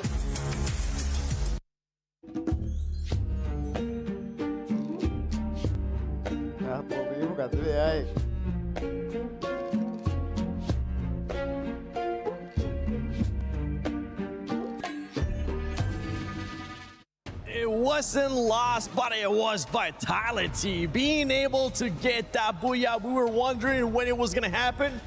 It finally happened. Yeah, I mean, like it's a back-to-back for Indonesia right now. Earlier it was RRQ, now it's Team Vitality, and we were talking about how well Vitality is adapting to this gameplay. And hopefully this booyah would motivate them, because there's only one more chance for today for them to be able to grab all those points. But again, we've seen all those adjustments, we've seen all those plays, especially in the final moment, how they isolated each player of their opponents so that they can secure this big B. And one of the teams that was able to get a top 3, we have to talk about them because the jump up that this team has been having has been great. And I'm talking about none other than SAUL. Because this squad, I gotta give you a breakdown, okay? First game, 5th place, 2 eliminations. Second, 8, 6 elims. 7th, 2 elims. 6, 8 elims. This time around, though, they got a top 3. And boy, did they back it up with eliminations. Yeah, exactly. I mean, it's like a slow slope. They are just climbing up. And I'm really loving that there's a few of those adjustments that they're doing right now so that they can secure more elimination. And again, Kalahari is one of those maps where you can get those aggression from afar. So I'm really loving that they're pulling that off.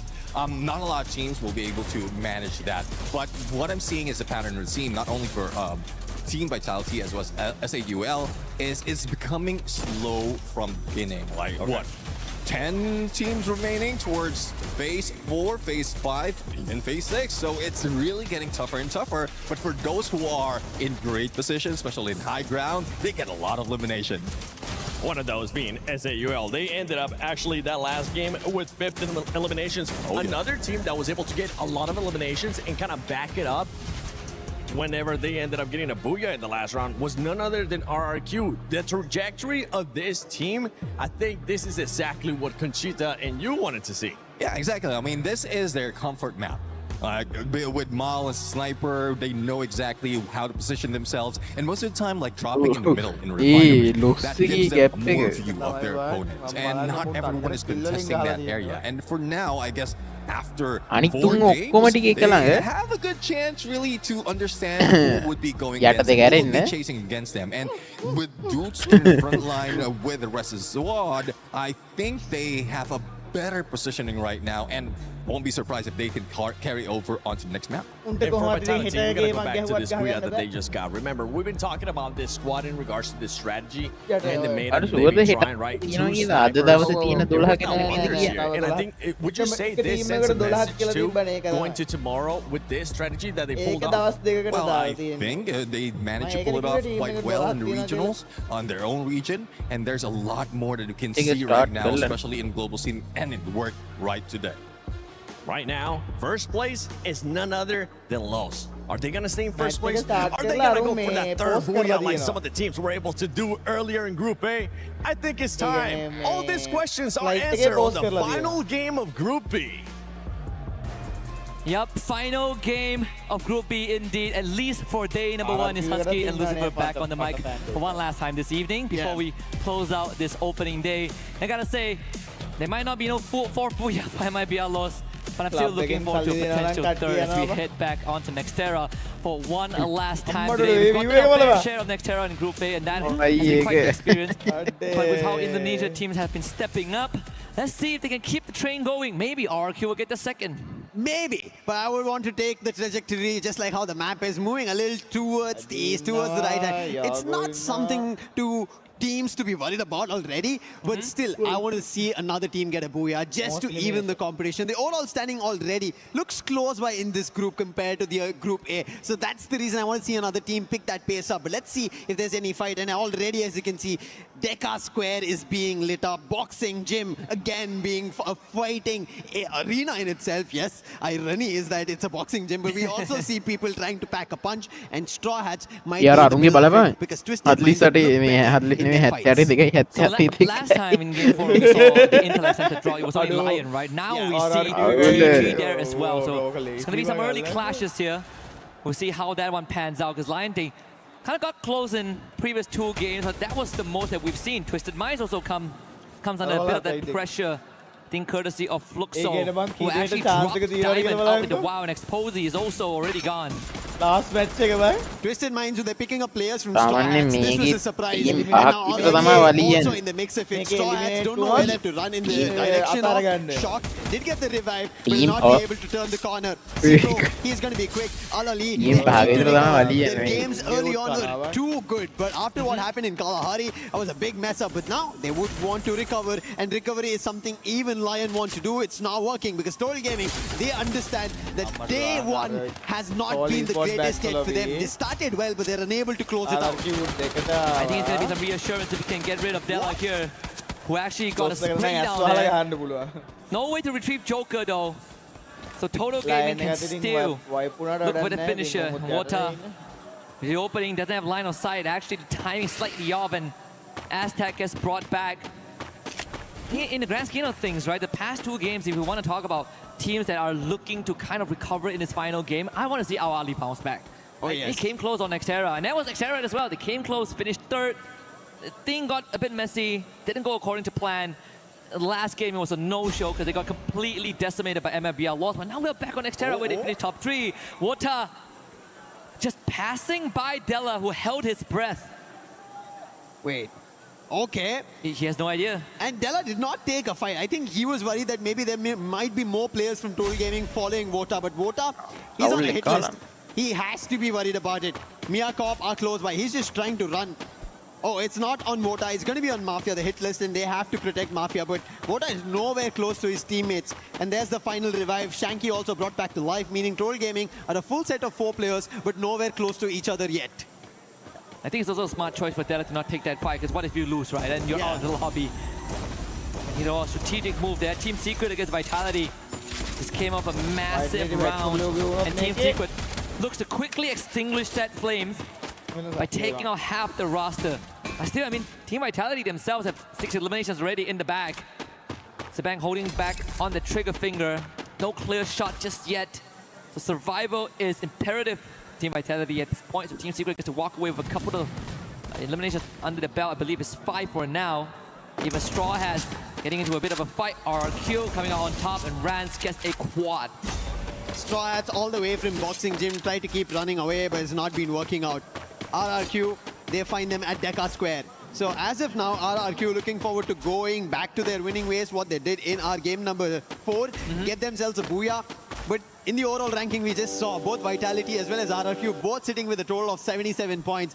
Neck and neck, these two, whenever it comes to competition. The rivalry is cutthroat between these 2 giants. But hey, it's about getting to the top 4. Today, you don't win anything. One thing that you make sure of is you're in the final for the hunt of the trophy, for the hunt of that shield, to put your coin in and smash every other key out.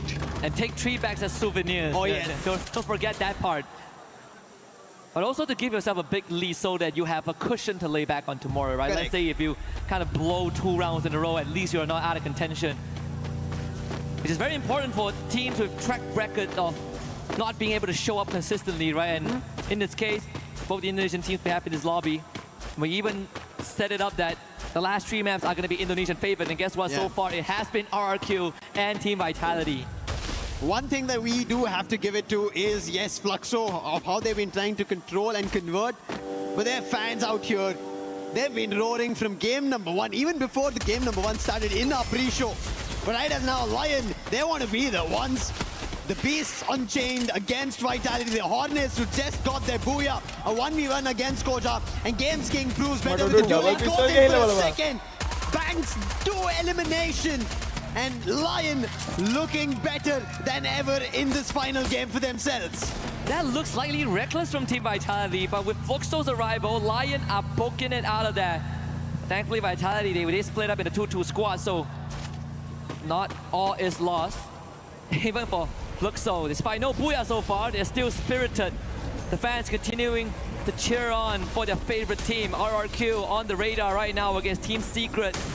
The aggressors are the Vietnamese. T-Quay around the corner, joined by Nan, but the window not really safe. So grenades fly through from RRQ. Abai would take a space. Riptide Rhythm from Ma'ao. Huang Am exposed. PLS1 does the same. Runs now getting pushed. Team Secret after the game 2 and game 3, they've not picked up pace. But right now, Duts is down. PLS1, the man who's been dealing the damage, and Rans, he also gets knocked. That's going to be from TQ. And RRQ in trouble after losing 2 of their players. The newest, youngest gun and their captain. That's something to be worried about. Mahal and Abai, they are close. They could get stuck, and Abai gets challenged. Nothing much he can do. Thankfully, did buy enough time for Mahal to go back to the vending machine. Revive will be back up. But so far, whenever we've seen Nextera, has been very high on elimination. Teams have been reviving their teammates back and forth, getting their teammates out, reviving again. So some of the teams are walking very happy out of Nextera once we end the game. Yeah, it's just, you get some extra points, right? Some chump chains. And I think the teams, they got comfortable after the halfway point to settle in, and now they're more proactive in finding those eliminations. And Ma'ao, he's gonna fly out of there. Can they shoot him down from the skies? Doesn't seem to be the case. Ma'ao finds safety and a good chance of reconvening with the rest of the squad. But right here, Games King, a reckless rush from D, takes a headshot to the face. And double revolver working wonders here in CQC when you have that pre-fire advantage. Advantage here on the replay, as we did see Lion getting themselves some extras. And I think Lion is a team that we want to see a lot coming in from, especially as we've already spoken about Games King, Games King. It is just brilliant of what he can do, but so far we've just seen a couple of eliminations that he's been able to deliver, and here on Nextera as well. Not much in terms of aggression, but there is an eye on him if he's able to deliver for the region, for the team, and push themselves forward, because we saw what Gun Dynasty did.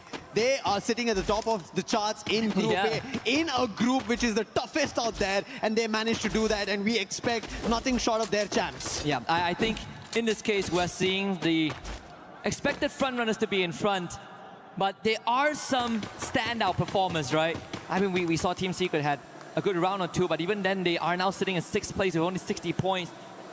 And the cutoff top 4 is actually a lot further than they would have liked. I mean, even TG and SAUL have some good moments, but in this case, SAUL's runs ended pretty early on as they have been wiped out. So all eyes are going to be back on Total Gaming. Maybe Al-Khali again, they can find that redemption, that recalibration from map 4. I hope a recovery even happens. There might be a loss on the other end. We were rooting for maybe 4 booyahs on a stretch, but right now they might look forward to a third. They've already gotten game 1 and game 3 under control. This is game 6. And if they do, I think they're already ahead of the race in the top 4 to make it to the finals. And Brazil might end up seeing a champion. I think they've been the ones who've been waiting for the title. Except for Fluxo, there's been nobody else from Brazil who's gotten themselves a big international title. And if it happens here, it might be a loss. They're going to be the happiest. Again, it's a callback to one of the storylines, and I mean, a part of me wish that we could give multiple titles. We could get shared trophies to these teams. You want to talk about MIBR laws? I also want to bring up RRQ, Vitality, those that have missed on the trophy. So much. I want to complete the cabinet of BRU so we could finally close that chapter. That could take this. That could be a reality in 3 days or another year. We never know. But one thing is for sure, this competition is getting harder and harder every year, man. Like I feel like coming to 2026, I think to myself, and I wonder, what else can these teams give? It is anybody's game out there. You cannot either predict or implicate that these teams are the ones who are going to perform. That's how the stage is so far. It was Divine. We came in thinking that, hey, it's not going to happen in events for them. And there you go. They had 1 year of slump, and they come in here and they get top 4 after day 1. I mean, 2 years ago, if you tell me BR is going to lift the trophy, I'm like, of course they're going to lift the trophy. I don't have to watch the match. I'll wake up the next day and look at the final and know it's going to beat them, right? It's going to happen in my dreams. It's going to happen in the real world. But right now, it hasn't been the case. And that's what we kind of thought for RRQ and Vitality as well. It's not been the greatest start today. Maybe a recovery that we end up seeing around game number 3 and now game number 5 that Vitality were able to secure a booyah. Now even Lion trying to do the same thing. While we are kind of drawing verticals between Group A and Group B, that's the best part of it. Eventually, both these groups of whoever managed to qualify to the finals will be fighting against each other. So a sharp eye needs to be kept. And right now in next year, I'm surprised that no teams are yet fighting. We've barely seen an elimination for at least 2 minutes, and we've been just standing and talking about different teams. Yeah, and it gives us some breathing room to really re-establish some of the narrative that has been built up over the courses of maybe a couple of seasons or even years. But now the ice will break with Team Secret's arrival at Straw Hat's mansion here. They're gonna box up the attic first, but Games King from nowhere takes out X-Trop, and that is bad news for Straw Hats. Straw Hats are not having their day at all here on day 1. They've been trying. I didn't have high expectations, but it seems like just like Titan Esports Club, they're not finding their foot to lay down on and or maybe even run. And Team Secret on the other end have already picked 8 elimination, have cornered Straw Hats.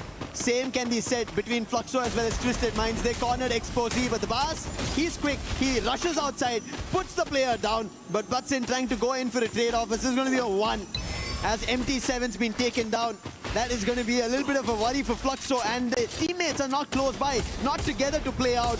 And you can see still he picks one player off, but so close. In danger is Gyu. Puts up glue walls, but for how long is he going to defend? And was able to make it out the doorway as well, avoid the blue zone. Hugh's back up in time. There's now a second win. It could be a possibility for Gio right here. That glue wall goes down. Gio now takes on the challenge. A 2v1. Tall order there for Gio. And not doable as Twisted Minds shuts that down. Not at least today as of now for Fluxo. Tried their best, but they will get eliminated. Twisted Minds, they are looking forward to their booyah. I think they are kind of the underdogs, the underrated so far. They've always been in the circuit, but they've not always gotten closer to the title from Thailand. And that's what we've sort of established at the start, right? Like they were the last team we talked about. We went through every single team before we arrived at Twisted Minds, and you look at any official circuit, they were never the last. In fact, they were the ones that is upsetting the balance. They were the ones that when they show up big, suddenly they take away all of the spotlight, but it goes just as quickly as it comes. But as of now, MIB are lost. They're looking forward to getting their own fight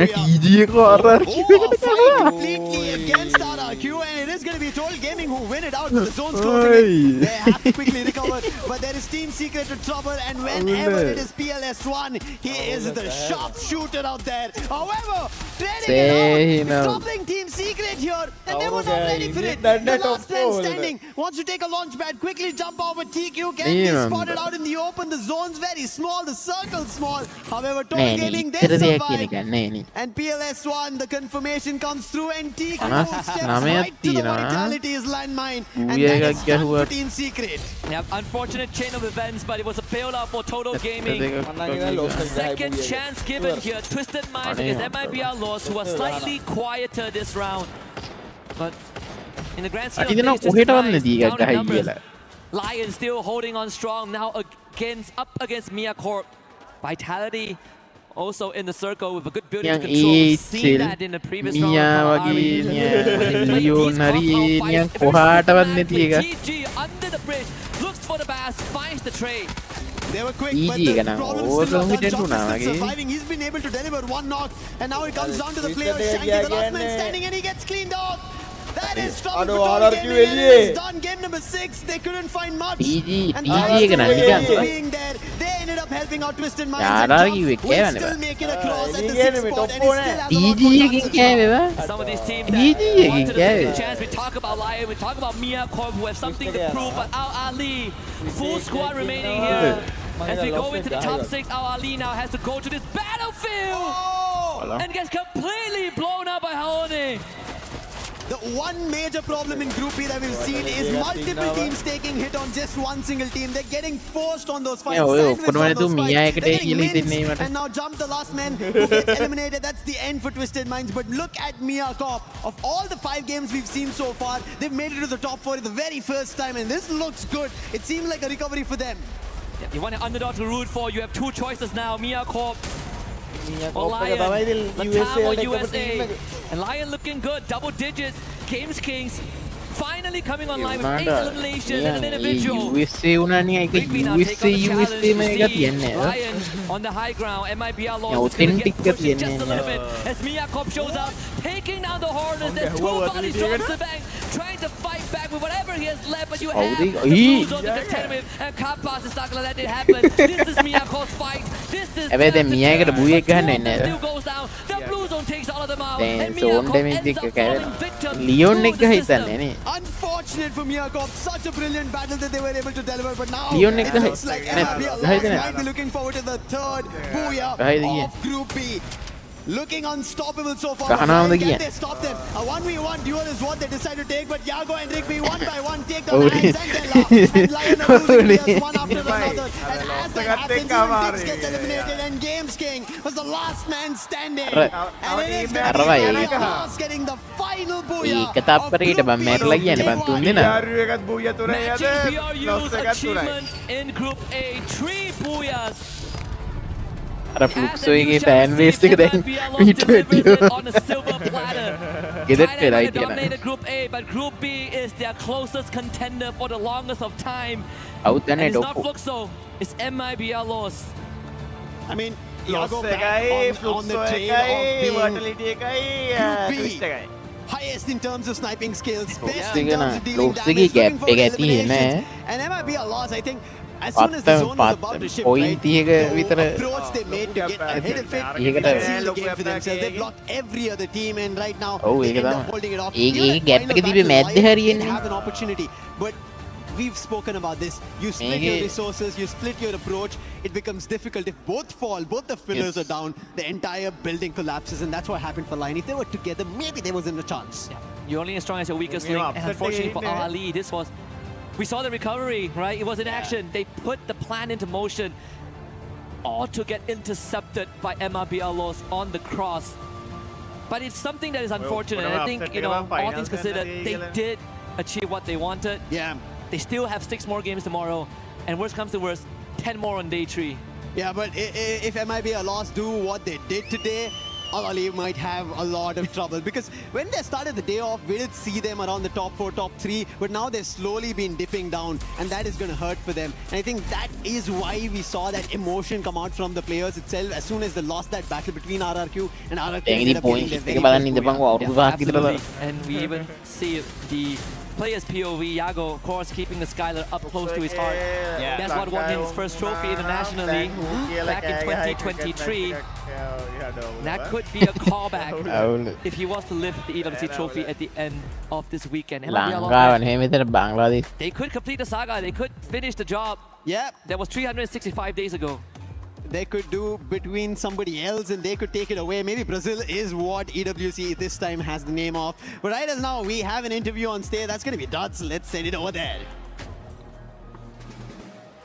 Hello everyone, it's a pleasure to be back here with you and me together, but also it's such a pleasure to interview Dutch right now. Alright, we reached the end of the day, but the day for you guys starts slow with some early eliminations, but you guys keep it up towards the end. What was the reason for the slow start? Jadi pagi tadi kan bermulanya agak perlahan dengan ada elimination. Jadi mengapa pagi tadi agak perlahan gitu permulaannya? Ya mungkin ini day awal kita main, jadi ya kita pemanasan aja Cidi day ini. Maybe it was the beginning, we were warming up. Okay, yes, that's for sure. It's a good reason, and you guys did amazing. And it picked up massively with a booyah. Was there anything you said to each other, your team, maybe build up a better chemistry to put the previous games behind you? Jadi kemudian selepas yang agak elimination itu kan, kemudian jadi lebih bagus. Jadi lebih bagus kan selepas itu. Jadi apa yang dilakukan dalam tim sama-sama? Ada strateginya kah atau apa? Ya mungkin tadi game tadi sih kita belum tahu cara main musuh di sini sih. Jadi kita baca game di match berapa, ya kita akhirnya bisa dapat booyah lah. So at the beginning we cannot එහෙම සද්ද අඩු වෙන කොහොඳයි බං නැත්තම් බංග්ලාදේශ කාරයෝ බං අර match එක මුල වයි වුණත් RH බෙස්ට් වගේ හැමිනෙන්න දියා ගන්නවා. Perfect. Because to the other teams is the best that you guys can do to finish the day like this. නැද්ද? Okay, RRQ Kazoo have always placed highly at the international events, but not managed to win any of them. What are the final things you guys are missing that you needed to do to finally win our World Championship? Jadi RRQ selalunya di tangga tertinggi dalam international games. Tapi kenapa masih belum di tempat tinggi dan apa yang perlu dilakukan? Ya mungkin kemarin kita belum dapat pajalnya lah buat jadi juara. Tapi di tahun ini ya kita pasti bisa jadi juara dunia lah. We may not have had the luck yet, but this year we are determined to win. Wow, what a strong answer. Thank you so much, Dutz. That was Dutz from RRQ Kazoo. Congratulations on the day. We are waiting more action from RRQ Kazoo in the next days. And you and me, guys, thank you so much. That was amazing. Back to the studio.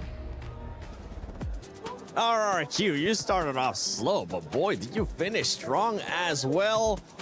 Conchita, are you happy with their performance today? I am quite happy, even though I know that they could do so much better. I think, yeah, they could do so much better, seeing how they performed last year, and of course, the journey throughout the whole year in the regional.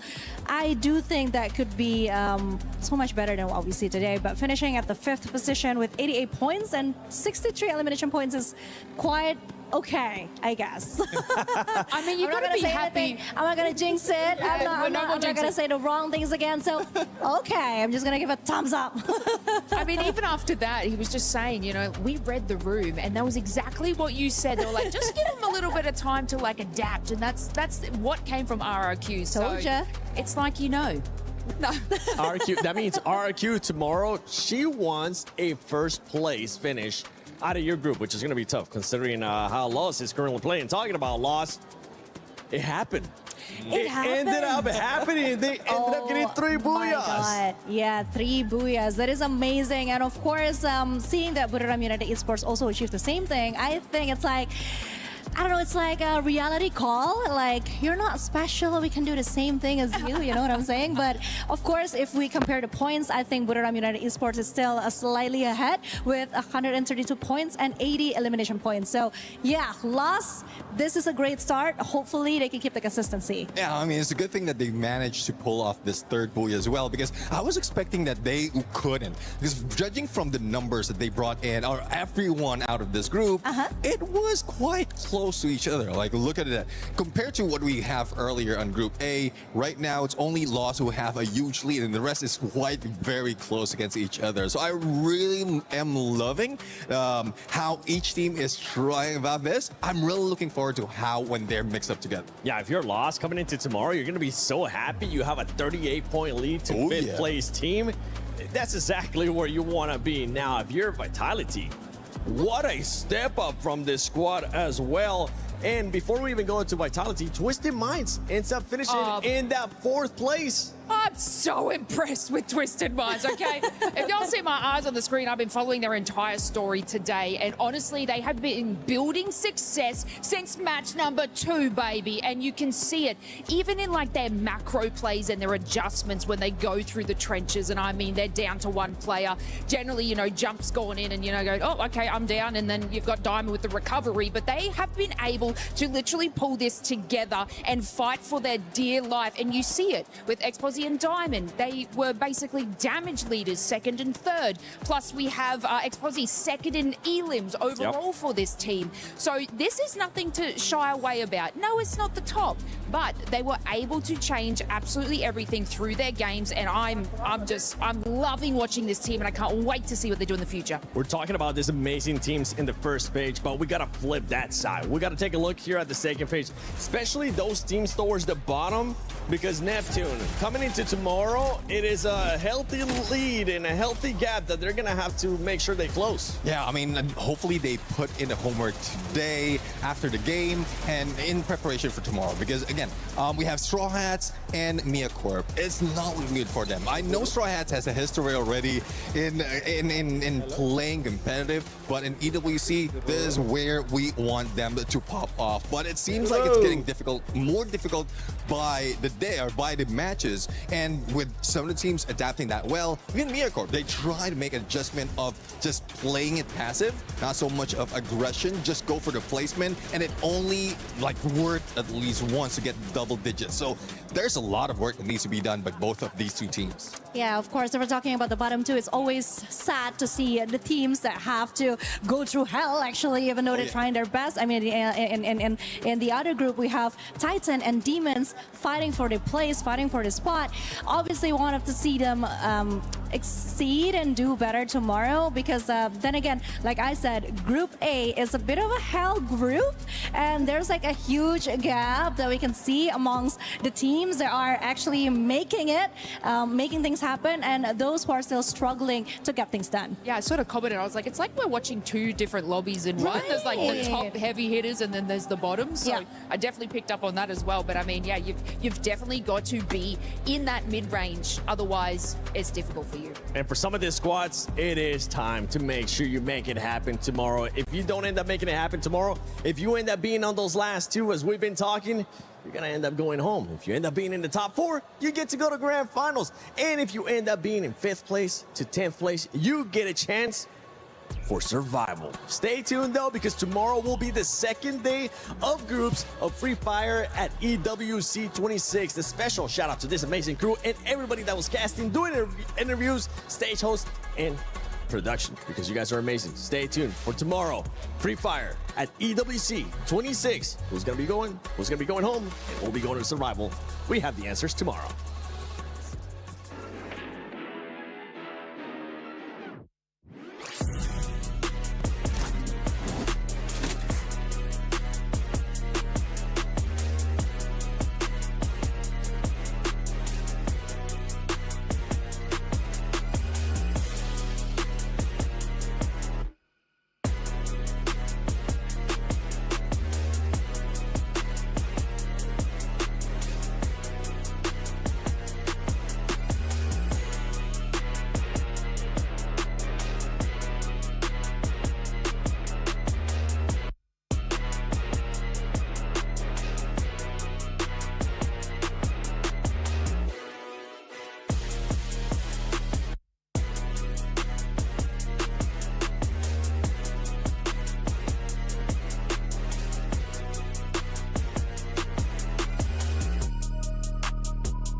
push. One